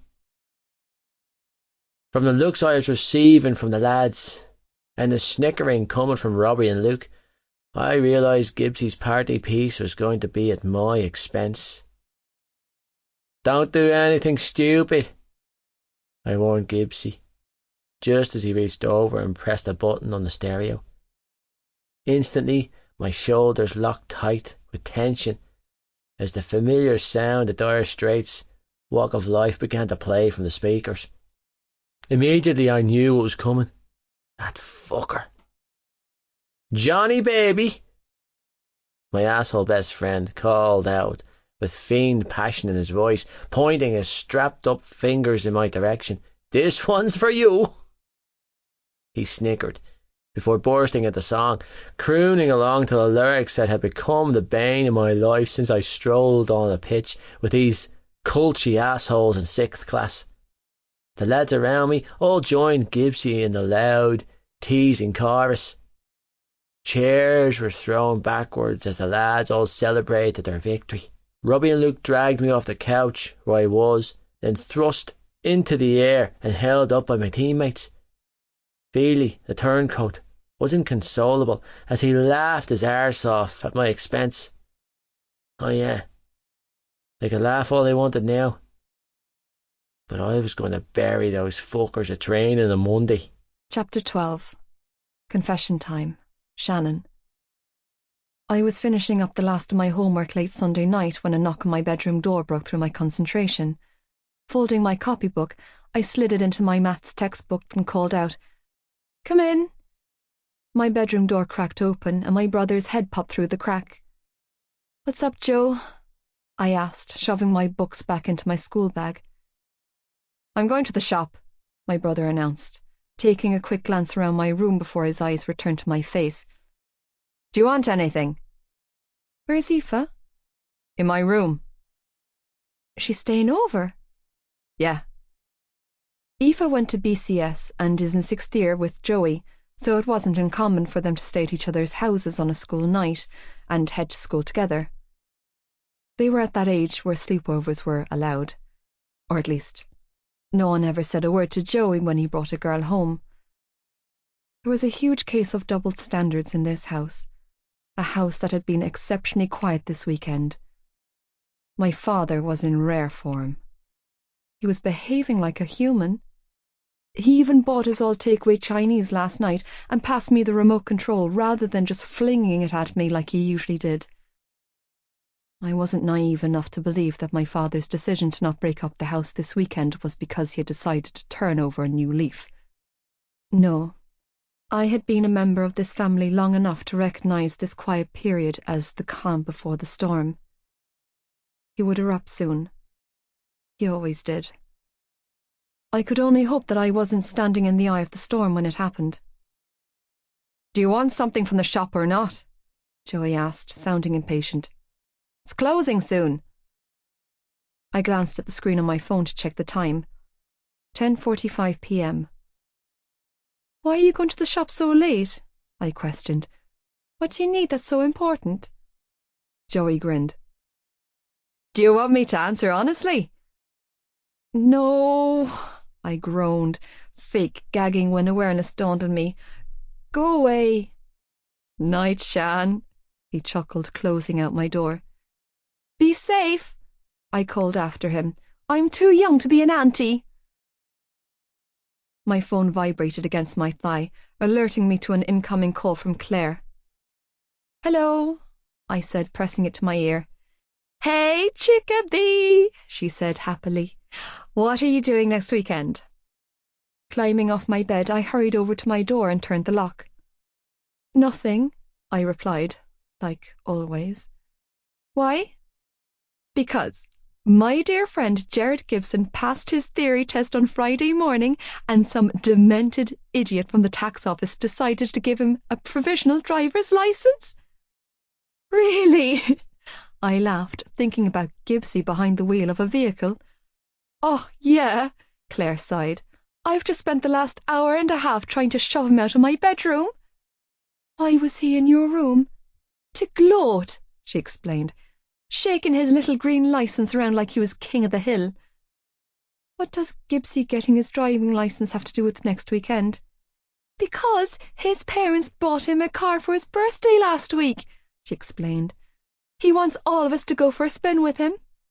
My brows shut up. "Who's all of us?"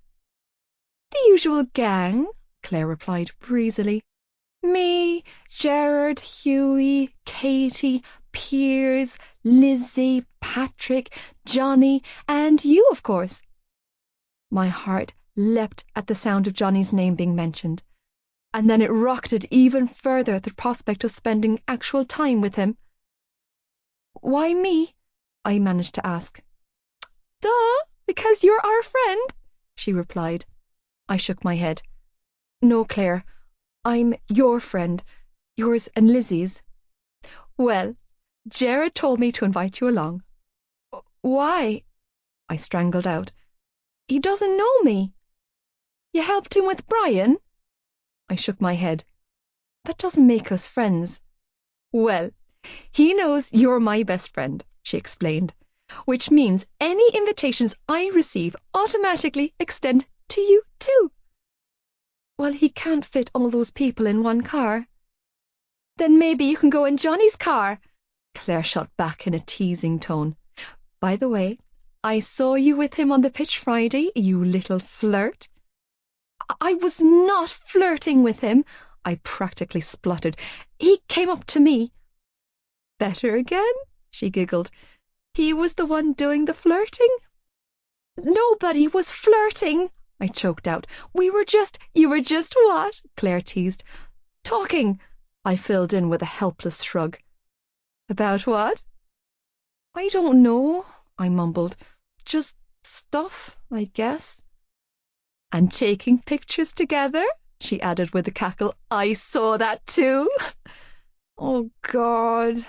I groaned in defeat and flopped back on my pillow. "I was caught so off guard," I croaked out.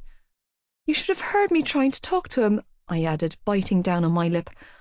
"I got tongue-tied and literally bombed my way through the entire conversation, Claire. It was completely humiliating." "You got tongue-tied because you like him," she pressed. Not bothering to deny it, I just sighed down the line. "Oh my God," she gasped, tone excited. "Are you finally admitting you like him?" I nodded, and then realized she couldn't see me. "I don't think there's any point in denying it," I whispered, feeling my face burn at the thought. I like him, Claire. I think I really like him. Oh, wow, Shan, Claire replied gently. This is big for you. She was right. It was huge and scary. Absolutely terrifying. It's ridiculous, I muttered glumly. I don't even know him. Yeah, you do, Claire argued. Not well, I replied with a sigh. Well, she mused, I've never met Johnny Depp in the flesh, and that hasn't stopped me from falling madly in love with him. I rolled my eyes at her response. Yeah, because that's the same thing. I have his phone number, you know, Claire offered then. I can give it to you and you can text him. My eyes widened. Absolutely not. Are you sure? Positive, I strangled out. There is no way on God's green earth where I could be the type of girl who does that. Chewing on my lip, I quickly asked, how would you have his number? Jared is always borrowing my phone, she explained. He's always calling Johnny when he uses my phone. Johnny's practically his Siamese twin. So, I stored Johnny's number under call for sex. Snickering, she added, it was so funny. Jared was so mad with me, demanding to know who I was hooking up with and why it wasn't him listed under that name. Claire, you can't tell anyone that I like him, I blurted out, feeling panicky that I had let the cat out of the bag. Please, not even Lizzie, and especially not Gibbsy. I won't, I promise, she vowed. But if you did text him, I think you'd be pleasantly surprised, she added. I know Lizzie told you a bunch of stuff about him, but honestly, most of it's just fabricated gossip. Johnny's not the guy all the girls at school paid him out to be. Yeah, I whispered. I've already gathered that. He was better. So much better. So, will you come with us next weekend? She asked. I won't be allowed to go. Come on, Shan, you can't just say no, Clara whined. Not without asking, at least. I don't need to ask, Claire, I croaked out. I already know the answer. Then don't ask him, she quickly said. Just make up an excuse or something and come over to mine. We don't even have to go with the lads. I sighed heavily. Claire, we can have dinner at my house, she hurried to say.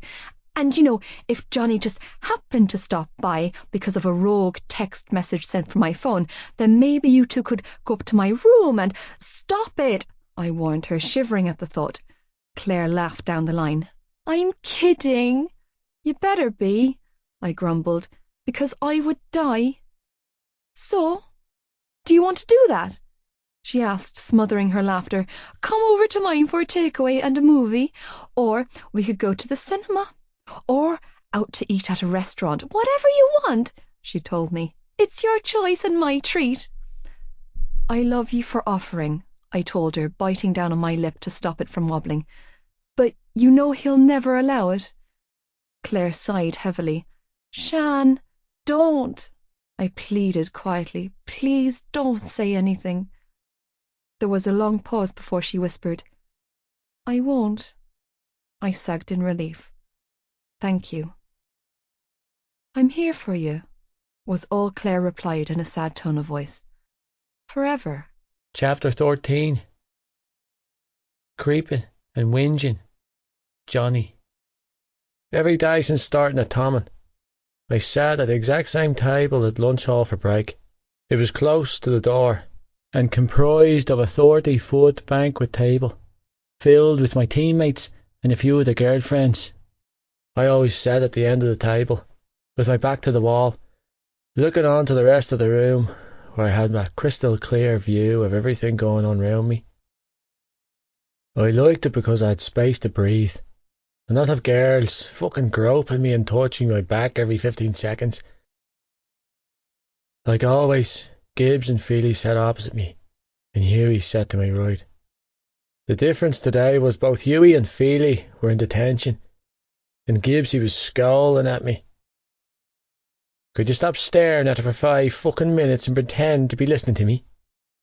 Gibbsy hissed. Seriously, lad? Tossing his sandwich down on the lunch table, he threw his hands up in frustration. It's getting creepy. When you're putting me off my food. I'm not doing anything, I grumbled, as I leaned back in my chair and rolled my water bottle between my hands, absent-mindedly. Shannon was sitting at the opposite side of the lunch hall with her two friends, smiling and laughing at something Hughie's little sister was saying. Her hair was swept back in two long braids resting on her small shoulders, and every time she wrapped one of those braids round her finger, I had to bite back a groan. Seriously, I've been sitting here for the past 25 minutes, not listening to one word Gibbsy was saying, because I was too fucking busy watching a girl who clearly wanted nothing to do with me. All weekend, Shannon had been in the back of my mind. Okay, the 4-point. I spent days brooding over her reaction to me on the pitch on Friday, and how she hurried away from me. When she passed me in the hall this morning after first class, I felt way too fucking excited to see her. Of course she smiled shyly before dropping her head and hurrying past me. But she was here. She was in my space, which meant both my attention and my thoughts were fixated solely on her. And I fucking hated it. I wanted her. I realised, and it was entirely inappropriate and horrendous bad luck on my account, but I did. I wanted Shannon Lynch. And worse than wanting her, I really fucking liked her. She had this sweet something about her, and I liked how it felt when I was around her. I liked the way she looked, the way she spoke, the way she carried herself. I liked a whole heap of things about her, and oddly enough, my liking her had nothing to do with what was under her clothes. Well, that wasn't completely true. I thought a lot about what I'd find beneath her clothes, and I liked those visuals a lot. But it was more than that. It was all more when it came to her. But I wasn't in a position to put time into a girl, and spending time with that particular one could get me in a world of trouble. I knew the way things worked. Spent too much time with the girl, and feelings arose. And where feelings arose, fucking arose. It was a dangerous ledge to balance on. One I was not willing to step onto. No, you're not doing anything, Gibbsy drawled sarcastically, shifting in his seat so he was blocking my perfect view of her. You're only mentally undressing her in your head. I'm not, I growled, glaring at him across the table. I was. I so fucking was. Christ, was I that obvious?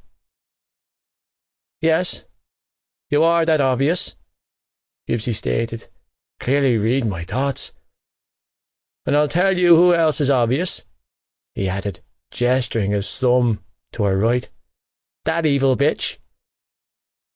I didn't need to look to know. He was talking about Bella.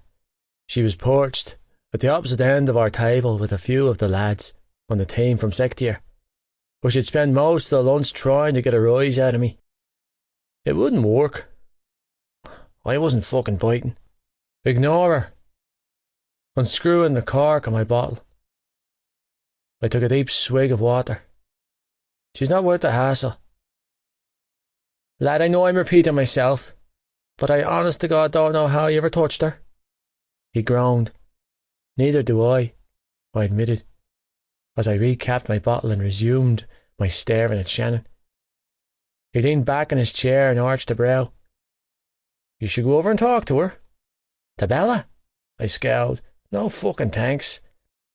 Not that demon, Gibbsy countered with a grimace. Shannon? I shook my head. No. She's a frigid, you know, Gibbsy stated, nonchalantly. Or at least she was. He gave me a pointed look. You haven't sticking your tongue down her throat, have you? No, I hissed. Okay then, he mused. You still a frigid? I frowned at him. How do you even know that? I listened carefully. He snickered, tapping his temple. What? I overheard the girls talking about it in Claire's bedroom a while back, he admitted. That viper Pierce is tapping was talking about what a terrible roid he is, and it came up that Shannon has never kissed a fella. Frowning, he added, the viper really doesn't like me. Jesus Christ, I muttered. You're listening outside the girl's bedroom now? When he didn't deny it, I shook my head. You have a problem, Gibbs. A big one. It's only a problem if you admit it. He countered with a knowing grin. Isn't that how it works, Johnny? Fuck off, I growled, knowing exactly what he was getting at. Go on, Johnny. Just go over there and talk to her, he encouraged. You can do it. No, Gibbs, I bit out. Let it go. Why not? He demanded, in an exasperated tone. Because I don't want to, I snapped. Liar. You know what? For a fella who calls himself my best friend, you're doing a shitty job, I growled. I told you. I'm not going there with that girl. I told you she's too fucking young for me. You're the one that can't stop staring at her, he barked. Well, tell me to stop. I shot back. Don't tell me to go over there. I did tell you to stop, Gibbsy hissed, sounded exasperated. Like 2 minutes ago. I told you to stop staring at her like a creeper, and yet here you are, still fucking her with your eyes, and still looking like someone shitting your cornflakes. He threw his hands up. What am I supposed to do with you? You're supposed to remember that I'm the idiot who almost died this morning being Desi driver for your learner arse, I grumbled. So instead of encouraging me to make bad choices, why don't you try and support me for once? I'm a good driver. I rolled my eyes. You're a liability. And I'm nothing but supportive of you, he huffed dramatically. I'm your number fucking one supporter, Johnny Kavanagh. He leaned back in his seat. He folded his arms across his chest and gave me a pointed look. You really hurt my feelings just now. I hurt your feelings, I cocked a brow. Who's the bitch with a vagina now? Apologise, he ordered. Get the fuck out of here, you idiot. I laughed. He glared back at me. Say you're sorry. For what? For hurting my feelings? He sniffed. Now apologise. I am sorry, Gibbs, I proclaimed, deciding it was easier just to give the big idiot what he wanted. You could mean it, he argued. You could learn not to push your luck, I warned. We had 15 seconds stare down until he grinded and said, I accept your apology. Good, I muttered. I'm delighted for you. And since you seem to need so much support these days, shoving back his chair, Gibbsy stood up and winked at me. I'll go and talk to her for you. Don't you fucking dare. I paused to grab him, but he slipped out of my grip and sauntered away. Gibbs! Relax, Cav. I've got this. He told me as he made a big show of adjusting his school tie, waggling his brows. He added, Watch how it's done. Then he walked right over to the girls' table and sat down. For fuck's sake. My feet were moving before my common sense had a chance to talk me off the ledge I was about to step onto. Chapter 14. Provisional Licenses. Shannon. I could feel Johnny's eyes on my face from across the lunch hall on Monday. Like the stalker I was, I knew exactly where he sat for lunch each day. The last seat at the end of the glorified rugby table, on the inside row, next to the archway exit. All through lunch, I dutifully ignored the burning sensation on my cheeks, the same burn I could feel all the way down to my toes, and concentrated on Claire and Lizzie. Because I knew what would happen if I looked back at him. I would give myself away, and he didn't need to know how badly he affected me. He confused me last Friday, and he was confusing me again. Why was he watching me? Why did he invite me to that party? Why did he make my heart race so violently? I didn't understand what was happening here, and in the storm of my turbulent emotions, I needed to hold on to some semblance of control. It wasn't easy, though, and that control was snatched from my teetering grip the moment Gibbsy walked right up to our table, all blonde hair and big smiles. "Ladies," he acknowledged in that flirtatious tone I'd become used to him using as he slipped into a seat on the other side of Claire. "How are we doing today?" "What do you want, Gerard?" Claire groaned, slipping out of his hold when he wrapped his arm around her shoulder. "We're trying to eat here." "I have something to show you," he told her, brows waggling. "I'm not looking at your penis," Claire hissed, "so stop trying to show it to me." "Not that," Gibbsy snorted, and then proceeded to pull a set of keys out of his pocket and dangle them in Claire's face. "These." "Oh my God!" Claire gasped, snatching the keys out of his hands. "Your parents gave you the car early.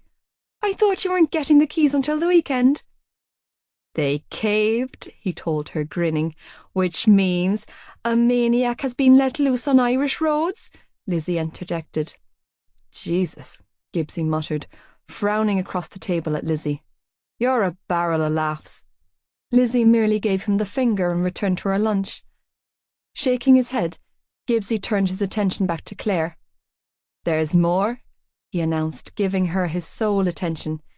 "They're gone to Tenerife." He waggled his eyebrows. "Until Monday." "They've left you to your own devices?" Claire demanded. "You!" "And you know what that means, don't you?" He winked back at her. "Sleepover time." "Your parents left you in charge of their house?" she repeated, looking shocked. He grinned and swiped her apple out of her hand. "They did?" "For an entire week?" Claire shook her head, mouth hanging open. "Alone? Unsupervised?" His grin widened as he tossed the apple up in the air. "You sound surprised," he added, catching the apple effortlessly. Intrigued by the interaction, I leaned against the table and watched with interest. "Because I am," Claire spluttered, staring back at him. "Do they know you at all?" "Obviously not," he snorted. "Now, go home, pack your shit." He waggled his brows before taking a bite from Claire's apple. "Because you're checking into Hotel Gibson for the week," he added mid-chew. "Fun times."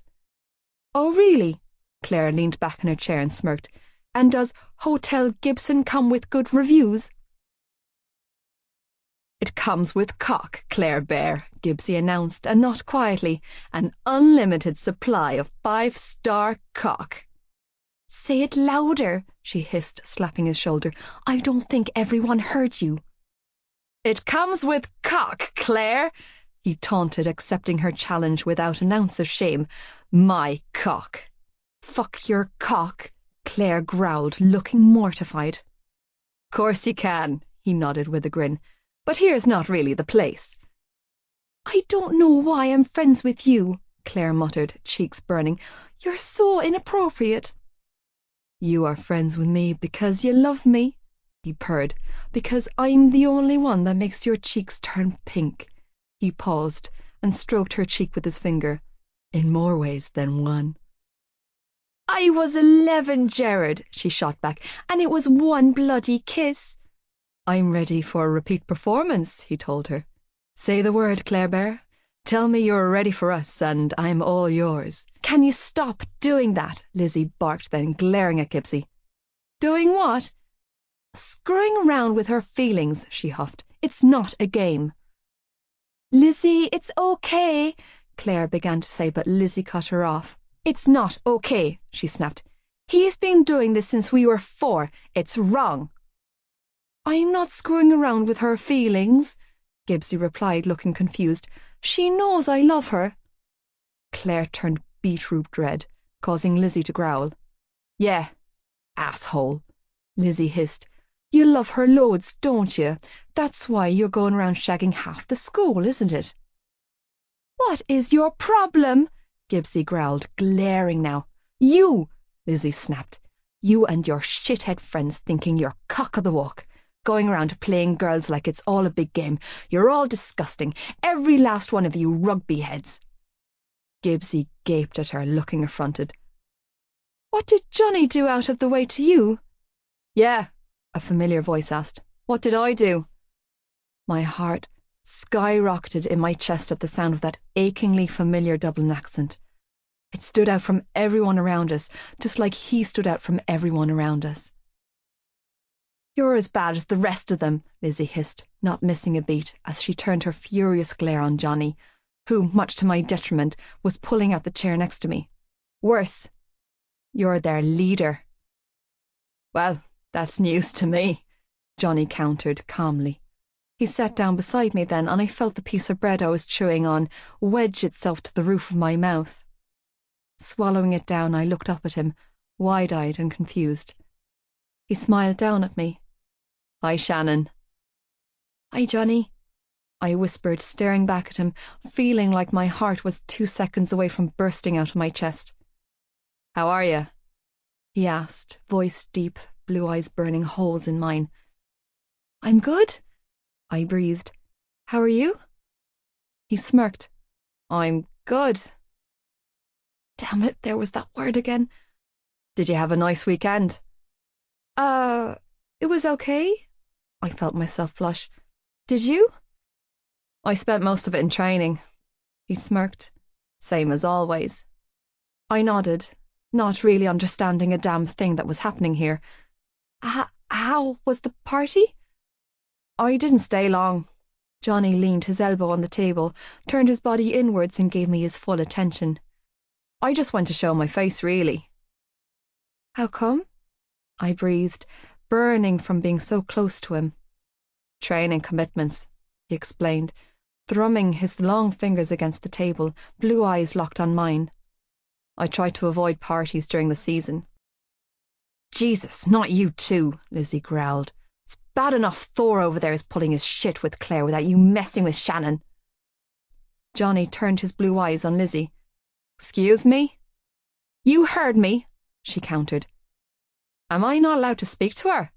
He questioned, arching a brow. Do you not like to share your friends? You know what you're doing, Lizzie shot back defiantly. You're right, Gibbs, Johnny mused with a small shake of his head. Leaning back in his chair, he added, Pierce is a bleeding saint.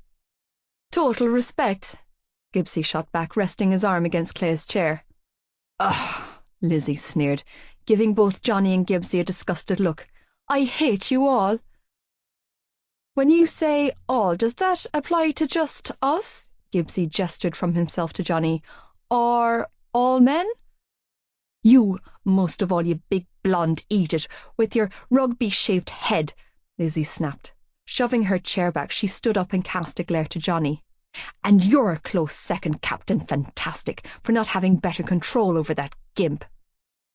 Having said that, Lizzie swung around and stalked out of the lunch hole. Whoa, Gibbsy breathed when she was gone. That girl seriously hates me. She hates everyone, Claire replied, patting his arm soothingly. Don't take it personal. It's true, I decided to offer up. She only likes, 2 people. Exactly, Claire agreed. It truly is nothing personal. Lizzie's just protective of us. Yeah. Well, I don't have a rugby-shaped head, Gibbsy grumbled. He looked to Johnny. Do I? No, Gibbs, Johnny sighed. Your head's not shaped like a rugby ball. Really? He touched his head self-consciously. Because I weighed 12 pounds when I was born, and my mom's always bitching to her friends about how I wrecked her with my big head. It's a perfectly normal head, Gibbs, Johnny coaxed.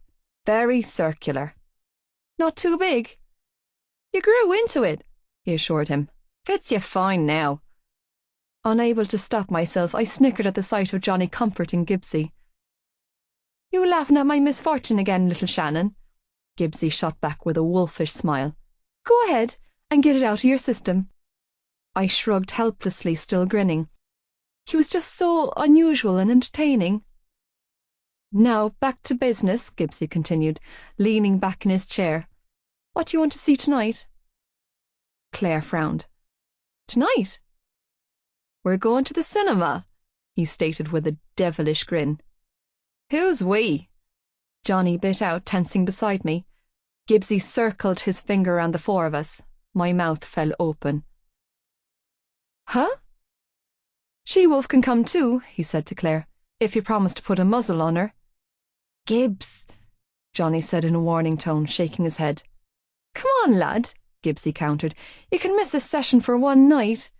I need a Desi driver until I'm comfortable driving alone. Turning to look at me, he said, What do you say, little Shannon? I looked to Claire, who was staring back at me with mirrored confusion, and then to Johnny, who looked like he was in some sort of physical pain, before settling on Gibbsy. Say yes, Shannon. Go with them. You want to. You really, really want to. But he'll kill you. You're a dead girl walking if he finds out. I shook my head and croaked out, I can't. You can't? Gibbsy frowned. Why not? Because I don't... It's... Shaking my head, I exhaled a ragged breath. I'm not... She can't go, Gibbs, Johnny thankfully interjected. Drop it.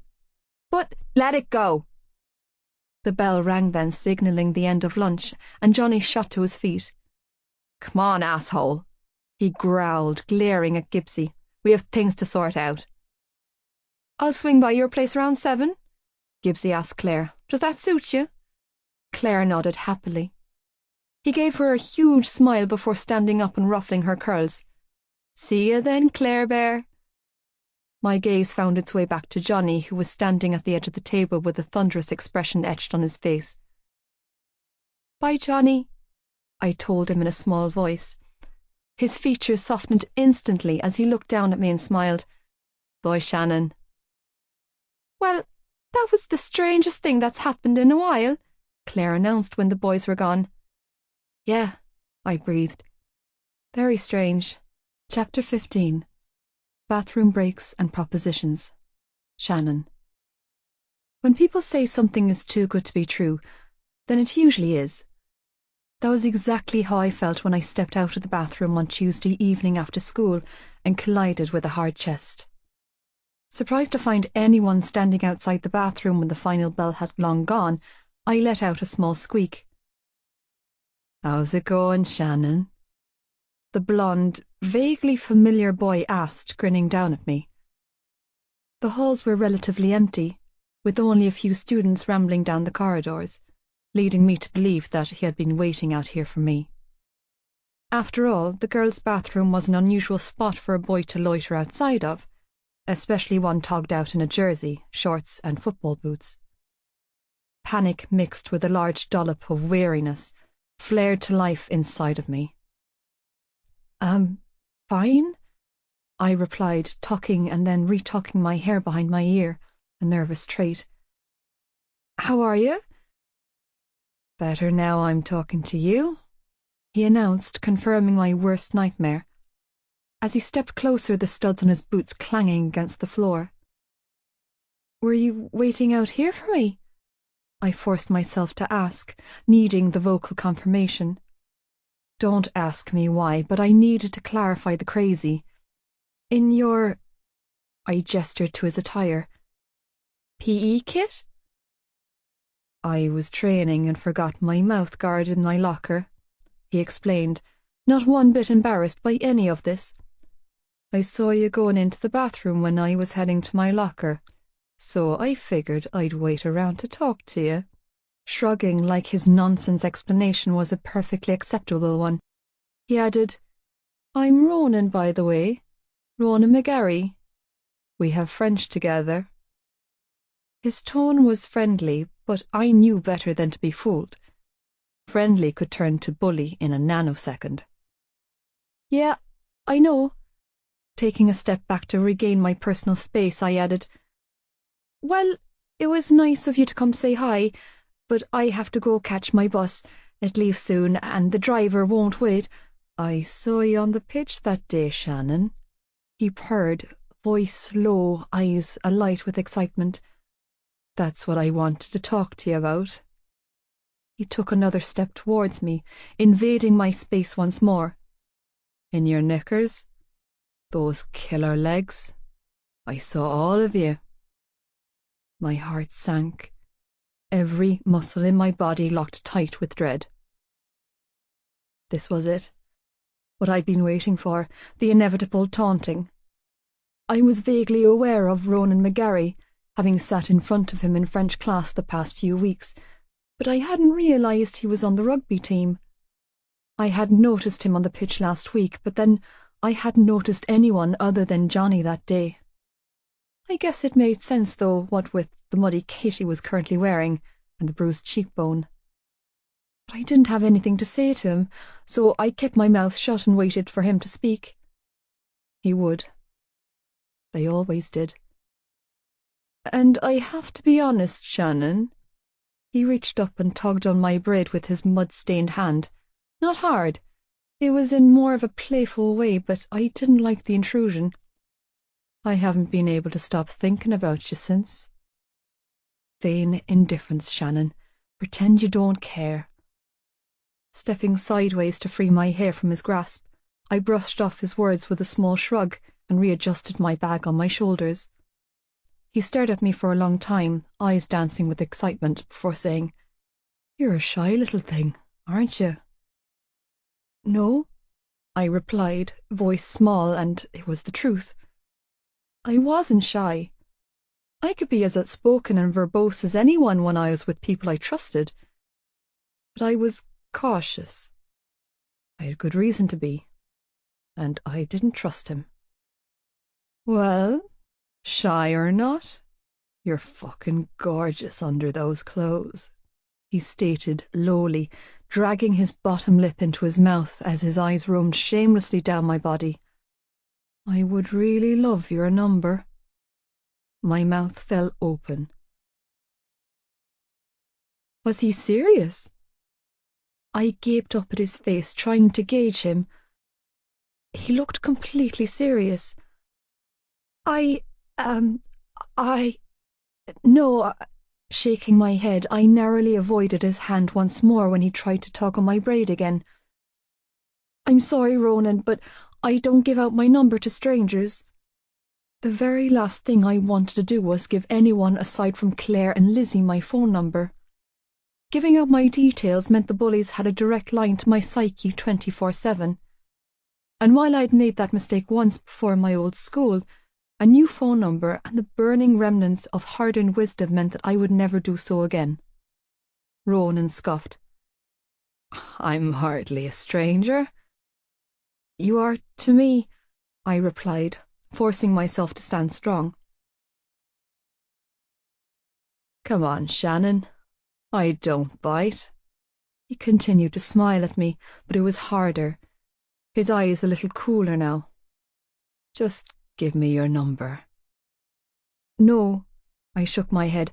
"I'm sorry, but I don't know you well enough to give you my number." "You could always get to know me," he purred, placing a firm hand on my shoulder. Even though I couldn't feel his touch through my thick winter coat, I immediately recoiled from the contact, but he didn't move his hand. "I have a bus to catch," I strangled out, repeating my earlier words. My shoulders were stiffer than concrete when I added, "I need to go now, or I'll miss it." I was clutching at straws, but I wanted away from this boy. "Seriously, the driver won't wait for me." "There'll be another bus," he shot back. "There won't be another me." Dear God, I hope not. "Listen," Ronan pressed, tone taking on a flirtatious lilt. "I'm supposed to be at an after-training talk with the team down on the pitch.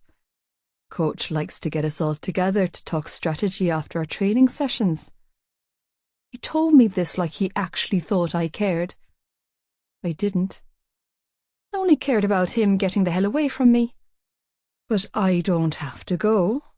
His hand trailed from my shoulder to my elbow. "I could blow it off for you."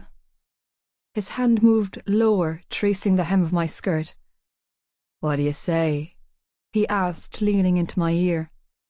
Fancy going back into the bathroom and getting to know me a little better?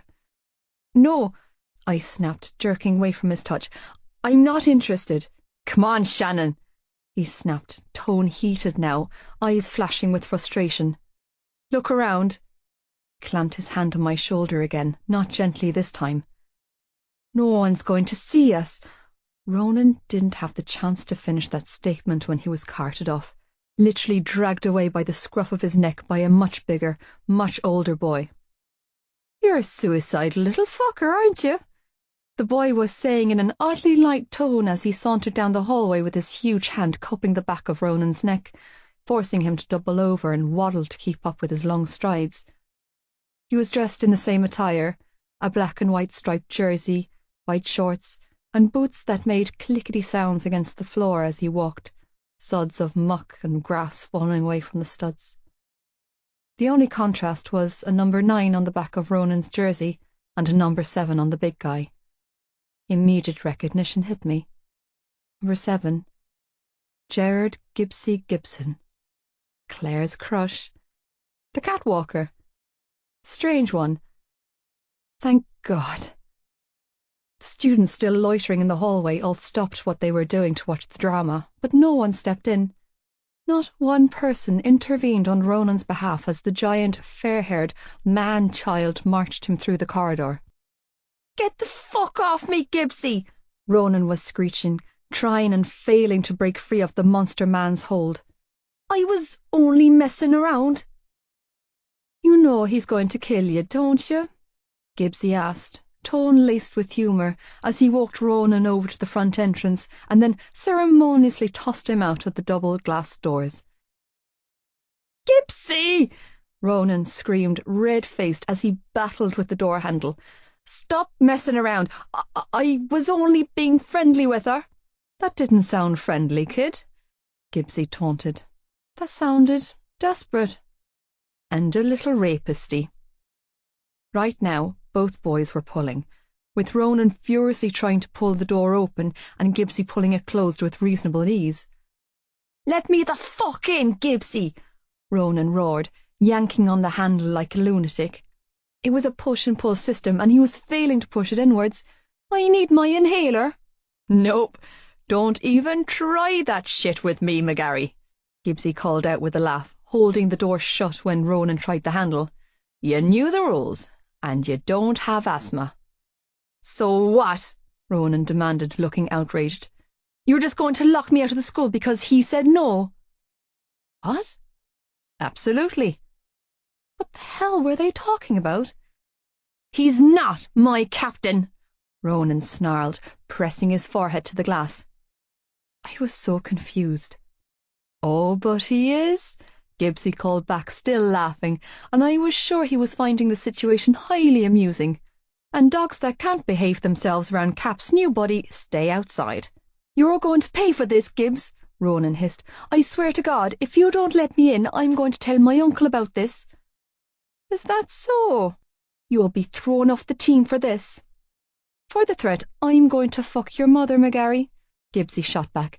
And then I'm going to come all over her tits, and she's going to love every minute of it. With another chuckle, he said, Go and tell Uncle Coachy all about what I have planned for his sister. I'm going to kill you, Ronan screamed, slamming his fists against the glass. Suck my balls. What's going on? A familiar male voice boomed through the air. Recognition immediately dawned on me. I knew that accent. Without conscious decision, my eyes searched frantically for the owner of the voice, and when I found him, walking stiffly out of the lunch hall, holding an ice pack to his right thigh, my heart hammered wildly against my rib cage. Standing a good 20 or so feet away, I was at a visual disadvantage, but I was close enough to see how every inch of Johnny's upper body strained against the confinement of his jersey, from his broad shoulders to his tree-trunk-sized biceps and long, lean torso. His legs were long, his thighs thick and muscular, all of which were caked in grass and mud. I noted the small tear on the sleeve of his jersey where his bicep was bulging. Lord, he was quite literally bursting out of the fabric. He was dressed identically to the other boys in the same jersey and shorts, but was incomparably different because of the sheer size of his body. He was almost too big, too muscular, too scary, too beautiful, too much. Shaking my head to clear my wandering thoughts, I focused on the heated discussion occurring at the far end of the hall. "What'd the little bollocks do now?" Johnny demanded as he closed the space between himself and Gibbsy. I mentally noted that he was walking with that same slight limp I'd observed on countless occasions. It was barely noticeable, but if you look closely enough, like I constantly seemed to do, it was clear that he tried to keep weight off his right leg. My gaze danced between all three of them, moving from Ronan, who wasn't yanking on the handle anymore. In fact, he'd taken a few steps away from the door, to Gibbsy, who was grinning like a Cheshire cat, before landing and staying on Johnny. Seriously, as tall as Gibbsy was, Johnny towered over him. There was a streak of dried mud on his cheek that he attempted to bat away with the back of his free hand. His dark brown hair was sticking up in 40 different directions, probably from sweat, I mentally noted, or playing outside in the rain. He was standing in such a way that I could see his side profile, and the way his frown deepened as Gibbsy spoke quietly in his ear. I couldn't make out what they were saying, and was unwilling to leave the sanctuary of my corner outside the bathroom, knowing I could always bolt inside and lock myself in a toilet cubicle and phone Joey if this turned ugly. Seconds later, Johnny's body visibly tensed. "What?" Tossing the ice pack on the ground, his hands balled into fists at his sides as he turned to glare out the glass, revealing the number 13 on his back. He took a step forward, stopping just shy of the door when Gibbsy clamped a hand on his shoulder. "You're fucking kidding me!" he roared, reacting to whatever his friend was whispering in his ear. Johnny's head turned in Ronan's direction before quickly snapping towards me. His eyes landed on my face, and holy crap, he looked livid. It was only a fleeting glance, and he quickly turned his attention back to Ronan. This time I could clearly hear what he was saying. "I'm going to give you a 5-second head start, prick face," he roared through the glass panel, "and then I'm going to cut your cock off and feed it to you." "Fuck you, Kavanagh," Ronan shouted back, but his face was much paler than earlier. "You can't touch me." "1," Johnny barked. "2, 3, 4. "What are you waiting for?" Gibbsy called out, waving his hands in the air encouragingly. "Get going, Forrest." Were they really going to fight? Over me?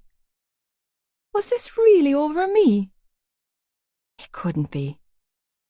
They didn't even know me. No way. I didn't like confrontation. I couldn't cope with it, and this sure looked like it was about to snowball. Deciding to detract myself from the situation, I turned on my heels and bolted out of the bathroom, not stopping until I was safely tucked away in one of the stalls with the door locked behind me. With trembling hands, I pushed my bag off my shoulders, allowing it to clatter against the tiled floor. Dropping down on the closed toilet, I leaned forward, rested my elbows on my knees, and buried my hands in my hair, reeling. What the hell just happened? What was that? What would I have done if Jared or Gibbsy or whatever his name was hadn't come? Where would I be now? As my earlier adrenaline deflated, tears dripped down my cheeks, but it wasn't because I was upset. Okay, yes, I was upset, but my tears were those of anger. I was pissed off, actually. Who the hell did Ronan McGarry think he was? More, who did he think I was? Inviting me into the bathroom with him. God, he looked like he'd actually expected me to say yes. Blinking away my tears, I clenched and then unclenched my fists, knees bopping as anger and humiliation coursed through me. I hated humans. They were such a disappointment, and to think God switched dinosaurs for man. He must be raging. Rubbing a hand over my face, I quickly swiped at my damp cheeks and battled to get a handle on my emotions. I was annoyed with myself for being the kind of person who cried when angry. I wanted to be a shouter. A shouter was much better than a crier. I was disgusted with myself for freezing, too. He had no right to put his hands on me, and I did nothing to stop him. Words didn't seem enough for that boy, and instead of kicking him in the junk or slapping his hand away, I'd clammed up just like I always did. I should have learned by now that being a pushover didn't do me any favours, and not fighting back wasn't an option either. In situations like the one that had just happened, I had to fight back. I needed to stop letting the fear take a hold of me.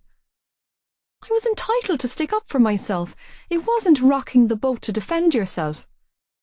I knew this, but the problem was, every time I was faced with a confrontation or crisis, my body and my mind always reacted with the same broken instinct: freeze. People talked about the fight or flight instinct. I had neither. Instead of fighting back or fleeing, I froze. Every fucking time. Dragging in a few steadying breaths, I exhaled long and slow, striving to steady my nerves and erratic heartbeat. It took 3 tries of shaking out my hand before I had the coordination to successfully undo the top buttons of my coat and retrieve my phone from my shirt pocket beneath my jumper. Trembling, I unlocked the screen, only to release a fresh surge of panic into my bloodstream when my eyes landed on the digital clock on the top of the screen. It was 5:47. My bus left on the dot at 5:30. I'd missed it. There wouldn't be another one passing through the route I needed until 9:45 tonight. Shit! I cried, quickly scrolling into my contact lists to find my brother's name. Pressing call, I held the phone to my ear, but instead of the typical ring-ring sound that came with placing a call, I was greeted with the pre-recorded robotic voice letting me know that I didn't have sufficient credit to place this call. Damn it!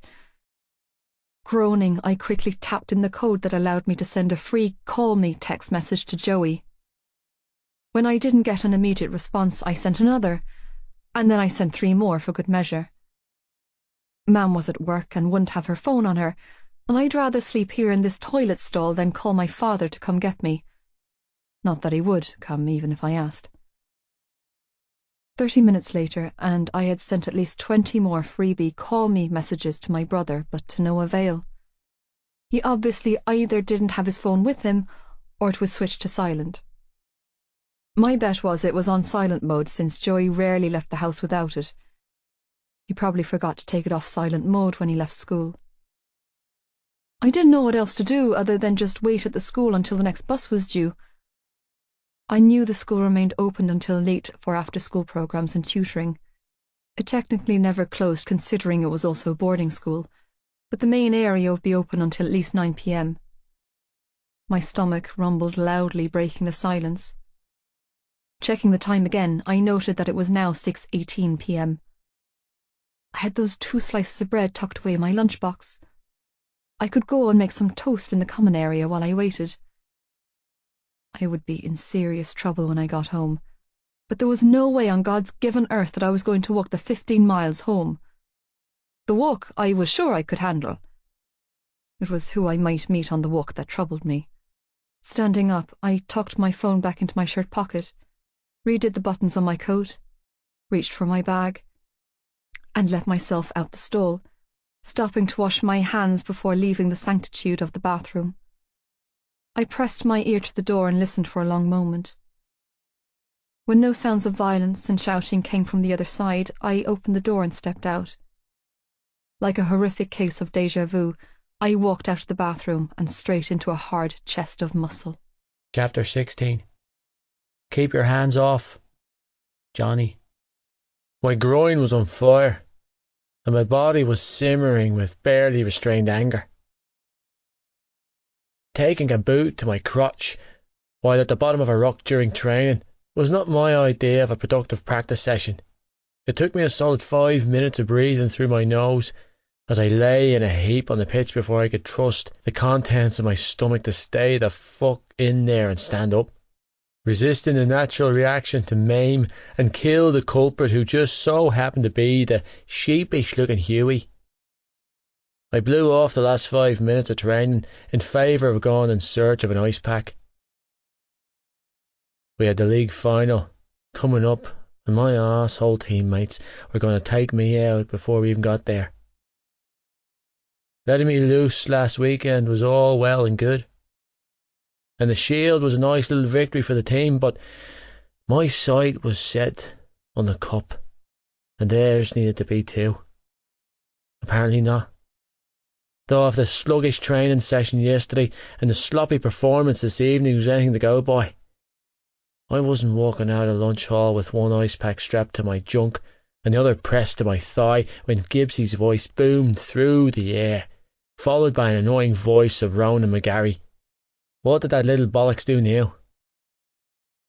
I barked, and they came into focus, standing on either side of the glass-empty door. "Don't lose your shit," Gibbsy said in a low tone.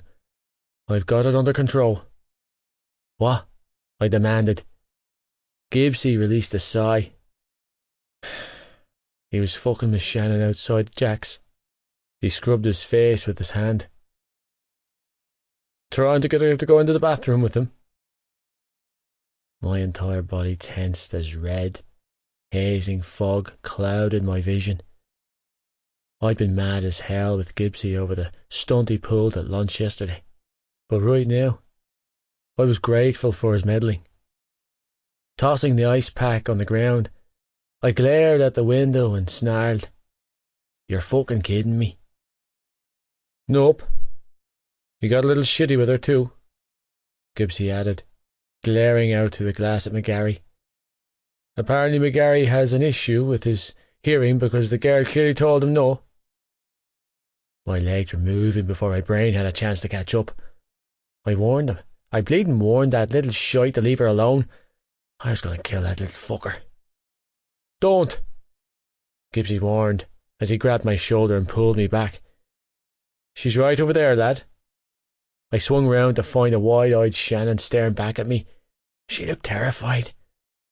"For fuck's sake," I groaned, quickly turning away so I didn't see the fear in her big blue eyes. All day I've been trying my best to keep my distance, but fucking McGarry had just screwed with that. I hated him. He was a strong word, but an accurate one when assessing my feelings towards that prick. I warned him to stay away from her, and he went and did it anyway. Maybe once I use my fists instead of my words, he'll take me seriously. If he didn't, we were going to have an even bigger problem. Turning my back on Ronan, I hissed, "I'm going to give you 5-second head start, prick face, and then I'm going to cut your cock off and feed it to you." "Fuck you, Kavanagh," McGarry spat.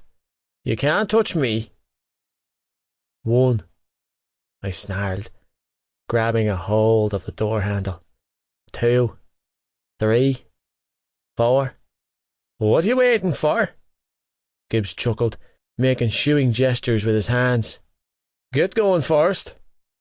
5, I snarled, then yanked the door open. McGarry shot off like a scalded dog running up at top speed. He could move as fast as his legs could carry him, and he still couldn't outrun me. Injured or not, I was goddamn bullet. "Sorry," he roared over his shoulder as he pounded through the courtyard. "Stop! I'm sorry! I won't go near her again." "Too late, asshole," I shot back, closing in on him. Reaching out, I caught a hold of his back of his jersey and pulled him to an abrupt stop. "Get off me!" he hissed, bucking against my hold. "Come here, you little shite," I barked as I dragged him up the steps to the PE hall. "Stop him!" Ronan screeched at Gibbsy, who trailed after us. "Gibbs, come on, lad!" "Bad chance of that happening, kid," Gibbsy called back. "Unlike your stupid ass, I'm not suicidal, and have no intention of putting myself in the firing line." Stalked into the hall. I marched down the corridor and slammed my palm against the changing room door, pushing it open. The team were all inside the room and turned to look at us. "Oh, for Christ's sake," Hughie groaned, watching us enter with a resigned look on his face. "What did he do now?" "He broke the rules," Gibbsy snickered. "Boys going to church." "And we were doing so well," Phoebe sighed. "Oh, Johnny," Cormac Ryan muttered, scratching his stubbly jaw. "Should you be doing that to the coach's nephew?" "Be glad it's not you, fuckface," I snarled, keeping a death grip on McGarry as I dragged him towards the showers. "Stop him!" Ronan demanded. "Lads, help me!" No one moved. Good. These lads had loyalty. "Think you can put your hands on her?" I hissed when we were in the showers and away from the team. Releasing his neck, I shoved him against the wall. "Well?" "I was only messing around with her," he growled, pushing off the wall. "It was a joke. Christ, relax." Do I look relaxed to you? I took a step towards him. "Am I laughing, asshole?" "Back up," McGarry warned, raising his fist in front of him. "I mean it, Kavanagh. Back the hell up." "Nice words," I growled, stalking towards him. "Pity you don't know the meaning of them." He took a swing at me and managed to catch the side of my jaw. Dangerous move. "You cheeky little fucker." I closed the space between us, grabbed his head and buried my head in the bridge of his nose. An extremely satisfying crunching noise filled my ears. The steady stream of blood trickling down his face did little to sate the fury burning inside of me. "Oh, Christ!" Ronan roared, collapsing on the floor, clutching his nose. "I think you broke my nose, Johnny." "Your nose will heal after a break." Grabbing his jersey, I dragged him into the shower stall, slapped my hand against the circular chrome nozzle sticking out from the wall, and watched as freezing cold water poured down on him. "But your spine won't." Crouching down in front of him, I held his face under the water. "That's exactly what I'll crush if you so much as look at her again." "I was only talking to her," he strangled out, red-faced. "Christ!" "Now don't talk to her," I spat, glaring down at his stupid fucking face. "Don't look at her, and don't fucking touch her. She's not for you." With great effort, I forced myself to release him and stand back. "Are we clear this time?" "Crystal," McGarry muttered under his breath. "You'd better mean it this time, kid," I said in a warning tone, "because if you push me on this, I'll kill you." "I'm done," he grumbled. "Fucking hell." I cast Ronan one final death glare before stalking back to the changing room. Unsurprisingly, Gibbsy was perched on the bench with a shit-eating grin etched on his face. "Is he alive?" "For now," I bit out. Kicking off my boots, I grabbed a pair of sweats from my bag and pulled them over my shorts. I could shower when I get home. Right now, I need to get the fuck out of this place before I blew a head gasket. There were too many assholes in my close proximity, McGarry and Ryan to be precise, and I didn't trust myself. Ironically, the lyrics of the song stuck in the middle drifted into my mind. Shaking the thought away, I concentrated on packing up my bag. When I had everything loaded into my gear bag, I left the changing room without a word to my teammates. Thankfully, Gibbsy didn't follow me. I had my bag loaded into the back seat of my car and was round in the driver's side when a sudden pang of uncertainty hit me in the gut. Was she okay? Should I go back and check on her? No, she's probably gone home. I should go home. But what if she wasn't? "You don't have time for this, asshole," my brain hissed. "You have a PT session in an hour." Shaking my head, I opened my car door only to quickly slam it shut and stalk back into school. "You're just going to check on her, make sure she's okay. Then get the fuck out of there, I told myself as I walked through the school to the girls' bathroom. There's nothing wrong with that. But there was. There was something seriously wrong with this picture. I was standing outside the girls' bathroom, waiting on a girl to come out who might not be in there to begin with. I was as bad as McGarry. Disgusted with myself, I turned to leave. I made it 5 feet before retracting my steps back to the bleeding bathroom. What the fuck was wrong with me? I was deep in thought, fighting an internal battle with my conscience, when the bathroom door flew open and a tiny wisp of a girl came rushing out and crashed straight into my chest. The minute my eyes landed on her, I knew I was in trouble. You should have gone home while you could, Edie, my mind hissed. There's no leaving now. Wasn't that the truth? Chapter 17. You've got a fast car. Shannon. My body smacked into the hard chest of muscle, causing my school bag to fall onto the floor with the impact. Instinctively, my hands darted out in front of my face, self-preservation mode activated. If I wasn't so frightened, I would have been proud of the scream that tore from my chest.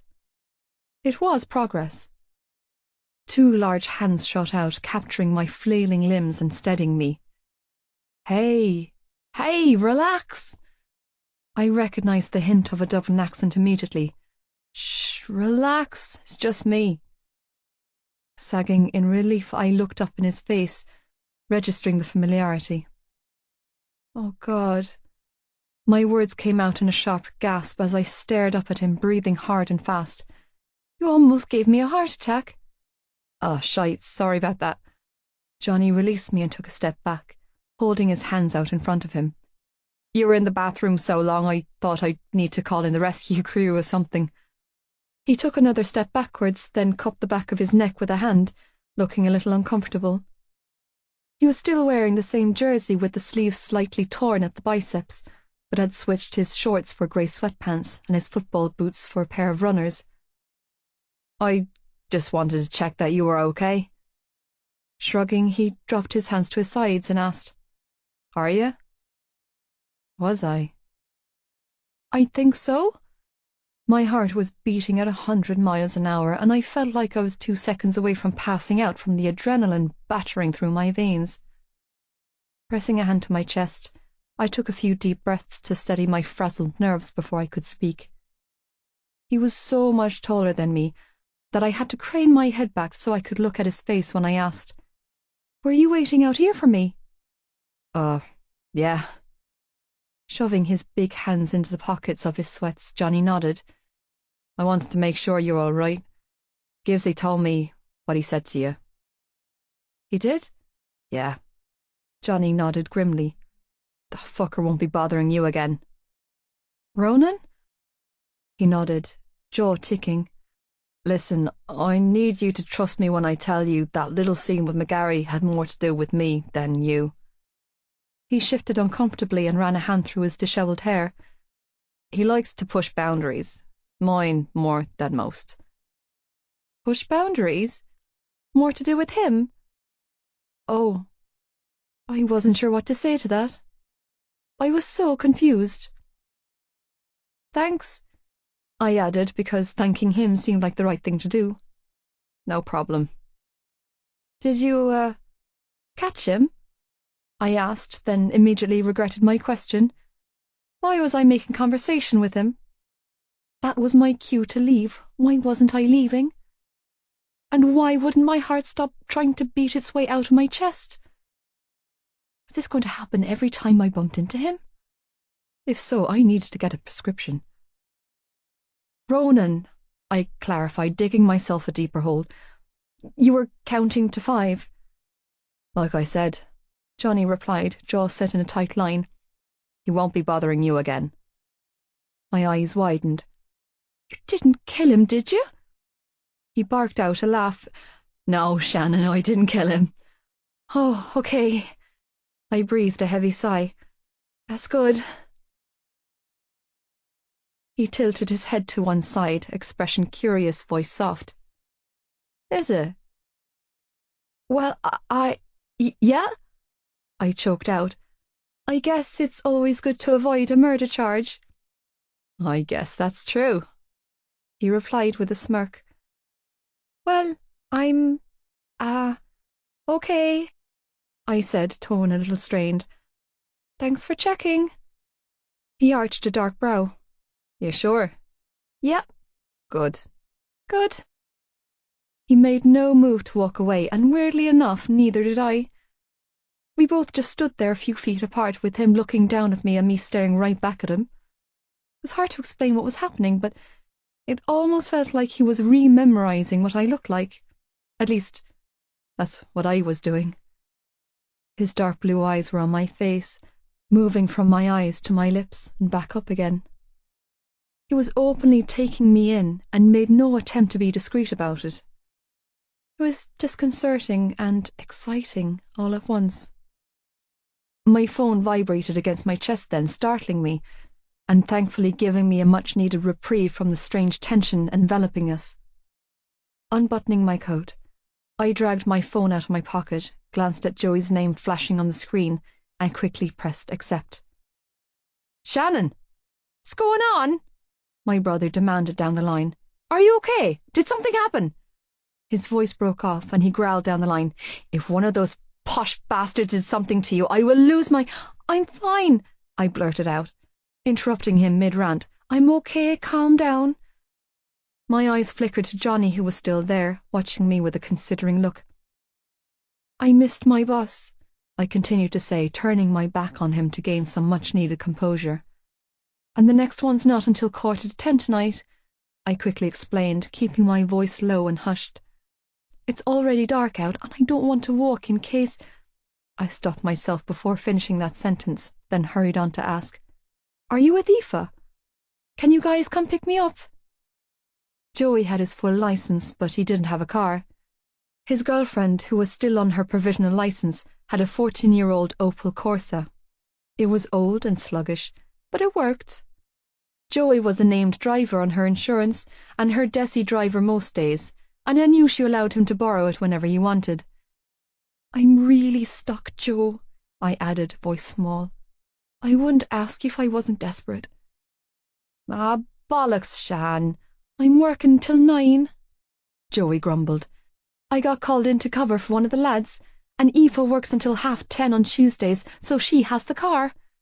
Did you try Mam? She's working the late shift, I mumbled, and I'm not calling Dad. No, Jesus, don't call him, Joey agreed, tone hard. He sighed heavily down the line and said, Look, hang up, give me a few minutes. I'll call around a few of the lads, see if anyone can pick you up. I'll phone you back in a few. No, don't do that, I was quick to interject. The thought of getting into a car with one of his friends, however tolerant they were of me, was not an appealing concept. The school stays open late. I can wait here until my bus comes. A gentle tap on my shoulder drew my attention away from my phone call. Spinning around, I looked up and locked eyes with Johnny. I can take you home, he said, blue eyes locked on mine. Huh? I opened my mouth, but nothing but blabbering came out. My car's parked outside. He inclined his head towards the entrance. I can take you home. I... Shaking my head, I sucked in a sharp breath and tried again. No, that's okay. You don't have to do that. I know I don't have to, he replied slowly. I'm offering. Do what? Joey barked down the line. Shan, what's going on? Who are you talking to? Oh, just this guy from school, I explained, face burning with heat. Johnny arched a brow. I flushed bright pink. My reaction brought a smile to his lips. Guy? My brother demanded, drawing my attention back to our phone call. What guy? Just a guy I know, I squeezed out, tone pitchy. Biting down on my bottom lip, I glanced up at Johnny and said, Honestly, it's fine. You don't have to drive me home. Hold up! Who's driving you home, Shannon? Joey barked down the line, distracting me once more. Why are you talking to guys old enough to drive you home? You're 15. I know what age I am, Joey, I shot back, nerves frazzled. Look, Relax. Pressing my palm to my forehead, I said, I'll wait here until my bus comes. Put him on the phone, Joey ordered. What? I gaped. Who? The lad who's just a guy you know with a car, he spat, throwing my words back at me. I balked. Why? Because I want to talk to him, Joey replied impatiently. I peeked up at Johnny, who was looking at me expectantly. Dropping my gaze, I whispered, Why do you want to talk to him? Because I want to talk to the fucker offering to take my baby sister home in his car, that's why. Letting out an impatient sigh, Johnny cleared his throat and held his hand out. I stared at his hand and blinked in confusion. Give me the phone, he instructed calmly.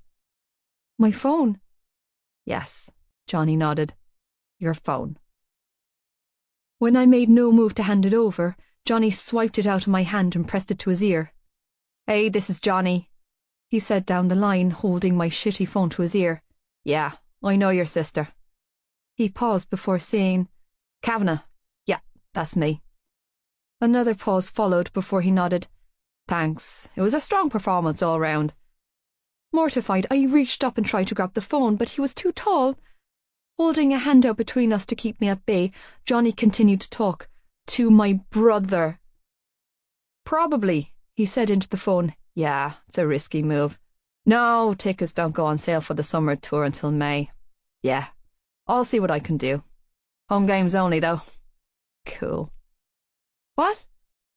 Seriously, what?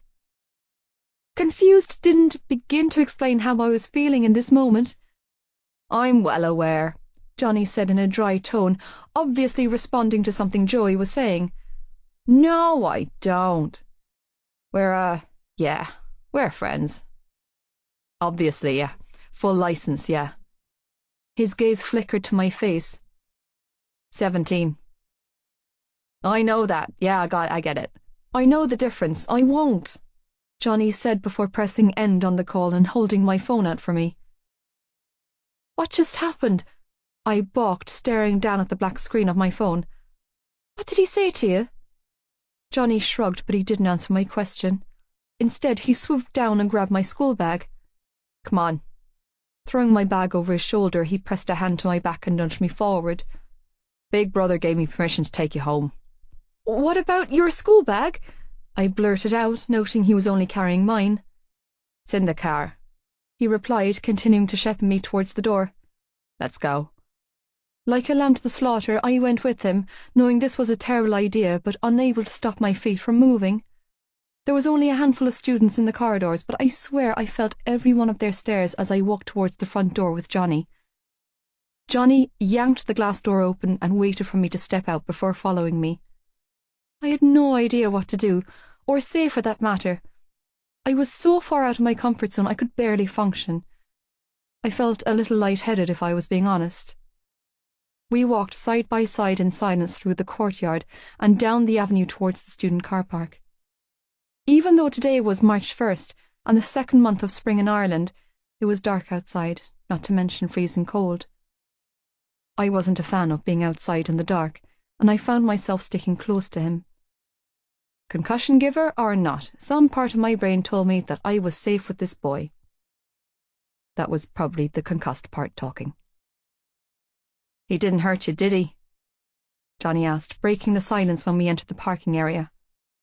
What? I turned my face to look at him. No, I'm okay. You sure? He stared straight ahead, so I did the same, failing to exposed around him.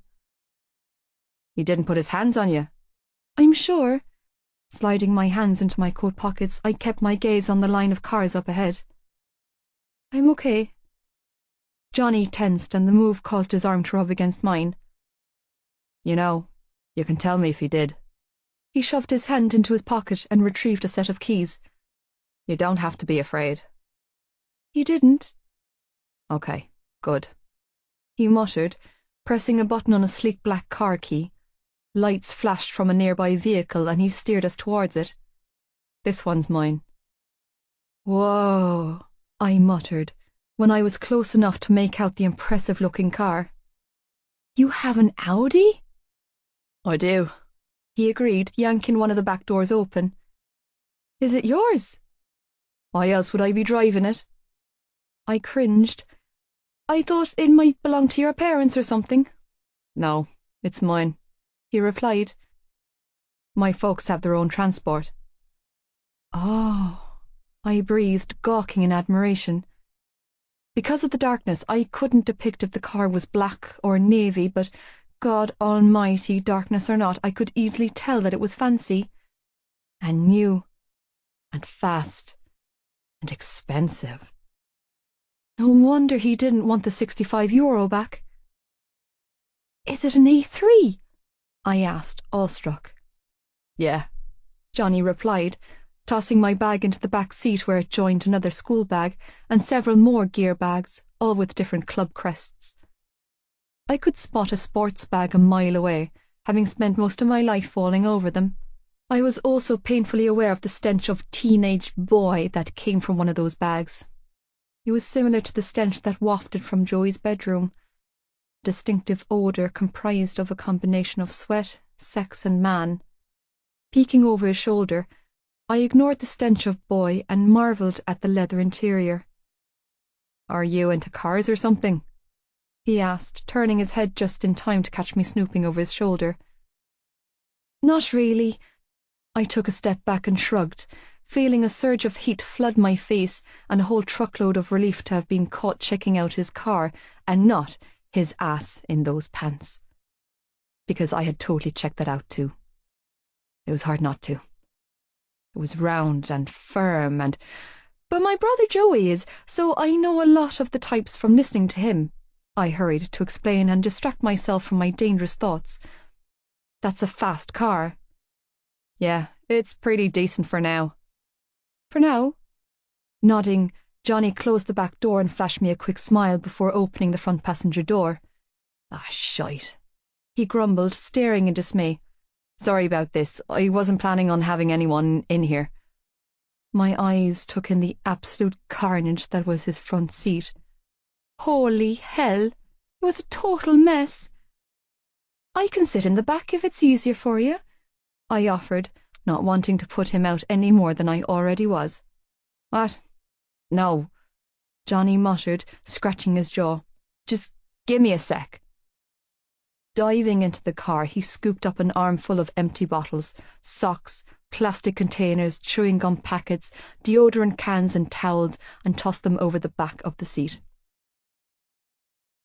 He had to repeat the cycle 3 more times, dumping the rubbish from the front seat to the back before the space was clear, pausing midway to pocket a black wallet, to which he informed me that he had been looking for this. Finally, when he was finished with the impromptu clean-up, he climbed back out, grinning sheepishly. I think we're good now. I smiled. Thanks again for offering to drop me home. It's no problem, he replied. I figure I still owe you for the broken head, huh? You didn't break it, I was quick to clear up. You just knocked my brain around a little. Johnny grimaced. Kinda didn't I? Well, I mused, it's 15 miles to my house, so between the money, threatening to cut off Ronan's penis, and the spin home, I think we can call it quits. He's not in your class, is he? Johnny expelled a frustrated breath. Because that can be sorted too. We only have one class together twice a week, I explained. The male-to-female ratio in third year was heavily unbalanced, with 80 boys and only 5 girls. All 5 girls were placed into the same class, 3A. Luckily for me, Ronan McGarry was in 3D, so, with the exception of a couple of mixed classes during the week, I wouldn't have to look at him. He's never spoken a word to me until this evening, I added. Well, if he gives you even a whiff of shite, then let me know, Johnny growled, and I'll fix it. You'll fix it? I questioned. You make it sound like you're in the mafia or something. Johnny barked out a laugh and held the door open, gesturing with his hand. Come on, Shannon, like the river. Get in my car. He was so unexpected, and I was so distracted by him that I didn't feel any hesitation. I just climbed in and fastened my seatbelt, watching as he closed my door and jogged around the front of the car to his side. It wasn't until he was sitting in the driver's seat beside me with the doors closed that I felt my heartbeat increase and my usual swell of anxiety churn. "Christ, it's freezing," Johnny announced, rubbing his hands together before starting the engine. He was right. It was freezing in here. "It's late to be catching a bus," he added, flicking on the light overhead. "School finishes at 4. "Yeah, I know." I clasped my hands together, my entire body a bundle of nerves. "But the 5:30 bus is the only one that goes past my road." "That sucks." "It's not so bad," I replied, adjusting my seatbelt. "I usually manage to get most of my homework done before I leave school in the evenings." A small shiver rolled through me then, to which Johnny automatically responded, "Are you cold?" Reaching for the heater, he turned it on full blast, then returned to rubbing his hands together and shivering. "Shouldn't take long to melt," he added, pointing to the thin layer of ice on the windscreen. "I'm okay, but you should probably put a coat on," I stated, eyeing his bare arms. "Or at least a jumper. It's like 2 degrees out there. You'll end up getting sick." "Nah, I'm used to it," he told me. "I spend most of every winter on a pitch in the pissings of rain." "Playing rugby?" I filled in thoughtfully. "Yup." Cupping his hands close to his mouth, he blew a breath into them and continued to rub. "Do you play any sports?" "No." I shook my head and fingered a button on my coat. "I like watching, though." Tilting his head to one side, he studied my face. "Do you watch a lot of rugby?" I could feel the weight of his stare in my cheeks. They were on fire. No," I mumbled. "I mean, I watched that one match last week, and I watch Ireland in the Six Nations Championship every year, and I sometimes follow the soccer, but it's mostly GAA, Gaelic football and hurling." I looked over at him. "My brother Joey, the guy on the phone, he plays for Cork." "No shit." Johnny's eyebrows shot up. "Senior level?" "No, he's only 18, so he's in the minors for now," I replied. "But there's talk of him being called up to the senior team next season." "You know, now that I think of it, the name Joey Lynch sounds familiar," Johnny mused. He twisted in his seat to face me, expression full of interest. "He's over in BCS, right? A hurler?" "Yeah," I nodded. "He was a dual player for years, like most people, but when he got called up to county level, he dropped football." "Nice." Johnny blew out a breath. He sounded impressed when he leaned back against his door and said, "It's not easy to get a call up to a county level anywhere, but especially in Cork where the competition is so fierce." "It really isn't." I kept my body positioned straight ahead but turned my head to look at him. "People don't know how incredibly hard it is to play at that level and stay there. They assume it's easy for athletes and that they're spoiled and entitled, but they don't see the huge behind-the-scenes sacrifices that are made daily by those guys." "You can chalk that down," he replied, nodding his head in agreement. Propping a foot in his seat, Johnny hooked his arm around his knee, rested his other arm on the steering wheel, and gave me his undivided attention. "Your brother's taken this opportunity with both hands." "I guess," I replied, thinking about my brother and his attitude towards life. This was strange. I usually wasn't much of a talker, not around strangers at least. I didn't feel that way around him, though. Not tonight, at least. I felt oddly forthcoming, and Johnny's interest in what I had to say encouraged me to keep talking. Besides, my brother was a safe topic. Everybody loved Joey, myself included, and I was fiercely proud of his achievements. But he's still in school doing his Leaving Cert this year, and there are a lot of distractions for him. Our father wants him focused on hurling 24/7, but Joe is a sociable guy. He finds it hard to say no to his friends. I continued to ramble, and he continued to listen intently to what I was saying. Honestly, Joey has the talent and skill to play at any level, I stated truthfully, appreciating every nod Johnny made as I spoke. It's keeping his head that's his biggest problem, and distractions everywhere. Everybody wants a piece of you when you're in the public eye, and Joey has a hard time keeping his feet on the ground. I waved a dismissive hand in the air as I spoke. I guess it's hard to keep your feet on the ground when you're a teenager playing in a man's world and reaping the rewards for it. I paused, exhaling a heavy sigh before adding, "You know how it is with parties, girls, special treatment, and all that." "Yeah," Johnny replied, rubbing his jaw almost absent-mindedly. He had this strange expression etched on his face as he looked at me, one I couldn't quite depict. "I do now." It was the same for Darren, I added thoughtfully, thinking back to how similar my brothers' lives were at 18. Johnny's brows knitted. "Darren?" I flushed. "Oh, he's my eldest brother. He played a year of senior level before giving up." "No shit." Johnny's brows shot up. "Why'd you give it up?" "The pressure?" I offered weakly, unwilling to delve into my family's issues. "I guess he lost heart in the game." There was a long pregnant pause after that where neither of us spoke. It was unsettling and brought with it my earlier anxieties. "Sorry," I mumbled, tucking my hair behind my ear.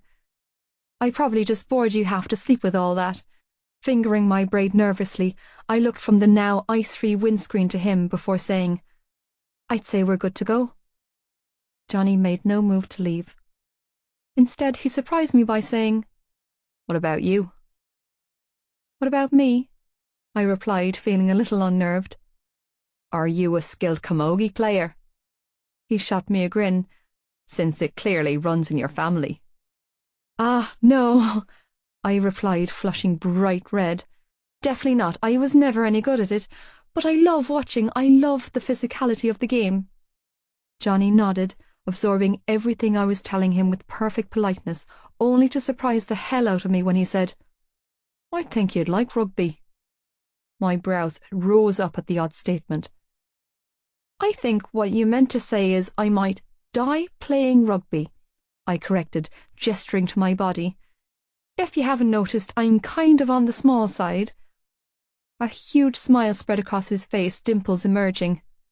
"Yeah, I've noticed." He chuckled. "I meant that I think you'd enjoy watching rugby.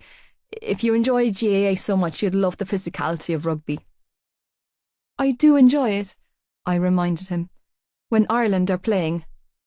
"Not that I have a bull's clue what's going on," I skipped adding. "What about local teams? School rugby, provincial sides? Ever been to any games before last week?" He was firing off questions quicker than I could respond. I attempted to answer him as best I could. "No, I don't follow any team aside from the international squad, and I've never been to any other games." Johnny nodded again, taking in everything I was saying like it was important.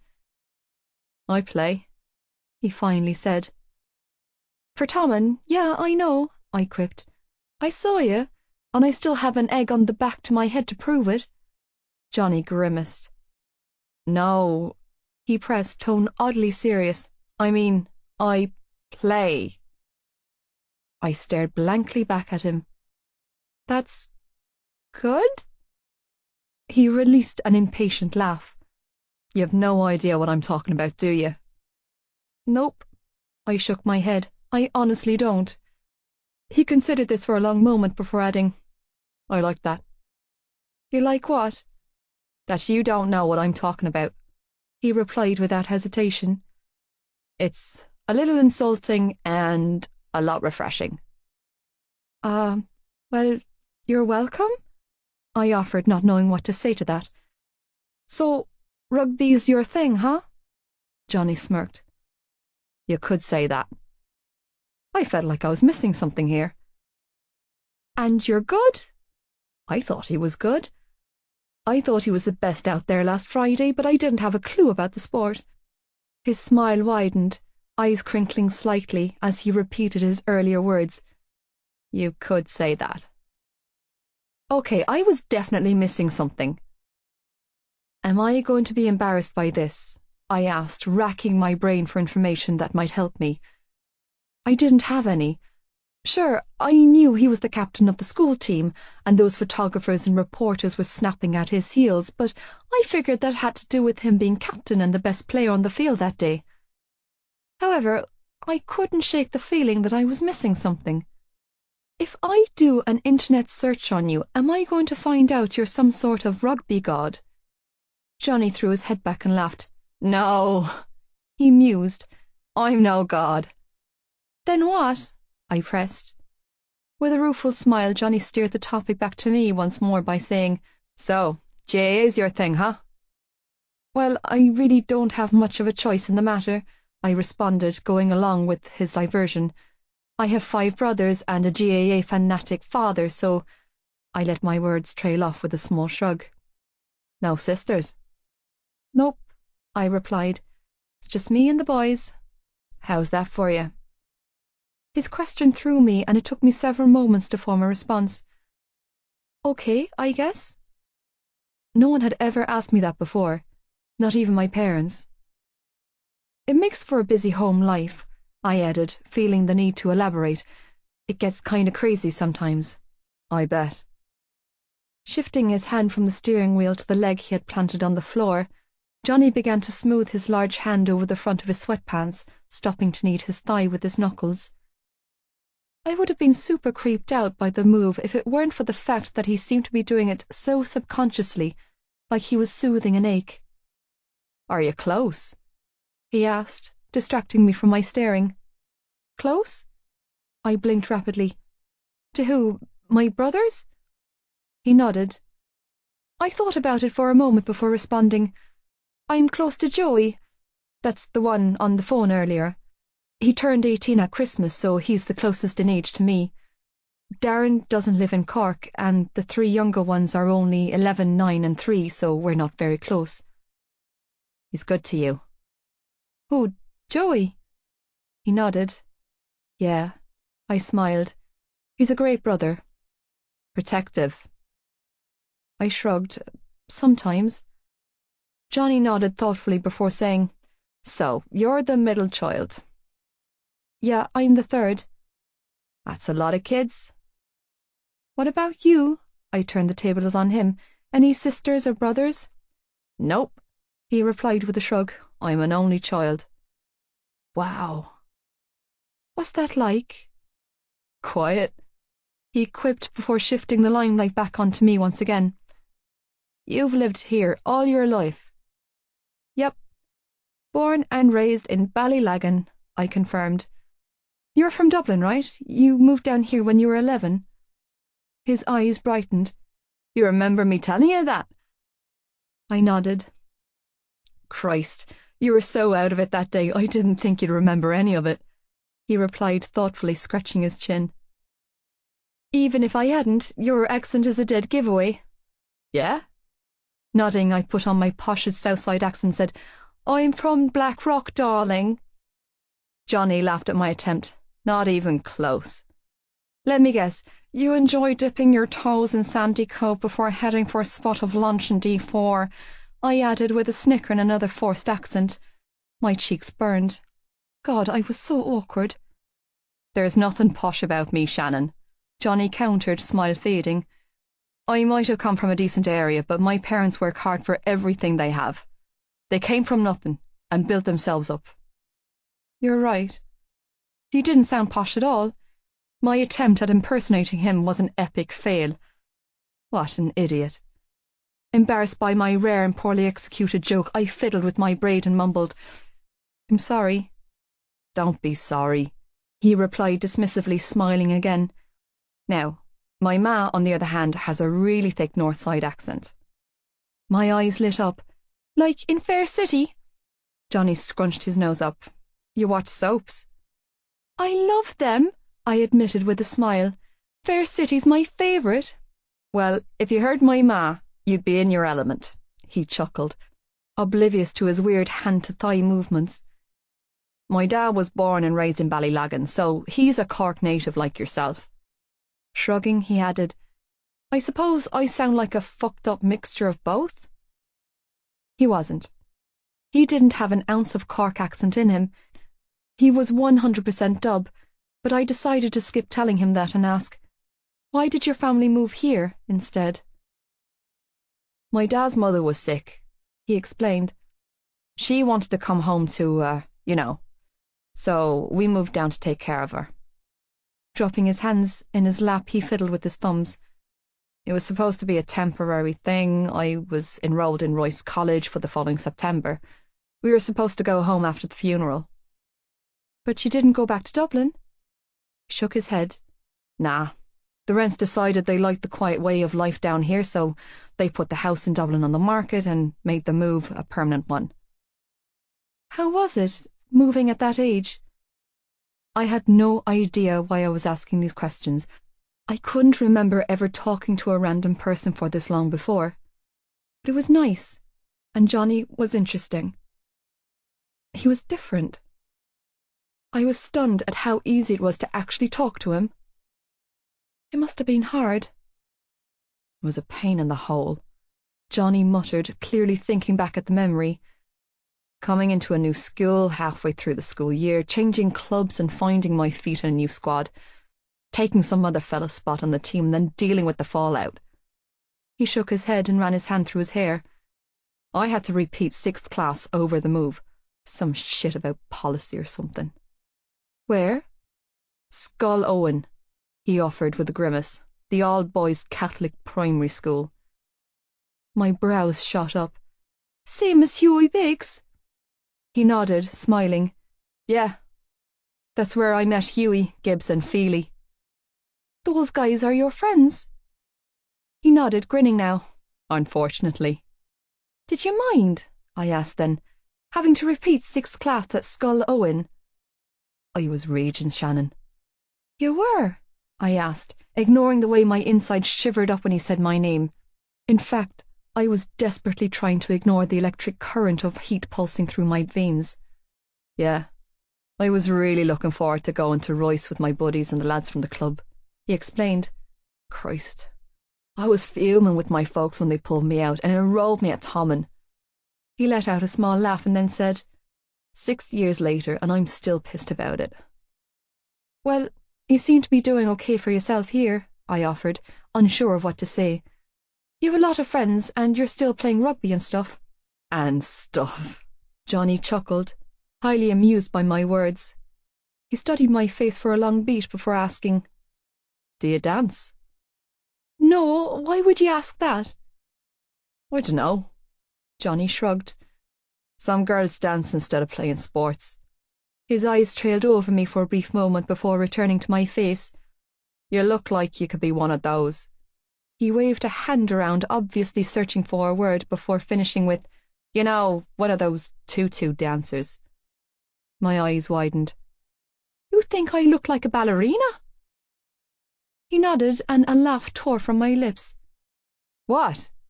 He grinned sheepishly. "You're small."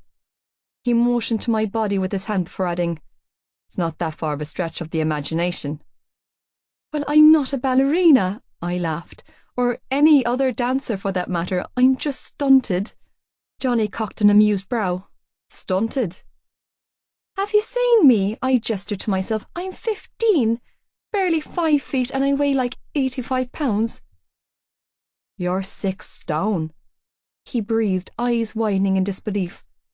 Meanwhile, my eyes widened in disbelief at how fast he was able to convert pounds to stones. "Whoa. Jesus, I bench twice what you weigh in the gym." Johnny looked me over before asking, "Are you seriously only 5 feet?" "If I stand really straight, I am." "Christ, I'm 6'3". He shook his head. "You're so small." "Exactly." I pulled a face. "Stunted." "Jesus, no wonder you folded like a lawn chair when the ball hit you," Johnny muttered, rubbing his jaw again as his eyes travelled over me. "I could have broken you in half." "That's one way to put it," I replied, scrunching my nose up at the analogy. "Is your mother still raging with me?" "My mother?" "Yeah." He nodded. "She looked like she was 2 seconds away from ripping my head off that day." "My mother just got a fright," I mumbled. "She saw that I was hurt and jumped to the first conclusion." and the first conclusion was that I battered you. I shrugged uncomfortably but gave nothing away. It happens. Not from me, it doesn't. He pointed out, tone a little thicker now, eyes locked on mine. Never from me.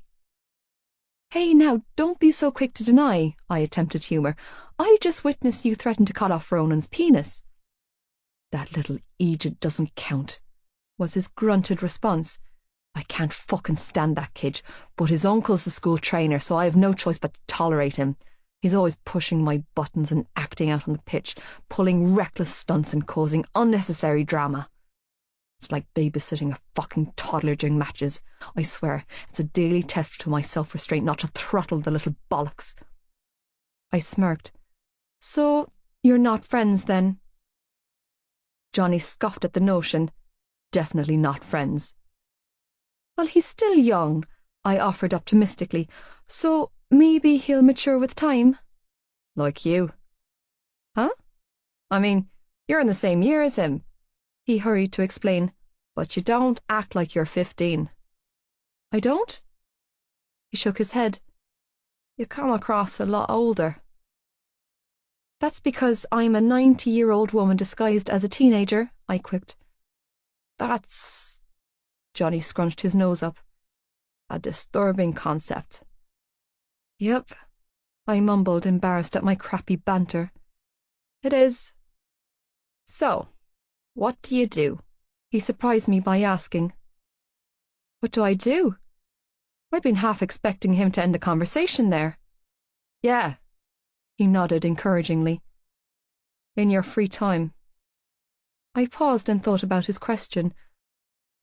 I don't really do anything, I finally said. I guess I watch television and listen to music in my free time.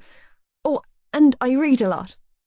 Shrugging, I added, as you can tell, I'm not very interesting. Johnny tilted his head to one side, studying me with intense blue eyes. What type of books? Autobiographies, fiction, crime, thrillers, romance. I sighed, thinking of the pile of books in my room.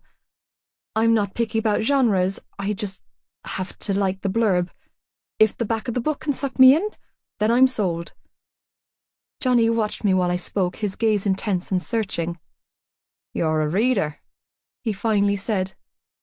It wasn't a question, it sounded more like he was banking that piece of information away in his mind. That's really good. Do you read? I asked him. He grimaced. Not as much as I should. So, not at all? I teased. Honestly, no, he admitted with a lopsided grin. Shifting closer, he said, the last book I read that wasn't school-ordered was about chicken licking and the sky falling down on all the little talking animals. Do you know the one? Yeah, I snickered, thinking about Johnny reading children's fairy tale stories. I've read that one a couple of times to Sean. Sean? My youngest brother, I explained. The 3-year-old. You shouldn't, Johnny warned, suppressing a shudder. That book scared the bejesus out of me.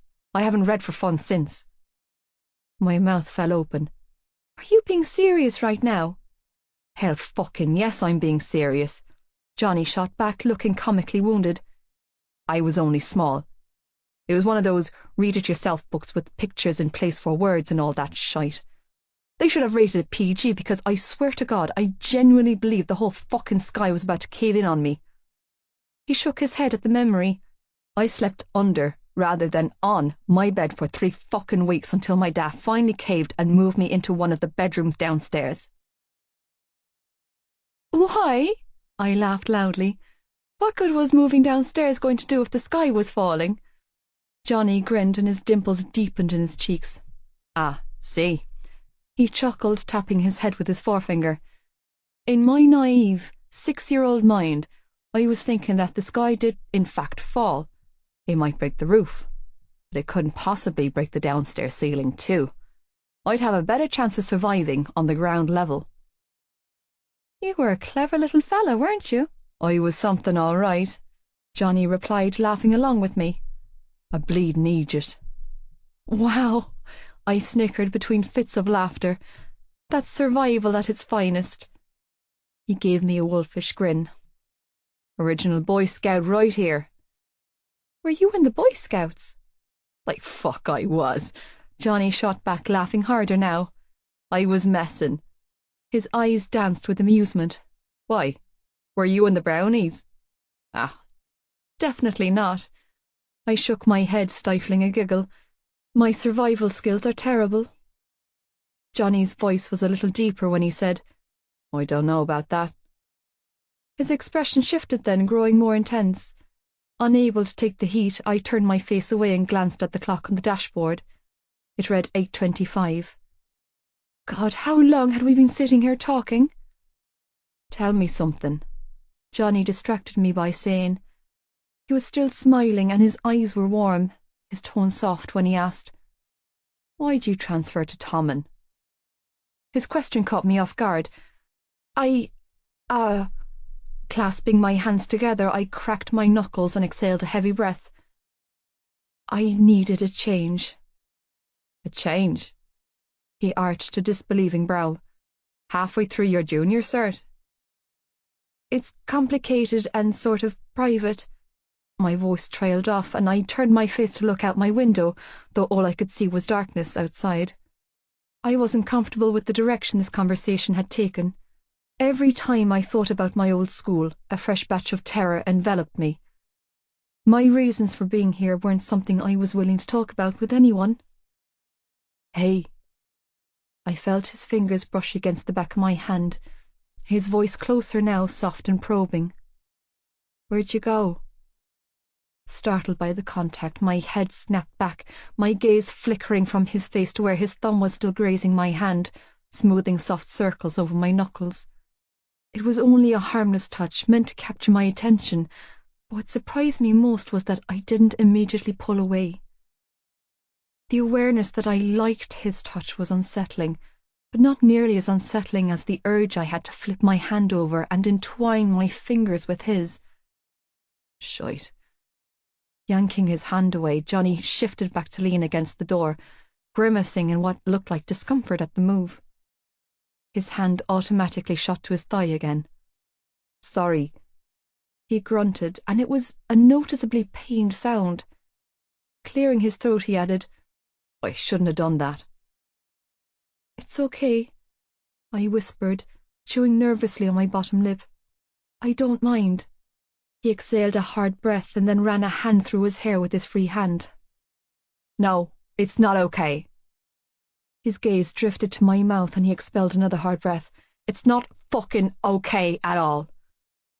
It is okay, I tried to comfort him by saying, Don't be mad over it. I'm not mad, Johnny bit out, jaw clenched. I'm just...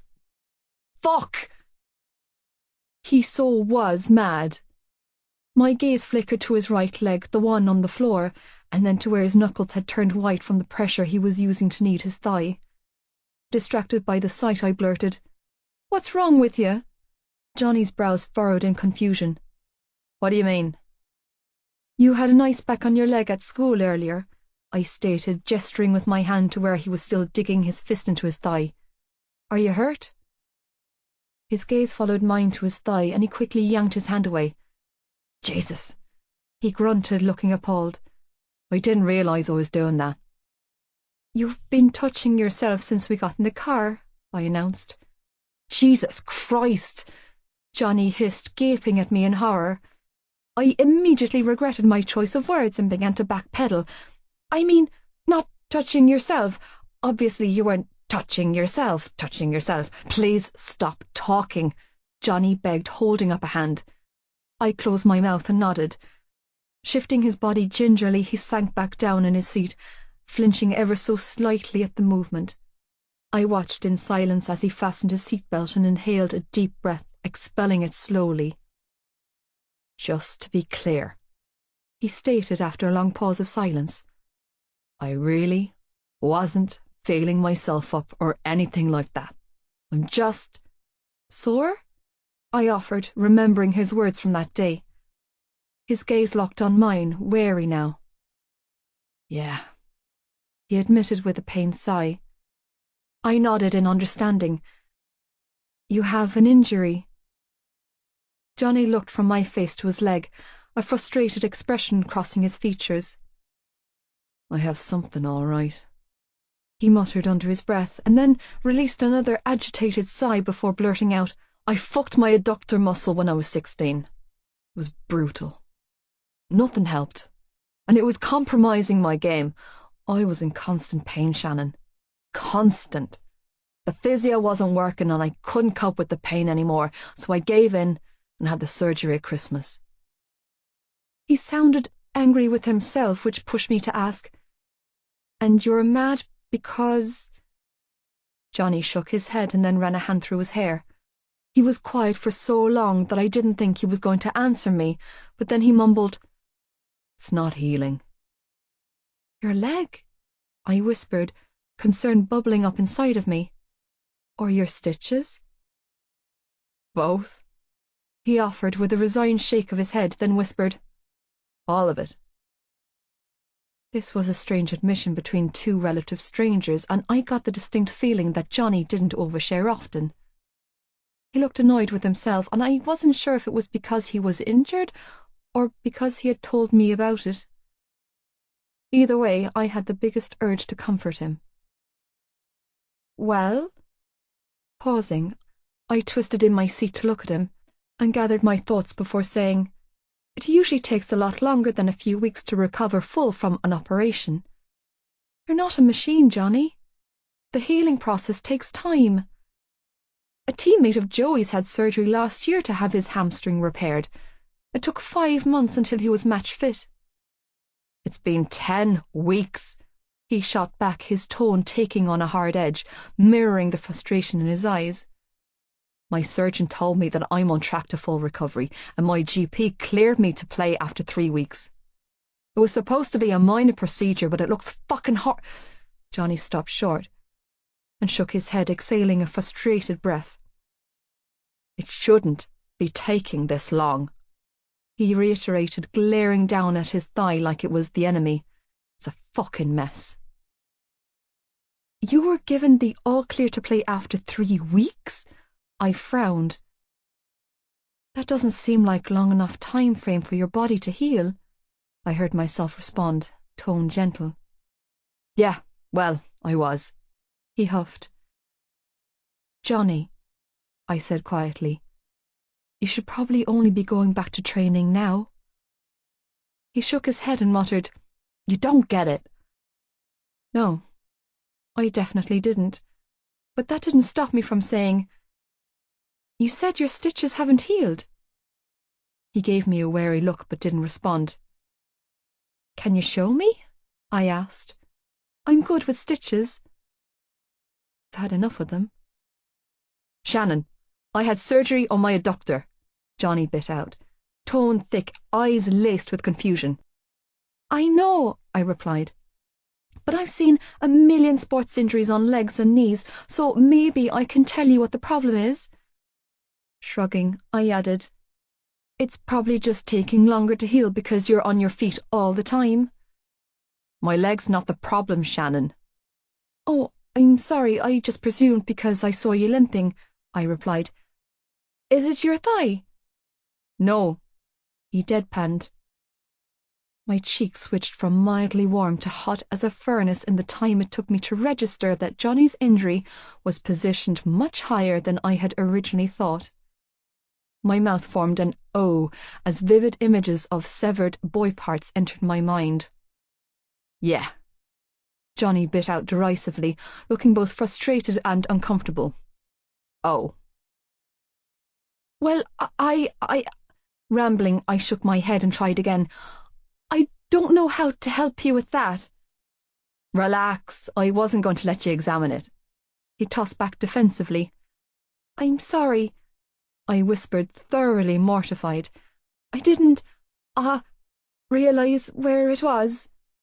"And by the way," he added, eyes narrowed, "it's my groin I had surgery on, not my cock, so I'd appreciate you having the facts right before you go running your mouth about it." "What? Running my mouth?" My eyes drifted from his face to his crotch, an unstoppable reaction of hearing the word cock come out of his mouth. "I don't—" I know what girls are like for gossiping, he bit out, jaw flexing. Fuck. What am I doing? I gaped at him. Gossiping? Was he serious? Look, just forget I told you any of that, he huffed. It's getting late. Reaching between us, he closed a large hand over the gear stick and shifted into gear. Where am I taking you? I blew out a breath. I have no idea. He turned to look at me. What? I squirmed in my seat. What? Your address, Shannon. He drummed his fingers against the steering wheel impatiently. You need to tell me where you live so I can take you home. Oh, God. Sorry, Elk Terrace in Ballylagan. With a clipped nod, Johnny reversed out of the parking spot and then threw the car into forward gear before taking off down the school driveway. Flicking on the indicator, Johnny slowed to a temporary stop when he reached the entrance, leaned forward and checked both ways before pulling onto the main road at lightning speed. Leaning back in my seat, I raised a hand and grabbed the Jesus handle and focused on counting the cars passing us in a bid to distract myself from obsessing over the speedometer on his dashboard. I could feel the tension emanating from him, his earlier friendliness replaced with stony silence, our conversation obviously the catalyst behind the shift in his mood. The silence enveloping us right now was thick and uncomfortable, and I was irrationally disappointed by this. I was more than disappointed. I was reeling. For the first time in forever, I had been enjoying myself. I had loosened up, bantering back and forth without the fear of, well, backlash. And then he dragged the rug right out from beneath me. I hadn't seen it coming, and I was regretting ever coming out of that bathroom stall. When Johnny reached across the console and started switching out CDs in his swanky car stereo, I had to sit on my hands to stop myself from grabbing the wheel. A few moments later, he settled on a song, track number 5, and the car filled with a familiar guitar intro, providing a temporary distraction from my troubling thoughts. Johnny cranked the volume, and Jimmy Eat World's The Middle blasted through the car speaker so loudly I could feel the vibration of the bass in my bones. I loved this song, and considered it my anthem.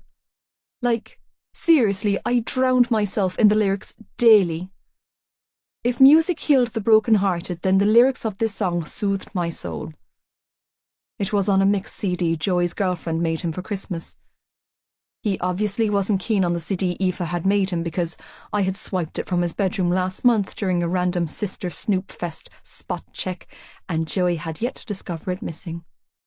It was currently in my portable Discman, where I listened to it on repeat every night before bed. Concentrating on the lyrics of the song I already knew off by heart, I attempted to get a handle on my nerves, but the punk rock beat only seemed to encourage the crazy in my designated driver, because the minute we slipped onto the main road, Johnny put the pedal to the metal and floored it. When the speedometer tipped over 120 kilometers per hour, I closed my eyes and stopped breathing. Covering my face with my hands, I peeked between my fingers, groaning when the flash of headlights of cars in the opposite lanes whizzed past us. What's the matter? Reaching over, he turned down the volume on the stereo. Shannon. His attention flickered between the road and my face. Are you okay? You're going too fast, I strangled out. Relax, we're going the limit, he replied, but he slowed the car. And I'm a good driver, you're safe with me. Okay, I muttered, still feeling like we were going way faster than 100 kilometers an hour. But I'd feel better if you slowed down. Exhaling heavily, Johnny slowed even further. Happy now? He asked, tapping the dashboard. Leaning over, I checked the speedometer. 80 kilometers. Yes, I breathed, my coiled-up muscles relaxing ever so slightly. Thanks. Sagging back in my seat, I allowed my gaze to drift over him. He was staring at the road ahead, one hand resting on the gear stick, the other elbow leaning against the door. Like he sensed me watching him. Johnny glanced sideways and caught me red-handed. I smiled weakly. He stared heatedly back at me, unsmiling. My smile faded. With a low, frustrated growl, he turned his attention back to the road. Shaking his head, he muttered something unintelligible under his breath, hand tightening around the wheel. Feeling dismissed, I clasped my hands on my lap and stared out the windscreen, not daring to cast another glance at him. We didn't speak for the remainder of the drive, with only the songs coming from the stereo breaching the thick silence. "Listen," Johnny announced, breaking the silence when the lights of Ballylagan town came into view. "What I told you back there, about my surgery." His tone was level, polite even, as he stared straight ahead, manoeuvring through the narrow streets and laneways. "I would appreciate your discretion." Appreciate my discretion? He was embarrassed about having an injured groin. He should try having a useless father whose only talents were gambling his dole money and impregnating his mother while whoring himself around to anyone stupid enough to have him. Frustrated, I turned to him and said, "Who would I tell, Johnny?" "Your friends," he countered, and then in a much quieter voice muttered, "My friends." "Well, I'm not going to tell anyone," I bit out, annoyed and insulted. "I'm not a motor mouth." He tightened his hand on the wheel but made no response. Irritated by the sudden formality in his voice, not to mention the fact that he had spent the past 15 minutes ignoring me, I glared at the side of his face and growled, "Why would I bother telling anyone anyway?" "Because," he bit out, keeping his attention to the road, "I know what most girls are like." Most girls? If he considered me to be like most girls, then why spend all that time talking to me? Why ask me all those questions and make me feel comfortable enough to answer him if he considered me to be just like most girls? Why bother with me at all? "You're being ridiculous," I muttered. "I'm being careful," Johnny corrected calmly. "I shouldn't have said anything to you. It was incredibly fucking reckless on my part, and now I'm asking you to do me a favour and keep it to yourself.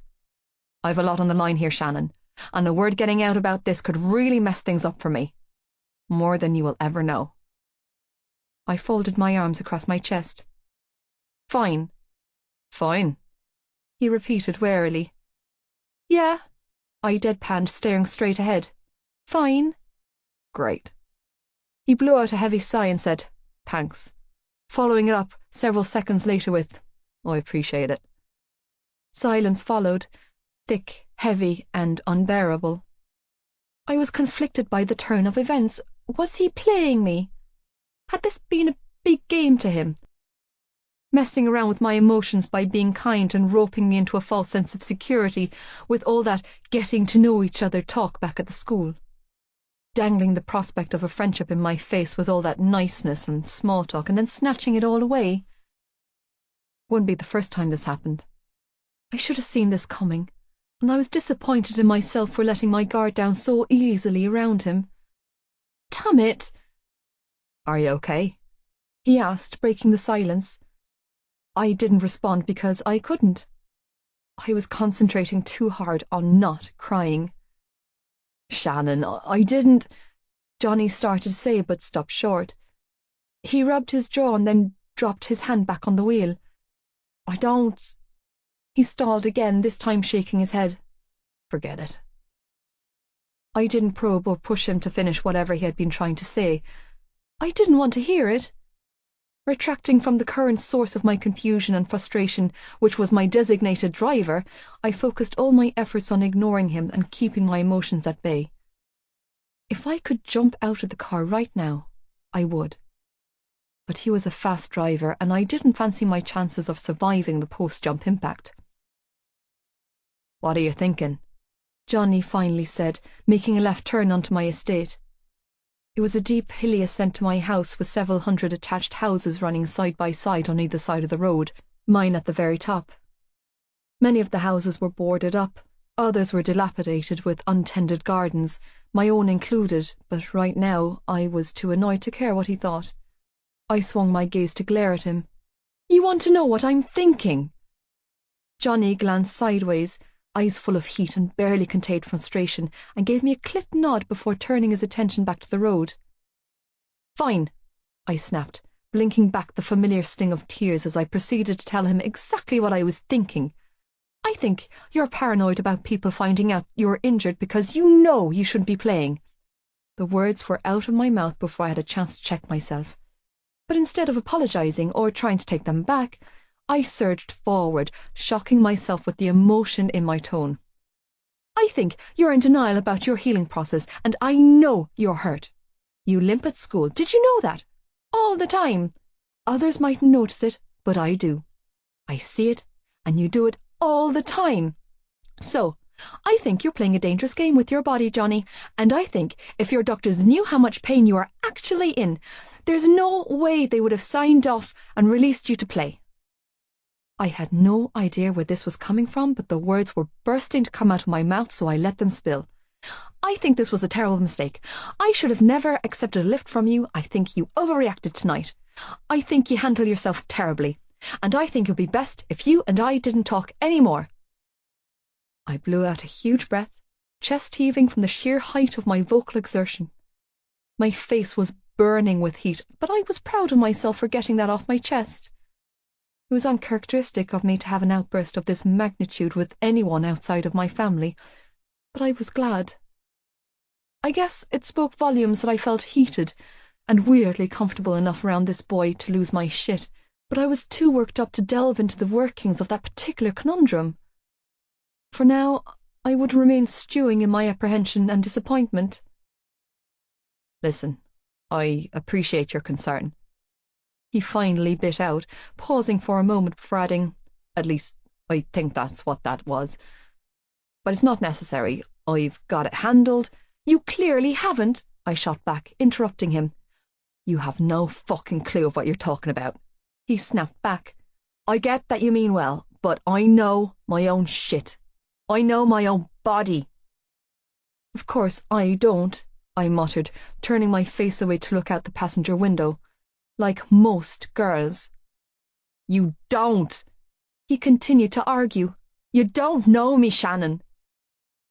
All out of steam, I exhaled a deflating breath. You're right, Johnny, I whispered in agreement. I don't know you. Stop doing that, he snapped, running an impatient hand through his hair. Christ. Doing what? Twisting my words, he shot back angrily, not giving me a chance to explain. It's a dick girl move, and I can't. Fuck! He roared, slamming on the brakes to avoid a rogue bicycle that was strewn in the middle of the road. For Christ's sake, what the hell is wrong with people? Does the road look like a goddamn place to park a bike? You can let me out here, I stated flatly, unclicking my seatbelt. I can walk the rest of the way. I had the car door open and was out of my seat before he had a chance to respond. Slamming my door shut, I opened the back door and reached into the piles of rubbish and dirty clothes from my bag. Shannon, wait! Don't go! Bye, Johnny, I whispered before closing the door and crossing onto the footpath. I didn't turn back when he rolled his window down and called my name 3 times, and I didn't turn around when he pulled up at the footpath, choosing to slip through the alleyway instead, with my head down and the sting of bitter regret weighing heavily on my shoulders. Chapter 18. Overreactions and Fading Dreams. Johnny. I was furious the entire drive home, hardly able to concentrate on the road with temper. By the time I pulled into the driveway at home, my entire body was thrumming with frustration. She walked away from me. I called her and she walked the fuck away from me. I wasn't used to being dismissed or ignored. And that wasn't me being a cocky shit. It was the truth. Touching her was a mistake. Doing it again was one I couldn't afford to make. She was 15 years old. The fuck was wrong with me? It was bad enough when all we had were a couple of conversations, but now that I spent the bones of 2 hours in a car with her, I was reeling. When she asked her questions, they were deeper than the usual shite I was asked. They confused me. I couldn't read her. I couldn't figure out what she was thinking. She lived in one of the council estates in town, the big one that was plagued with drug raids and hounded by the Garda. And that was a troubling thought. How the fuck did someone like her come from somewhere like that?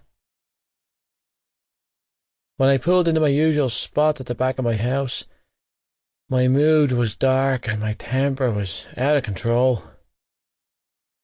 Killing the engine, I sat there for several minutes, staring at my windscreen, striving to get a handle of the god-awful feeling of despair churning inside of me. Dropping my head in my hands, I grabbed clumps of hair and just tugged.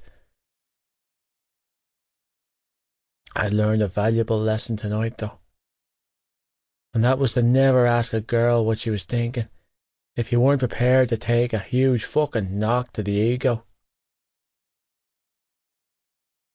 I think you're in denial about your healing process, and I know you're hurt.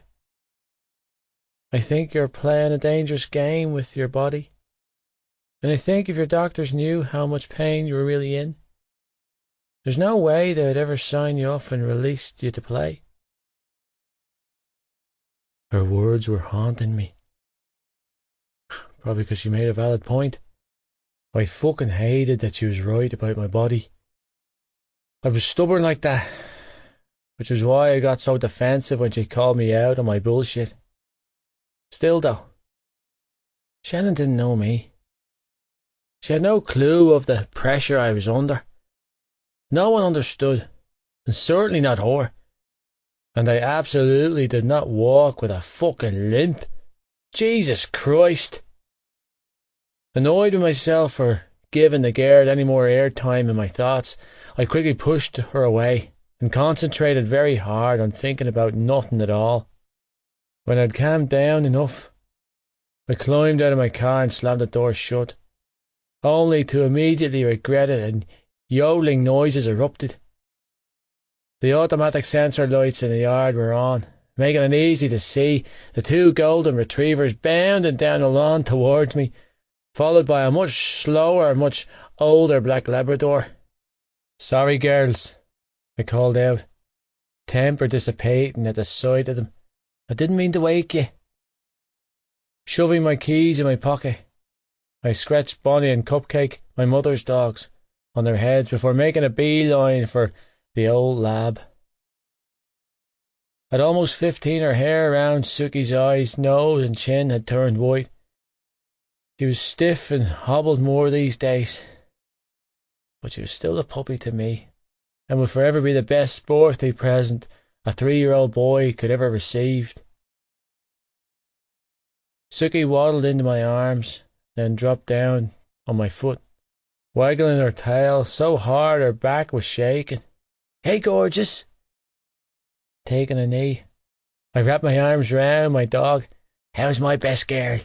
She rewarded me with a slobbering kiss to my face and a arthritic-plagued attempt to give me a paw. Cradling her face in my hands, I scratched her ears and pressed my nose to hers. "I missed you." "Yes, I did."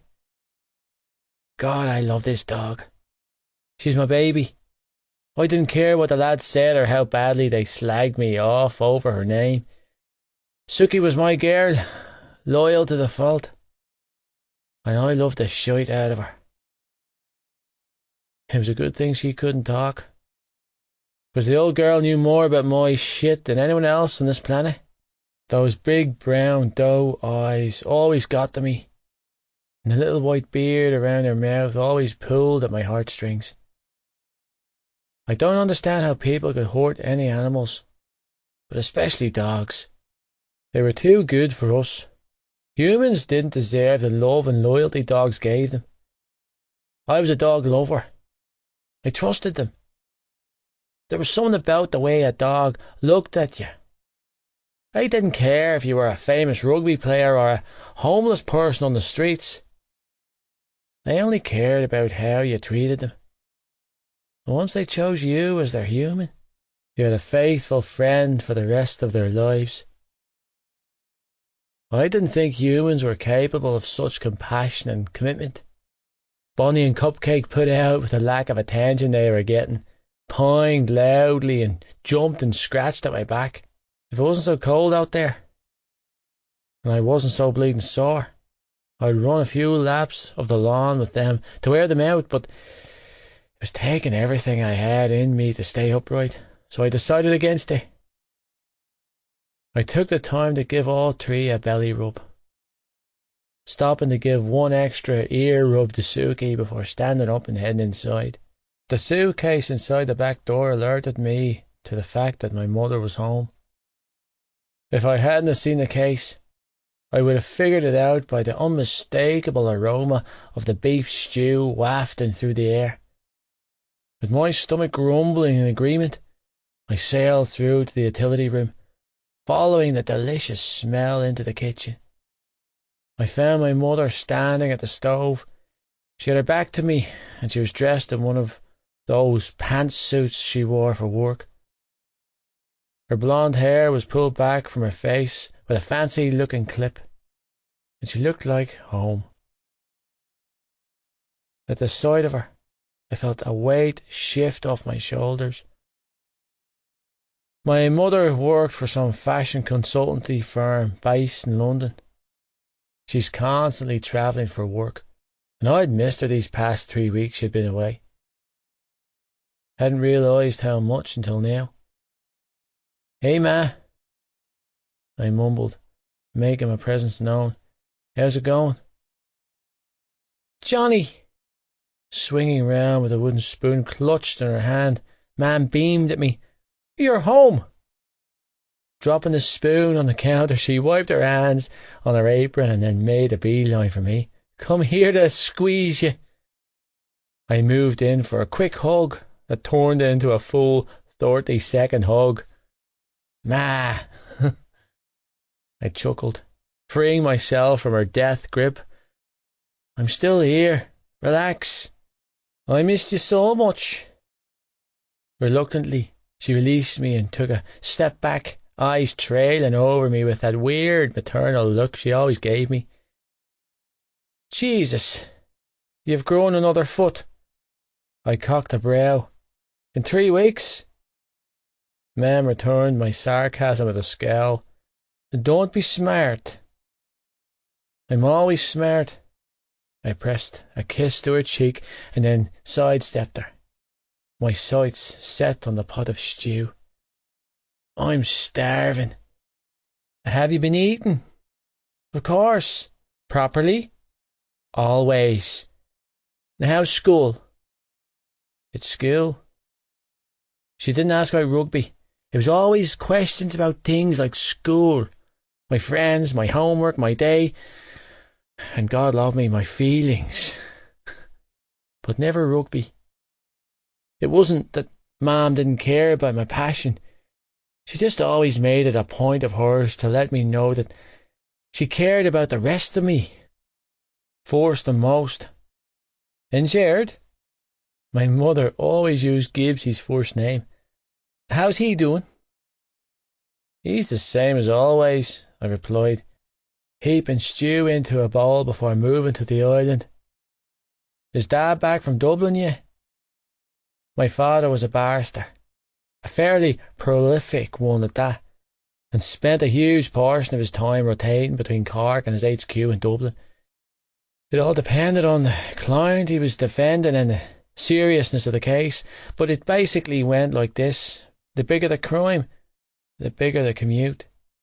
My parents' work commitments and schedules meant that I spent a lot of time on my own when they were travelling, and that was exactly how I liked it. Up until I was about 14, we used to have our neighbour, Maura Riley, come and stay with me, but that was mostly just to drive me to school and travelling. I was mature enough to stay on my own and fairly self-sufficient. Maura still stopped by when my mother was away on business, but that was more to clean up and cook a batch of meals. After so many years living this way, not to mention endless freedom, I didn't think I would cope with having them around me 24/7. He won't be back from Dublin until the middle of March at the earliest, Mum replied, coming to join me at the island. I flew into Dublin this morning and had lunch with him before driving down, she explained before taking the stool opposite mine.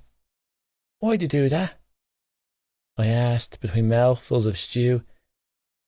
You could have stayed above with him for a few days. Why do you think? Ma'am rested her elbows on the counter and smiled. Because I wanted to see my baby. I rolled my eyes. I'm not a baby, Ma. You're my baby, she countered. And you'll always be. I don't care if you grow to 7 feet tall. You'll always be my little Johnny. Jesus. What could you do with a woman like that? Shaking my head, I gave up on my spoon and lifted the bowl to my mouth, draining the last drop of soup at the bottom before slapping the bowl down and sighing in contentment. No one cooked like my mother. Not the chefs at the academy, or the take-out restaurants in town. The woman had birthed me, and she had a direct line to my stomach.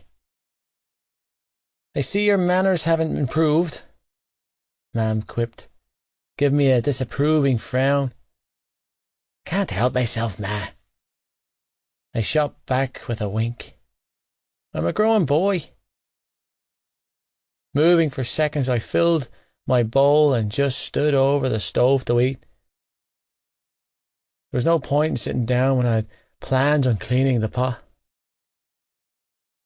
How did your checkup go last week? She asked. Is Dr. Murphy happy with your healing? Wouldn't know because I didn't know. I grunted a blasé response, too busy inhaling my food. What about the doctors at the academy? She pushed. I know they weren't keen on you returning so soon. Again, I grunted at my response because getting into this with my mother was a discussion I could do without tonight. If I lied, she'd see through me. If I told her the truth, she'd panic. Either way this discussion went, my mother would insist on seeing my injury, aka my cock and balls. And either way this discussion went, I would lose my shit and tell her no. Then she would overreact and get on the phone to my father and cry about how I wouldn't show her my private parts and how he needed to come home to deal with me because I was probably dying from gangrene of the penis or some other horrific and over-dramatic illness. Distraction and avoidance was key to a tear-free ma'am and a trauma-free me. Delighted you're home, Ma, but I'm going to head up to my room and start my homework, I decided on saying instead. 5th year's kicking my ass. I'm actually thinking about getting some grinds for Irish. I added that bit for an extra effect. I didn't need grinds for anything. I hadn't scored less than a B on any test or exam since 3rd year. In fact, I could be the one giving the fucking grinds. I sure as hell spent enough time helping the lads in my business and accountancy classes. But my distraction worked, steering my mother's concerns away from my ailments and on to my education. Ah, pet, that's okay, she quickly announced, tone comforting. I'm proud of you for being brave enough to admit when you're having a problem. I'll make a few calls in the morning to see what's available. Yeah, that may be a good idea, I agreed with a solemn nod. Stretching my arms over my head, I forced a yawn. Oh, you look shattered, love, my mother assessed, her brown eyes laced with empathy. But why don't you get an early night, and I'll write you a note for your homework. Thanks, Ma. I'm wrecked. I walked over and pressed a kiss to her cheek, and then hightailed it out of our kitchen before she had a chance to remember her earlier question. Oh, before I forget, she called out, stopping me in my tracks. I booked your car into the garage for a service. The closest date I could get was Monday fortnight, so I'll give you a lift to school and we can pick your car up afterwards. Oh, shite, I grumbled, turning in the doorway to face her. What? I've sessions booked with the PT and the academy every evening for the next month. Exhaling a frustrated breath, I rubbed my forehead. I need my car, Ma. I looked at her with a hopeful expression before adding, unless you want to drop me off and pick me up at the clinic, or loan me the Jeep. Missing one session won't kill you, Mam replied in a level tone. No, probably wouldn't, if I hadn't missed tonight's session over Shannon. Besides, Mam continued, I fly back out to London the day after that, and I wanted to spend as much time with you as I can before I go. Yeah, I knew she'd say that. The woman was all about spending time with me. Damn it. The league final's coming up, I argued, even though I knew it was pointless. It's important for the school. I need to be match fit. And you're not match fit now? Of course I am. Then what's with the limp? My mouth fell open. What? Your leg? She replied. You're not putting your weight on it. Shannon's earlier words filled my mind and I balked. I'm not fucking limping. My ma glared at me. What's your language, Jonathan? Well, I don't have a bleeding limp, Ma. I shot back defensively. Why are you getting so touchy about it? She countered, evenly. Is it your testicles, love? Because you can tell me if something's wrong with them. I opened my mouth to respond, but quickly closed it. There was no point in arguing with this woman. I wasn't going to win, and if I kept pushing, she'd do that sneaky fucking thing mothers did when they made you reveal things without asking. Jesus Christ. Good night, Ma. I bit out and turned to leave. One more thing, Mam called after me. Inhaling a calming breath, I turned back to her. Yes? Who's this? She asked, lips twitching as she tapped her finger on the newspaper lying open on the counter. I frowned. Who's who? With a huge smile on her face, she picked up a newspaper and held it up to show me. This? Ma asked, full-on grinning now, as she tapped her nail on a huge ass full-colour picture of me with Shannon at the schoolboy shield game last week. Local or national? National. Fuck my life. Give me that, I snapped, stalking over to get a better look. Snatching the paper out of my mother's hands, I stared down at the girl who had been driving me crazy for the best part of 2 months. Jesus, she looked gorgeous, all wide-eyed and smiling as I held her to my side. Her brown hair was loose and blowing in the breeze. The top of her head grazed my armpit. That's how tiny she was. And then my heart skipped in my chest when I read the caption. Johnny Kavanagh, 17, pictured with school friend Shannon Lynch as they celebrated Thomond College's win over Kilbeg in the final of the Schoolboy Shield last Friday. Kavanagh captained his school to their 5th win in a row of the Shield, clocking up another piece of silverware in his impressive career, and putting to bed any rumours of existing injuries. The pretty schoolgirl was fresh-faced and beaming for the cameras as she congratulated Kavanagh on another win. When asked for a comment on the status of the relationship, Kavanagh politely declined, although they say a picture speaks 1,000 words. She's a stunner of a girl, Johnny, Mam mused distracting me. You look absolutely adorable together. It's not like that, Ma, I muttered, knowing full well what she was hinting at. She's just a friend. I've never seen you in the papers with friends that look like this one before, Mam quipped. It's a gorgeous picture, love. The editor must have thought so too, because they give you a whole page. I captained our school to the final last week, I bit out, unable to look at her because my entire focus was on the picture. We won. It's a big deal. That's why they gave me a full page. I'm delighted for you, love, Mam chimed happily. Now, what's her name? Shannon. And that's her name, I deadpanned. Am I going to get anything else? What else do you want? I snapped.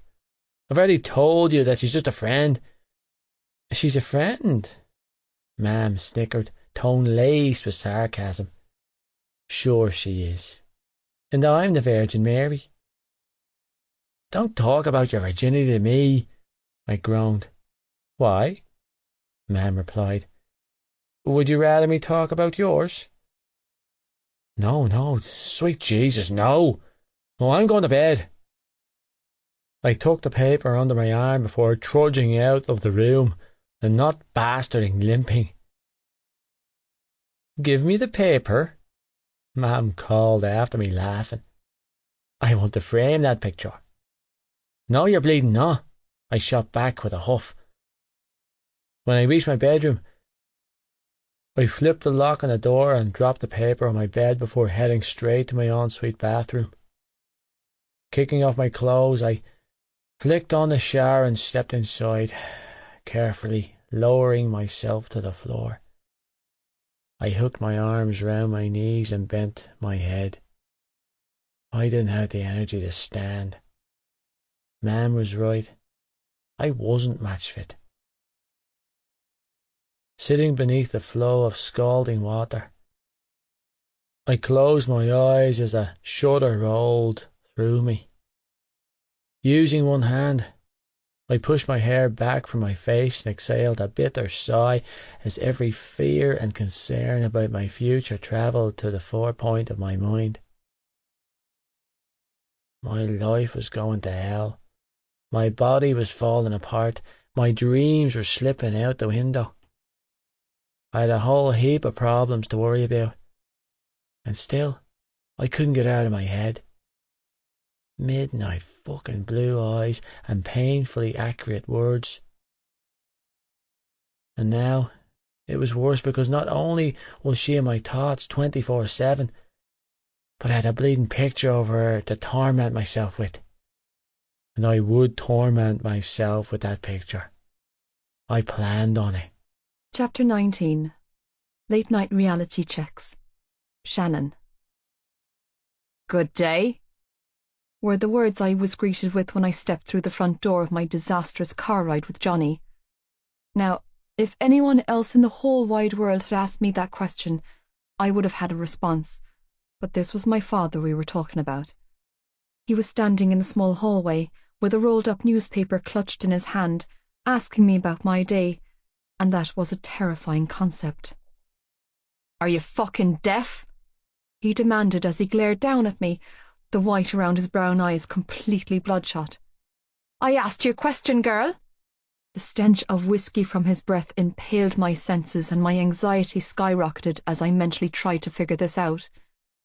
He was paid his social welfare benefits on Thursdays. That was the bad day.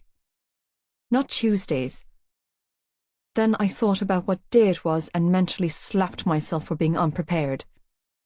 Today was March 1st, and it was the first Tuesday of the month. Children's Allowance Day.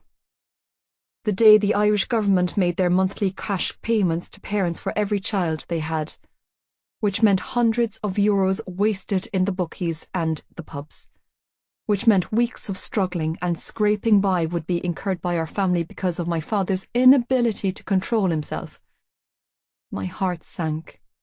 Muttering a quick response, I retrieved my house key from the lock, slipped it into my coat, and sidestepped his huge frame with the intention of swiping a packet of biscuits from the kitchen cupboard and then hightailing it to the sanctuary of my room.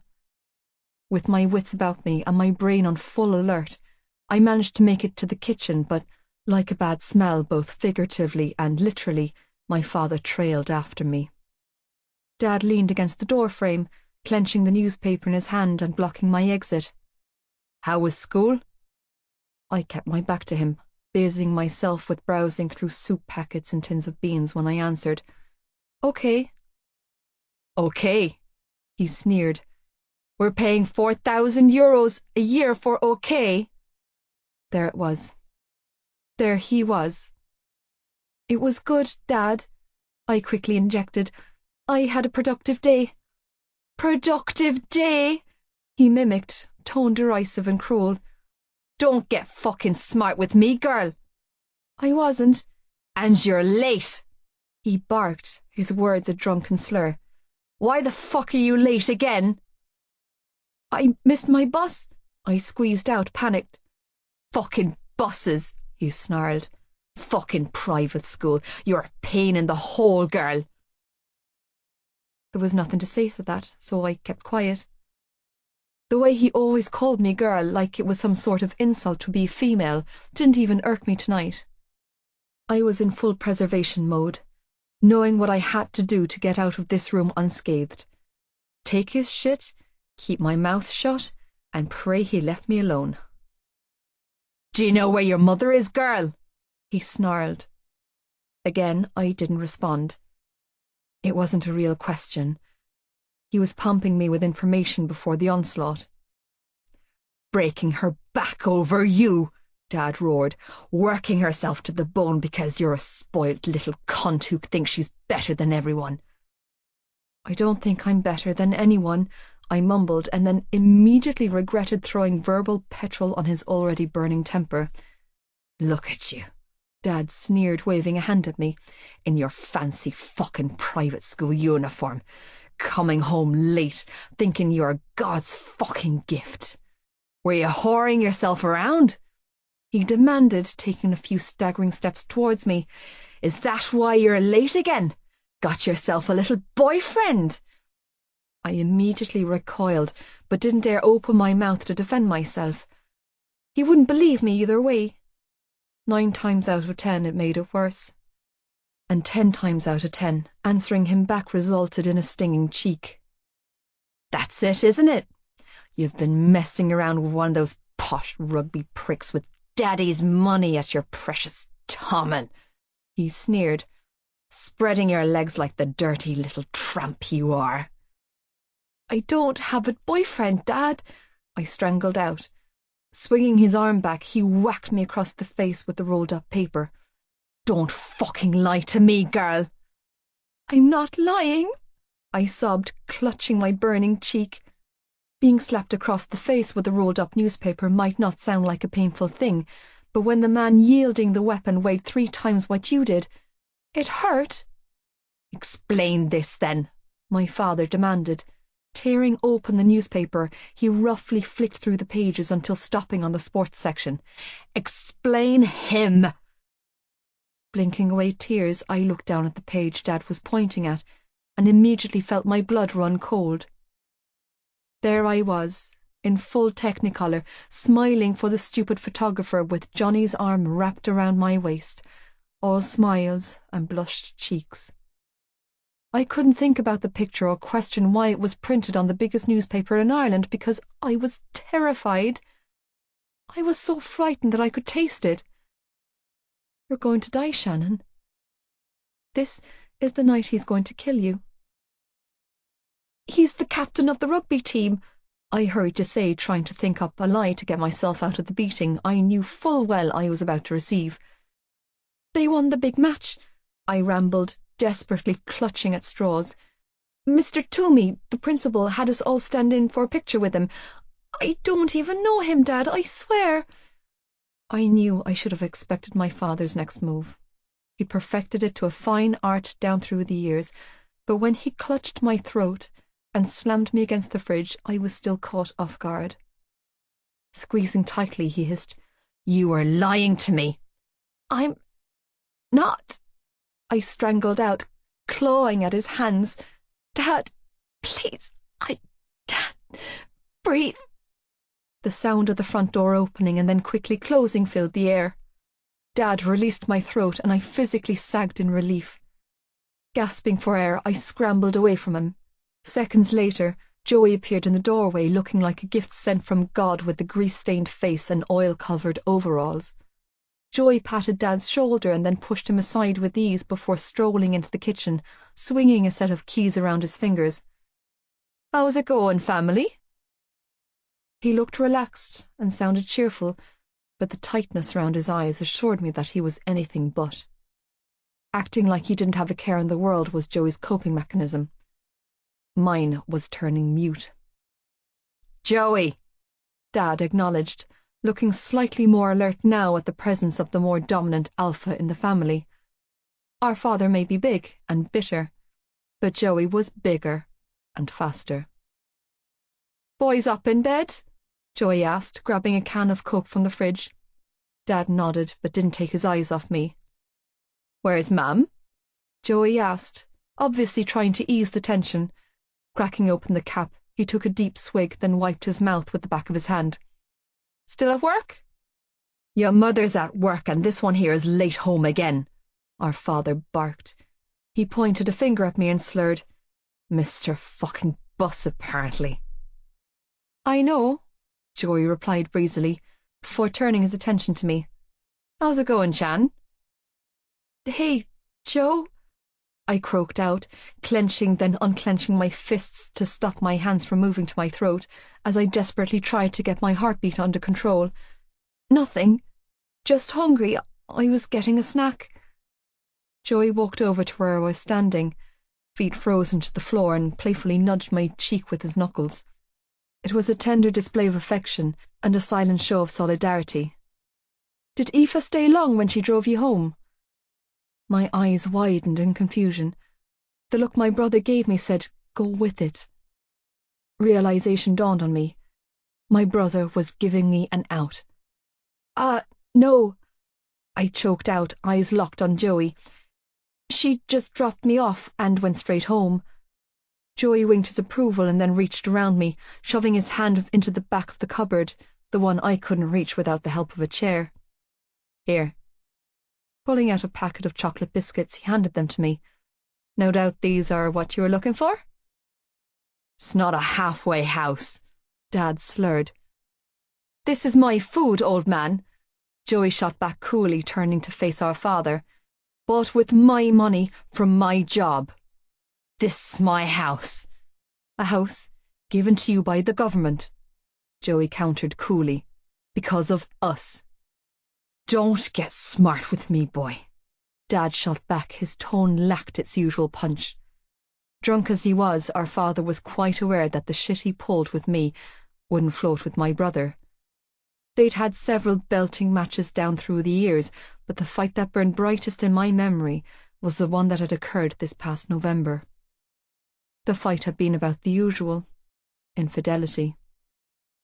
Dad had been caught with another woman, no surprises there, and had decided to up and leave us for another woman. Again, no surprises there. Mam had just found out she was pregnant the day he left and had taken to the bed. Joey and I had spent almost 2 weeks taking care of the younger boys and cleaning up the mess our parents had made. When our father finally rolled through the door, 10 days later, stinking of whiskey and throwing shit at Mam, my brother had lost it. He and Dad ended up brawling in the living room, smashing through furniture and ornaments as they went for each other. That wasn't why it stood out, though. It stood out because the fight had ended with my father curled up on the living room floor in the fetal position, while my brother delivered blow after merciless blow to his face. It was absolute carnage, and while Dad had managed to break Joey's nose, it was my brother who'd come out on top. Dad was in a bad way after the beating he'd taken, and in a screwed-up way it had worked to his advantage because Mam had felt sorry for him and taken him back. However depressing that day was for us, as the children of toxic parents, it also signified a shift in power. That day's events showed our father that he was not the top dog anymore. There was a new dog in town, one who'd taken one too many beatings from him and was prepared to shut his shit down at any moment. "Shannon," Joey said, tone level, eyes locked on our father. "It's getting late. Why don't you head on up to bed?" Joey didn't need to tell me twice. Taking the offered escape like a drowning victim would take a life jacket, I made a beeline for the stairs, halting in my tracks when Dad blocked the doorway. "I'm not done talking to her," he slurred. "Well, she's done talking to you," Joey deadpanned, coming to stand behind me. "So get out of her way, old man. Now." There was a solid 30-second stare down between them before Dad finally stepped aside. Bolting out of the kitchen, I ran up the staircase at top speed, not stopping until I was safely holed up in my bedroom with the door closed and the lock turned. Barely taking time to catch a breath, I tossed the biscuits on my bedside locker, stripped out of my uniform as fast as humanly possible, and threw on my pajamas before diving onto the bed. Scrambling under the covers, I reached for the portable Discman under my pillow and pulled the covers up to my chin. I had one earplug in when the screaming started. Seconds later, the sound of furniture crashing filled my ears. My stomach churned and I quickly rammed the other earplug in before firing up the old, discoloured Discman. Fumbling with the buttons, I pressed play and turned the volume up to maximum level, praying the batteries had enough juice left in them to block out the hell that was my home. Clicking onto the loudest, hardest metal track on the CD, I laid back on my pillow and remained perfectly still, body rigid and coiled tight with tension. 4 songs in, and my heartbeat returned to a normal rhythm. 3 more songs, and the ability to form coherent thoughts returned. It wasn't always like this. Weeknights were mostly okay with the exception of Thursdays when Dad got his social welfare money at the post office. The weekends could be sketchy, but I was fantastic at avoiding confrontation with my father. If he was drinking on a weekday, I always made it my business to be home from school, dinner eaten, and locked in my bedroom by 6 o'clock. If he was drinking at the weekends, I didn't come out of my room at all. However, the events of today had thrown me, and I'd made a fatal mistake. Johnny had thrown me. I'd let my guard down. I forgot. The album played to the end, and I flicked it back on, repeating it on loop. It was only when I heard the sound of the bedroom door next to mine slamming over the music in my ears that I unlocked my coiled muscles. He was okay. Exhaling a shuddering breath, I lowered the volume and listened carefully. Silence. Pulling out my earbuds, I threw the covers off and climbed out of bed. Tiptoeing over to my bedroom door, I turned the lock and crept into the empty landing. Feeling my way over to Joey's door in the dark, I grabbed the door handle and slipped inside. "Joey," I whispered when my eyes landed on him. He was sitting on the edge of his bed in his boxer shorts, holding a wad of toilet paper to his mouth. "You okay?" "I'm grand, Shan," he bit out, tone sharp, as he dabbed the tissue against his bottom lip. "You should go to bed." "You're bleeding," I strangled out, eyes locked on the stream of blood-stained tissue. "It's just a busted lip," he shot back, sounding a little irritated. "Just go back to your room." I didn't. I couldn't. I must have hovered at his door for a long time, because when Joey looked up at me, his expression was resigned. Sighing heavily, he ran a hand through his hair and then patted the mattress beside him. "Come on." Bolting over to him, I collapsed down on the bed and wrapped my arms around my brother's neck, clinging to him like he was the only thing holding my world together. Sometimes I thought that might be true. "It's okay, Shan," he whispered, comforting me. "I'm sorry," I choked out, tightening my hold on his neck. Tears spilled over my cheeks. "I'm so sorry, Joe." "It's not your fault, Shan." "But I made him mad." "Not your fault," my brother repeated, tone stern. "I don't want to be here any more, Joe." "Me either."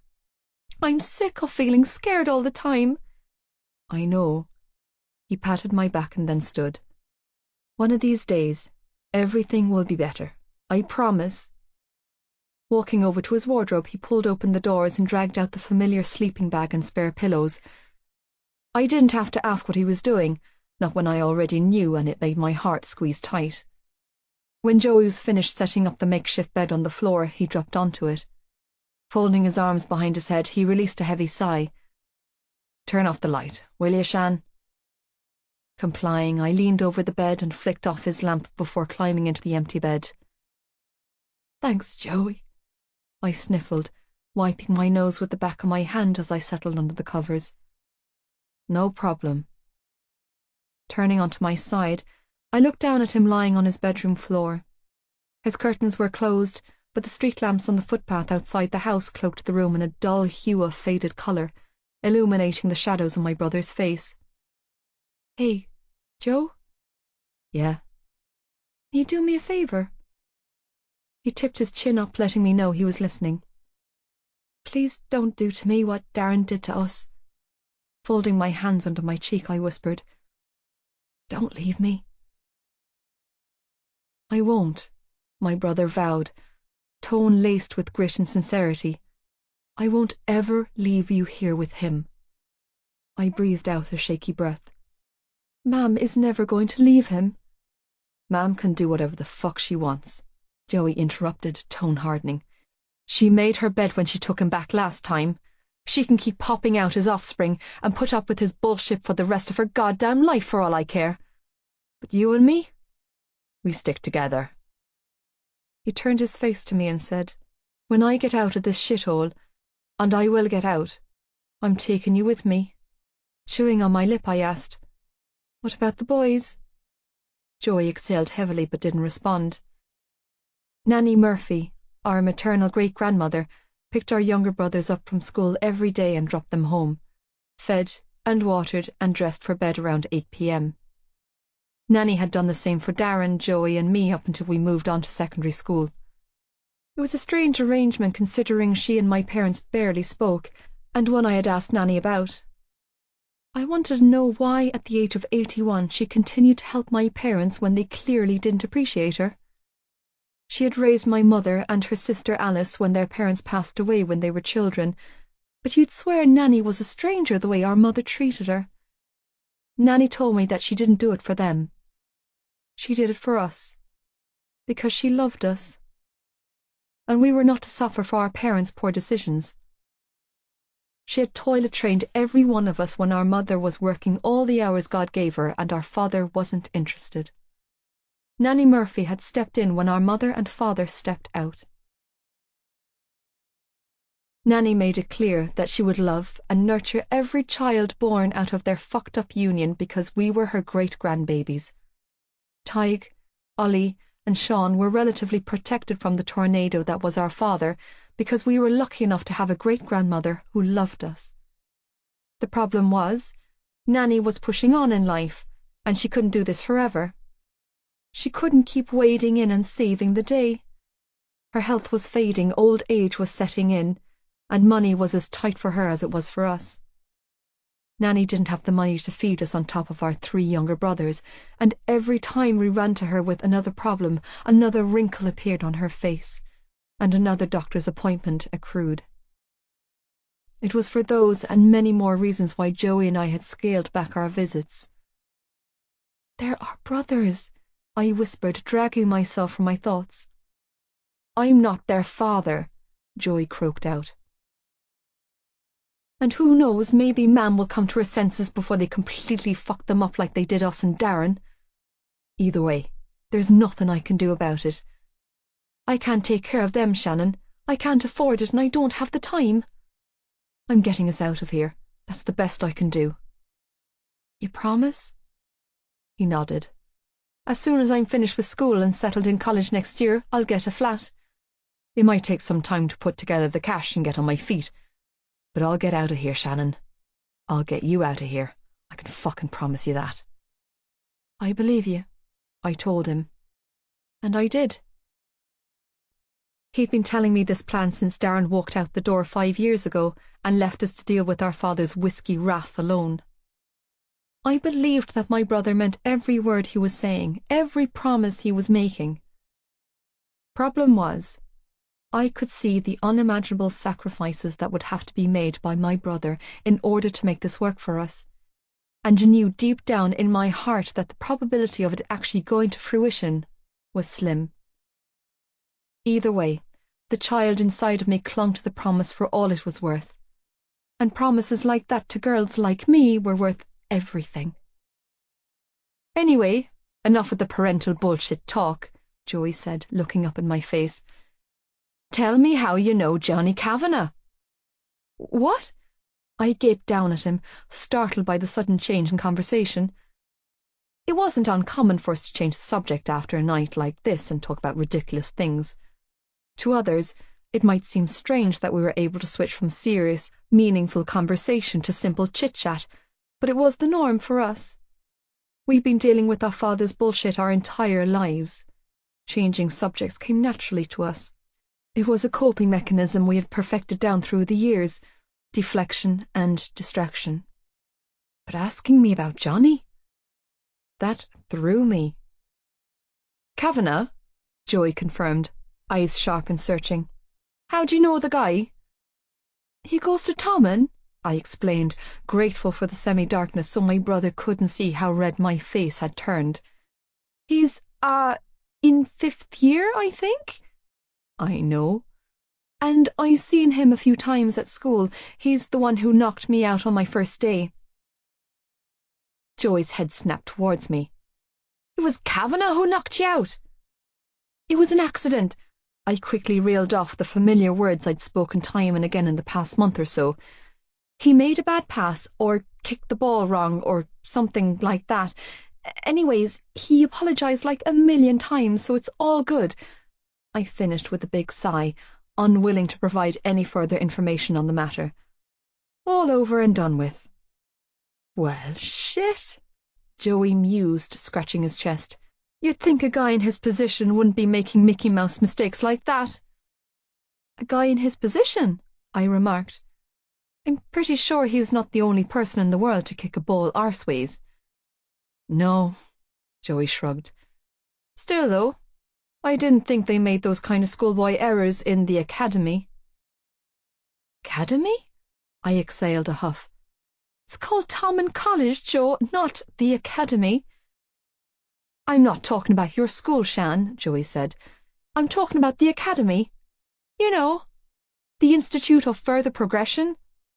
The academy's only a nickname. What the hell is the Institute of Further Progression, and how do you know him?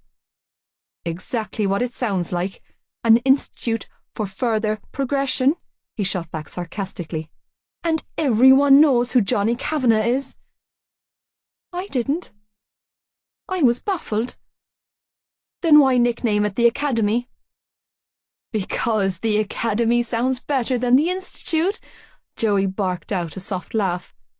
You really have no clue who he is, do you? When I didn't respond, Joey laughed again. That's priceless, he mused, clearly entertained. You were driving around in his car tonight, and you didn't even know. Know what? I snapped, feeling flustered and annoyed by my lack of comprehension. Johnny's earlier words floated into my head. I play... Damn it! I knew I'd be making a fool of myself. What? I demanded. Is he a hotshot rugby player or something? Joey snorted loudly. I can't believe you didn't know. Tell me. You should have snapped a pic, he added thoughtfully. Oh, wait, you did? What's the story with you being in the papers with him? The old man practically rammed it in my face. I have no idea, Joe. I shook my head and exhaled heavily. They won some cup last Friday, and I got pulled into a picture with him. I shrugged helplessly. I had no idea it would end up in the papers. It ended up in the papers because he's Johnny Kavanagh, my brother stated, enunciating his name like it should mean something to me. Come on, Shan. When I came up empty, Joey heaved an impatient sigh. He's a big fucking deal on the rugby circuit. Jesus, you only have to turn on a computer or crack open the papers to read all about him, he continued to say. He was recruited into the rugby academy when he was like 14 or some insanely young age like that. That's the institute place. I shifted, leaning over to the edge of the bed to take his measure. Is that a big deal or something? It's a big fucking deal, Shan, Joey confirmed. You have to be handpicked by top Irish rugby scouts to get trials. Money and pull have no factor. Selection is based purely on talent and potential. They teach them everything they need to know about a professional career in rugby and have the best coaches, physios, nutritionists and trainers in the country watching over them. They run these insane conditioning programs and camps for their players, and it's the best place to meet potential scouts. It's like this school of excellence for upcoming professional rugby players, except it's not a school. It's a state-of-the-art sports facility in the city. Actually, it's more like a puppy farm where they produce thoroughbred, high-caliber rugby players instead of dogs. Ew! I scrunched my nose up. Disgusting analogy, Joe. That's what it's like, Joey chuckled. Only the best promising teenagers in the country get a chance to work with the academy. And even at that, it's brutal. You have to be made of something fucking special to make it through the trials and get a season with them, never mind getting reselected. Personally, I can respect the hell out of anyone with that kind of self-discipline. He has to have some huge fucking work ethic to perform at that level in his sport. So, he's good. He's better than good, Shan, my brother corrected. I've seen a few of Kavanagh's games with the under-18 squad that were aired on the telly over the summer campaign, and I'm telling you now, he's like a loaded gun on the pitch.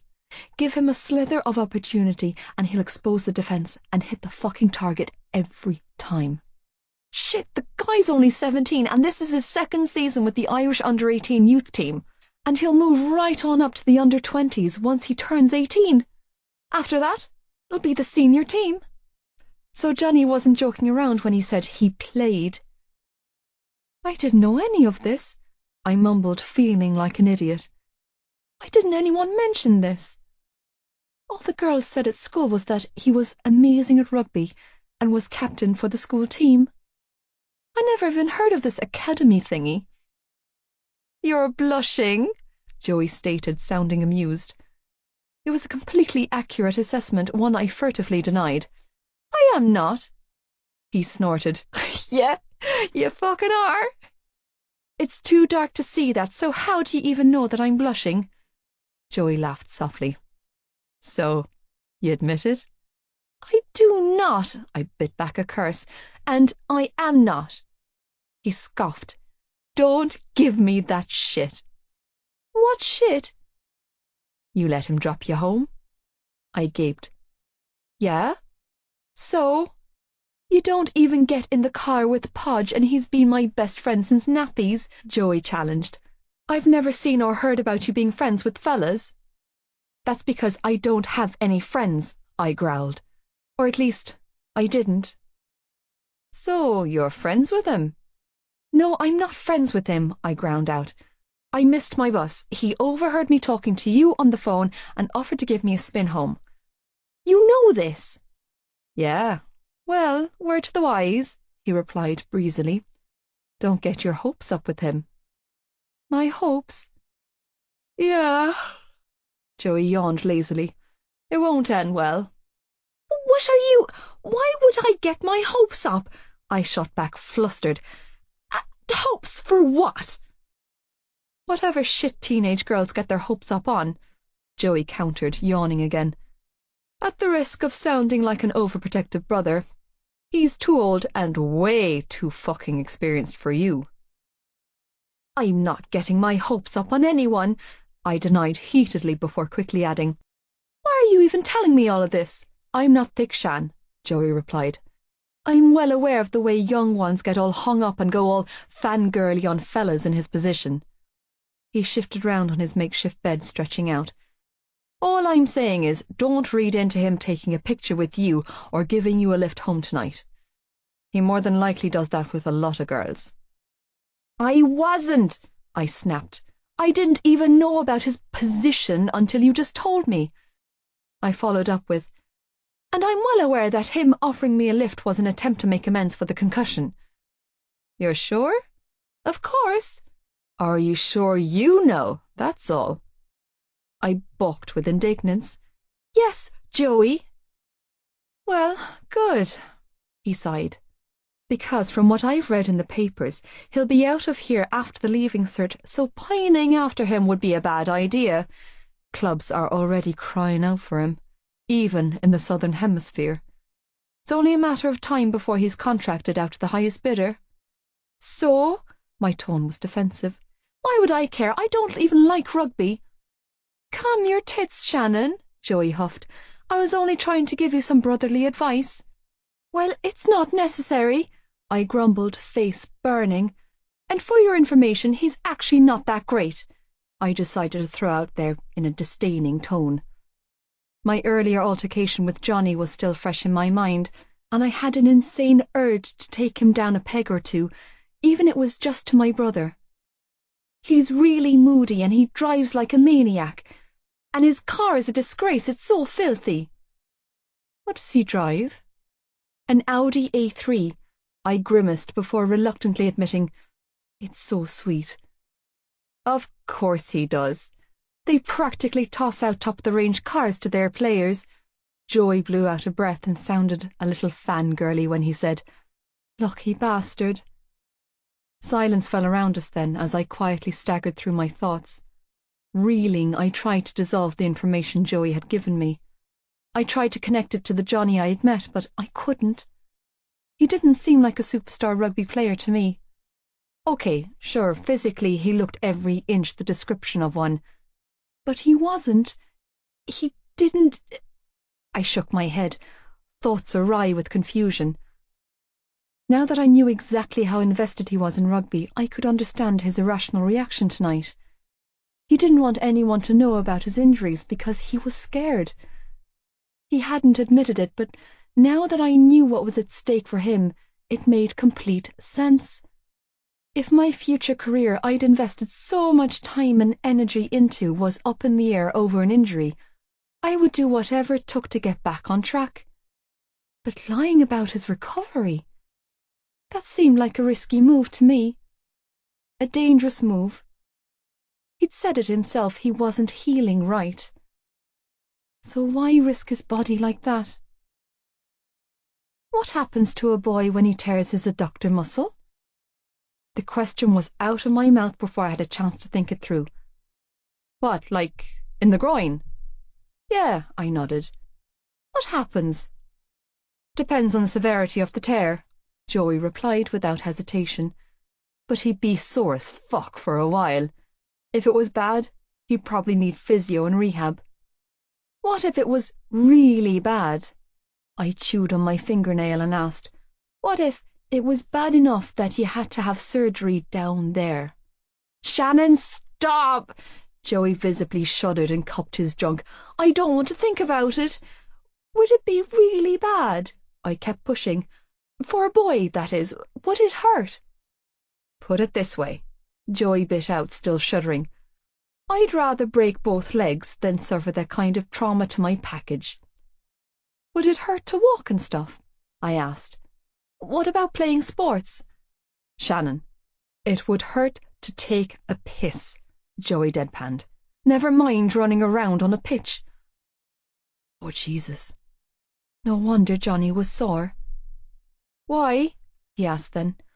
Oh, I was just wondering because Lizzie said her boyfriend Piers had surgery to repair his adductor muscle back in December. Shrugging, I continued to lie through my teeth. I didn't know Lizzie's boyfriend's last name, let alone the condition of his adductor muscles. Lizzie said he's back playing soccer again, but that he's still in a lot of pain. She asked me if I knew anything about it since you play hurling. I told her I'd ask you. Well, you can tell her that I said the poor bastard deserves an unlimited supply of morphine, Joey muttered. And a bed, and an endless supply of ice packs for his balls. His balls?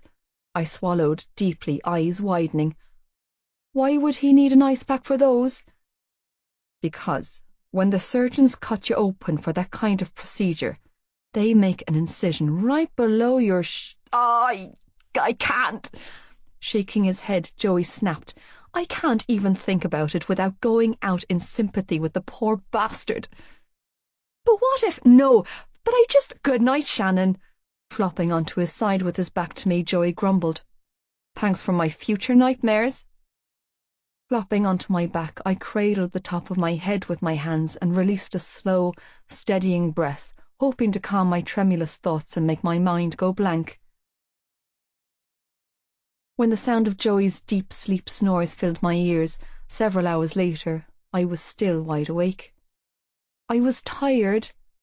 I was chasing sleep, urging it to come, but try as I may, I couldn't make my brain shut off. Staring up at the ceiling, I mentally flicked through my own personal catalogue of a heartache.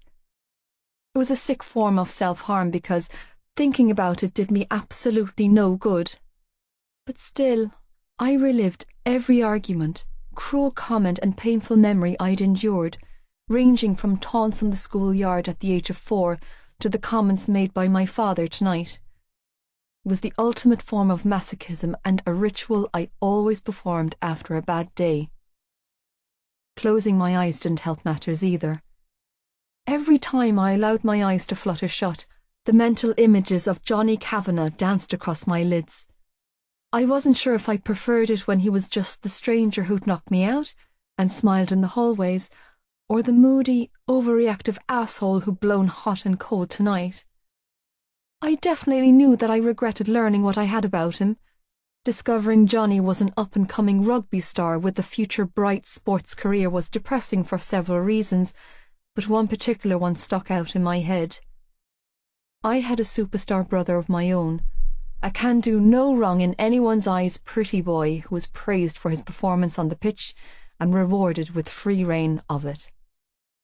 Joey, as good as he was to me, was also a total man-whore who had left a trail of broken hearts from Ballylagan to Cork City. He'd been seeing his girlfriend Aoife exclusively for about 8 months, and he seemed completely devoted to her, but the jury was still out on whether he was fully reformed from his old ways or not. Experience told me that boys were dogs, and fathers were bastards, and men couldn't be trusted. Not all men, I begrudgingly admitted, but most were. Especially the athletic ones. Being the sister of one, I had an insight into the mind of these teenage athletes and knew that it was the safest to be related to them, platonic friends, or just avoid them like the plague. They had big egos, larger-than-life attitudes, and highly charged sex drives. Loyal to their families, their team, and not a lot else. Trust my stubborn teenage hormones to spaz out at the sight of one. Acknowledging it was the safest option. I decided I would move forward with tonight's events by blocking out everything I had learned about Johnny Kavanagh and by avoiding him. I was young, but I wasn't stupid. And I knew that harbouring any sort of feelings, harmless crush or not, for a boy like Johnny Kavanagh would do me no favours in the long run. Because, in all honesty, since the day he knocked me out, I'd been harbouring a lot of conflicting emotions towards him. But the horrible way Johnny handled his discomfort tonight, along with the talk from Joey, was the cool, hard dose of reality that I needed to kick myself back into touch. I needed to forget about him. And I would. I hoped. Chapter 20. Mother Knows Best. Only in the movies. Shannon. When I woke up for school on Wednesday morning, my mother was waiting for me. In my rush to get out of the house and away from my father, I almost didn't see her. It was only when I stopped in the hall to retrieve my coat that I noticed her sitting at the kitchen table, clasping a mug of coffee between her hands. "Ma'am?" I frowned at the sight of her. She looked exhausted, with dark circles under her eyes, complexion pale and gaunt. She was wrapped up in her old, frayed polka-dot dressing gown, the last Christmas present Darren had given her before he left. Abandoning my coat on the baluster, I wandered into the kitchen. "What are you doing up?" "Shannon," she acknowledged, forcing a weak smile. "Come and sit with me for a bit." I did, because it was so unusual to see her at this time of morning, and I knew something was wrong. I checked my watch, making sure that I hadn't accidentally slept in or something. 5:45. Nope. I was early, and something was definitely wrong. Scraping a chair back, I lowered myself into the seat opposite her and asked, "What's going on, ma'am?" "Can't I get up to see you off to school?" "No, not really. Not at all." My silent response must have spoken volumes, because Ma'am set her mug down and reached for my hand. "Shannon," she finally got on with it and said, "I know you feel like we don't, like, sometimes your father isn't very. I just want you to know that I love all my children equally, but you're my special one." That was a lie. I wasn't her special anything. Darren was her favourite, and when he left, Ma'am was never the same. In truth, between shifts at work and taking care of the younger kids, she barely noticed me. I loved my mother, I truly did, but that didn't mean I didn't resent her weakness. Which I did. A lot. Uncomfortable, I slid my hand out from beneath hers and asked, "Did you sign my permission slip for the school trip to Donegal?" I knew she hadn't. It was still on top of the bread bin, unsigned. "I'm not comfortable with you being so far from home, Shannon," she explained, worrying on her bottom lip. "Donegal is a long way away." "Exactly." "I want to go, Ma'am," I whispered. "Claire and Lizzie are going, and I really want to go. I need to have the permission slip handed in before Friday, otherwise they won't let me go." Okay, so that was a lie. I had until after the holidays to hand in the form, but putting the pressure on her was the only chance I had of getting her to sign those forms. "What if something happens to you up there?" Ma'am offered. "What if someone goes at you?" "There's more chance of that happening in this house," I muttered under my breath. Ma'am flinched. "Shannon." "Did he tell you what happened last night?" I bit out, knowing that this was what she wanted to talk to me about. What she wanted to make sure I didn't talk about. Straightening my shoulders, I stared across the table at my mother. "Did he tell you what he did to Joey?" "He has a name," Ma'am said in a tight voice. "Did he tell you?" was all I replied. "Yes, your father told me what happened," she finally replied. "And that's it?" I leaned back in my chair and studied her face. "That's all you have to say about it?" "Shannon, it's complicated." Ma'am sighed heavily and dropped her head. "We're all under a lot of pressure right now, what with the baby coming in the summer and your father being out of work. Money's tight, Shannon, and it affects your father. He has a lot on his mind." "He split Joey's lip, Ma'am." I swallowed down the lump in my throat. "Over a packet of biscuits. And if he's worried about money, then maybe he should stop gambling and drinking the children's allowance money." My mother flinched at my words, but I was glad I'd spoken them. It needed to be said. I just wish she'd start listening. "Your father told me you were late home from school," she continued to say. "He was very upset about a picture of you in the paper." "It was the school picture." "With a boy." "Oh, my God!" I cried. "Not you too." "No." She shook her head. "Of course not. I understand these things, but your father was very upset over it. You know how he gets. So it's my fault he bit my brother and tried to strangle me." I choked back the sob of outrage threatening to burst out of me. "For getting home late, or having the school picture taken, or for moving to Tommen? Which one, Ma'am? Or is everything I do wrong? Am I to blame for everything that goes wrong in this family?" "No, of course it's not your fault, Shannon." She quickly tried to retract. You're not to blame, and your father loves you very much, but, you know, he has fears of you ending up like me, and he and Joey have a complicated relationship," she said, trying to talk her way out of her responsibilities with lies. "Joey knows better than to rile him up like that." I caught her off with a shake of the head. "Stop defending him," I hissed, keeping my voice low as not to wake the man who had been successfully ruining my life every day since March 13th of 1989, the day I entered this world and toxic fucking family. "Just stop, ma'am. Nothing you ever say helps. It just keeps happening over and over, so just stop apologizing and trying to explain his behavior away. We're tired of hearing it." "I'm doing the best I can, Shannon," my mother whispered. "For who, ma'am?"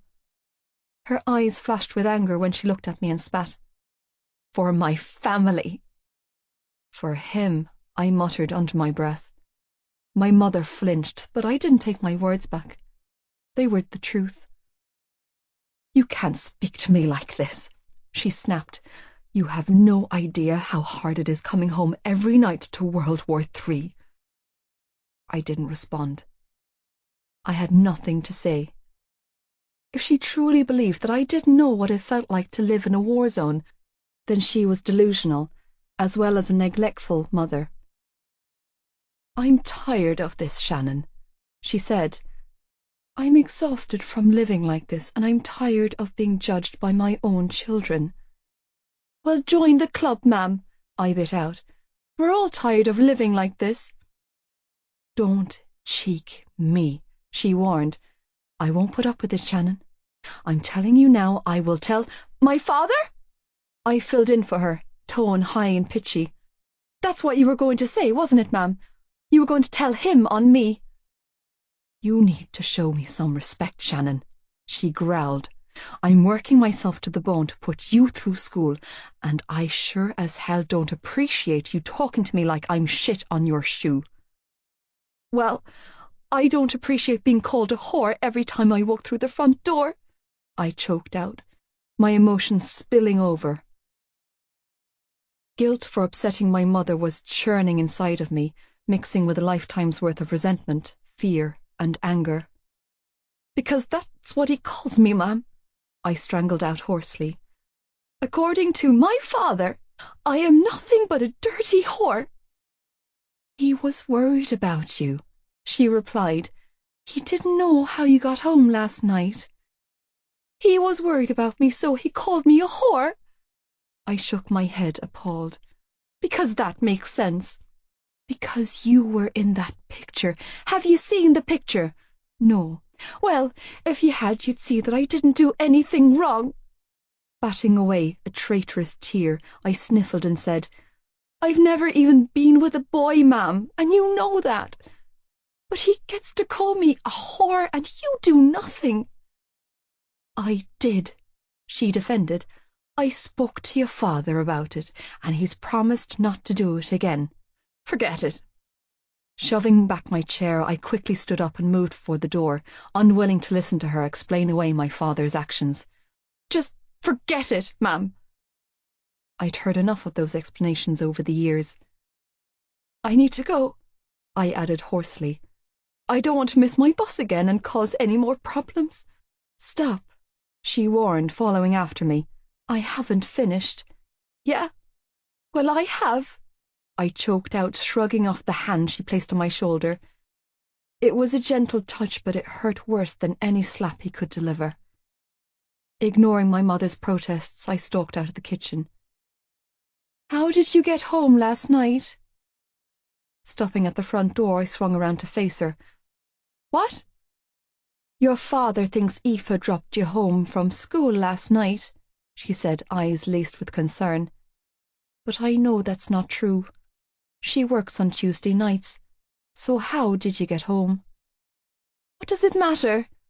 "It matters, because it's 15 miles to Tommen from our house, Shannon Lynch. And I want to know how you made that journey," she demanded.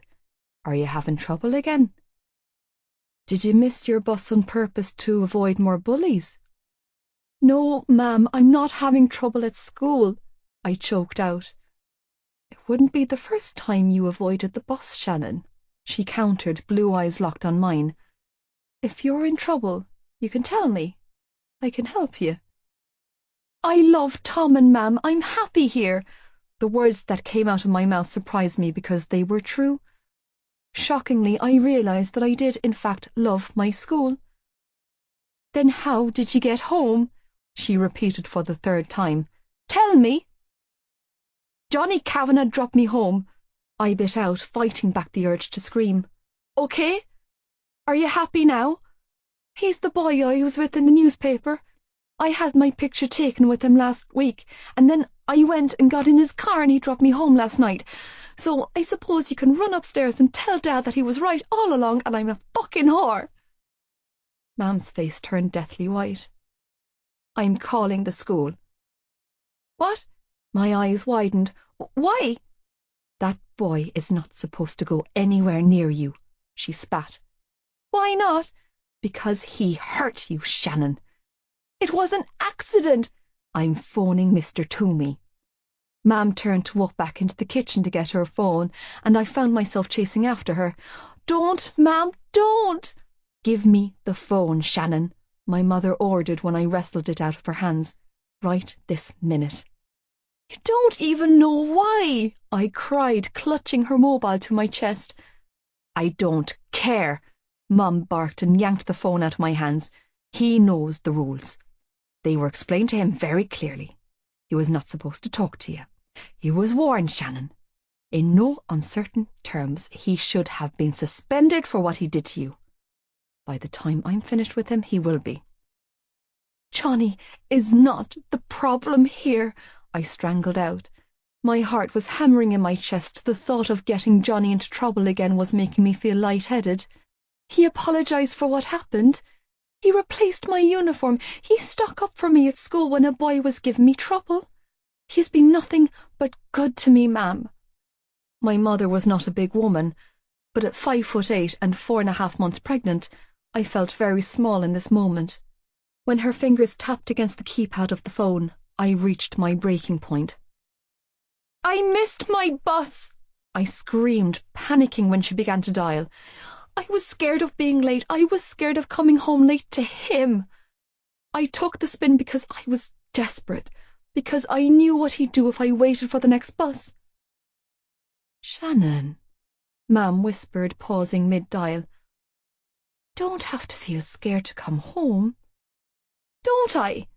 I brushed my hair off my face and pointed to the scar on my temple, the one that my father put there when he almost maimed me with a whiskey bottle when I was 11. There were many more where that one came from, but she already knew that. You are so concerned with fighting the bullies at school, ma'am, I sobbed, tears streaming down my cheeks, when the biggest bully of them all lives under this roof. My mother flinched like I had physically slapped her. I hadn't. What she was feeling right now was a cold, hard dose of reality smacking her in the face.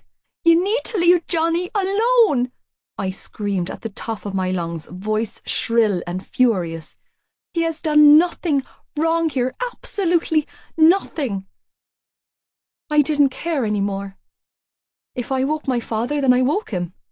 If he kicked the shit out of me, then I would heal. I was beyond containing myself, and all of my concern was directed at the boy who had done nothing to deserve being dragged into the middle of this madness.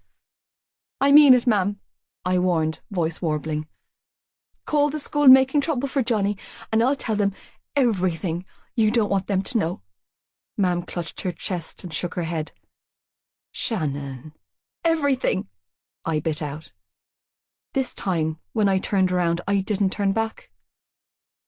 Shannon, wait, were the last words I heard before I closed the door on my problems. Tilting my head up to the storm-ridden sky, I closed my eyes and absorbed the feel of raindrops pelting down on my skin. I stood there in the middle of the torrential March downpour and prayed for divine intervention, or, at the very least, a little reprieve from the hell that was my family I'd been born into. I never wanted to go back into that house.